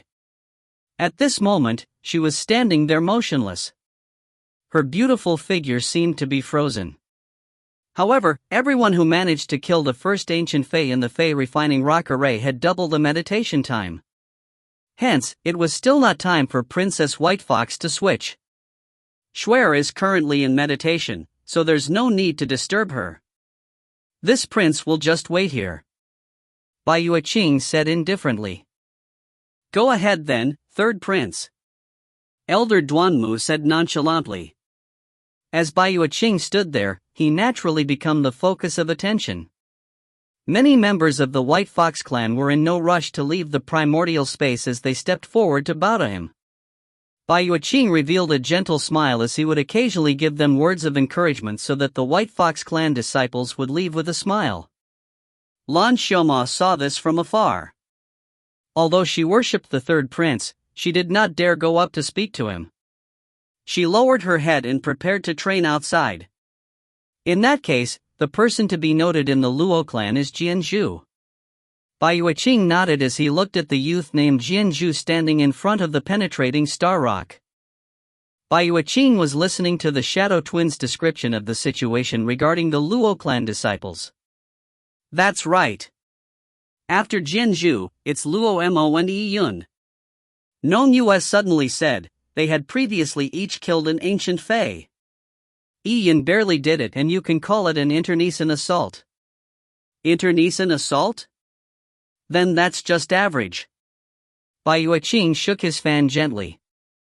If you find any errors, ads pop-up, ads redirect, broken links, non-standard content, etc., please let us know. Report chapter so we can fix it as soon as possible.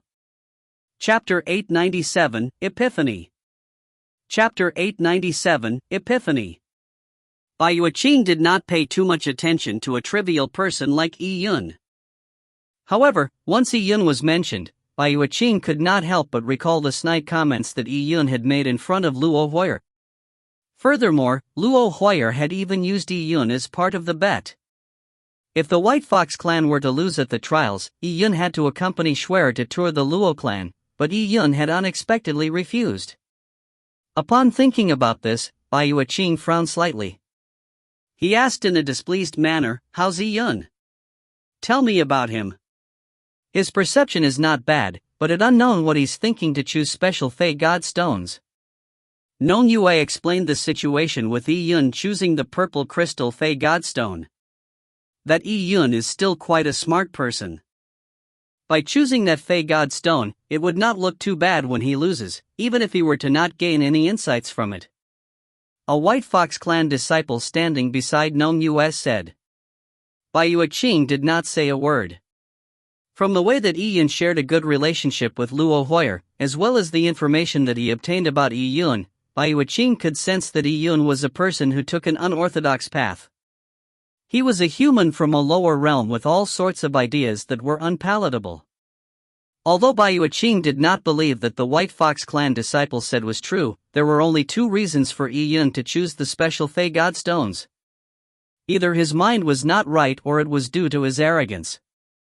Regardless of which one it was a foolish choice. Nong Yue blinked her eyes as Nonying had a ruminative look on her face. Smart? Look too bad when he loses? The nomological insights gained here would still belong to each individual, regardless of the results. If Yi Yun had chosen the special Fey God Stones so as to not embarrass himself, his martial heart was probably way too insecure. How could a person, who had been slightly praised by Princess White Fox, be so superficial? At this moment, a girl timidly said, I think Yi Yun is truly gaining insights. He is in nearly constant meditation and he doesn't even move.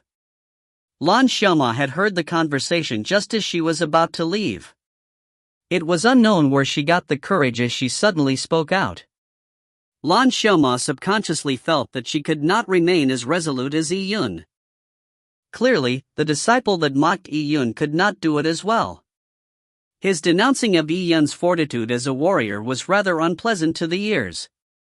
As that White Fox Clan disciple, the Shadow Twins and the third prince were looking at her, Lan Xiaoma grabbed the corners of her clothes and felt her heartbeat accelerate. This was the first time that she had been looked at by so many pairs of eyes. And one of them was the third prince. Oh, it's junior sister Xiaoma. Right, weren't you sitting beside Yi Yun? The White Fox Clan disciple looked over. You said he was constantly in meditation, then what did he gain out of the meditation? Lan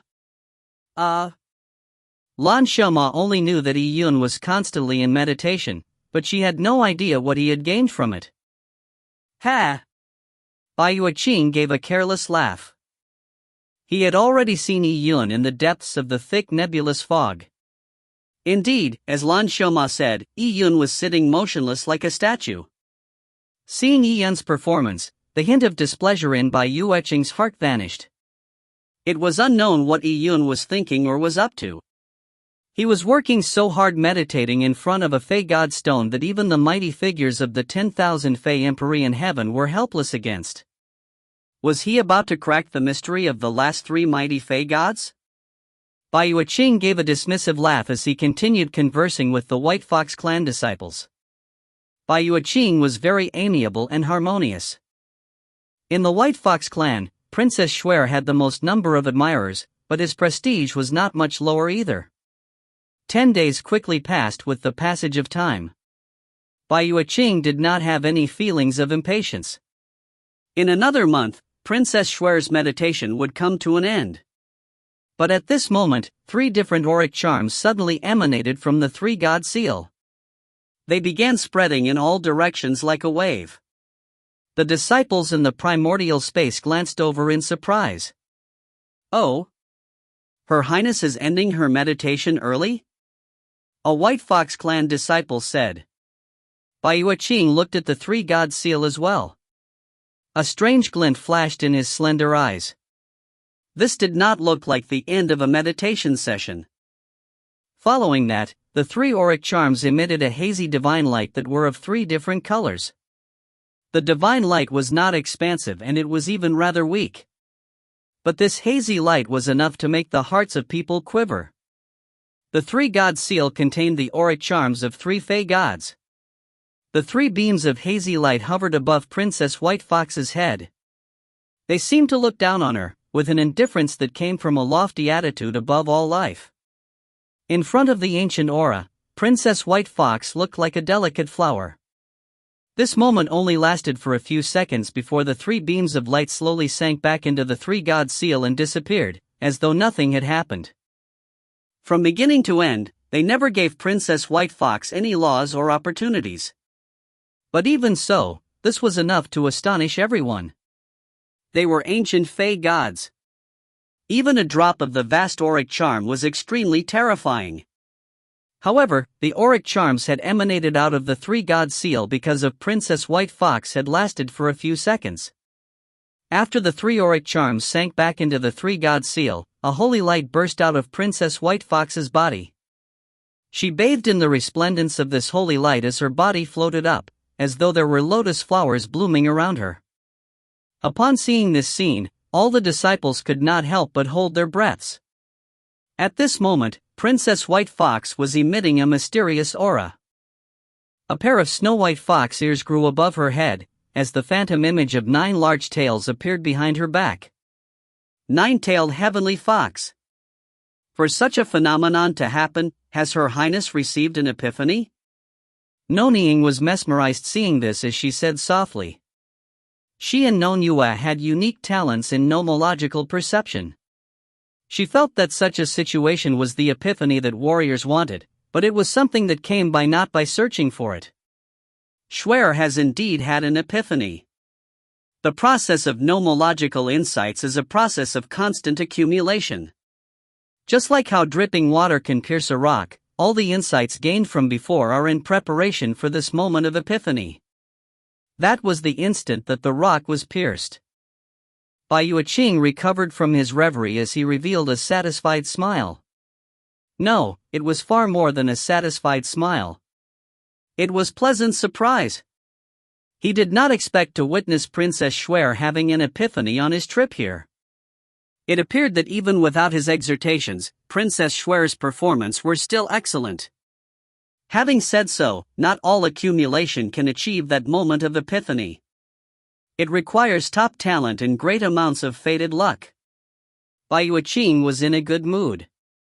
With Princess Schwer's epiphany, there was a tiny possibility that they could beat that arrogant Luo Huaier. Now from the looks of it, Luo Huaier might be talented, but her capricious nature was inferior to Schwer's calmness. Epiphany? Is it an epiphany because of the phenomenon? At this moment, a Luo clan disciple suddenly asked uncertainly. Bai Yueqing was giving a nonchalant speech when everyone was still reeling in shock, so he never expected to be interrupted. Phenomenon is just one of the marks of it. An epiphany is from within, so how can phenomena appear that easily? Bai Yueqing was slightly unhappy, but he continued explaining. His Highness is speaking, why are you shooting your mouth? A White Fox clan disciple knew how to read the situation and he immediately and bluntly called out the disciple who had previously spoken. How dare he interrupt their third prince's speech? All the Luo clan disciples looked at the White Fox clan disciple that had spoken with unpleasant feelings. Princess White Fox had received an epiphany. Although Princess White Fox had a sacred beauty that prevented others from looking away, she was still the princess of the White Fox clan, an opponent of theirs. By receiving an epiphany, the Luo clan disciples, including Jianzhu and the other geniuses, immediately seemed overshadowed. But at this moment, the Luo clan disciple said with a grievance, I wasn't trying to offend His Highness, but, it seems that on Yun's side, some phenomenon is happening. If you find any errors, ads pop up, ads redirect, broken links, non-standard content, etc., please let us know. Report chapter so we can fix it as soon as possible. Chapter 898, Spirit Taking Form. Chapter 898, Spirit Taking Form. Yun has produced a phenomenon? You must be seeing things. Do you think that phenomena are sold cheaply on the streets? It's obvious that Princess Schwer would produce one, but how can it be possible for Yun? The White Fox disciple, who previously reprimanded, said while turning towards where Yun was. Before he even finished saying his words, he was like a duck that had its neck pinched. The rest of his words were stuck in his throat. Yun was sitting there, with space around him distorted, as though countless Tao ripples were constantly emanating outwards. The disciple in question fell into a trance momentarily when he saw Yun. This trance only lasted for a few seconds, as he suddenly regained his state of mind, but his expression was that of shock. Just a while ago, his mind had been affected. This white fox disciple hurriedly looked at Bai Yuqing and he noticed that Bai Yuqing was looking seriously at Yi Yun. The white fox disciple's heart skipped a beat and he wished that he could smack himself in the mouth. It was all his fault for being so talkative. Having seen Princess Shuera experience an epiphany, he had a sense of superiority over the Luo clan. He had intended to leave a good impression on the third prince, but his face was smacked just after saying a few words. It would probably be quite good if the third prince did not have negative feelings for him. Everyone looked at Yi Yun, and quite a number of disciples were like this white fox disciple. A fleeting vacant look flashed in their eyes before they recovered. Why were their minds affected? The twins, Nonying and Nongyue, were not affected, but they were astonished. Was this Yi Yun's epiphany? He was meditating with the Fey God stones that had the auras of the three unknown Fey gods sealed within them. How was it possible to have an epiphany? They believed that Yi Yun had extremely high perception, but they refused to believe that Yi Yun was able to gain any insights from the three Fey God stones that even the mighty figures of the 10,000 Fey Emperor in heaven were helpless against. Junior disciples lacked the insight as to phenomena that occurred during meditation. However, it was definitely impressive to have a phenomenon. Among the Luo clan disciples, the Luo clan disciple that had been suppressed by the White Fox clan felt vindicated as he said, "It appears like phenomena are no big deal." Which White Fox brother was it that said that phenomena can only appear during Princess Shuera's meditation? That fellow. The Luo clan disciple's words made that White Fox disciple extremely unhappy. It really touched a tender spot. With the Luo clan disciple speaking, many people looked at Bai Yuqing. Among everyone present, Bai Yuqing had cultivated the longest. Be it his knowledge or cultivation level, they were on a completely different level to these young disciples. The disciples might not be able to judge what the phenomenon happening around Yi Yun was, but Bai Yuqing could. It is indeed a phenomenon, but it might not be an epiphany, Bai Yuqing said with a deep voice. At this moment, Wu Feng also spoke, "Your Highness is right. Yi Yun's phenomenon is different to Her Highness's." Nonying nodded as well and said, "Yes, the Princess Epiphany was inducing the auric charms of the Fey gods in the Three God Seal. It was a phenomenon from the Fey God Stone, but Yi Yun's phenomenon seems to have nothing to do with the Fey God Stone." With this said, the disciples realized that Yi Yun's phenomenon appeared to be induced from within his body. Space distorted with him being in the center. The ripples were also emanating out from his body, bursting in rings. And at Yi Yun's glabella, a silver mark slowly condensed. On a careful look, it was a silver sword. "This is..." Jianzhu suddenly said in surprise. "That's will taking form?" "That's right, as a result of his mental strength overly powerful, it has condensed into something tangible." Bai Yuqing shook his fan as he said this. With this, he finally understood why Yi Yun was able to induce a phenomenon. Yi Yun's many years of meditating with the three Fey God stones that seal that unknown Fey gods have condensed his spiritual energy through the meditation process, regardless if he gained any insights. This allowed his spirit to condense into something tangible, inducing a metamorphosis and a phenomenon. The condensation of the spirit into something tangible is extremely rare amongst young warriors, but for warriors who have condensed a Dao fruit, it is rather common. However, for warriors who have condensed a Dao fruit, it would not necessarily allow them to produce powerful combat power, even if their spirit condenses into something tangible.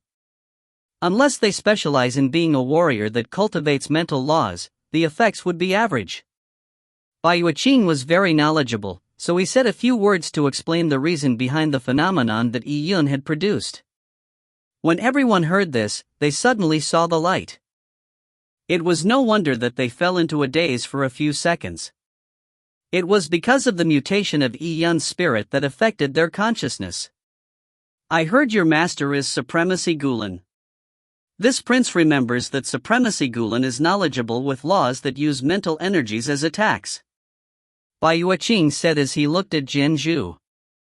"Yes," Jianzhu said with a nod. Yeah. Actually, spiritual energy attacks might not necessarily be very powerful. It's also easy to receive backlashes. Among the mighty figures of the 10,000 Fey Emperor in heaven, few use such techniques. This kind of spiritual energy mutation is useful for a warrior, but it is not that helpful. If it is to meditate over laws, a typical warrior's spiritual energy is sufficient. After Baiyu Qing said this, the Luo clan disciples immediately revealed wistful looks. So it was just Yi Yun's spiritual energy condensing into something substantial, and not a phenomenon induced from the Fey God Stone. And from what Baiyu Qing said, the spirit mutation was helpful to warriors, but unless one specially focused on laws that deal with spiritual energy attacks, its effects would be discounted.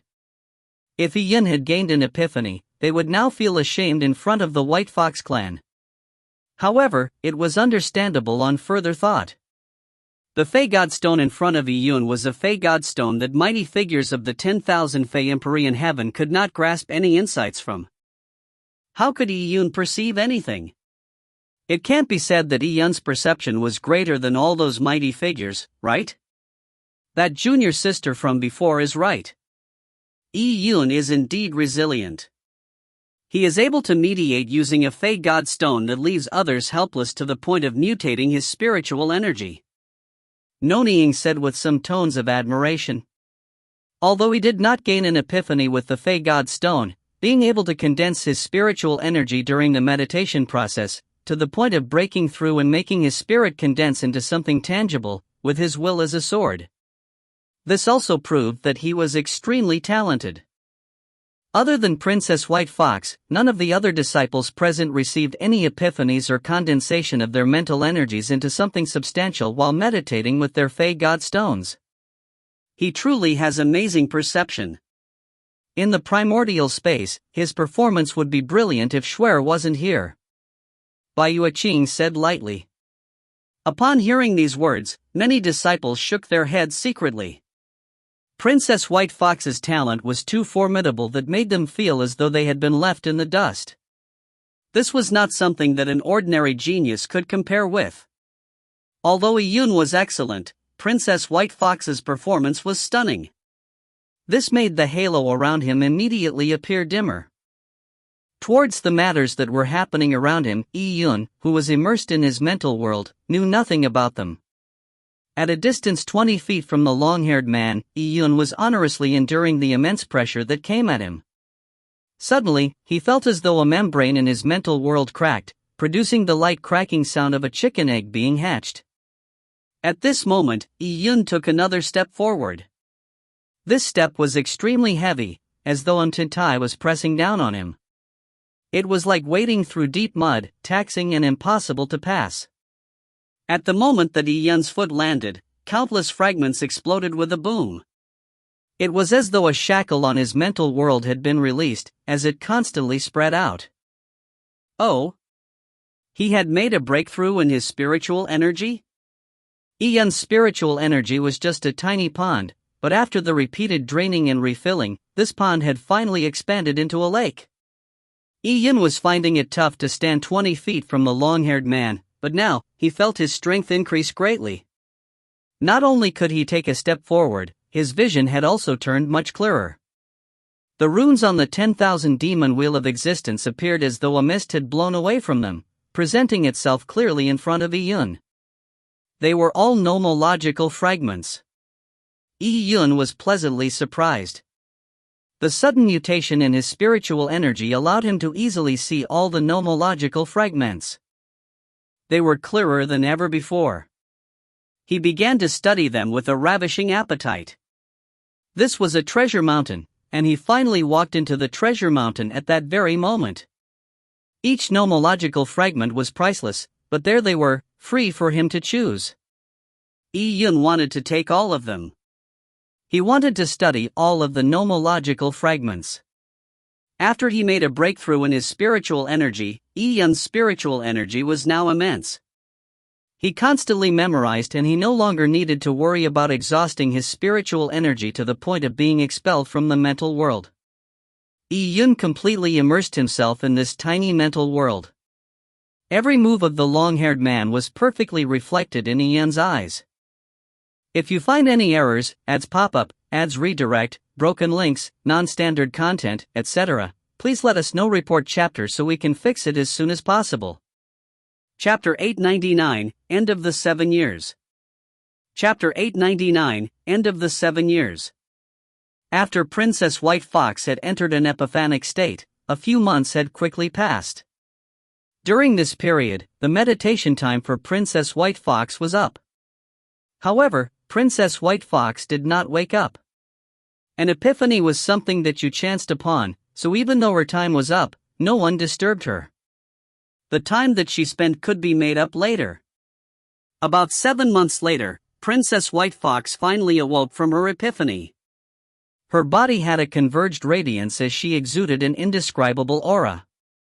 People found her more perfect than before. Her beautiful eyes were as deep as the night, with electric bolts constantly flashing around her. She gave people a deep sense of mystery. The White Fox clan was inordinately beautiful to begin with. Regardless if they were men or women, they possessed a special charm, but this charm could not be seen on Princess White Fox. There was no need for that charm because just her flawless beauty was enough to naturally attract the attention of others. Bai Yueqing walked towards her with a smile. He asked, "Shuer, what's the outcome of your epiphany? How far have your nomological insights gone?" Princess White Fox responded with a smile, and this smile made countless disciples fall into a momentary daze. The result is still pretty good, but it needs a period of consolidation. Brother, you came here for me, probably because Princess Purple Spirit's results of the trials are outstanding? Princess White Fox did not directly answer him, but she responded with a question. Bai Yueqing felt somewhat helpless. Princess White Fox always had such a character. She would not rush to a conclusion, unless the matter was certain. It was terrifying just thinking of her being in an epiphanic state for 7 months, but even so, she kept quiet about it. However, it was an epiphany in front of the three-god seal, a rare opportunity that happened in 10,000 years, so how bad could the insights gained be? However, Bai Yueqing had a headache once Shuer mentioned Luo Huier. From news that came from the White Fox trials, Luo Huier's progress was divine. Even the elders that presided over the training grounds were impressed. This prince has indeed underestimated Princess Purple Spirit's talent. However, Shuer, you have given me a pleasant surprise. It appears the bet might not be lost. Bai Yueqing said with a smile. After all, the bet between the two clans depended on the overall result. The bet is meaningless to me, but the trials here are very useful to me. I'll do my best. Princess White Fox said. Bai Yueqing nodded. He knew Shuer might appear soft, but her heart was firm in her pursuit of martial arts. Then this prince is relieved. You do not have any opponents here. Supremacy Gulin's disciple is much weaker than you. Although Yi Yun managed to mutate his spirit, making it take form, he is still not a threat to you. Bai Yueqing said. Yi Yun had a mutation in his spirit? Is that so? He actually managed to receive something. Princess White Fox looked at Yi Yun with her beautiful eyes. His talent is not bad, but it is incomparable to yours. Bai Yueqing lightly said. Regardless of how powerful Yi Yun was, he was only the cream of the crop amongst ordinary geniuses. He was not someone who would catch his attention. However, why hasn't Yi Yun woken up yet? Even Princess Shuer's epiphany had ended. It was unknown what Yi Yun was gaining insight on. For him to meditate for so long over a mysterious Fey God stone that mighty figures of the 10,000 Fey Empery in heaven failed to do so, had he gone down the wrong path? After Princess Shuer woke up, she left the primordial space, so Bai Yueqing naturally did not stay in it any longer. There were few people who paid attention to Yi Yun. During this period, only Lan Xiaoma would look at Yi Yun to see if he had woken up while meditating with her Fey God Stone. However, Yi Yun was just like the Fey God Stone in front of him, having turned into a cold rock. The Void Orchid began to bloom, and when the seventh flower bloomed, the entire void orchid produced a strange glow. 7 years was like a tree ring to the void orchid. Elder Duanmu had set the time to be 7 years, which also happened to be the moment that the void orchid would enter a full bloom. On this day, after the void orchid emitted a strange glow, the primordial space's teleportation nexus gradually lit up. All the disciples woke up from their meditation.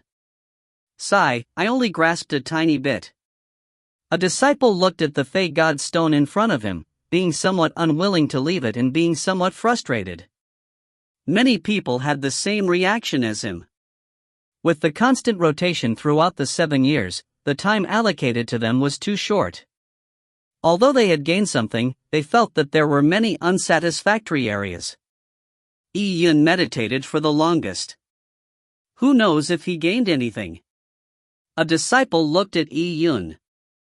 That's an unknown Fey God stone, so how can it be easy? But even if he did not gain anything, his spirit has mutated, and he might be stronger than us. Another disciple said in envy. Inside the mental world. Over the past few years, Yi Yun was in constant meditation in the state of the long-haired man's consciousness overlapping, while conjuring the 10,000 demon wheel of existence.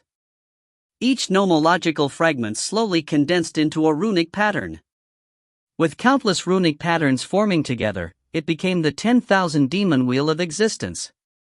When Yi Yun sketched out the final runic pattern, he gently placed his hands together.